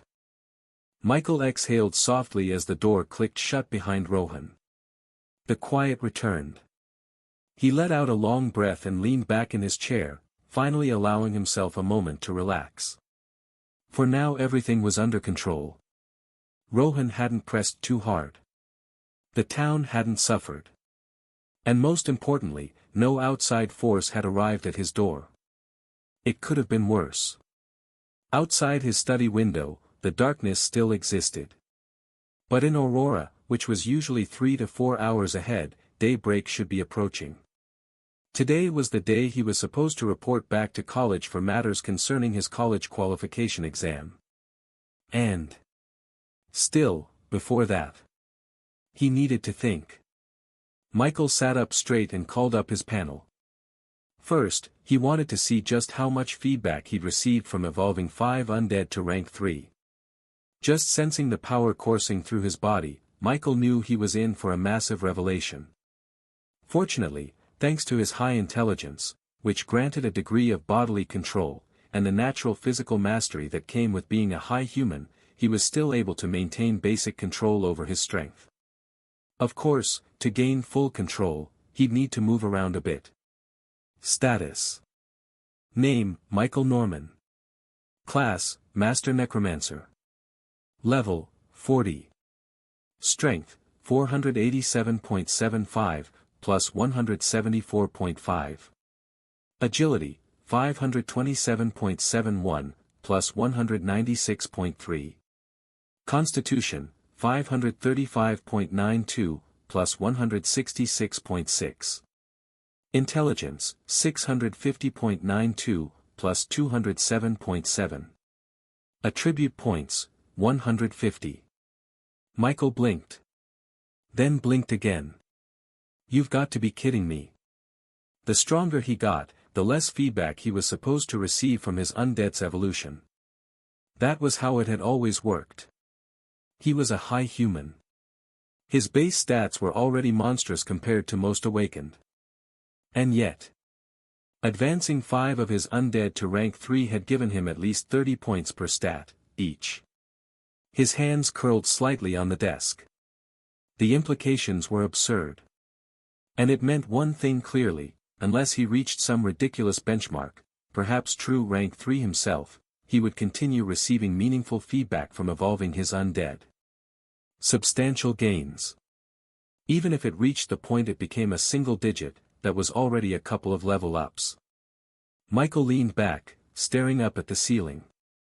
If he hadn't felt the oppressive auras from Lucky, beginning, and the others before unsummoning them, he might have genuinely believed he could now go head-to-head with a real rank 3 awakener. But after sensing them, after seeing the raw pressure, the distortion of space, the way the laws twisted around their bodies, he knew better. They had stepped into a domain he hadn't touched yet. Power that rivaled or exceeded his own. "It's too much," he muttered. "At least they're mine," Michael then said softly. "That counts for something." He was genuinely in a good mood, until he noticed something else. However, my poor luck struck again. He rolled his eyes. Over 100 stat gains, and yet, not a single skill. Not that he wasn't grateful. But maybe it gets harder to gain new skills this way, he muttered. Or maybe there's a cap. He shrugged. Whatever. I just gained a bunch of new ones anyway, no need to be greedy. Though, let's be honest, more was always better. But sometimes, too much of a good thing led to imbalance. Though Michael wanted to check the descriptions of his new skills, and even the advanced forms of his undead, especially his key ones, his curiosity was tugged in another direction.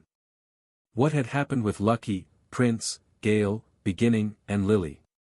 Those seeds. That power. Law, Michael murmured. The word echoed in his mind like a key unlocking a door he didn't know existed. Was that what allowed creatures to reach rank 3? Or was it something that manifested after crossing into rank 3? Was every rank 3 being marked by a law?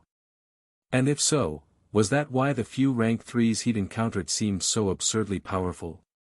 Able to bend space, vanish without a trace, and shake the earth with a casual flick of their hand? He didn't know. But now he had 5 undead that carried the seeds of laws. Michael frowned slightly, then went to pull up the status notification from before. A glowing system prompt slid into view. Rank 3 evolution complete. 5 undead have awakened law seeds. Lucky, Law of Venomous Flame, seed. Beginning, Law of Brutal Rebirth, seed. Lily, Law of Devouring Bloom, seed. Prince, Law of Spectral Command, seed. Gale, Law of Severing Wind, seed. Michael stared. Laws, he echoed aloud, his voice low.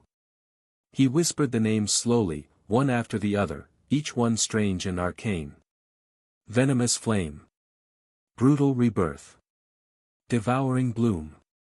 Spectral Command. Severing Wind. They sounded like spells. He tapped on Lucky's law first. Law of Venomous Flame, seed. A hybrid law forged from toxin and fire. Its flames do not just burn flesh, they ignite soul and mana alike, persisting beyond all natural extinguishing. Connected to the law of corruption. Michael's eyes narrowed. He tapped on Beginnings next. Law of Brutal Rebirth, seed. Born from agony and forged in survival, this law transforms pain into fuel. Severe wounds trigger powerful regenerative bursts, the closer to death, the stronger the rebirth. Connected to the law of life. Lily's law came next. Law of Devouring Bloom, seed. All beauty conceals hunger. This law allows the host to absorb essence from what it consumes, turning it into healing, strength, or even temporary traits. Connected to the law of consumption. He moved to Prince. Law of Spectral Command, seed. The dead do not rest, they serve. This law enhances mastery over the incorporeal, empowering spirits and undead bound to the user's will. Connected to the law of death. And finally, Gale. Law of Severing Wind, seed. Wind sharp enough to carve through space itself. This law creates cutting force that ignores physical boundaries and defenses. Connected to the law of destruction. Michael leaned back in his chair again, breath shallow. Based on what he had most read, for some reason, laws felt like concepts. Laws? Law seeds? What are they exactly? Ugh, so confusing. He was about to give up thinking about it, knowing his current knowledge was lacking, when a panel suddenly appeared in front of him. Laws are fundamental truths that govern reality. They are core principles of the universe. A law seed is a fragment of a greater truth. Michael froze the moment the panel appeared. His entire body tensed, and his senses snapped outward like a web of invisible threads. He wasn't alone, was he? Someone, something, had triggered this. He swept his perception across the manor, every corridor, every shadow. Nothing stood out. Suddenly, Michael paused. This message came from his system. Only the system could create these panels. And no ordinary person should be able to manipulate his system. Michael's voice dropped low, sharp. Who are you? You can call me the Origin Will, child. The first thing Michael felt was surprise. Followed by a chill down his spine. Origin Will. That Origin Will. The realization struck him like a hammer. His thoughts immediately flew to the 2 titles he had received after completing his advancement quest. First in History and Outlier. They were the first signs that something, or someone, was watching him. And now, it had finally made contact. Michael's breath slowed as unease crept over him. He had long suspected that the Origin Will had some kind of influence over the Awakener system. Maybe even control. And if that was true. And the worst part? Michael had no control over it. Which is why, deep down, a part of him couldn't help but feel a creeping dread. He didn't trust the Origin Will. Not one bit.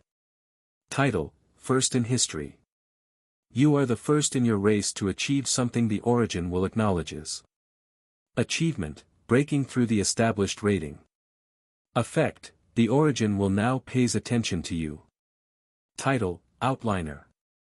You have shaken, or have the potential to shake, a fundamental balance of the universe.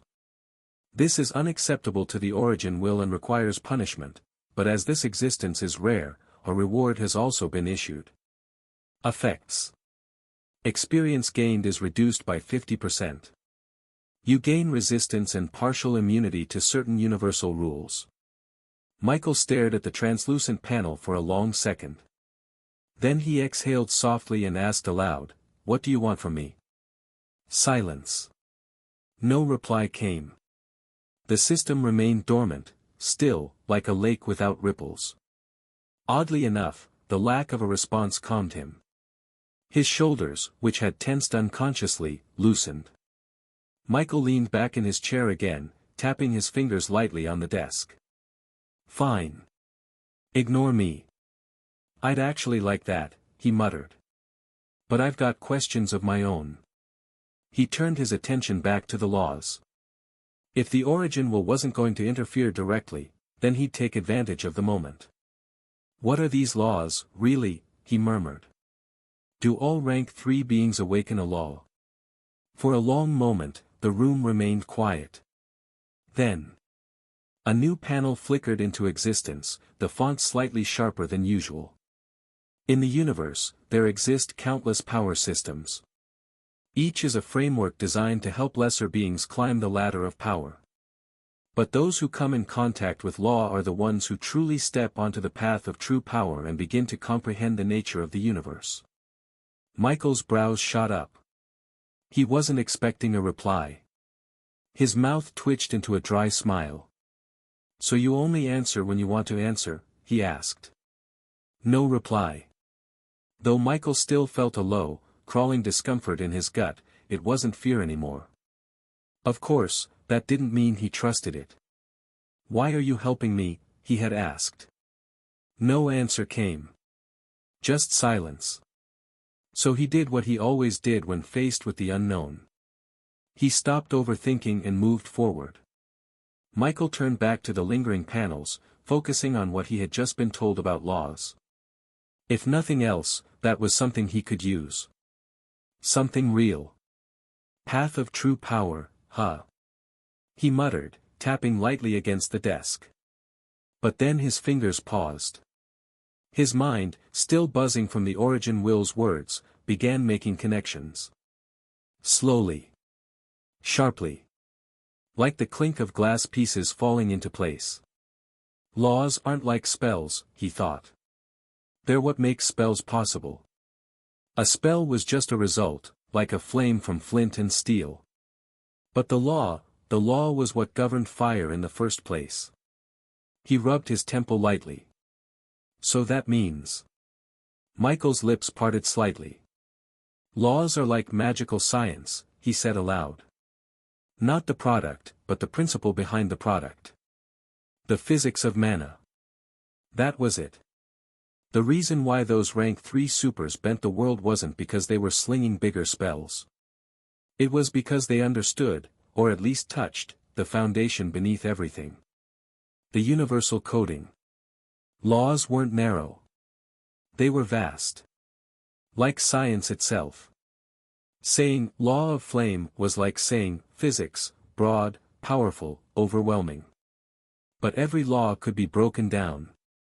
Piece by piece. Layer by layer. That was what the seed was. Not the whole tree. Just the start.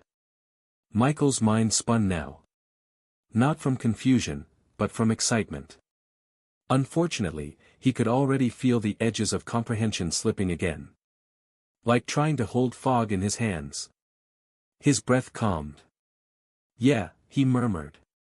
I'll probably only start to truly understand once it's time to advance again. Still, one question itched at the back of his mind. Michael narrowed his eyes at the floating system panel. Then explain something else, he said slowly. This title. Outlier. What exactly does that mean? A heartbeat passed. Then two.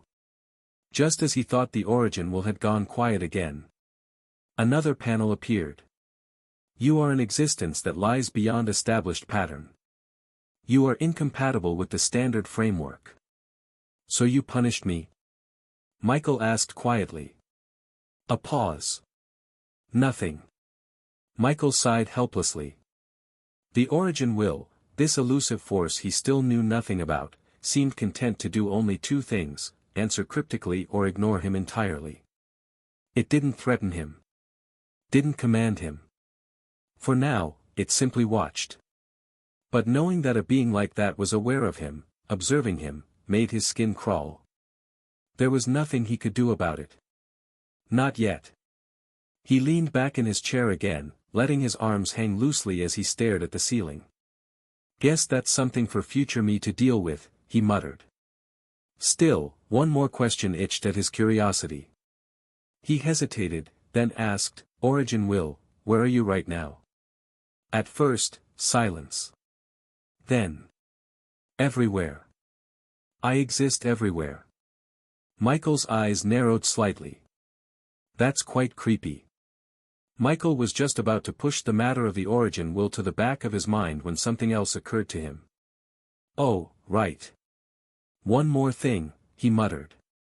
What exactly does resistance and partial immunity to certain universal rules mean? Ordinary rules can't bind you. Michael stared at the floating words. That's it, he muttered. He leaned forward, narrowing his eyes at the system prompt like it had just insulted his intelligence. It's not that I can't read, he said aloud, but if I actually understood what I was reading, would I be asking for help? Unfortunately, or maybe fortunately, the Origin Will didn't respond. Michael groaned and rubbed his temples. He glanced at the panel again and gave a long, suffering sigh. I need a manual.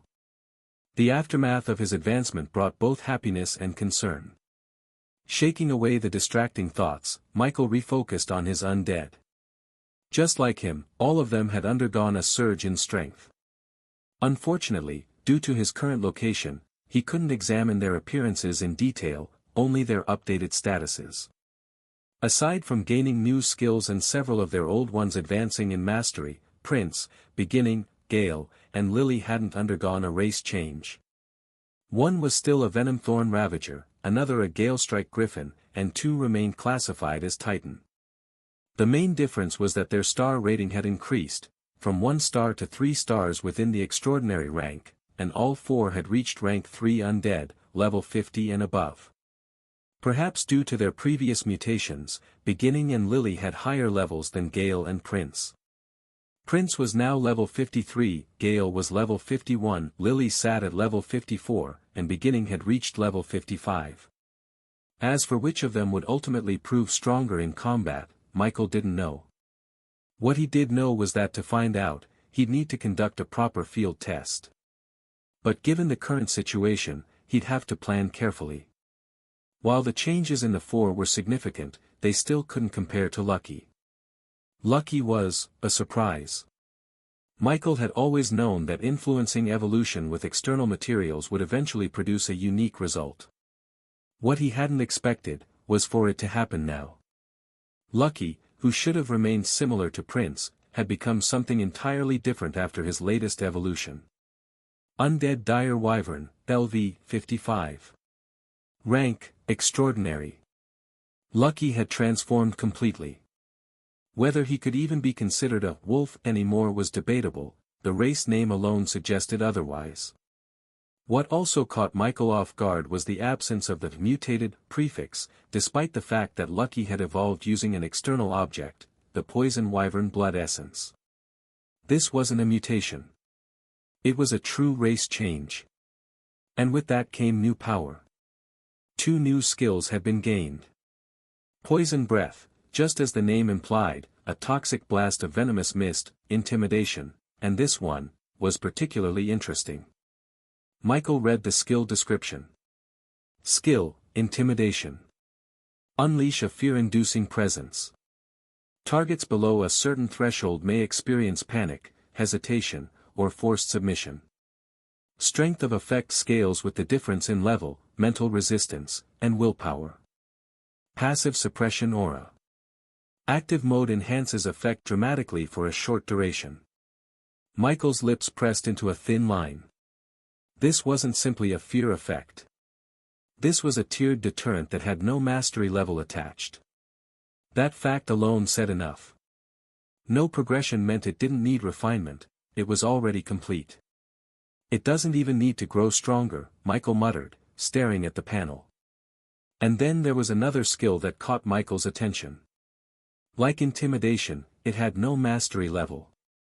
What stood out even more was the fact that all 5 of his undead had gained it. That detail alone made Michael pause. It wasn't coincidence.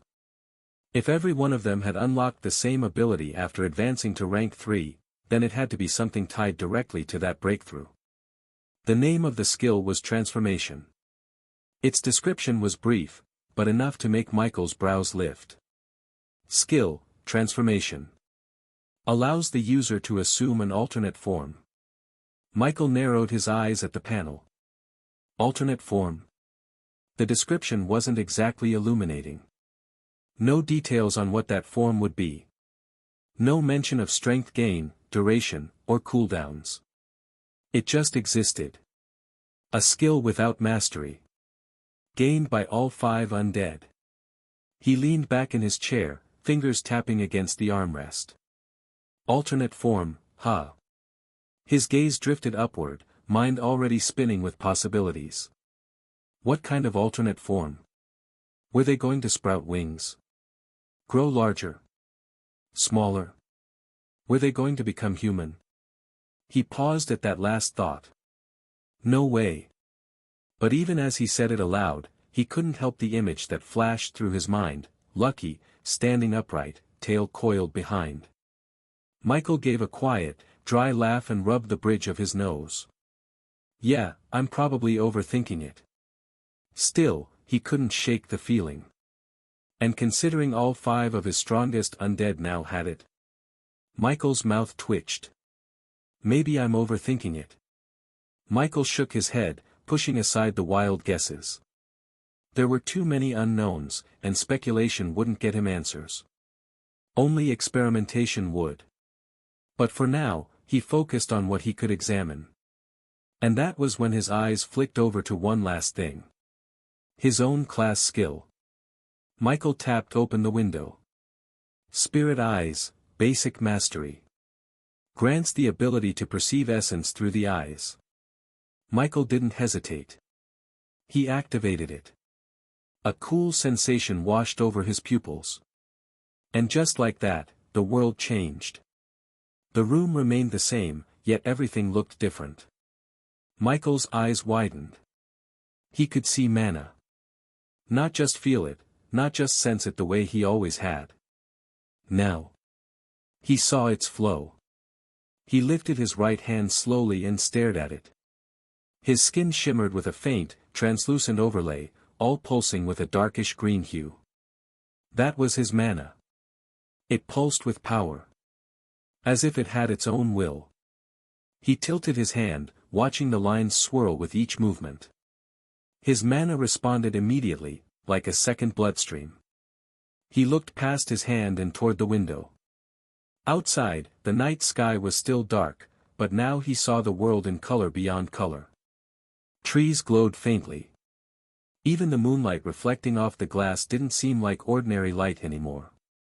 It carried a spectral tint. After getting a feel for his new class skill, Michael deactivated it. Although he still questioned its value to a necromancer, he had already discovered a few applications that were surprisingly useful. For starters, Spirit Eyes granted him something that detect skill could not, a way to gauge the strength of individuals without triggering a system limitation. Unlike detect, which became increasingly unreliable against those more than 20 levels above him, Spirit Eyes didn't rely on numbers or system boundaries. Instead, it showed him how essence flowed, the density, turbulence, and purity of someone's mana or life force. From that alone, he could get a general sense of strength, discipline, and danger. Someone with wild, raging currents might be a berserker. Those with stagnant or erratic flows were likely injured, unstable, or weak. It was intuitive, but with time and practice, Michael could tell it might become second nature, a sixth sense for gauging threat. Then there was the perception boost. With Spirit Eyes active, he could identify objects imbued with mana, even ones hidden to the naked eye. In a world where things could hide in plain sight, this ability was nothing short of a treasure hunter's dream. He exhaled slowly. One day, this might become my best scouting tool, he muttered. Or a tracker. Or even, a treasure detector. The more he thought about it, the more he realized how deceptively powerful Spirit Eyes could become, not in raw combat, but in tactical awareness. Michael smiled faintly. He then moved on to check his other skills. The first were the 3 he had gained before advancing to rank 2, skills that had manifested purely due to stat increases, triggered by the feedback he received from his undead reaching rank 2. They were, Bull Strength, Limit Break, and Iron Skin. Interestingly, these were the first skills he had obtained purely from physical stat growth, excluding intelligence, the main attribute his class and race were heavily biased toward. Bull Strength, Limit Break, and Iron Skin. Each had manifested from physical stat growth alone, strength, agility, and constitution, respectively. Bull Strength was exactly what it sounded like, raw, overwhelming power. It enhanced Michael's physical might by 20% overall. It looked similar to the greater strength skill beginning god as a Goliath. Limit Break came from his agility. It allowed him to temporarily shatter his normal movement limits, granting a burst of explosive speed or reflex beyond his baseline by 20% at basic mastery. Iron Skin, derived from Constitution, was defensive in nature. It hardened his body to absorb and deflect damage. It didn't make him invincible, but it nullified at least 20% of the damage gotten from blunt attacks. All 3 skills were practical and noticeably boosted Michael's overall combat capability. Each one added a new layer to his already growing power. After noting them down, he turned his attention to the other 3 skills he had received alongside, Spirit Eyes, upon advancing to rank 2, Mana Shield, Acid Bomb, and Regeneration. Mana Shield was the simplest of the 3 to understand, but that didn't make it any less valuable. Skill, Mana Shield, Basic Mastery. Creates a semi-transparent barrier around the user, fueled directly by mana. Absorbs incoming damage up to a 30% of current mana. Deactivates when mana runs out or when the user dismisses it. Michael tested it briefly. A soft, translucent layer shimmered over his skin like a second shell. It's a shield that's only as strong as my mana pool, Michael murmured. But that's fine. With over 400 intelligence, the shield should hold up against most direct attacks for a while, more than enough time for countermeasures or retreat. It wasn't invincible, but it gave him a buffer. A layer of protection that could stop a fatal hit. He grinned. And it scales. Then came Acid Bomb. Skill, Acid Bomb, Basic Mastery. Condenses corrosive mana into a projectile orb. Explodes on impact, melting organic and inorganic material alike. Corrosion power scales with intelligence. And lastly, the skill that had made him pause a bit. Regeneration. Skill, Regeneration, Basic Mastery. Passively accelerates healing of the user's physical body. Restores minor injuries within seconds. Severe wounds recover faster based on constitution and mana. This one also wasn't flashy. But Michael liked it. He felt the combination of iron skin and regeneration meant he could now survive damage he once had to avoid entirely. He didn't need to fight recklessly, but he could afford to be bold. Dangerously bold. After checking his newly gained skills, Michael turned his attention to the status of his recently evolved undead. He wanted a basic understanding of their new strength before returning to Aurora. It didn't take long. Aside from the 5 rank 3 undead, he also noticed a handful of others that had reached the same level Prince and Gale were at before their evolution. Naturally, these were the undead he had personally nurtured and invested effort into, like Fade, Ghost, and a few others. With these elite undead alone, Michael's army was already formidable, and that was without counting the several dozen rank 2 undead in the early level 30s. There was no doubt about it. He was significantly stronger than he had been just a few hours ago. And reaching rank 2 also meant something more, it marked the completion of a goal he had been chasing for nearly 3 months. Speaking of goals, there were 2 things Michael was especially curious about now that he was officially a rank 2 awakener. Michael stood up slowly and walked to the center of the room. He closed his eyes. Back in Aurora, he had once seen master rank cultivators take flight. That moment had burned itself into his memory. Ever since then, he'd wondered. Would he be able to do that, too? Now, as a rank 2 awakener, he couldn't help but test the theory. Ever since his advancement, he had felt different. Like the mana in the air recognized him. Like it brushed against his skin, not just around him, but with him. Almost like a force field that embraced his entire body. He hadn't had time to examine it until now. But standing here, finally still, he could feel it clearly. A subtle hum, a pull, like invisible threads connecting his body to the atmosphere. Michael exhaled slowly, calming his breath. Then, instinctively, he drew upon that connection. Nothing dramatic happened. Just pressure. The air around him seemed to grow heavier, and lighter, at the same time. He opened his eyes. Focused. And then, with a simple mental nudge, he pushed his mana outward. A fraction of a second passed. And then his feet lifted off the ground. Not far. Just a few inches. But they weren't touching the floor. Michael's eyes widened slightly. No way. He floated, completely still in the air. It wasn't flying yet. Not really. He wasn't moving forward or upward. But he was suspended, his body no longer bound by gravity in the same way. He focused again, gently willing the mana to lift him higher. His body rose another half-meter before a slight strain began to pull at his mana reserves. It wasn't that the cost was high, but maintaining control required constant focus. Still. Michael hovered there, arms relaxed at his sides, a faint grin tugging at his lips. So it really is possible, he muttered. He had always assumed flight was some grand technique, reserved for wind users or spellcasters with special tools. But now, here he was. Hovering. He gently lowered himself back to the ground, boots touching down with a faint tap. The grin on his face lingered for a few more seconds before fading into a thoughtful frown. That was the first thing he had been curious about. And it was real. Now, the second. Michael sat cross-legged on the floor and closed his eyes again. It was said that once an awakener reached rank 2, they gained the ability to overcome one of the biggest flaws in their existence, what many called the empty shell problem. Until now, transferring one's consciousness to their body in Aurora left their real body defenseless.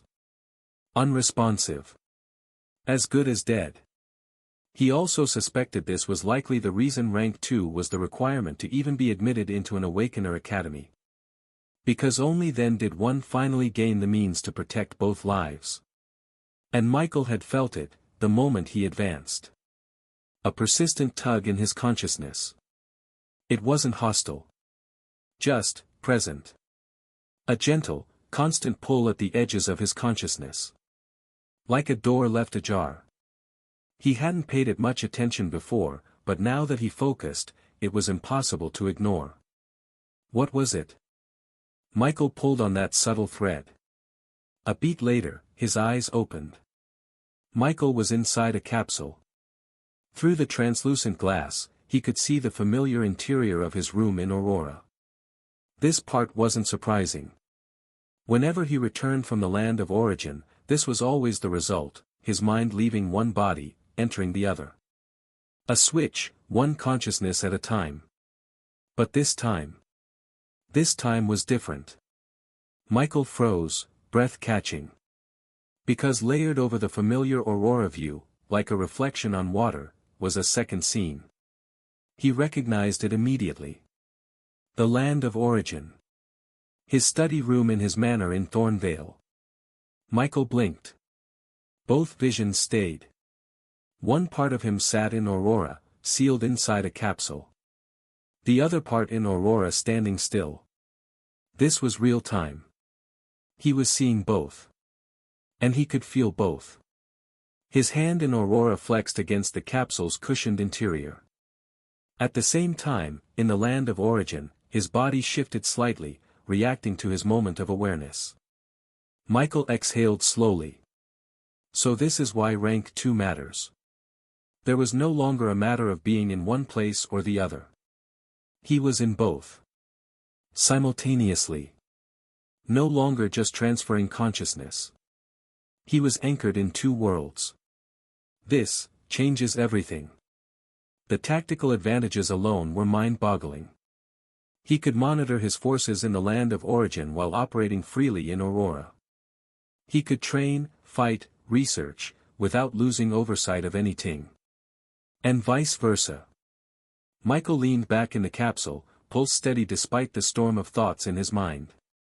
So this was the true benefit of rank 2. Not just power. Presence.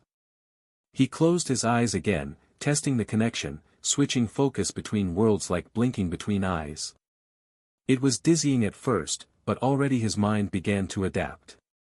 His high intelligence stat must have had a hand to play in this. A slight grin touched his lips. Michael sat there for a while, half lost in thought, half basking in the quiet hum of the capsule around him. This was the chamber he had specifically requested when he began planning his rank 2 advancement. A high-grade isolation capsule. Not just any capsule, either, but a specialized high-containment model designed for those on the verge of breakthroughs. He had acquired it through the Brightgate City branch of the Supers Association, the same place he and his family currently resided. It hadn't been easy. But it had been worth it. He understood why this level of preparation was necessary. If he had been lying on a normal bed, he would have wrecked the room. Maybe even killed someone nearby. The capsule had absorbed everything. Sound. Mana. Physical vibrations. Smartest purchase I've made all year, Michael muttered, chuckling to himself. He tapped his fingers lightly against the interior shell, the soft thunk echoing faintly.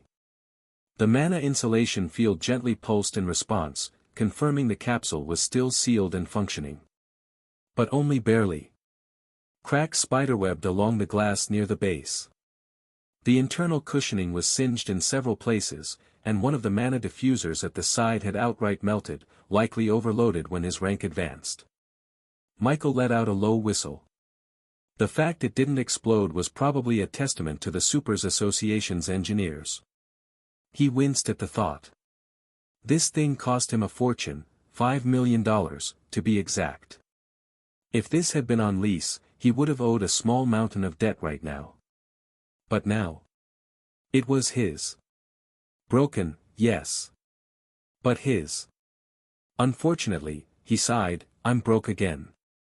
Between this capsule, the undead evolution materials, some materials for his undead, and the ridiculous amount of high-tier spirit liquid he'd consumed.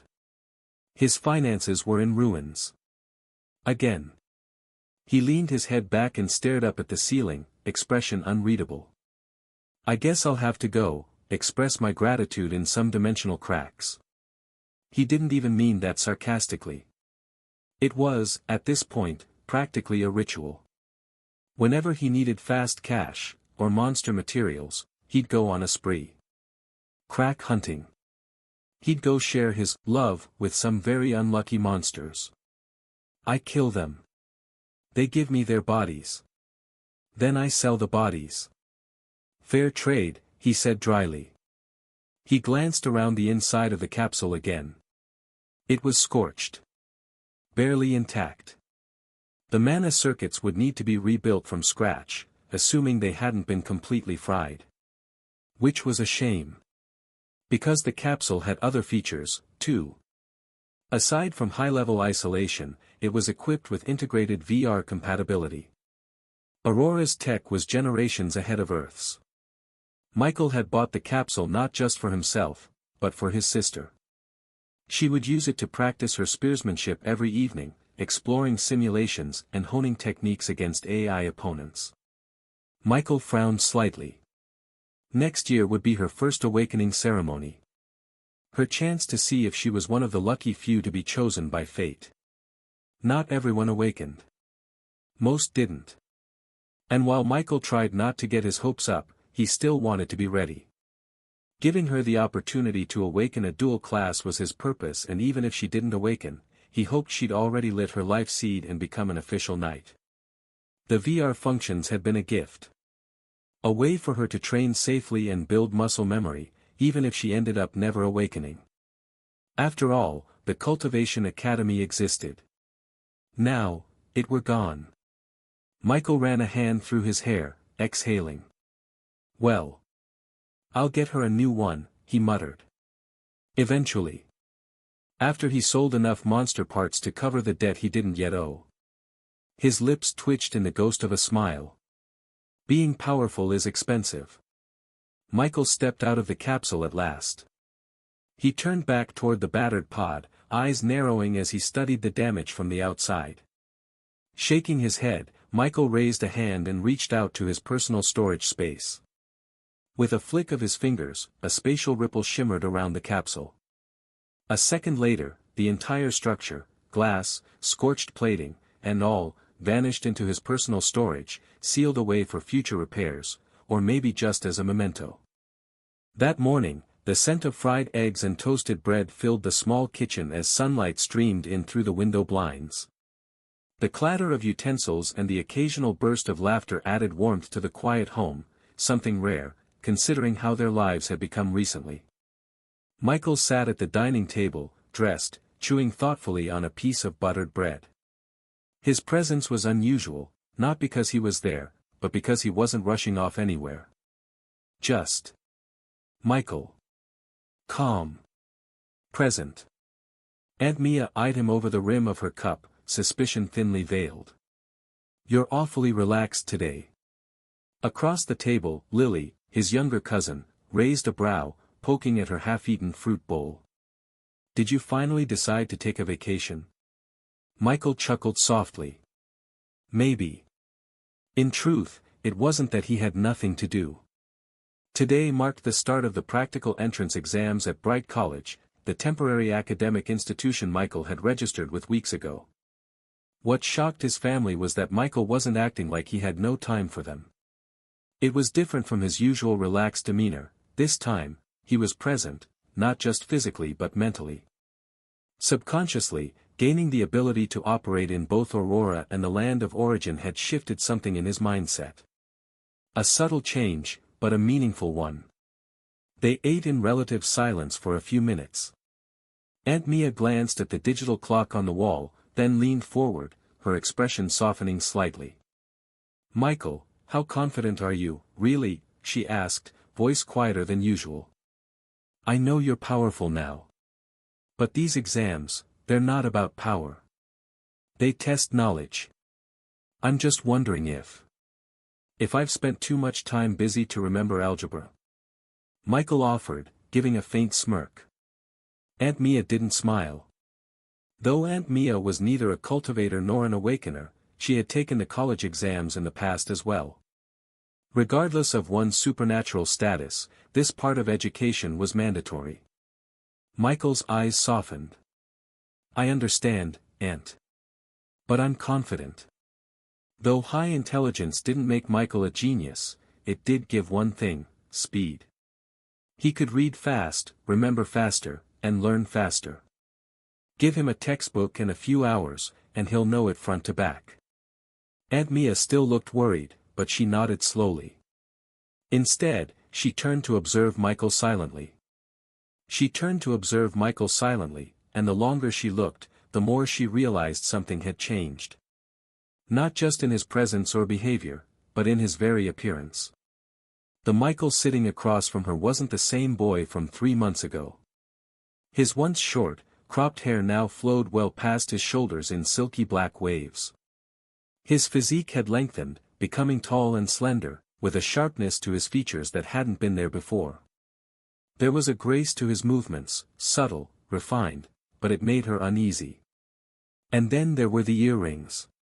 Small, silver studs on both ears. Aunt Mia's brows creased slightly. It wasn't that he looked bad. In fact, he looked striking. Too striking. His face was dangerously handsome now, almost ethereal in its symmetry. The kind of look that turned heads and drew stares. But for her, it was jarring. It wasn't just about appearance. It was about what it represented. This wasn't just a boy growing up. This was someone becoming something else. Something less ordinary. If he weren't her nephew, if she didn't know his kind heart, she might have thought he was part of some underground syndicate, a young mafia heir dressed in charm and shadow. She knew there was likely a reason for the changes. His powers. But still. She couldn't help the discomfort curling in her chest. It reminded her of those moments parents had when their child returned home with piercings, tattoos, or hair dyed wild colors. No matter how much you understood or accepted, it still hit you. Aunt Mia was, at her core, old-fashioned. Next to her, Lily was having an entirely different reaction. Her cousin's eyes sparkled with envy, not disapproval. She kept sneaking glances at Michael, her expression mixed between awe and quiet jealousy. How did your hair grow that fast? She muttered under her breath, not expecting an answer. Michael only smiled.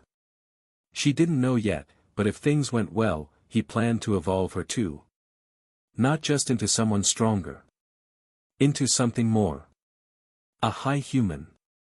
Her path would be different, but he'd make sure it existed. Because if there was one thing Michael had learned in both worlds, it was that strength could change everything. And he had every intention of sharing it with those he cared about. Aunt Mia finally broke the silence with a sigh, setting down her cup. Eat quickly, both of you, she said, standing and brushing imaginary crumbs from her apron. You'll be late if you dawdle. And I need to leave for the restaurant too. Lily groaned. Michael chuckled. Aunt Mia gave them both a look. Shoes on in 5 minutes. Bags by the door. No excuses. And Michael, she pointed at him as she walked out of the kitchen, I expect you to act like a responsible older brother figure today. Michael raised a brow. Since when am I? Never mind, Michael accepted. He knew better than to continue. Got it, he said with a crooked grin. The sound of keys jingling followed her retreat into the hallway. A moment later, the front door creaked open and closed behind her, leaving the siblings alone in the kitchen. Lily leaned over her bowl, smirking. She's still weirded out by your hair. Michael stretched, finishing the last bite of his toast. Let her be. She'll come around. Will you die if you tell me how to grow my hair like you? Michael laughed. The two got ready quickly and stepped out of the house, leaving its safety to Michael's undead. The morning air was crisp, sunlight glinting off the sleek buildings of Brightgate City. Compared to Woodstone, the difference was like night and day. They had only taken a few steps down the sidewalk when Lily looked up at a passing hover car and nudged Michael with her elbow. So, you planning on getting a car anytime soon? Michael glanced at her, then up at the floating vehicle gliding soundlessly between buildings. Brightgate was alive with technology, holographic ads hovered midair, their neon glow shifting in sync with pedestrian traffic. The glass of skyscrapers changed colors like moods, shimmering from blue to gold as the sun shifted. Even the sidewalks had motion sensors built in, adjusting lighting and direction depending on traffic. It was like walking through the future. Michael smiled faintly. Eventually, he said. We'll need one. Lily grinned. They moved through the streets with ease. People passed them by, some with casual glances, others giving Michael second looks. He ignored them. His mind was still lingering on what had happened earlier, the moment he realized his consciousness no longer needed to fully switch. That he was now anchored in both bodies. Two places. Two versions of himself. Simultaneously. It had always been one of his greatest weaknesses, having to leave his body defenseless when traveling between worlds. But now, he could maintain awareness in both. He didn't fully understand how it worked yet, but he felt the change constantly, like a second heartbeat. Michael exhaled quietly as they crossed a street. He didn't need to say it aloud, but Lily glanced at him, sensing something was off. You okay? He nodded. Yeah. Just thinking. She shrugged. You do that a lot lately. Michael chuckled. Better than not thinking at all. Humph. As they approached the school gates, a floating drone flew past them. A few students stared openly at Michael, whether it was his height, hair, or just the aura he gave off now, he didn't know. And he didn't really care. They passed through the school gates without much fuss. Bright College was as clean and well organized as ever. Automated gates scanned them as they walked in. Michael turned to Lily as they stepped onto the main campus. You should go meet up with your classmates, he said. I'll go look for the other examinees. They dropped the hall name in the group chat, so I just need to find it. Lily raised a brow. You don't know where it is? Michael coughed. Never actually came much to campus before. She stared at him for a second, then snorted. I had things to do, he said simply. She rolled her eyes and held out her hand. Give me your phone. Michael handed it over. A few taps later, Lily glanced up. It's not far. It's that long glass building behind the gym. Come on, I'll take you there. Michael could have refused. He could have just spread his awareness, swept the entire campus in seconds, and pinpointed the hall's location easily. But he didn't. There was no point showing off. Especially not today. If someone noticed his probing and thought he was doing something suspicious, it could lead to unnecessary problems. There were always eyes watching during these exam periods, and Michael had no interest in attracting attention before the exam even began. "Lead the way then," he said instead. They walked together, Lily humming quietly as she led him through a side path. As they reached the glass building, Michael slowed his steps. A small crowd had already gathered outside the hall. Groups of students stood around chatting nervously, others checking their devices or pacing. The atmosphere was a mix of tension and anticipation. Michael came to a stop a distance away. "Looks like it's getting busy," he said, turning to Lily. "You should head back. I'll figure it out from here. Thanks for the help." Lily, who had just spotted a cluster of her classmates a short distance away, gave a quick wave. Yeah, go in already," she said, half smiling, half annoyed as she shooed him away with both hands. Michael snorted softly and shook his head. "Brat." But he was smiling as he turned away. Their bond had remained solid, even if distant at times, probably due to the time he allocated to her a few evenings. Michael exhaled and turned his attention back to the hall. Lily watched Michael walk away toward the exam hall, his long black hair catching in the wind like a character out of some high-budget drama. Her lips twitched. Honestly, if she didn't know him, she'd be staring too. "Was that your brother?"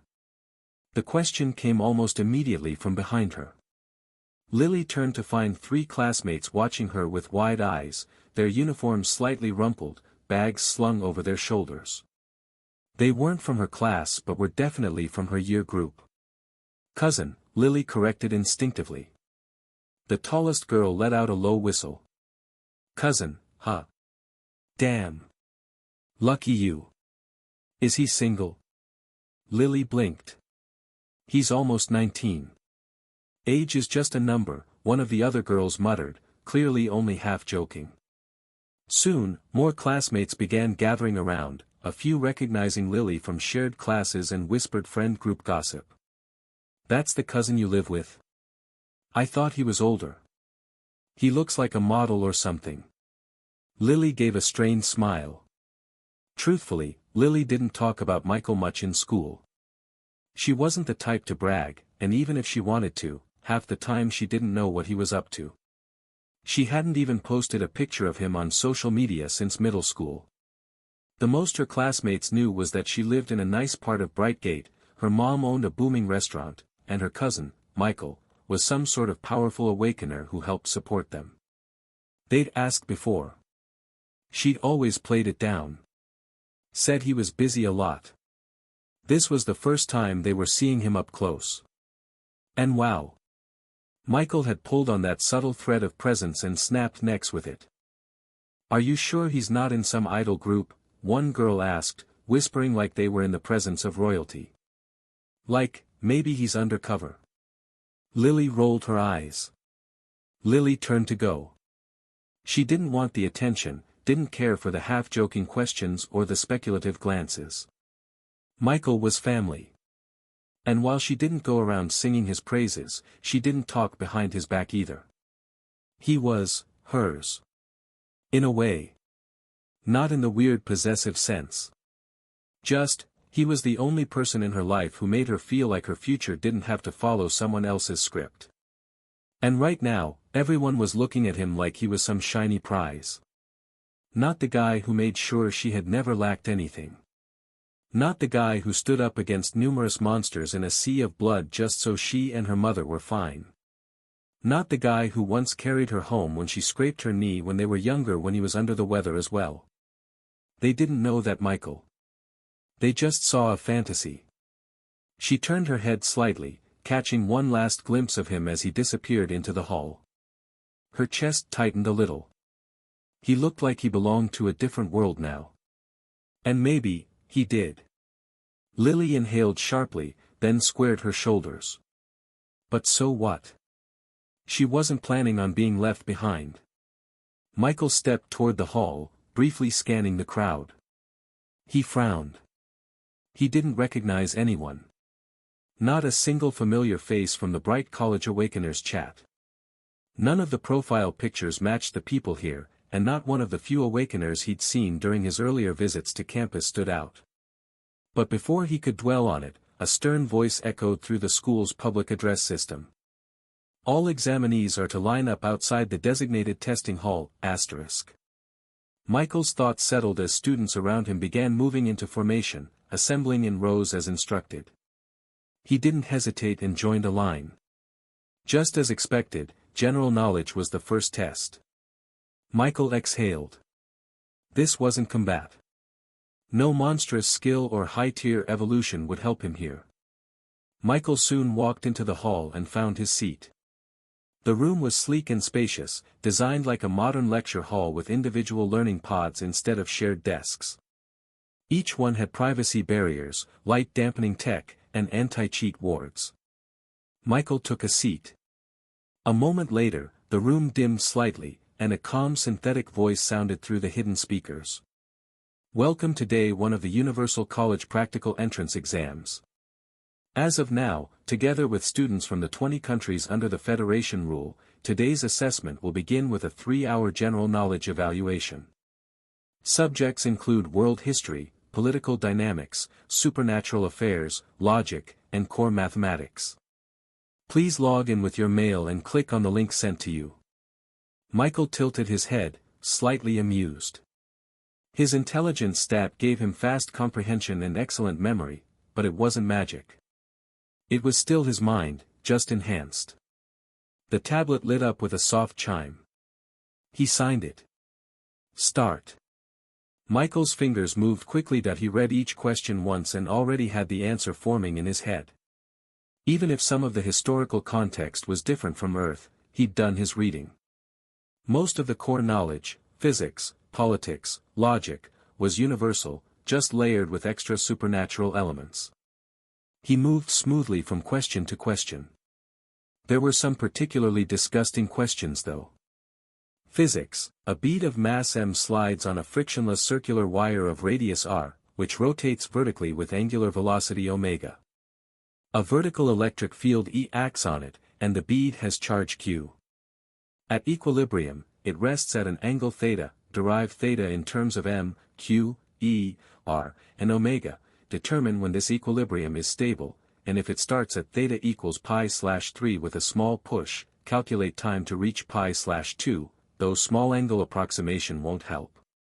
Mathematics, from the set, 1 to 20, how many 7-element subsets exist where no elements are consecutive and the sum is divisible by 5? Then, generalize a formula for n-element sets avoiding consecutive picks with k elements, and prove the maximum occurs when k is almost equal to n+1/3.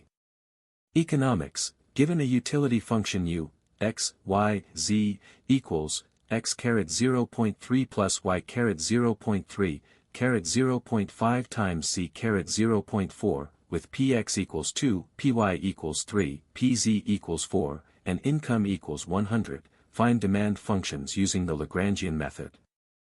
Then, prove diminishing ms only under a specific inequality involving x, y, z.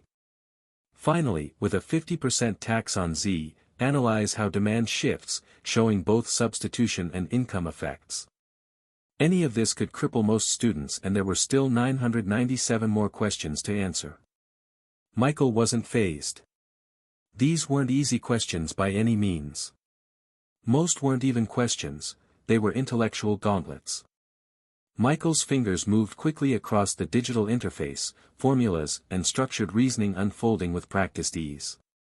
His high intelligence stat didn't just boost memory, it sharpened his analytical ability, letting him see through complexity with unnerving clarity.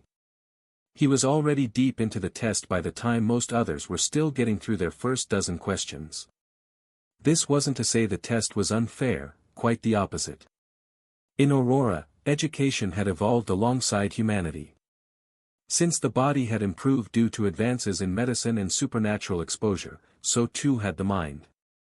Children were stronger, healthier, and smarter on average than their Earth counterparts. And as a result, their curriculum was far more demanding. Unlike Earth, where reaching 90 years of age in good health was rare, in Aurora, even a weak civilian with access to basic treatments could achieve it. Supernatural advancements in prenatal care meant a child's brain had already developed beyond Earth normal standards by the time they were born. As for education, it kept up.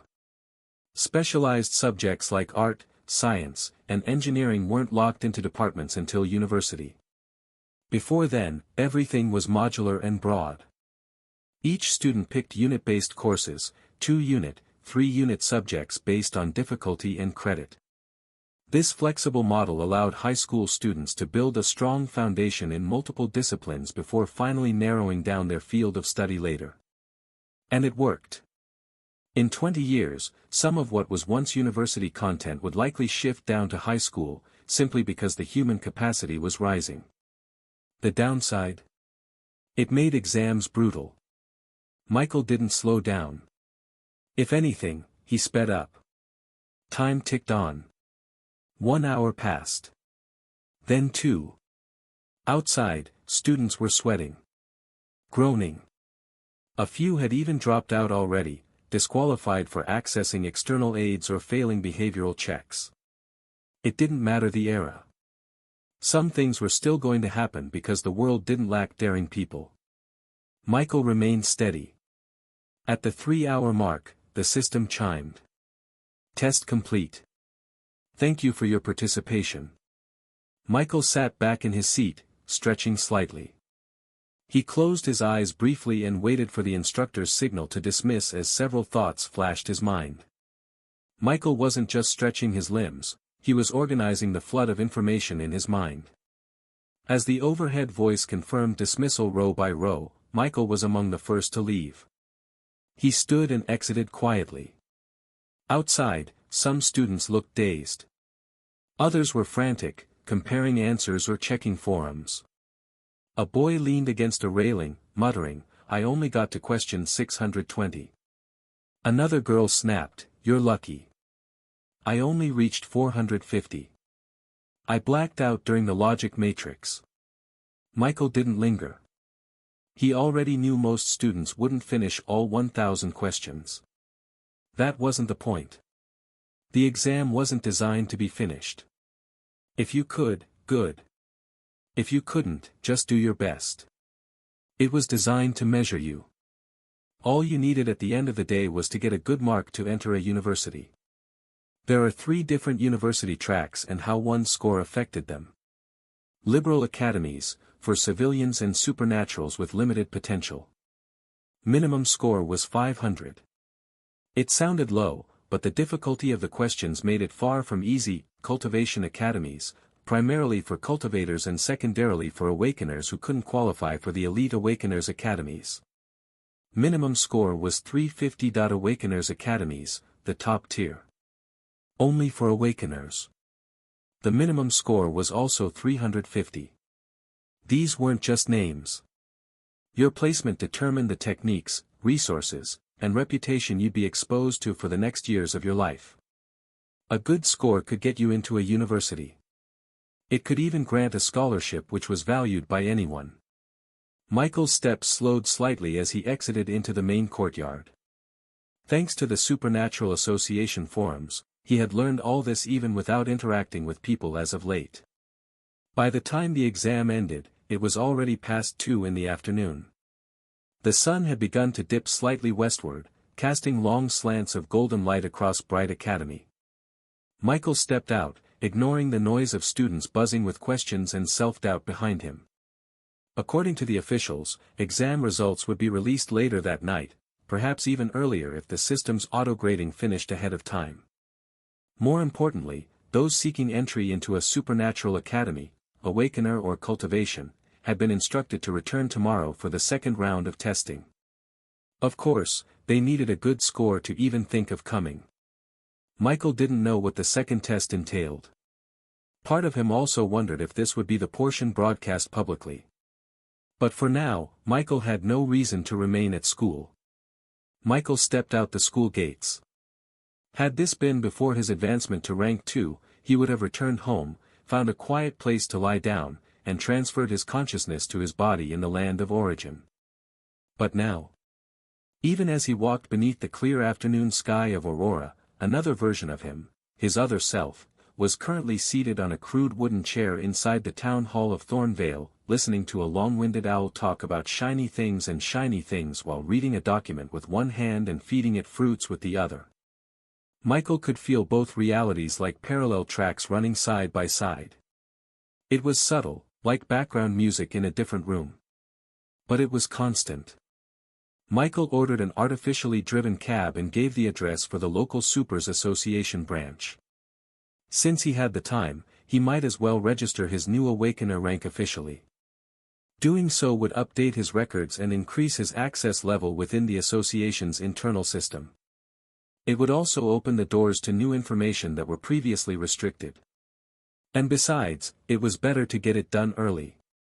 Michael arrived 15 minutes later. The Supers Association branch in Brightgate City was far more pleasing than the one in Woodstone. Inside, Michael headed to the receptionist. The woman at the desk looked up with a professional smile. "Welcome to the Brightgate Supernatural Association.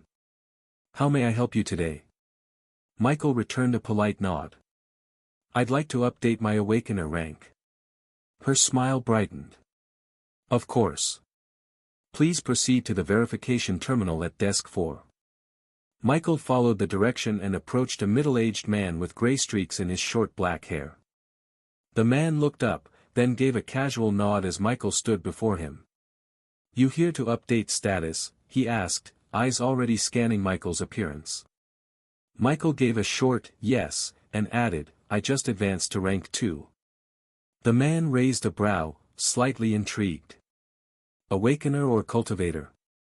"Awakener." That made the man pause for a second. Michael looked young. But he didn't voice that thought. Instead, he leaned back slightly, assessing him with new interest. The man tapped a few buttons.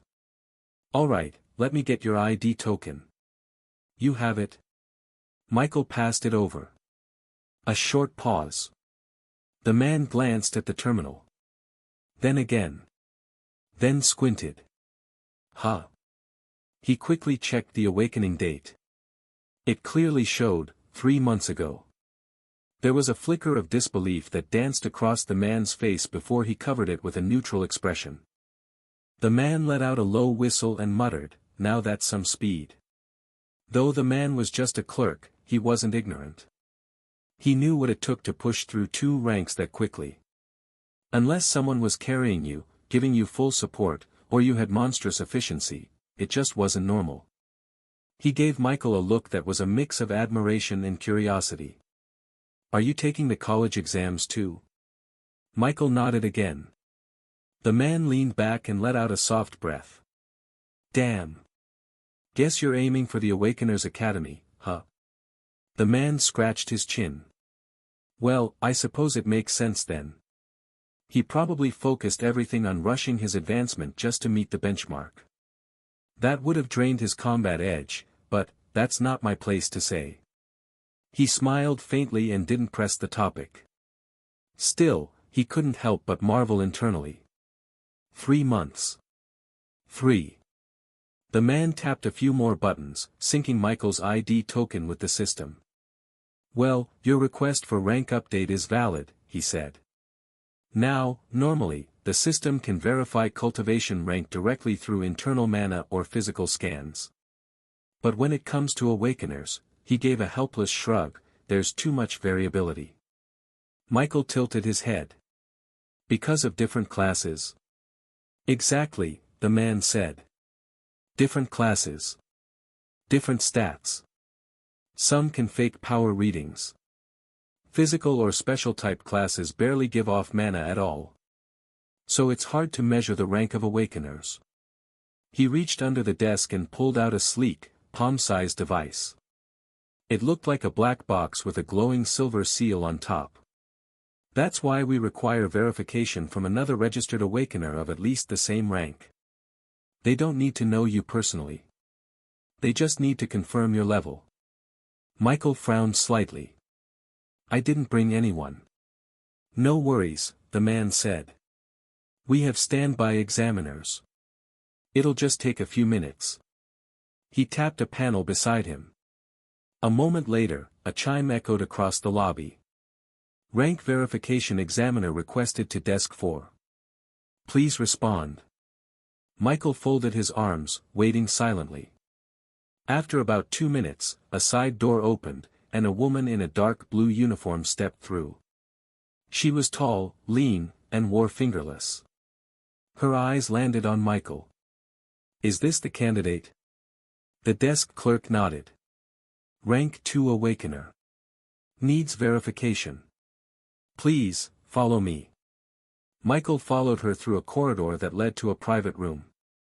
The room was sparse, just a single desk, 2 chairs, and a monitor built into the wall. Clean, quiet, professional. But what caught Michael's attention wasn't the decor. It was the man seated at the desk. He looked normal. Late 30s. Clean-cut, wearing a high-collared gray coat with the Supers Association crest on the shoulder. A stack of digital documents hovered beside him, and he was currently reviewing one, stylus in hand, face calm and unreadable. Despite the man's seemingly mundane presence, the atmosphere in the room shifted the moment Michael stepped in. Based on the current situation, this man should be an awakener. Please sit, the man said, not looking up from his tablet. Yes. You're the new rank 2. The MAB asked, voice level. Yes. The man tilted his head slightly. I'll be the one verifying your rank. As a fellow awakener, you know this won't take long. Michael nodded. He didn't use detect on the man. Not because he didn't want to. But because if this man was sensitive to perception probes, then that would be a bad first impression. Not everyone was Teacher Brian. He was also an awakener, after all. Only heaven knew how strong he was. Soon, Michael felt a gaze on him. The man's calm, practiced gaze lingered on Michael longer than expected. At first, his expression was neutral, polite, professional. But then, something shifted. His brow furrowed ever so slightly. Michael didn't move, letting the silence stretch. Then the man finally spoke. His voice was slower now. More thoughtful. Are you here to register as a newly advanced rank 2, or to update your rank? Michael immediately understood what was going on, and couldn't help but smile weakly in his mind. So that's what it was. To most people, a newly advanced rank 2 awakener would be around level 26 at best. That was the standard reward if you completed the bare minimum during your advancement quest. A 1-level boost from level 25 to 26. But Michael was currently level 40. There was nothing newly advanced about that. It didn't add up. Unless you knew the truth. Michael had performed exceptionally well during his advancement quest. So well, in fact, that he had been rewarded with 15 full levels. A feat most would immediately call impossible. To anyone unaware of that, however, it looked like he was lying, or trolling the association's records. Michael offered a faint, polite smile. I'm here to do both. The man didn't return the smile. The man finally set down the stylus. He stared at Michael for a long beat, then leaned back in his chair. His fingers tapped absently against the desk as he asked, "What year did you awaken?" Michael answered calmly, "This year. Around 3 months ago." That earned a pause. A long one. The man hadn't asked the question earlier when they went to get Michael. But now that it had been said aloud, he felt the weight of that time frame settle on him. 3 months. That wasn't rapid. That was absurd. He hid his reaction well, but internally, a storm of thoughts stirred. 3 months. Even if it had been a full 2 years, this level of progress would be considered elite. But 3 months. The man narrowed his eyes slightly, not in suspicion, but in curiosity. If nothing happened, this youth would undoubtedly qualify for one of the Federation's prestigious Awakener academies. No question. But that wasn't what intrigued him. The man exhaled quietly. He's like me back then. He, too, was an Awakener. But unlike those who awakened at age 16 or 17, he'd only awakened 3 months before his own college entrance exams. Too late to do much. The man exhaled quietly. He's like me back then. He, too, was an awakener. But unlike those who awakened at age 16 or 17, he'd only awakened 3 months before his own college entrance exams. Too late to do much. And so, he enrolled in a cultivation academy.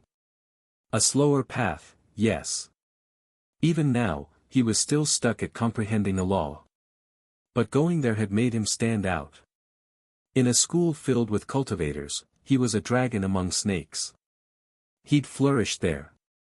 It wasn't that Awakener academies didn't want every awakened. Far from it. But the Federation had long since put a system in place to balance power. Cultivation organizations still held sway across large parts of the continent. If every awakened individual flocked to the same dozen high-tier Awakener academies, the balance of power would collapse. So, the Federation enforced limits, quotas, admissions rules, special regulations, to ensure Awakeners were still distributed across other academies and institutions. That way, cultivation academies still produced powerhouse talents now and then. While the Awakener academies got the best of the best, others weren't completely left behind. A win-win. That was the world's compromise. Still, this youth in front of him, he wasn't just some lucky late bloomer. He was terrifying. The man had gone through the records on his side and knew Michael wasn't lying. However, the man was still curious about something. Unfortunately, there were some things he couldn't ask. In any case, he just had to do his job. "All right," the man said at last, tapping the side of his terminal. "Your record's verified. The system's been updated. You're now officially listed as a rank 2 Awakener." He paused, then added with a rare hint of warmth in his tone, "If you're planning to enter an Awakener academy, you won't have any trouble. Just don't slack off." Michael inclined his head slightly. "Thank you." Michael left the verification room in silence. The moment the door closed behind him, a strange emotion welled up in his chest. A strange mix of pride, relief, and disbelief. Rank 2. He'd actually done it. A memory came unbidden, Grace's voice echoing from that reception desk in Woodstone City, back when he was just a fresh awakener barely figuring things out. "You're eligible for a monthly stipend now. $15,000, she'd said. But if you don't reach rank 1 in 6 months, it'll get slashed by half. And if you don't reach rank 2 within a year, well, the payments stop." At the time, it had felt like a generous gesture. Free money just for existing. Now, with the benefit of hindsight, Michael couldn't help but shake his head slightly. Reaching rank 1 within 6 months is very possible. But rank 2 within a year? That was a different case. Unless you had powerful backers, god-tier efficiency, or an edge like his Undead Legion, it was very hard. It was still possible though, but Michael figured most Awakeners would take their time. The more he thought about it, the more he realized how stingy the Federation actually was. 15 grand a month sounded like a lot. But in a world where gear alone costs tens to hundreds of thousands, that money barely scratched the surface. Michael let out a slow breath as he walked down the wide hallway of the Supers Association building, footsteps echoing softly against the polished floors. He thought back to the first time he killed a monster. It was a slime. Then there was first Undead he raised. A lot happened in about 3 months. I wonder how long it'll take to reach rank 3. The moment the thought crossed his mind, Michael's mood dipped. He had expected it to be difficult, but the reality of now earning only 50% of normal experience now made it feel even more daunting.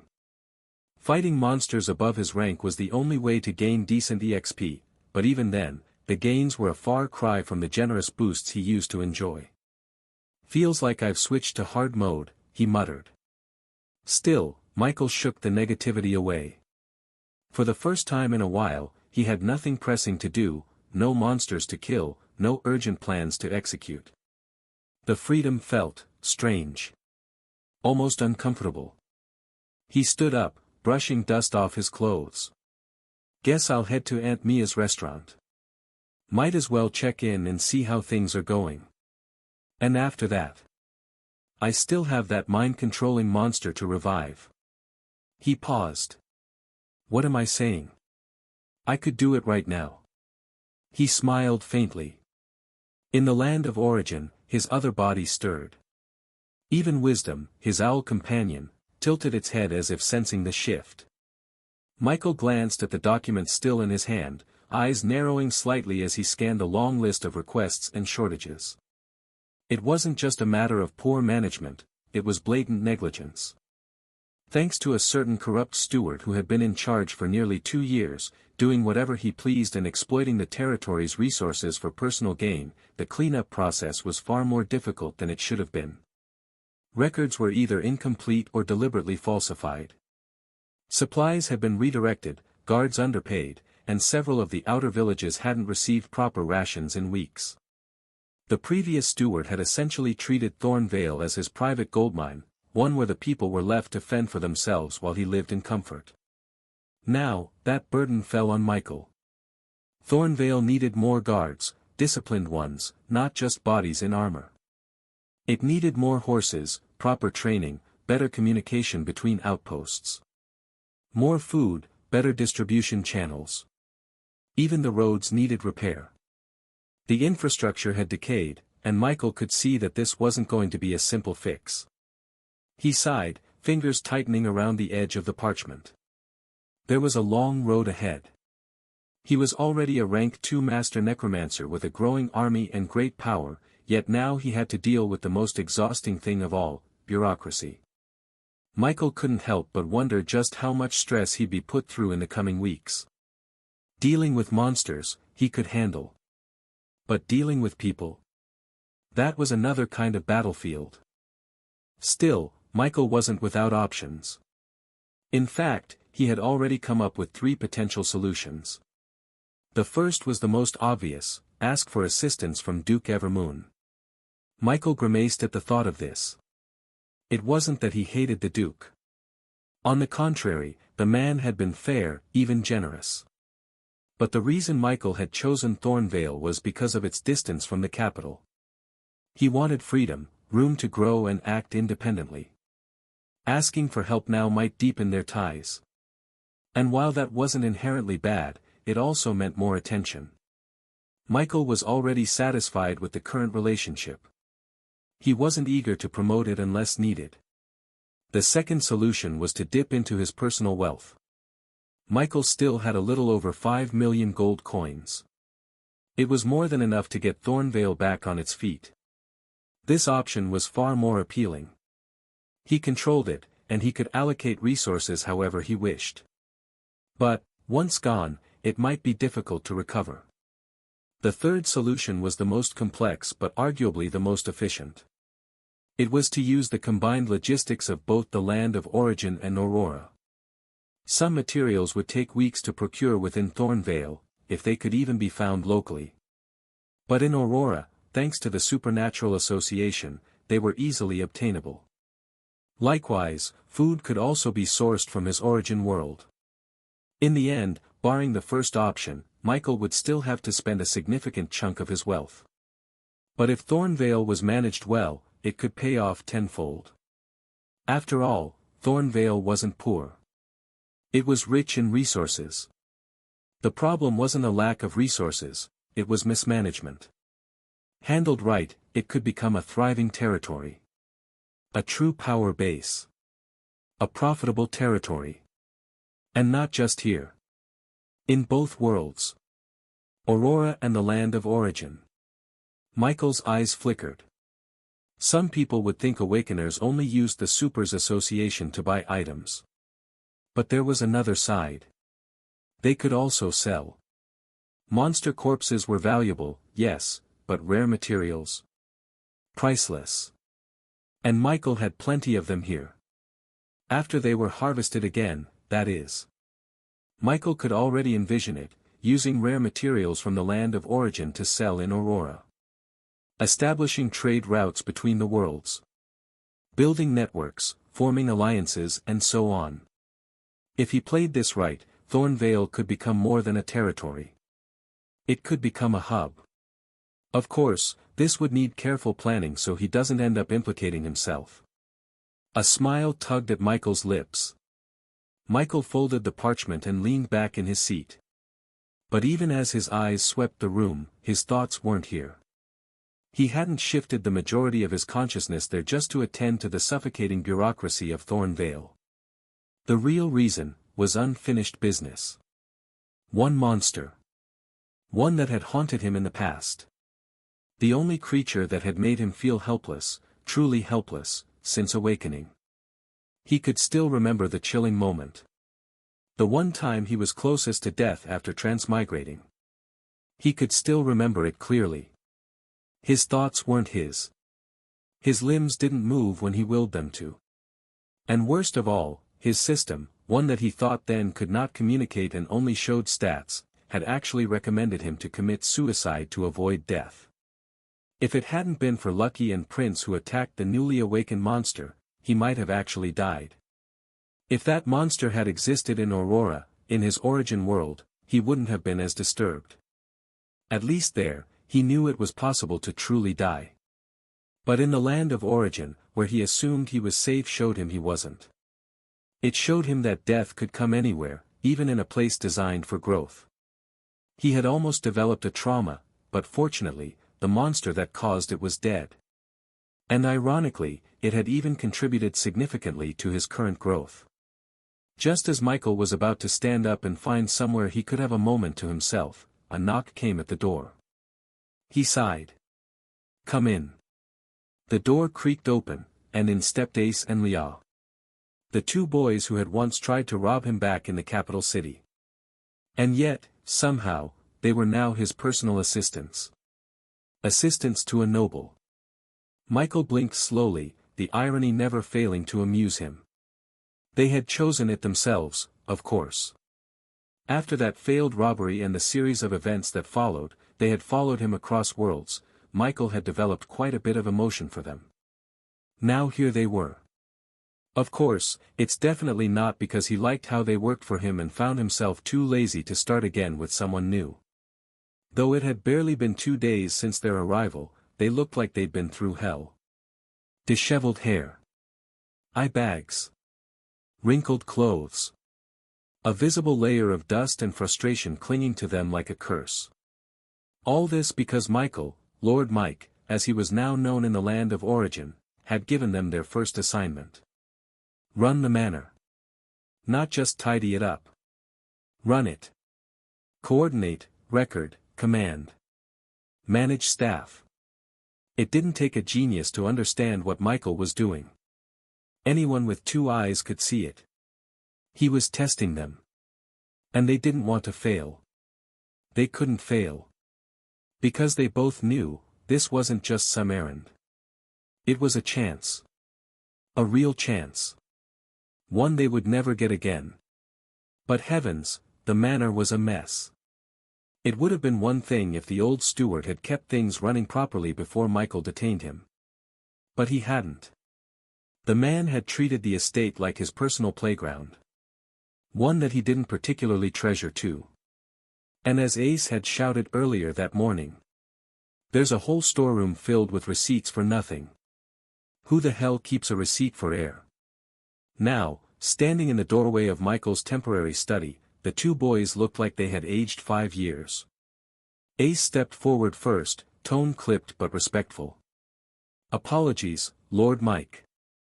We know you're resting, but we need signatures. 5 of them. One for the request to replace 7 cooks, because apparently, none of them can cook. One for the..." "Pause," Michael said, raising a hand. He gestured toward the seats across from him. "Sit. Breathe. Then start again." Leah immediately collapsed into the chair like a dying man. Ace followed, a little more reserved but equally grateful. Michael studied them both. They were tired. But not broken. That was a good sign. Maybe they'd survive this after all. Tell me, Michael said, voice calm. What's the most pressing issue right now? The boys said all they had to and Michael communicated with them. They stood, bowed awkwardly, half formal, half sincere, and exited without another word as he sent them out. As the door clicked shut behind them, silence returned to the room. Michael took a slow breath and finally stood. He crossed to the corner where Wisdom was perched, the owl blinking lazily from atop a high shelf. Sorry, Michael murmured. You're not coming this time again. He reached into his storage space and pulled out a small platter of mana-infused fruits, placing them gently on the table near Wisdom's perch. The owl tilted its head, curious. Michael scratched gently behind its ear feathers and whispered, "Stay here and keep an eye on things. I'll be back soon." Wisdom gave a soft hoot of acknowledgement but didn't argue. It wasn't that Michael didn't want to evolve the beast even as he had time now and enough evolution points, he just didn't want to bring attention to himself. Not now. It had just been a few hours since the last event. There was a reason he hadn't summoned any of his rank 3 undead. They were strong, frighteningly so. But if anyone caught even a whisper of their presence, it could leave a trail. One that wasn't easily erased. Michael wasn't ready to risk that yet. Just like he wasn't ready to evolve Wisdom. Of course, this was also because he needed a genuine space-type catalyst. He wanted Wisdom to become more than a companion beast. He wanted it to become a true space beast. Who knew how strong it would become at rank 3? Though he still had no idea of the wonders of laws, he knew that a law related to space should not be simple. And to do that, he'd need the right materials. No need to rush. Michael slipped on a black coat. With one last glance at Wisdom, who was already tearing into a mana fruit with clear contentment, he stepped toward the window instead of the door. The late morning sun framed him as he pushed the shutters open. A breeze swept through the room, stirring the loose parchments on his desk. Michael leapt down silently from the second floor, landing on soft grass. It was daytime, but with Michael's speed, he might as well not exist. Half an hour later. Michael stood in a secluded clearing deep within the Everlong forest. He had already scanned the surroundings with his senses. Within a 5,000-meter radius, there were only weak monsters. No strong signatures. Satisfied that no one was watching, he reached into his storage space and pulled something out. A lump of flesh. It was the remains of the mind-controlling taboo monster, the one he had encountered in the ruins he first appeared in when he first arrived in the land of origin. Michael stared at the flesh for a moment, the memories bubbling up uninvited. A near-death experience. The monster that had almost made him kill himself. Now just a husk. He turned the chunk of meat over in his hand. Maybe, when all that was going on was over, he'd make time to revisit those ruins. To see if there was anything he missed. Last time, he hadn't exactly been subtle. He'd dismantled most of the structure just to harvest materials he could sell in Aurora for cash.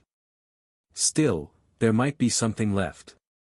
Either way, it was worth checking. Michael used detect on the lump of flesh in his hand. Corrupted ball of dead organ. Rank, extraordinary 3-star. He stared at the panel. Back then, before his advancement, when he was still dancing on the edge of rank 1, he had believed he wouldn't be able to do anything with this corpse until much, much later.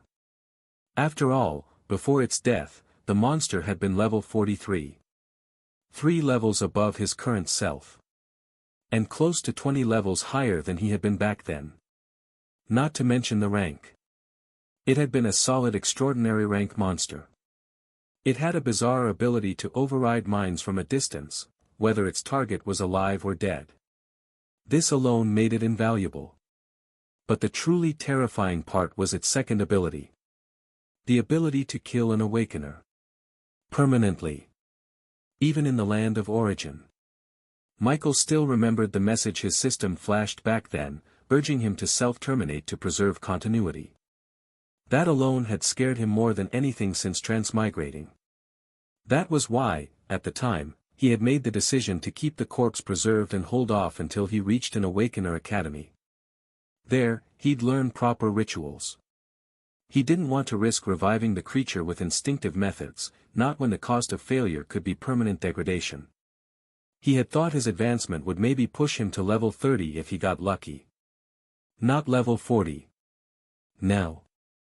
Michael lifted the flesh to eye level, mana lightly coiling around his fingers. Now, the monster was weak. Still dangerous. But compared to his current self, its powers could be said to be a bit insignificant. I don't need to wait anymore, he muttered, mana glowing faintly around his fingertips. Of course, he wasn't reckless. If he failed once, he'd try again. If he failed twice, he'd stop. Any more than that, then it would become truly useless. But this was one of the few monsters he had to have. The potential of a creature that could override minds from kilometers away, and kill Awakeners in a place where death was meant to be temporary. Michael's expression lit up with anticipation. He knew there were only so many weapons in the world that could match that kind of ability. And he was about to turn one into his own. Still holding the lump of flesh in one hand, Michael narrowed his eyes. He figured, if the monster had the power to permanently kill Awakeners in the land of origin, a place where immortality was supposed the norm, then it stood to reason it might also have a method to avoid death itself. Of course, it was also possible that wasn't the case. Maybe the monster's effect had simply been an anomaly. A side effect of its taboo nature or some strange interaction between skills. But even if it turned out to be useless, Michael still wanted it. He would rather possess a weapon that others might have, than be the one without it. It wasn't like he was actually planning to kill other Awakeners. And so far, he hadn't even met one. It had been 3 months since he first stepped foot into the land of origin, and not once had he encountered another Awakened from Aurora. Not even by accident. That in itself was strange. Back in his origin world, Awakeners numbered in the tens of thousands. With how many had likely entered the land of origin by now, it stood to reason he should have at least crossed paths with one. But nothing. No signs. No traces. Sometimes, he wondered if the world was just that vast, or if something else was going on entirely. Of course, it was also very possible he had met one, he just hadn't realized it. He wasn't going around with a flashing title that said, Awakened, and he doubted anyone else was either. Michael himself had encountered countless individuals in this world already. Who's to say one of them wasn't an Awakener too? Maybe even someone just like him, hiding their class, building strength quietly. Still. If he was being honest with himself, Michael would prefer not to meet another Awakener at all. Not yet. Because when that time came, when another person from Aurora finally stood before him in this world, it would no longer feel like his place. Right now, there was something comforting in the illusion that he was the only outsider. And he liked that feeling. Michael exhaled slowly. Then, without further hesitation, he knelt and laid the lump of flesh on the grass before him. His fingers moved in practiced precision as he began to trace a small magic circle with mana. A whisper of power flickered between his hands as he activated the skill. Undead Revival. A pulse of dark mana surged. Michael narrowed his eyes, maintaining the channel. Then. The flesh convulsed violently. Moments later, the mana fully settled. The light from the magic circle dimmed and then vanished entirely, drawn into the newly revived creature. Silence returned to the forest. Michael stood and stepped back. It was done. The lump of flesh was no longer just a corpse. It had returned. And as he'd half expected, it still looked mostly the same. This did not bother Michael. All that mattered was that he succeeded. Michael smiled and with expectation, turned to quickly check the skills of the monster. This was what he was most interested in. Surprisingly, the skills of the creature wasn't much. There were only 5 skills. Appeared before him, projected in cool blue. His lips parted slightly as he read the first one. Parasite, Advanced Mastery. Allows the undead to anchor its consciousness inside a host creature, living or dead. Once embedded, it can assume full control. The parasite can leave at any time, and the host may not even realize they were ever compromised. Michael's eyes narrowed. Mind Latch, Advanced Mastery. Establishes invisible mental threads with living creatures. Commands can be issued through these threads. Limit is dependent on the user's mental capacity. But then came the most terrifying one. Consciousness Erasure, Advanced Mastery, targets a creature's consciousness.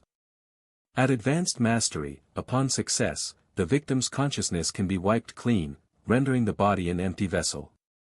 Michael immediately recognized two of the core skills. Mind Latch. Consciousness Erasure.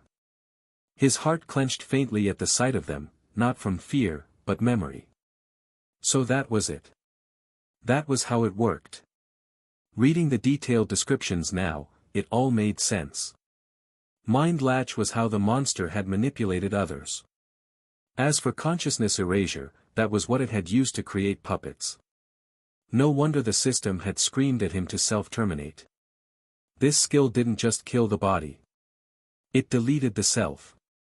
The soul and consciousness were often spoken of separately, but in reality, they were deeply intertwined. The soul, it was the source, the anchor that synchronized an awakener, a dual existence, the body in the real world, and the projection in the land of origin. It linked both states of being.l. But the consciousness? That was the mind. The controller. The essence of who someone was. And if either the soul or consciousness was destroyed, then that was it. That was true death. Worse, the system's immortality perk wouldn't even activate in such a case. Why? Because it couldn't. The perk relied on death on loss. But if the consciousness was erased completely, if there was nothing left to bring back, then what could be revived? A broken body? An empty shell? No. The system could not function without a self to attach to. Michael shuddered slightly at the implication. That was why it had bypassed the system's safeguards. It hadn't killed him the traditional way. It had tried to overwrite him. Sneaky and terrifying. And almost successful. Then there was the other skill. One he had also seen in action. Parasite. He hadn't fully understood it at the time, but now the memory returned. The image of a grotesque mass of black tentacles that acted as a body for the lump of flesh in the floor. Michael exhaled, the memory darkening his eyes. That was 3 skills accounted for. He looked back at the panel. 2 more. Memory Harvest, Advanced Mastery. Upon contact with a corpse or stunned target, the user absorbs memories. The fresher the mind, the clearer the details. Michael's breath caught for a moment. Memory Harvest. He hadn't seen this skill being used before, but it was certainly interesting. The last skill flickered into view. Mind Nest, Advanced Mastery. Generates a psychic field. Those within the field experience gradual focus degradation, lowered mental resistance, and emotional disruption. Extended exposure induces fatigue, poor judgment, and suggestibility. Especially effective on groups, amplifying paranoia or fear. The effect is subtle and builds slowly. Can be suppressed or concentrated on specific targets. Michael whistled softly. It was beautiful. In a horrifying way. A weapon of erosion. Michael stepped back from the floating interface and looked down at the creature on the ground. He studied it in silence. Based on its abilities, its history, and the fact that its race rank matched that of his highest level undead, Michael figured it deserved a name. But before that, he cast Undead Summoning on the lump of flesh. Only after the spell succeeded did his thoughts return to the topic he'd been considering earlier, while conveniently ignoring the fact that he could also evolve it. A name. And then it came to him. Clown. Michael said it aloud, letting the sound settle into the forest air. Yes. That was it. Clown. Unpredictable. Unsettling. Possessing too many personas, or none at all. A creature that could smile as it hollowed out your mind and left nothing behind. It fit perfectly. The erratic nature of its abilities. The mental manipulation. The way it crept into others without warning, dancing through minds like a performer in a macabre show. It wasn't majestic. It wasn't noble. Clown. Michael exhaled quietly, his gaze locked on the creature that now responded to the name. A soft pulse flickered across its surface, almost as if it understood. Undead named, Clown. He nodded, satisfied. Puppeteer could have worked too. If the monster had a class, that would surely be it. Now that he was done with Clown, whom he had just sent to the netherworld, Michael figured he finally had the time to check the effects of his class item. At the thought, he reached into his storage space and pulled out a coffin-like object. Damaged Coffin of the Forgotten. Effect 1, Eternal Call, summon an undead from the netherworld. The summoned creature will be one rank lower than the user's highest contracted undead and will remain for 24 hours or until destroyed. Requires massive energy consumption depending on the summoned creature level. Effect 2, Gate of Death, laying within the coffin allows the user to transfer their consciousness to the netherworld. Effect 3, Gravekeeper's Claim, passive if the user is killed, the coffin anchors their soul, allowing resurrection after 10 years in a random location in the netherworld. Usable once every 100 years and after the second resurrection, the item will be destroyed. The item was certainly worthy of its rank, its effects alone made that clear. However, no matter how impressive they sounded, Michael wanted to test them now rather than be caught off guard later. He had some speculations about Effect 1.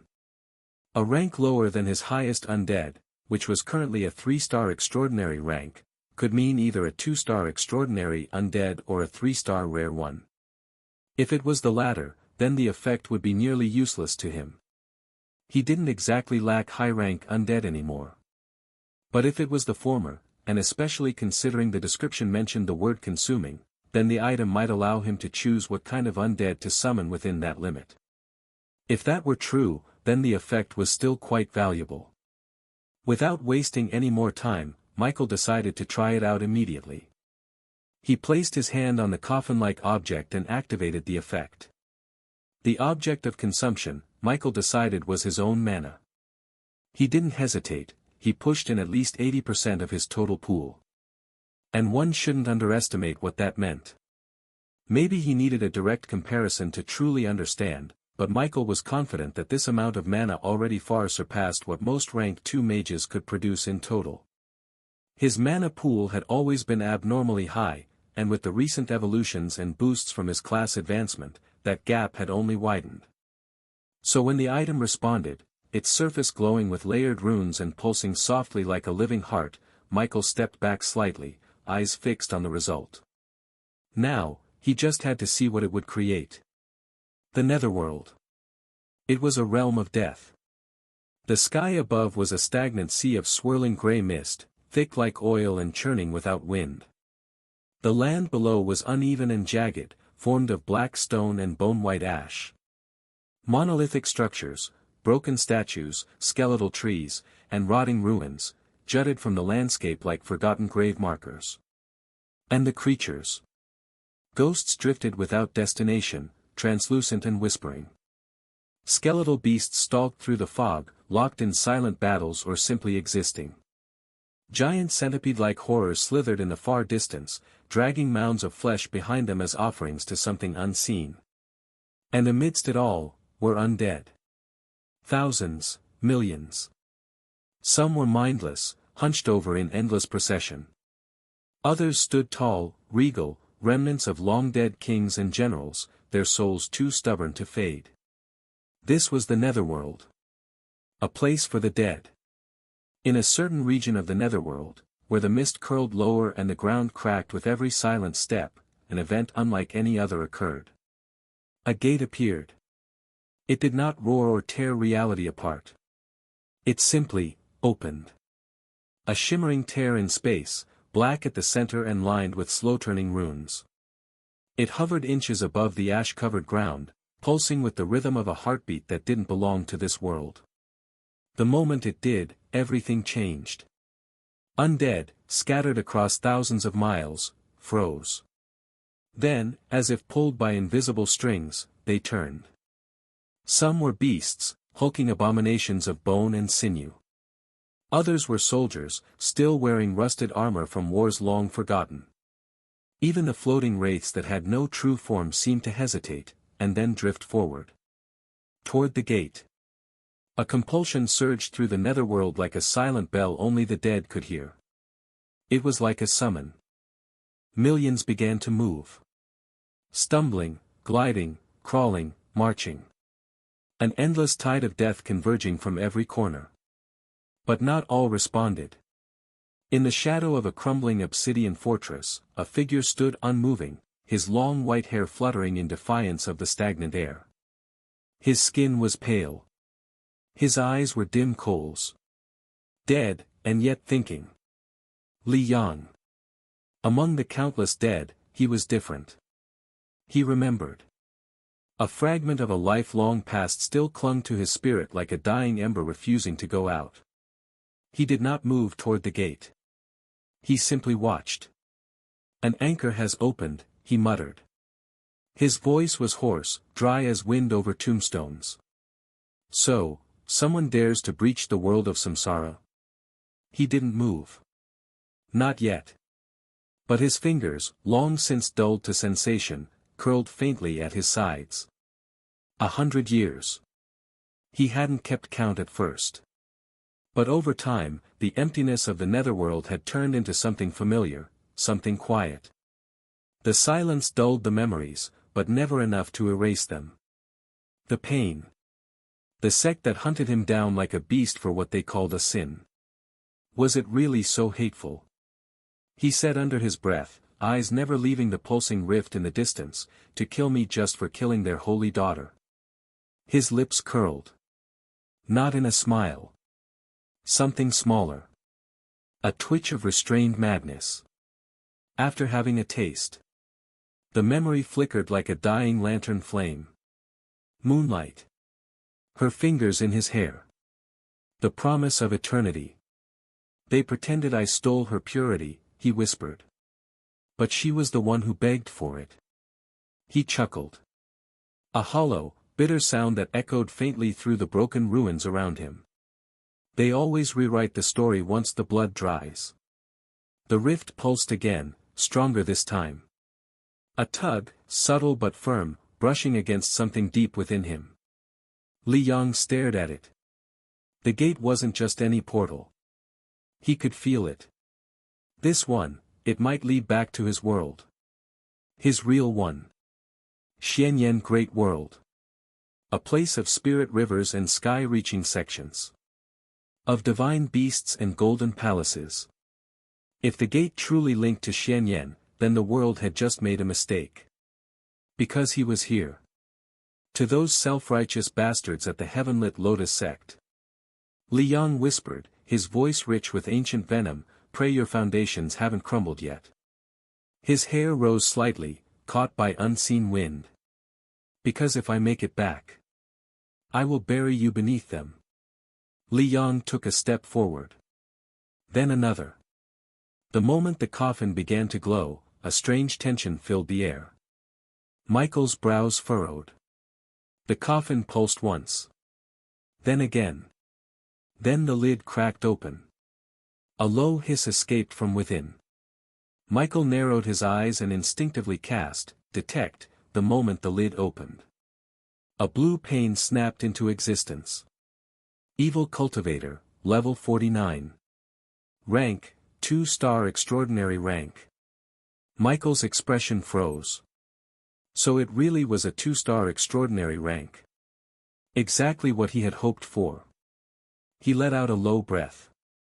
So my guess was right. But even so. Based on what he'd just experienced, based on the presence that had emerged from the coffin, Michael quickly realized something else. The energy consumption didn't scale the strength linearly.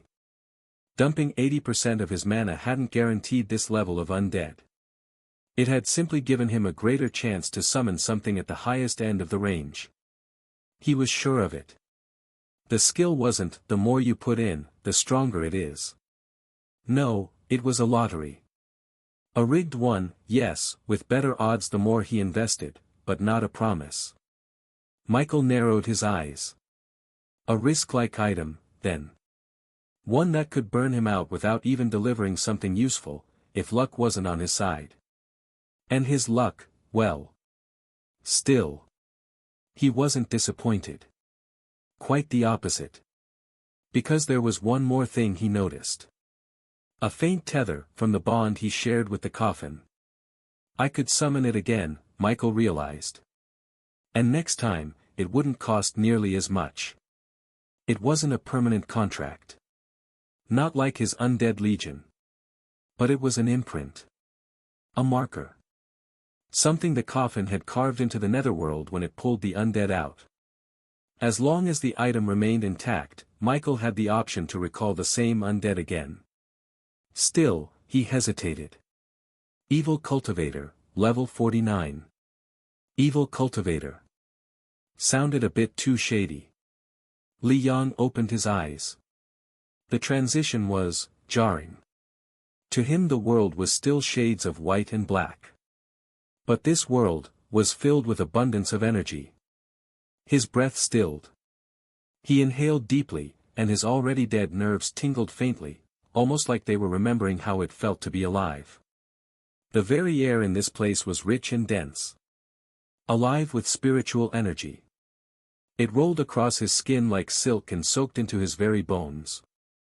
If he still had a beating heart, it would have thundered in awe.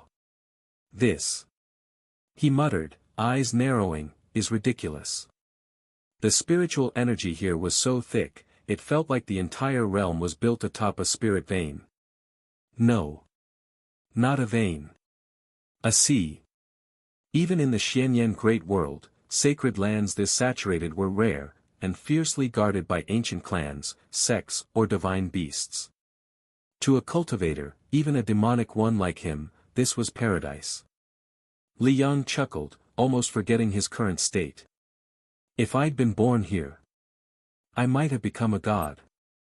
But just as that thought blossomed, just as a trace of twisted hope dared to spark, his spiritual sense reached inward, scanning the condition of his spirit. And everything changed. His smile vanished. What? Inside his spirit sea, was a chain. A thin, silvery tether. Barely visible. But real. Anchored. And it pulsed faintly with foreign energy. Li Yang's expression darkened. He followed the chain's flow, and like ice plunging into hot blood, realization struck. This isn't possession. He growled. It's control. Someone had pulled him from the netherworld. Someone had bound him. His eyes snapped to the figure before him. In the grand tapestry of the universe, there were countless paths to power, innumerable systems that mortals, immortals, and everything in between used to claw toward the peak. Mages, witches, wizards, shamanic bloodlines, aura warriors, elemental hosts, spiritual refiners, mentalists, summoners. Each path was different. Some shallow, others deep. Some weak but easy, others vast but treacherous. Some born of nature, some from science, and others from sheer will or divine inheritance. But among them all, Tao cultivation remained one of the most endless. Not just in scale, but in truth. And Li Yang came from one of the most ancient and powerful of such realms, the Xianyan Great World. It was not something a realm like Aurora could compare to. No. Aurora was new. A baby clawing at the edges of power. Had it not been for the backbone of technology, the first awakeners, and the handful of early cultivators who somehow bridged the gap, this world would have already become a vassal to a greater one. Realms were not peaceful neighbors. They were greedy. Wars between them were not uncommon. Power systems clashed. Races clashed. Resources were stolen. It wasn't always hatred, sometimes the reason was simple. Civilization didn't grow through fairness. It expanded by force. Li Yang was not some second-rate rogue cultivator. He had been a true Dao Path cultivator at the Golden Core stage, already touching the edge of nascent soul. He had lived over 300 years, and during those centuries, he had done more than cultivate. He had learned. He was not unique in that. All cultivators who reached the Golden Core stage, at least in a true cultivation world, shared a similar depth of knowledge. It wasn't a gift, it was a consequence of age. Of longevity. Of having lived long enough to see a lot. The only exceptions were the supreme geniuses. Monsters born once every few generations, who broke through realms like they were nothing, racing from foundation to nascent soul in mere decades. They didn't have time to learn because they didn't need to. Power came to them as if the universe itself were handing out favors. Or there were the heavens' children, not always cultivators. They were simply fated. Those ones didn't cultivate in the traditional sense. They didn't meditate for decades or temper their bodies in spirit fire. They killed. Every time they destroyed an enemy, they grew stronger. Their path was one of slaughter. If it wasn't that at some point, they no longer needed to only kill to gain power, they would have been killed from young just to prevent calamity. Li Yang had fought one. They were truly favored children of the heavens. In any case, it was Li Yang's vast knowledge that made him realize just how abnormal his current situation was. The chain in his spirit. And the coffin he sat in. And that was when he understood something else. "I'm not in Xianyan," he said softly. It wasn't just the air. Not just the energy. It was the summoning method itself. The techniques used. The unnatural interface that flashed briefly in the void of his vision when the bond was formed. Everything about it screamed of foreign systems. Li Yang's eyes slowly swept across his surroundings, this new world, this new realm. Alien. Foreign. Yet, undeniably rich in power. But he wasn't deceived by comfort. Not even for a second. He didn't care about the air, the energy, or the so-called summoner who stood nearby. What mattered was the chain inside him. It was crude, shallow, and temporary. Surface-level refinement and use of such a powerful tool, Li Yang muttered, sneering under his breath. "TCH.